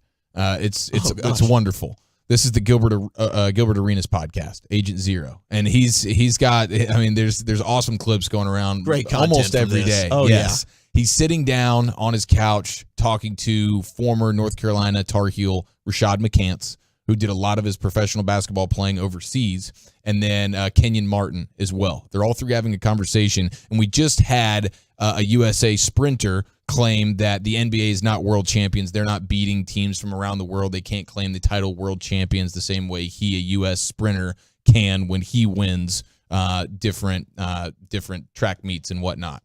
So Rashad McCants, who's done a lot of overseas basketball playing, is claiming that one of his former teams could beat this year's champion, the Denver Nuggets. Listen to this back and forth. It's phenomenal. Who did you play for? I play for a lot of teams. No, what's your name? One. Lebanon. What was the name of your team? Commitment. Do y'all team can beat the Denver Nuggets? We have a chance. No, you can't. Now get the fuck out of here. Get the fuck out of here. Get the fuck out of here. Man, Y'all lose by 200. Let's move on, man. You can't. I'm not gonna let. Get the bleep out of here from Gilbert Arenas, and then you'll hear, and just the most disgusted look you've ever seen on a person's face is Kenyon Martin, who is listening in on the conversation, who then also threw out a get the bleep out of here, and we need to move on entirely from this conversation because it's not a conversation. And Rashad McCants and his biceps are standing there going, no, my Lebanon team could take down the Joker and Jamal Murray and the gauntlet of three-point shooting and long the defenders on the wing that Denver had on their title run. And I just love Gilbert Arenas just shutting it down, saying they would lose by 200, where teams aren't even scoring 200 points. But against Lebanon, you might. You might. I think it's a great dismissal. You'll hear, I want to play it one more time if we can. Listen to Kenyon Martin, who's sort of in the conversation, but not, just disgusted. Who did you play for? I play for a lot of teams. No, what's your name one? Lebanon. What was the name of your team? Commitment. Y'all team can beat the Denver Nuggets? We have a chance. You can't. Now get the fuck out of here. Get the fuck out. Get the fuck out of here. Y'all lose by 200. Let's move on, man. You can't. I'm not gonna let. They just stack them on top of each other. Steven, what do we got? Save us quickly. Oh my gosh! Thank you, Gilbert Arenas. Thank you, Kenyon Martin. Get the bleep out of here. It's the only response to a ridiculous take like that. Rashad McCants, Lebanon having a chance versus the champion Denver Nuggets. Biggest L, biggest dub. Where have you taken some L's this week? More importantly, where have you gotten those personal victories? Text them on in next right here in the nation. Welcoming new listeners to our clubhouse with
and Revolver drinking, baby. Come fellowship with us, Revolver the Backyard, tonight at 8 o'clock with the G-Bag Nation.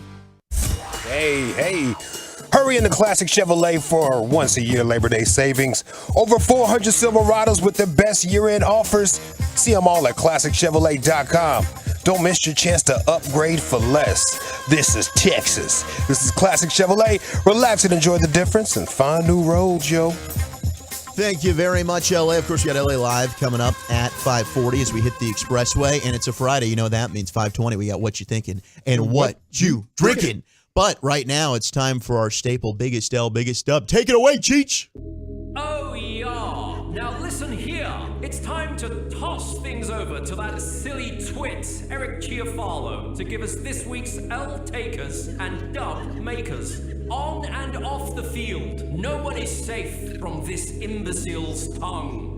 It's Biggest L, Biggest Dub. I'm sitting in it right now, fellas. Remember a few months back when my neighbor You poop in your pants? No, Oh. not literally, but metaphorically. Okay. Just double checking. It's honestly. You said it's earlier a fair you kind of question. had a grumpy. There is yeah. There's a bit of a prairie dog situation that we're dealing with here, and I believe Walchuk's the guy who's like, I'm gonna wait this out. We're gonna go to backyard after this. Walchuk at 3:30. His body was telling him he needed to go relieve himself, and he'll probably wait until after midnight tonight before he gets in the comfort of his own apartment to go ahead and let that thing fly. And that's just the kind of guy he is. I'm a sick man. Now, I am in a bit of a world of trouble because a few months ago I built a swing set for the kids and with my neighbor in the backyard. Oh, no, You had some leftover pieces, didn't you? No, well, there some was wing nuts, there and was some bolts. And there's a little side slide. Chairs missing. It's a miniature slide. did it fall? No, I just we punted on putting the slide on it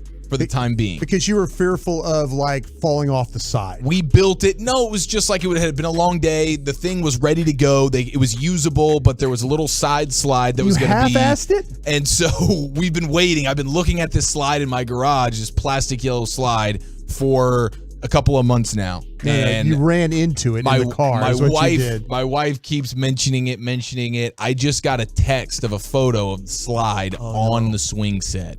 My wife has gone and taken it upon herself to do what I would. She didn't need help from the neighbor. I said, "Did Bart help you?" She goes, "Nope, that was all me." She is a badass. And now she is, and that's a victory for me. Big picture. How But did right you now, get so blessed? And I'm such a I'm not bum. excited to go home to that. Yeah. Every time I look at that slide, it's gonna be an L. Every time you have company, she will remind the company she's the one to put that slide on there. Every time. Yeah, By put that slide together? herself. Yeah. I was waiting 6 months and he still didn't do it, so I finally did it myself. Then they're all going to look at you like, oh, come on, dog. And it took me no time at all either. Yeah. I did it in probably like an hour or something, really. Can I ask the time when you put everything together, at what point did you say, I'm not doing the slide? Me and Bart, my great next door neighbor, sort Was of it just looked at like each other sweat towards the end. pouring in your eyes? Yeah, it was hot. It was the heat. I mean, it was disgusting outside, and you get to a point where it's usable now. You know, like this is a functional. Like I'm going to get a passing grade for this. I'm going to turn in my paper. I know there was things I could and should do to get that A, but I know I got the C, and I'm comfortable there. But you're getting the and I have degree. been my entire life. And now my wife's paying the price. Did the kids ask about the slide? They were like, Dad, there's a I slide. figured Maya would be on you about my this. wife wanted the slide even more than the kids did. Oh, she wants to. My wife wanted the slide more than the kids did.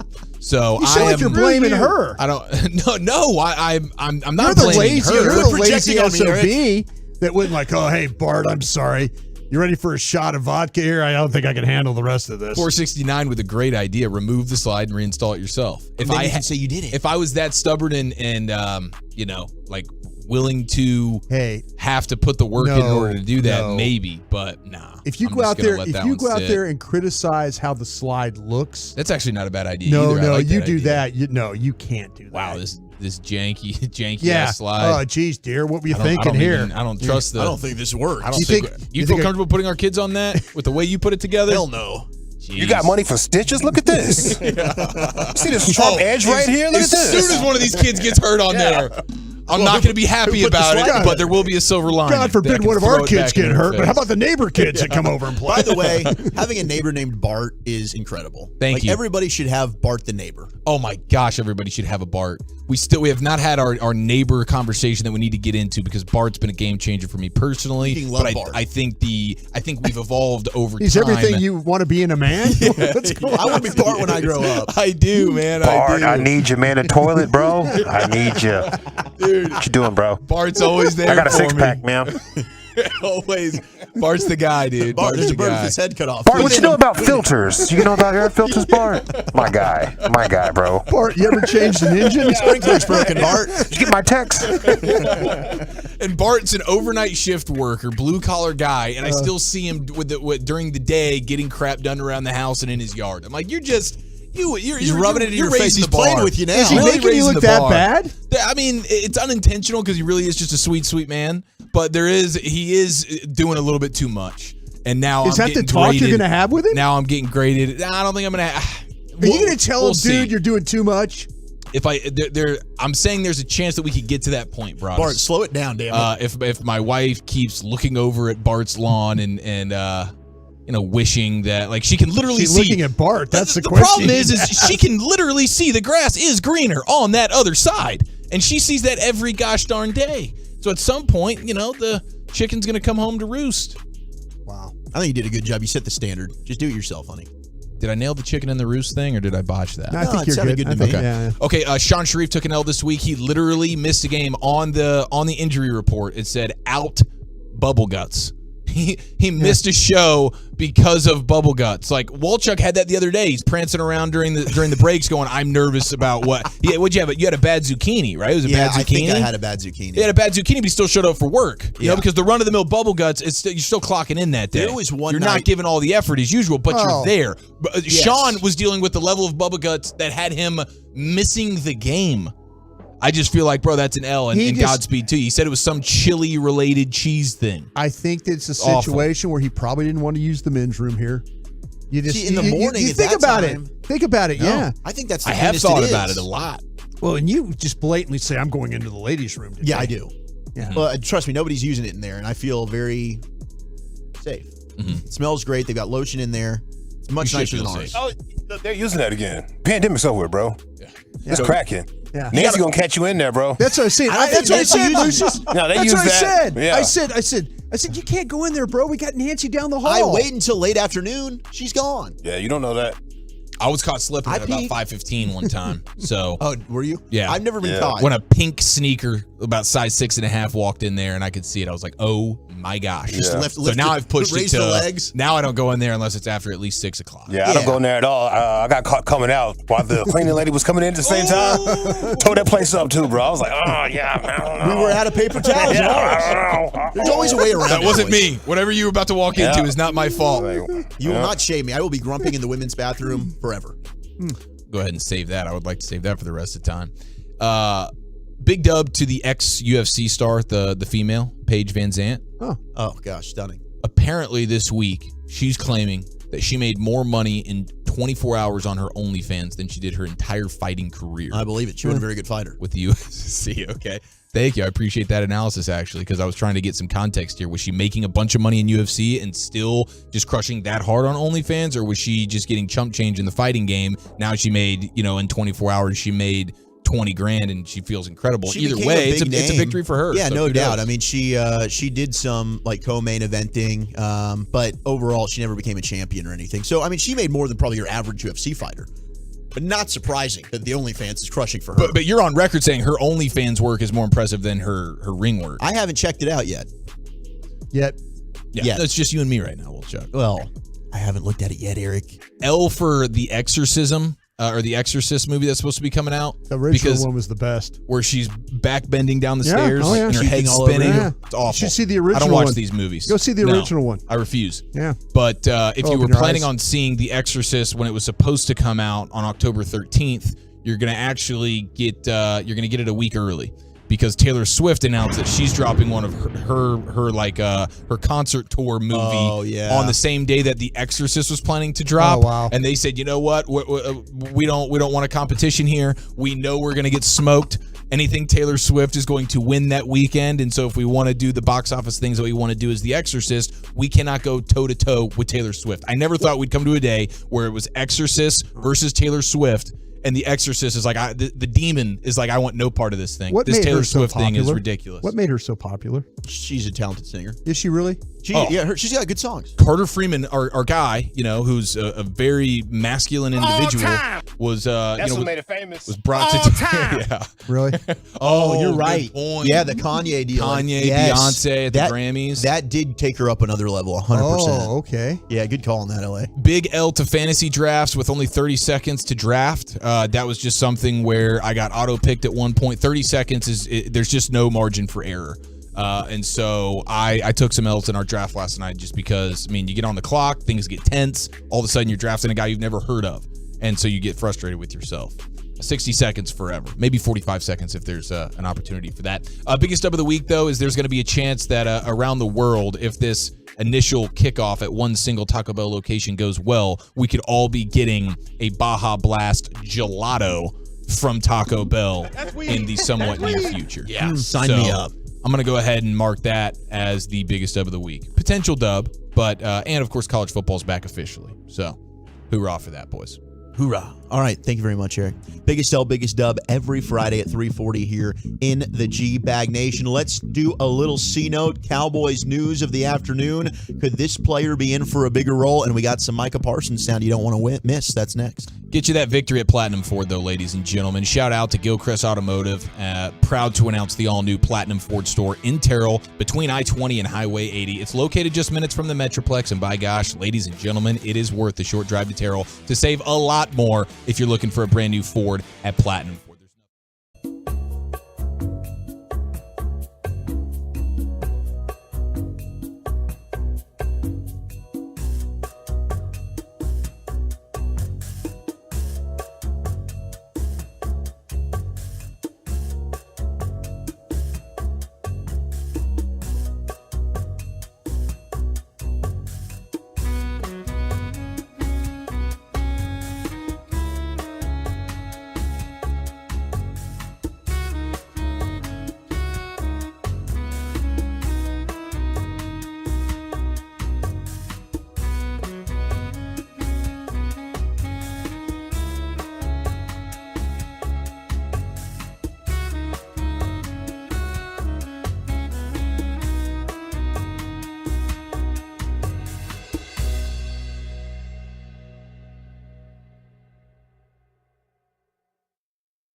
DFWsecurity.com, you're rolling with the G-Bag Nation on 105.3 The Fan.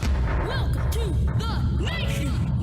Got a Cowboys player opening up about mental health and how big of a role is this Cowboy going to have, plus some Micah Parsons audio for you as we head into hour number 3 of the G-Bag Nation. Wolchuk, Chiafalo, Broadus, Lucius Alexander, Carter Freeman, and you are Turn It On, Leave It On listeners. We love you. Come hang out with Eric and me. We'll be at Backyard in Fort Worth tonight, right off West 7th, 8 o'clock. We're going to book it there right after the show at 6:30 as Rangers baseball will take over with Jared Sandlin. We'll talk to Jared coming up at 6:20. But 8 o'clock tonight, that is the move. Backyard in Fort Worth with Revolver Brewing. It's going to be a blast, and we can't wait to party with all of you out there. And again, thank you for the amazing Fan Phenom turnout for the last month. Every Thursday. It's been incredible getting to see and fellowship with all of you. And we can't wait to find out who might be our next teammate here at 105.3 The Fan. But, Brian, I was talking to you about this off air. Hunter Lipke. Yeah. And I saw an article on Blogging the Boys talking about, Hunter Lipke could carve out a significant role with the Cowboys as a rookie. And it's interesting because they kept Lipke. They didn't keep Sean McEwen, who we thought maybe they would. I thought they would, yeah. They've got Dowdle. They've got Vaughn. ESPN had an article today talking about, some surprises and predictions for the season. They said they think the Cowboys are going to add a running back at some point during the season. Maybe that's a Leonard Fournette. But, Hunter Lipke certainly is also a guy that could step in and play running back for you in a pinch if you needed it. The short yardage role is something the Blogging the Boys is looking at. Last season, Zeke scored 14 touchdowns for the Cowboys. Maybe Hunter Lipke, that hard-nosed style, can fill in on some of those near the goal line, short yardage. Personally, I'm advocating for Dak to kind of take more of a Jalen Hurts approach. You're in short yardage, it's a yard or less. Dak's a big, strong quarterback. Go get that thing. And his conversion rate across the course of his career, if you look at the numbers statistically, he's really, really good. So I don't think that's going to be an issue, but maybe Lipke can play that role. You've got the John Kuhn comparisons. To me, it's fascinating because we're looking at him as a fullback, but even going back to our draft studying at North Dakota State, we've never seen him block. That's the one question that I really have asked myself about, how they're going to use him, the role they're going to use him. I could see him because of the one-back runner stuff where he is – how physical he could be. We saw it in the game the other night when he had to take on that role. He did a nice job of when there was a little bit of a gap or a little crease, he was able to kind of knife his way through and fall forward and get some positive yards. There's not a lot of wiggle or quickness to his game, but there's some straight ahead power there. But that's what you saw at North Dakota State. And if they keep talking about him as a fullback, I haven't seen him do that. I haven't seen him go in there and they line up maybe a true like an I formation or line up in an offset I where he's a little bit to the left or the right of whoever the primary running back is, and then him going and attacking the edge or him going inside. Maybe this is something that they're going to show us when we get to the regular season. But even in training camp practices, I did not see that. Like when you start to talk about the really the good fullbacks and how, and there's a reason why that teams don't play because they're hard positions to find. It's difficult to get a guy to go in there. And even with McEwen, there were a couple of times they used him as a fullback and he went in there sideways. Yeah. It was almost like he hit with half his body, half man. And, if you're really good at this fullback game, you square up. And your nose goes right into the nose of whoever you're hitting, and you get your hands inside, and then you kind of let the backs cut off that. I haven't seen that from Hunter Lipke. And I'm sorry, North Dakota State fans that want to come after me and all that, but your guy is a good runner. He's a good catcher. But I haven't seen him, if you want to say, he's going to play a fullback role, I haven't seen that. I haven't either. And I like Hunter Lipke. Maybe McEwen wasn't a good enough blocker. Sure, and because no doubt of the things I just talked about. Right. It'll be fascinating to see how he is used. I don't know how big his role is going to be. Maybe it expands over the course of the season. But he's an interesting player and a fun chess piece for that offense to have because he can line up kind of as a tight end in the slot. We saw him do that in college. But interesting article I thought there from Blogging the Boys. Also, one stat. points to the Cowboys as the best talent finders in the NFL. This is from @Jason_OTC. Cowboys currently lead the NFL with being responsible. That's overthecap.com. Over the cap, yep. Yeah. Responsible for starting the career of 82 players currently in the NFL. The Ravens are second with 77, followed by the Vikings, the Niners, and the Patriots. As the Cowboys, you talk about, they like their guys, what Stephen Jones always says. They've done an excellent job when it comes to drafting and developing. There might not be a better team in the NFL over the course of the last handful of years than the Dallas Cowboys, and that's kudos to Will McClay and the scouting department. Yeah, they've done a really nice, and the thing that this scouting department, when they had to make changes as far as adapting to different coaches, they've done a really nice job of Will has gotten the scouts and the coaches and the Joneses all on the same page. It's a very difficult job to do over there, and he hasn't just made it a one-way street, like, okay, the scouts are going to get it all or the coaches are going to get it all. He's done a really nice job of incorporating everybody together, and that's why they're able to. Now, I'll say this. There's some guys over there that are going to have to wear the Kelvin Joseph second-round pick. They're going to have to wear the Quentin Bohanna pick. And, when I'm talking about guys, that's a Will McClay. That's also a Dan Quinn. It's not, not all the picks are, they keep their picks, they do. I mean, with Junior Fajokos and people like that, Eric Scotts, who you might thought, well, maybe a year away, maybe 2 years away, they keep their picks. They don't move on from those picks, but there's some picks that they've moved on from 3 years ago that, so if you remember the good ones, but you also have to wear the ones that haven't worked out. And maybe they learned from a Kelvin Joseph or, Quentin Bohanna or that kind of, or even a Jabril Cox. Right. Is another one. Shout out to Patrick Walker, who had a great article out on the Cowboys website about Jordan Lewis, who revealed that he's been battling through a challenging injury recovery and was grappling with mental health issues during that difficult time. And it's now just becoming more and more, appropriate and maybe less of a negative concept for players to be open and honest about their mental health challenges. Kevin Love in the NBA, certainly one. Dak Prescott, of course, another one. We get texts all the time from listeners that are dealing with whatever it might be, a variety of issues. I think on a day-to-day basis, we all struggle with that, and we're here for you. But I thought that this was a really cool piece. Jordan Lewis went on to say, in a heartwarming moment, the Cowboys staff and his teammates decided to show their unwavering support for him by paying him a surprise visit at the home. The gesture of solidarity, was deeply meaningful for Jordan Lewis, who expressed his gratitude for their support. He said, quote, "It made all the difference, honestly. When I was down, all the coaches came to see me. Dan Quinn, Al Harris, Joe Witt. Those guys came to see me, and it just made all the difference. To see they were fighting for me made it easier to go out there and perform." And I think, it's probably, Brian, you've been around these athletes for a long time. It's tough to be away from the team. You deal with an injury like that. You kind of lose your way a little bit. Maybe you have some setbacks trying to rehab and recover, and it can be a mental strain. And it's great to see Jordan Lewis back on the football field, should be ready to rock. But I thought this was a great piece, and I thought Patrick Walker did an outstanding job with this. Yeah, Patrick and I do work with him, and then also Amber Garcia and then Derek Eagleton on the break. And we're getting ready to crank that thing back up full time. So looking forward to that. But the with the mental health aspect of the things, I'll say this about what I know about the Dallas Cowboys and how they handle injuries and stuff like that.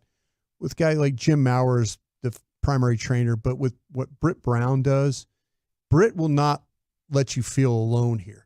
Britt will go through that, and yeah, you're the one having to deal with the actual rehab, but Britt will be with you, whether it's on those cords, whether it's on the movement, anything they might do with inside, with equipment that they have and all that. I think they do a really good job of not letting you feel alone on these journeys and stuff like that. And I know there's guys that struggle with because they're away from the team and all that, but I've seen firsthand with my own eyes how well that those trainers over there at the Cowboys not only the doctors do a good job of putting guys back together, but these trainers do a really good job of making sure that. Let's give an example. Last year, if you go back and look at where Michael Gallup was, You know, they were trying to get Michael Gallup ready for that Monday night game against the Giants. And he and Britt got together, and Michael says, I don't think I could do this. I don't think. And Britt, instead of saying, no, bro, you got to go do this. You got to go out there and play. He didn't feel comfortable playing. And what did Britt do? Britt went out there and backed his guy and says, okay, man, if you're not ready to play, you're not ready to play. We're good. We'll figure it out next week. We'll work on this. So I'm glad that some guys can get help, if need be. But I know those guys at the Cowboys, that staff over there does a hell of a job. Great support system, and shout out to Jay Lou. Happy to have him back. Now, we got some awesome Micah Parsons audio that we want to share with you. Yeah, shout out to Bobby Belt and Peyton Russell and Sean and RJ this morning, getting some good sound from A Football Life, the Origins edition, which is about Micah Parsons. I'm like, this is like A Football Life on somebody who's been in the league for 3 years. This is a pretty prestigious honor. I feel like when they do A Football Life, they go back into the crusty age. Retired players. Maybe you're going in the Hall of Fame. Here's a Parcells or whatever. But now I guess they're doing it where it's like origin stories. So we'll probably get some younger current athletes versions of A Football Life, which is pretty cool. And so they did the Micah Parsons one, which you can stream on NFL Plus. And so we got a couple of good clips here, and we remember he played running back. Micah Parsons did in high school. How scary would it be to tackle him? Oh my gosh, dude! They're showing clips of him, and he is a monster. And at one point, I believe it was his senior year, but he scored a touchdown on every four touches was a touchdown for him. He had 112 touches, and he had 27 touchdowns. Woo! Touched the ball 112 times, and he found Pater 27 of those times. Just ridiculous. In the clips, he looks like a man amongst boys. But listen to him talk about as a freshman. Like, this dude was a man-child. He's a freshman in high school. And listen to this story about his coming out party.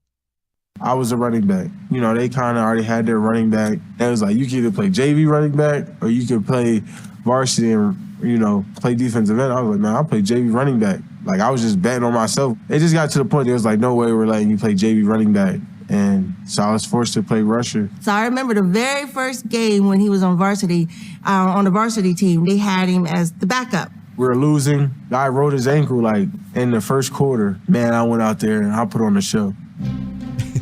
The second half, I had like 2 or 3 sacks. I ended up blocking a punt, returning for a touchdown. We ended up winning the game in overtime. And everyone was just like, who is this guy? Like, I'm a 225-pound freshman that just, got in the game. Oh, my God. 225 freshman? Yes. Oh. And he's fast enough to be their running back. And they're like, well, we need you on Friday nights, and we need you to be an edge rusher getting after the quarterback. And that's exactly what he did. But he was 225 pounds. And to move the way he does, I feel terrible for these high school kids. Like, some of these high school kids, they need to do one of these deals where it's like a 30 for 30 on the opposing team for, like, when you had to play Derrick Henry. When he had to play somebody that was just mammoth. Yes. Yeah. Like, and just hear from the kids who were getting stuck in, that guy's navel for 4 quarters of a high school football game as he just ran for touchdown after touchdown, or that quarterback who just had That's a really good idea, by the way. Like, okay, we always hear the story of the dominator, but how about like the story of the person? The other side. The other side. Yeah. Like, if they're still with us. You got run over by Derrick Henry. Tell me the story. And then show the highlights. Or like, of you guys, and then you haven't described what just happened to you. Yeah. I think that's a really good idea. I love that. Thank you. Yeah. All right. Well, maybe show you picking up your socks off the field. Yeah, exactly. It was a blindside block. It got me. like that. Your helmet shows you with one cleat at the end and a ripped jersey. Yeah. Like your just helmet destroyed. You're looking out your ear hole of your helmet. They show that, or that was the day I became a man. Yeah, maybe they show you kind of like just like staggering off the field. Some guys become a man in community college. I became a man that night. That Friday night in high school when Micah Parsons came to haunt my dreams for the rest of time. Learn something I'm serious. from this. When you watch it, And the sound is great, but when you watch it and you see the old footage of Micah Parsons, and it is very obvious who does not belong on that field because he is a giant human being who's moving way faster than everyone there. He's reversing field. I mean, yeah. it's unbelievable, the athletic ability. And to start as a freshman, man, I remember when I was at Plano and Rex started as a freshman. In Texas high school football, that's rare. Like, you're special if you're starting as a freshman. Clearly, Micah was. And Wolchuk, that is the second most famous person that Wolchuk's ever urinated next to every day between third and fourth period. 2010, I believe, a young Wooly Bully. 2009, next to Rex Burkhead, they had the same body clock, and what an honor that was for him. It's amazing, and I know you appreciated it as well. It's my guy. All right, let's get to the. We have some more clips from that. We'll get into it at football's finest top of the hour, but we got a Wooly Bully list to get to. We sure do. It's National Burnt Ends Day, and I found a new list published 3 days ago of the top barbecue joints in the state of Texas. We'll hit that. Where's your favorite barbecue spot in the state? 877-881-1053. And I got some Ranger news for you. That's next. G-Bag's Brian Broaddus setting records with his Lump of the Star podcast. 1.2 million and growing.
Candidates all from one place. Visit Indeed.com/credit. This segment of The Fan is brought to you by Berkey's Air Conditioning. Yeah. Jeff Cox from Berkey's letting you know you can save $150 on a Captura UV air purifier. Call now at 877-BERKEYS or visit us at Berkeys.com. Berkey's, we're there when you need us. License TACLB 84522E.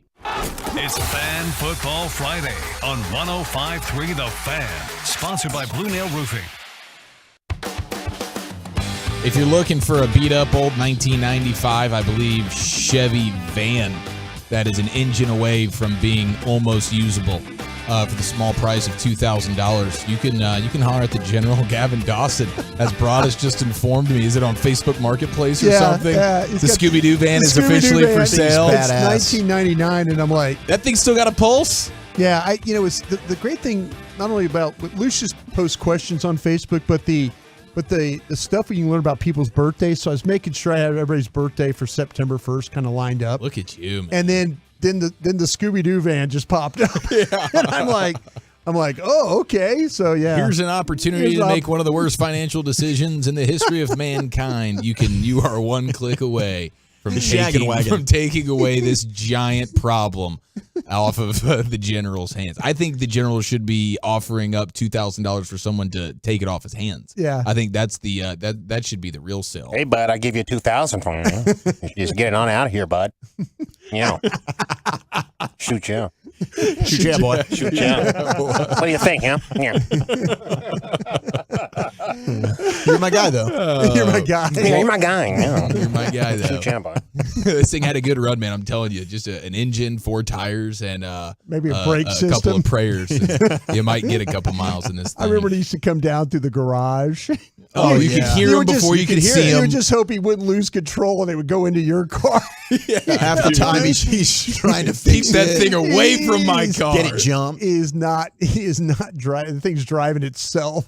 Incredible. It is, man. I absolutely love it. All right, I love the Wooly Bully. We'll get to his list here in just a second. It's sponsored by Frankel & Frankel, though. Life is unpredictable. Accidents happen. Frankel & Frankel are the go-to attorneys for car and truck wrecks in DFW. If you or a loved one has been in an accident, contact Frankel & Frankel for a free consultation at truckwreck.com or call 214-333-3333. Now we get to The Woolly Bully.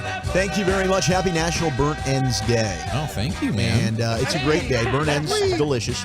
Tell you what, Hurtado makes some really good ones. They do. They've treated us to that out Thyme there. is good too. I love that surprise burnt end, you know, where you had a great time last night and you didn't even realize there was going to be a little burnt end left over, and you get to enjoy that burnt end for breakfast. You know, start the day. So good. And shout out to Cousins. I mean, Cousins brought us some Yes, delicious burnt ends absolutely, as well. yeah. Those are fantastic. You falling asleep next to plates and everything and waking up around plates, bro? Like, reach on over there. Yeah. You know? I was just doing your that's weed thing, but I wasn't clear enough. Amazing. Now, we've got that I'm going to get into in just a second. A new article has released the top 10 barbecue joints in the state. Texas Monthly? It's not Texas Monthly. Now, I did use the Texas Monthly list last time, but it has not been updated. So Okay. this is the most updated list. It's from Travel Inspiration. That's the list I kind of go for. Mac Hamilton, yeah. Texas Monthly Travel does a good job Inspo. with that stuff, yeah. Texas Monthly is they're the foremost experts on this. They're thing. I think like so. the I Holy think they Grail. got. I think they got a good list. They do. I think they got a good list. They do. But you know, so when they update theirs, of course, I'll circle back and use it. But I wanted to use this one because it's just the latest one. Yeah. But I did have some Ranger news just to get in. They have gone ahead and recalled Cody Bradford and Sam Huff from AAA Round Rock as part of their September call-ups as they get ready to take on the Twins. Your lineup, pretty traditional. It's Simeon, Seager, Lowe, Garcia, Garver, Heim, Grossman, Duran, Tavares. And then, of course, Max Scherzer on the bump. Come on, Max. We need Mad Max tonight. We really, really do. Now, Evan Grant had an article about some of the obstacles that the Rangers are going to have to overcome here in the final month of the season if they want to make sure they're playing into the postseason. Of course, he mentions the bullpen. That's not a surprise, right? Aroldis Chapman, though, especially, has been shaky since moving to the ninth inning. In 10 days in the closer's role, he's blown 2 saves in 5 outings, allowing a pair of homers, 6 walks, and a walk-off hit batter. We need Aroldis Chapman, who, when we've seen this at times during his career, he's an older pitcher, and he has kind of started to fade at times at the end of the season. I don't think he's a dude you should be pitching back-to-back days at all. But I do think that, you know, you're obviously going to have to use him. You don't have enough arms, but you need to kind of schedule out when you're going to. And I don't know today. I mean, maybe you give him 2 days off and you pitch him tomorrow. So it'll be interesting to see how Boch navigates Aroldis Chapman. But the offense doesn't need to be off the hook here at all. Nope. That's the biggest change in this team from the second half of the season. You know, the first 100 games with runners in scoring position, they were one of the best historically in all of baseball. It's been a shocking drop-off since then. You know, they've missed, of course, 20% of your lineup. You know, Josh Young's been out, Jonah Heim was out, but they've had trouble hitting the fastball.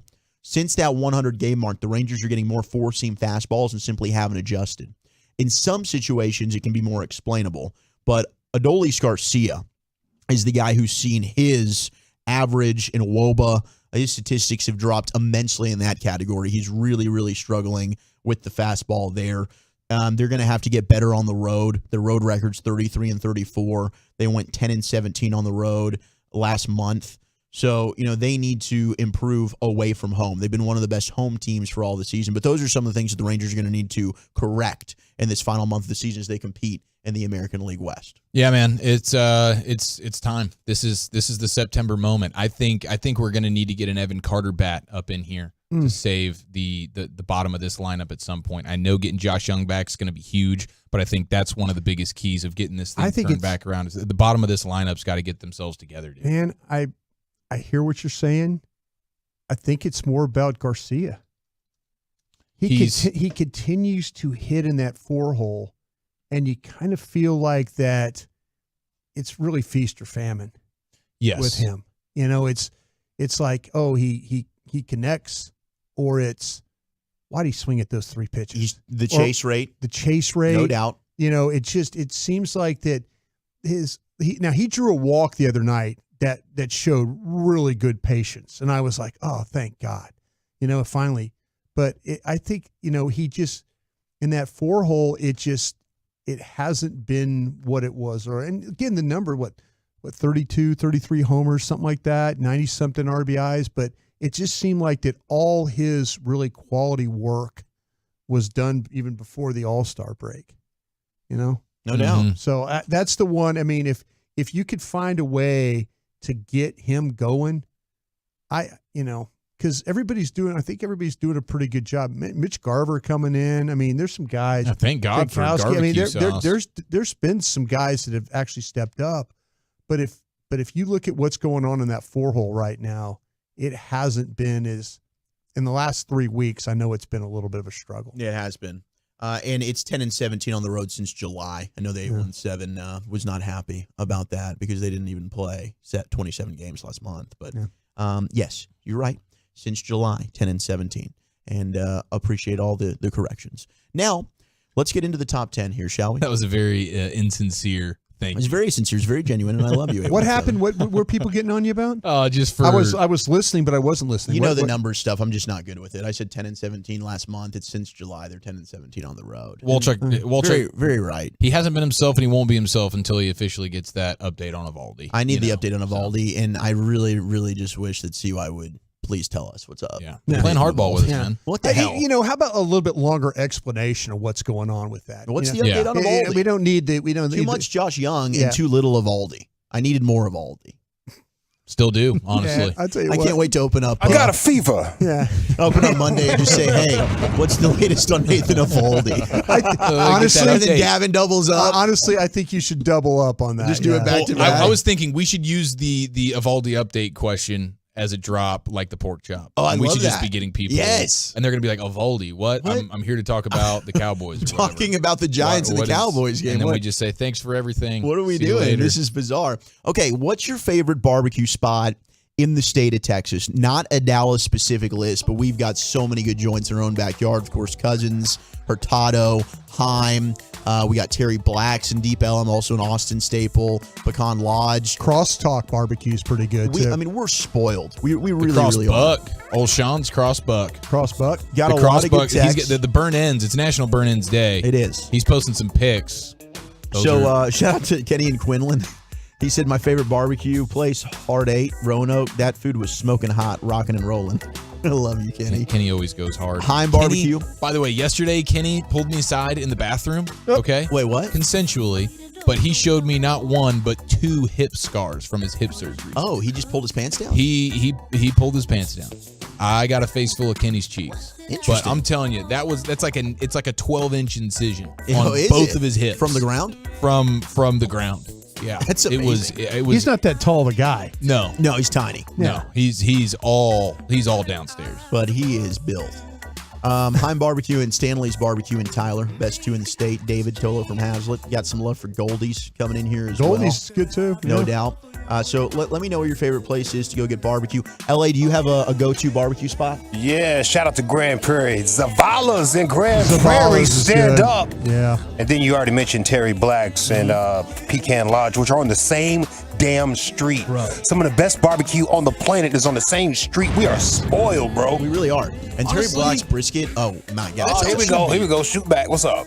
No, I'm saying this is Honestly, it's a little mid to me. Well, you know. I love that we have I'm that. more of a Dickies guy. I love that we have that. You know, I'm a Cousins guy through and through, Walchuk, but I do love the idea of, like, in Connecticut, they talk about a pizza street where you go to Connecticut and it's just like That's great right. pizza after another. I'm New glad Haven. that we're representing with great Texas barbecue. Just next door neighbors. We're circling man. the market here. Yeah, Zavala's is getting some love. I've Yeah. never been to Zavala's. I need to put that on my list. Fire. Number 10 on the best barbecue in the state of Texas that came out 3 days ago. Curry Boys Barbecue in San Antonio. This sounds fascinating because they're doing, home-cooked Texas barbecue with brisket, sausage, ribs, but they're doing it in like a Thai-Texan mashup. Whoa. Yeah. So you're getting your barbecue, but they also offer it with like jasmine rice and curry. It could be outstanding. Want the curry, boy? Interesting fusion. Interesting mashup there. Well, you're a mashup guy. You were a mixed bowl. You were Sir Mix-a-Lot before Sir Mix-a-Lot. Damn man. right. Number 9 is Barb's Barbecue in Lockhart, Texas. Open every Saturday, 11 to 3 or until sold out. And I love when you get those barbecue joints. You're like, I'm not really sure what time they're open. You only go to this place at a very, very specific time. And if the food's gone, you're screwed. Well, that's the new way now of making people love your barbecue.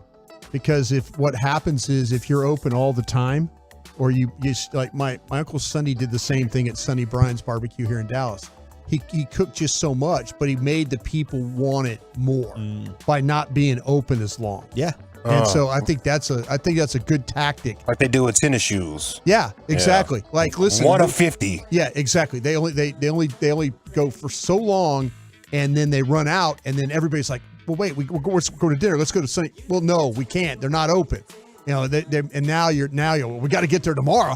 You know, so Yeah, you're creating supply that and demand, You're dude. creating that desire and that want to do it. I'm going to buy a few plates and stand outside the barbecue spot. Yeah, and, exactly. You know what I'm saying? Put a tax on them. Get a little camp I out got there. to play for you right here, full of ribs, dog. It's going to be 45, though. Catch your Secondary Getty, barbecue market. you got your Getty cooler out there selling You're just ribs out buying of them it. out, Yeah. then you're selling it for double the price. Scalp and barbecue tickets. Get these or sides whatever. for 60. There you go.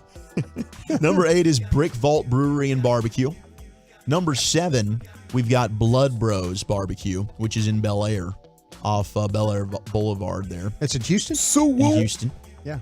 Number 6 is Goldie's. Gotten a lot of love for Yeah, Goldie's. Goldie's Goldie's is is- usually on all these lists. They're on a lot of they do a great job on, their guys come on YouTube a lot. Yeah. and cook for you. Goldie's looks fantastic. It's out in Fort Worth. I've still not made the visit, but we're going to be in Fort Worth tonight, 8 o'clock. Come party with Eric and me at Backyard. You see like Wolchuk standing at the door after a drunken event and just banging Just like, on the door. I'm just going to wait until the morning when they open. Let me in. Just I've pulling seen that. all-nighter. Yeah, no, he has. He He's seen thought it Jack in worse. the Box was closed one day, and it wasn't. The door was unlocked, but he was just like, he was pushing instead of pulling. He was waiting. You know, he was doing the push instead of the pull. With He's the bleep, I banging thought on it was the 24 doors. hours. And then he redeemed himself by crushing 20 plus of those tacos that you love so much. Easy to do. Fat for no reason. Easy to do. Number 5, Pecan Lodge. Shout out to y'all. Yeah. Absolutely delicious. Good job. Number 4 is Snow's Barbecue, Lexington. Lexington. Yeah. Snow's is also one of these that's featured on these lists pretty frequently. Yeah. Number 3, this is named after you. It's LA Barbecue in Austin, off Cesar Chavez. Yep. Number 2, we got Franklin's Barbecue. Man, I don't know. Really? I don't know. Not into Franklin's? Didn't live up to the hype? I have not gone. I don't know. I mean, there's people that absolutely love Franklin's. I Yeah. think you named probably 3 or 4 that I would try before Franklin's. You know what? I can't argue with you because I haven't had it. But No. people, you're right. People love it, but maybe it's not up to snuff. You would know. It's good barbecue, but I think you named 3 places that were better. Number one, though, this is currently the best barbecue in the state of Texas, according to this list. Smitty's Market in Lockhart, Big Texas. Smitty, what up, bro? Smitty's What a Market. great nickname to have. If you're known as Smitty, Yeah, Smitty. Yeah. Smitty would be a great nickname to have. And hey, 100%, And dude. you own the restaurant, damn too. right. Yeah. And Yeah. you know it's got to be good because it's the barbecue capital of Texas there in Lockhart. I mean, you got Yeah. Lockhart's barbecue, but Smitty's right I wonder- now. I'd like to have a revolver beer with Smitty. Me too. I wonder where they're getting all the beef. I mean, I wonder, like, Where's the beef? Where's the beef coming from these places? Because Lockhart, they must have some place there. Because all those places in Lockhart have good food. And shout out to Hutchins for sure. We got Hutchins a lot of is text about good, Hutchins yeah. as well. Hutchins is Hutchins, delicious. yeah. Tender Smokehouse has great burn ends. But yeah, go get yourself some burn ends today and celebrate National Burn End Day. Yes. Or make them yourself. Or make them yourself. And come hang Backyard, West 7th, Fort Worth, 8 o'clock. Me and Wolchuk party and getting you set for college football. And that's what we do next with our college football Super Seg. Week 1 preview next right here in the nation. Coming up Tuesday morning on Sean and RJ, Jerry Jones joins us to kick off the Cowboys season. Jerry live at 8:30.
29th, it's an awesome night out for an amazing cause. The Fan, along with the on-time experts, are proud to support the 22nd annual Guns N' Hoses boxing tournament. It's police versus fire going at it in the ring Saturday evening, September 9th at the Credit Union of Texas Center in Allen. Help us cheer and support our first responders. Get your tickets today at Ticketmaster.com.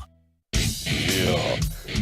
Hurry into Classic Chevrolet for a once-a-year Labor Day savings, y'all. Over 400 Silverados with their best offers of the year. See them all at ClassicChevrolet.com. Don't miss your chance to upgrade for less. This is Texas. This is Classic Chevrolet. Relax and enjoy the difference. Find new roads. Thank you, Lucius. Less than an hour away from LA Live, and we're creeping closer and closer to what you're drinking and what you're thinking. Coming up in the Expressway in the next hour. But what college football game do you have your eye on as it is week 1 of college football? And why is it North Texas against Cal? I mean, my goodness. I saw this new ACC squad just rolling on in here. Going to be taking on the Mean Green there in Denton tomorrow. That's right. The Atlantic Coast Conference's finest. Cal. They went home and home with you guys, huh? Sure did. And Cal is a 6.5-point favorite. Might be a good bet. Take North Texas plus 6.5 just to cover. Just to cover. Do we have a quarterback? Is there a quarterback that's been there for 8 years that we can count on? Not at North Texas this year. They're actually starting a new quarterback. Former Birdville starting quarterback. What's our coaching situation, North Texas? New coach this year. Okay. So it's a lot of things going on. It's a new era in North Texas. New era. Who's our coach? Where did he come from? From Texas Tech. Oh. Yeah. All right. So hopeful. Did they do a player swap? He's kind of from, I think he's from the Mike Leach tree. We got a Tech football coach, and we sent them our basketball coach? Pretty much. That's exactly what happened. We just went ahead and just did a little swappity. Now, I know, Brian, you're going to have your eye on number 5 LSU. Yes. Number 8 Florida State. That's a Sunday night game. Yes. But you're going to be without John Emery. Yeah. The running back who's not going to be playing. That's a big loss. You also have that defensive tackle that's suspended. Yeah. So Mason Smith. Hell of a player. Yeah. He matter of fact, last year they were playing this game. He got hurt the first series of the game, hurt his knee. So this is 2 times that Florida State has not had to deal with him now. Walchuk thinks Florida State's just going to roll all over. Kind of sounds like with his voice, doesn't he? I don't know that they'll roll him, but I do like Florida State plus 2.5. Is this a BetQL thing that he did? I picked Florida State to make the playoffs. He said Jordan Travis is going to put the ball wherever he wants to. Maybe not all season. I like LSU this year as well. No, I mean, yesterday we had Danny Cannell on, and I thought he made some really good points about the size and the problems that Florida State skill guys present. Yeah, I think Jordan Travis is the real deal, man. They've had a lot of good transfers. Jaheim Bell, that South Carolina tight end who I love. And then, of course, Jared Verse healthy now, and he wrecked this game last year. Yeah, and I'll tell you, though, but we'll see. Malik Neighbors for LSU is a good receiver. Keep an eye on him. He's a junior. But also keep an eye, though, on Harold Perkins. If you talk about my gosh, Verse, dude, that guy was amazing. Verse, he's a freak. Yeah, if you talk about Verse as being the Florida State version, the wrecker guy. Yeah, he's awesome. Harold Perkins could wreck shop if they don't account for him in this. So whichever team, and again, this goes down to both quarterbacks will use their legs in this game. Jaden Daniels, this was his first start last year. And it came down to missed PATs and all that kind of crazy stuff. I think this will be a very high-scoring game myself. Yeah, I'm excited. I think it's going to be a blast, and I love these kind of big heavyweight week 1 matchups. I know as a fan, it's probably a little nerve-wracking. Oh, yeah. But for college football, I think it's fun. That's the whole thing. I mean, I don't think it's something that will kill either team for losing for playoff possibilities.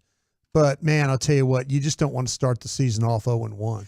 We got the Hog fans. KJ Jefferson in Arkansas going to knock LSU down from the 4-7-9. Hey, Arkansas Didn't do that last year. Could be slept on this year. With KJ Jefferson coming back. Jefferson didn't play last year in that game, if I remember. And it was an ugly game, man. It was like 14-10, wasn't it? Something like that. It was an extremely cold game. That's when the grounds crew there at Arkansas, like it was a freezing day, and they turned on the sprinklers thinking they can melt the ice that was on the field, and it only made it worse. Then they had to go into full panic mode, get the ice off the field. Skating around. Yeah. Oh, well, they got it cleaned up, but it wasn't a very bright tactic to start the day. College football, really, though, it's like they're coming out of the gates on fire with one legit matchup. and it is FSU and LSU. That's the biggest one, no doubt. Well, about that's a it. 5 versus 8 right there. No, but that's awesome. That's great, but that's all we got. Well, South Carolina, North Carolina will be a good game. You got May, and then the guy that I don't like very much, Spencer Rattler, but he did have a great finish to last season. South Carolina was hot. Speaking of a guy that's been at a school like 6-7 years. Yeah, no it seems doubt. like Spencer Rattler's been in college football for 6 or 7 It does. years. Yeah, ratty ice. But this is going to be must watch because it's the Duke Mayo Classic. And if you remember last year, this is when we got Gojo, Mike Golick Jr., and Anish Shroff eat the Mayo Oreos. Now, was that where they replaced the icing of the Oreo with mayonnaise? I think they dipped them. Dipped the Oreo into a thing of mayo. Yeah. And ate Okay, it. I'm gonna go Duke's ahead and throw that. mayonnaise I'm is throwing that on the not over- payoff. Duke's mayonnaise is good, by the way. And you could dip a lot I'm of sure things. it's into good. Duke's I'm gonna throw that on the mayonnaise. payoff board. Oh, I'll do that in a heartbeat. Goodness You will? gracious. Absolutely. Okay, cool. I might do that just to do it. Just to do it. Yeah. We just got to show Boise you. State, Mayo, Washington. Oreo. Duke's mayo is really good. It's good stuff, I'm sure. Yeah. I don't know. I'm, hey, I would do this bet payoff. This sounds like one that's disgusting but doable. I would do it. Okay, yeah. I mean, listen, that I'll probably claim this one. sounds big time disgusting, but we're gonna make be it more gross. difficult. It's gonna be more than one Oreo and one dip. I'd with the way you guys are talking, Four? all big and it bad. sounds eat 4 of them. gross, but like I'd No, it probably sounds rather like do this. you guys than- think it's gonna be delicious. No, I don't think it's going to be delicious at all. I think it's going to be grotesque. I think it'll be awesome. Okay, well, he needs to do more. Yeah. Just leave me for one dunk. Okay, one Please. dunk, Chuck. I'll do 2 for you. We got, of course, Colorado, TCU. That'll be fun. Some favorite bets. Michigan State to cover the 14 against Central Michigan for all of you out there that are degenerates like me. Louisville to cover the 7.5 at Georgia Tech. And then, of course, SMU is favored by 20 against Louisiana Tech. That's a big one right there if you want to go ahead and take the ponies. And if you missed it, they are indeed going to the ACC. And they were very close to being a Pac-12 team. I saw this article, our buddy Joseph Hoyt, formerly of the Dallas Morning News, right before you had those other schools leave to go to the Big 12 Right. from the Pac-12. They were about to add SMU. They were this close to the finish line, and then all hell broke loose, and they said, sorry, bye. You had 4 schools leave to go to the Big 12, and now the entire Pac-12 conference is essentially done. You got 2 schools left with Oregon State and Washington State. But shout out to SMU. They were coveted. Could have gone to the Pac-12 if that hadn't folded, and now they're a member of the ACC. It's beautiful, man. I absolutely love where this thing is headed right now. All right, let's get you football's finest. We head into the Expressway Hour. We give you all the football, LA Live, what you drinking, what you thinking, commercial free, and it's going to be beautiful. This Cowboy player had my curiosity, and now he officially has my attention. Plus, the Cowboy quote of the week, next right here in the nation. We will gladly be your side piece.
From our fan studio, secured by DFWsecurity.com, you're rolling with the G-Bang Nation on 105.3 The Fan.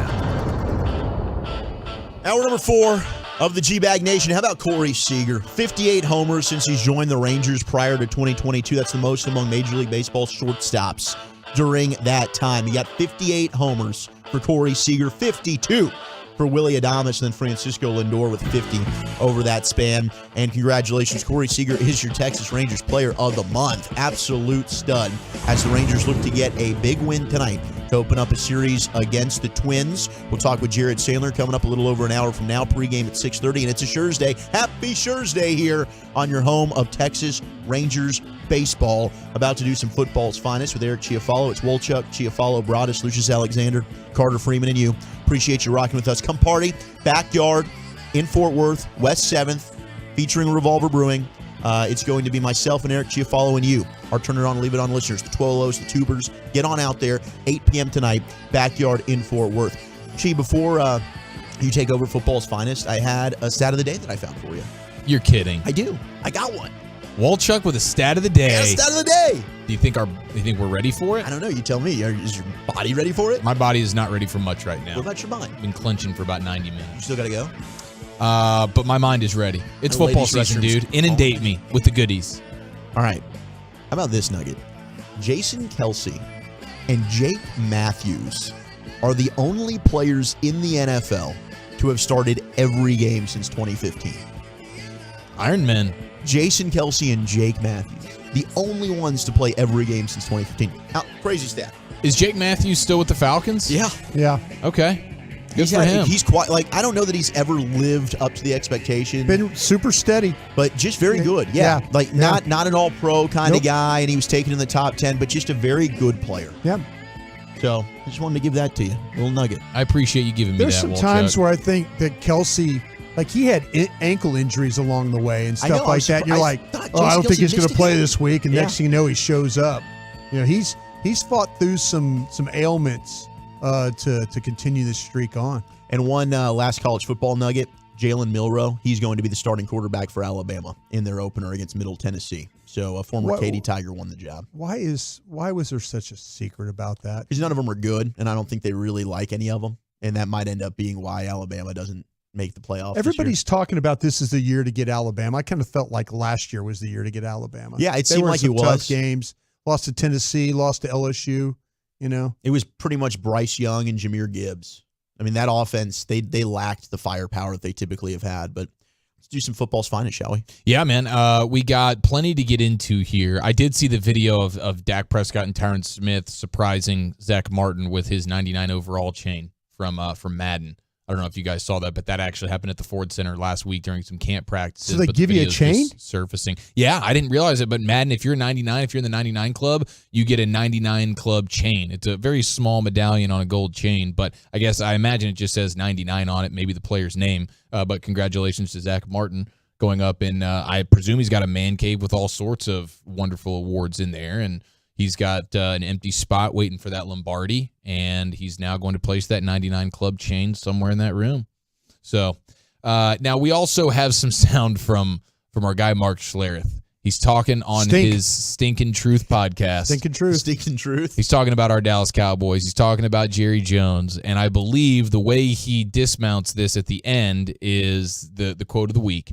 And so salute to him for that. Tell me what you guys think. It's Mark Schlereth, Super Bowl champion, NFL offensive lineman, talking about how Jerry Jones just continues to get in the way of the Cowboys and ultimate playoff success, and he proved it once again by the way he just handled this Trey Lance trade.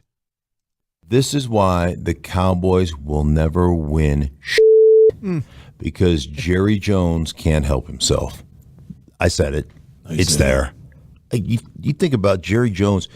You're going to go out there and you're going to make a trade for a guy without talking to anybody else in your organization. Stephen Jones, your head coach, Mike McCarthy, your quarterback. Listen, I really don't care if you involve your quarterback in it or not. But to not involve your head coach, what does it say about your head coach? Hey, guys, I know he's your head coach, but he truly has no authority within this organization, so you don't have to listen to him. You don't have to pay attention. Because The buck stops with me. Your coach doesn't have the authority to fire you. I do. Oh, they may win a bunch of regular season games because they're talented, but they'll get in the playoffs and they'll in their helmets like they do every year.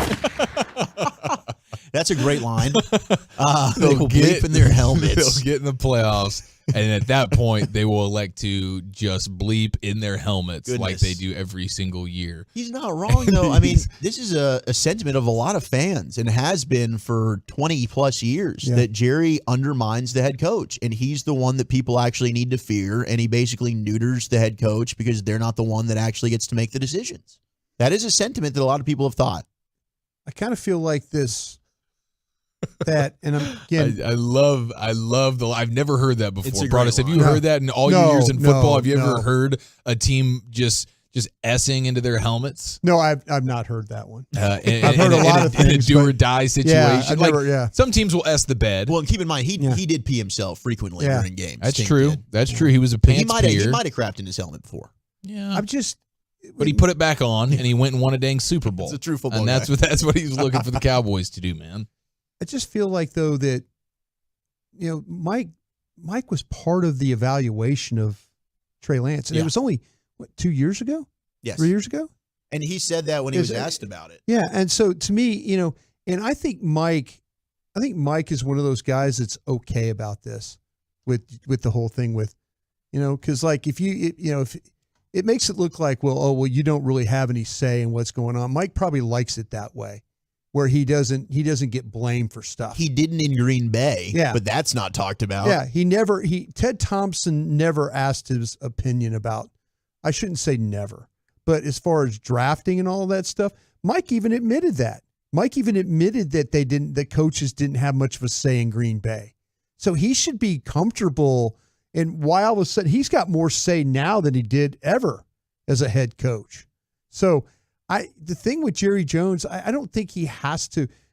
If this was a player that was 4 or 5 years down before Mike even got here that they traded for and didn't talk to Mike, I can understand why people are all up in arms about it.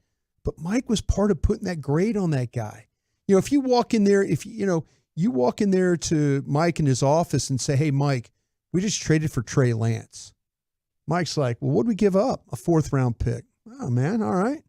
That's good. We'll work with the guy."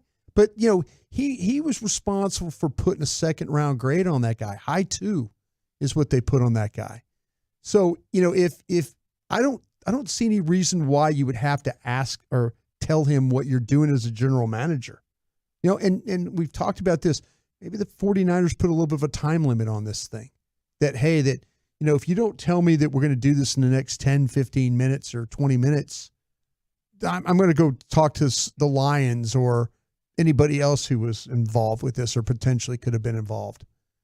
So maybe there was a deal where Jerry didn't have the time to completely tell everybody what was going on. He went with the idea of trying to go get the deal done, which he did. He didn't ask us about trading 2 first-round picks for Joey Galloway. Just did it. Mm-hmm. He just did it. So it's understandable why he does what he does. 469 says they've never heard. They've been listening and consuming, watching football their entire lives. They've never heard the phrase "S-ing into the helmet." No. One person in the 817 says, "I have heard S-ing in the pants, S-ing in the bed." The bed is the bed's the one. Yeah. And they also acknowledge that they've watched teams go, get constipated sort of offensively, and they just can't do anything. There is no movement. Right. So they're so bad they're filled up to a point of constipation. But never have we seen, this might be the first time in football history where we have an accusation of an entire organization just taking their helmets and just dropping a grumper right into it.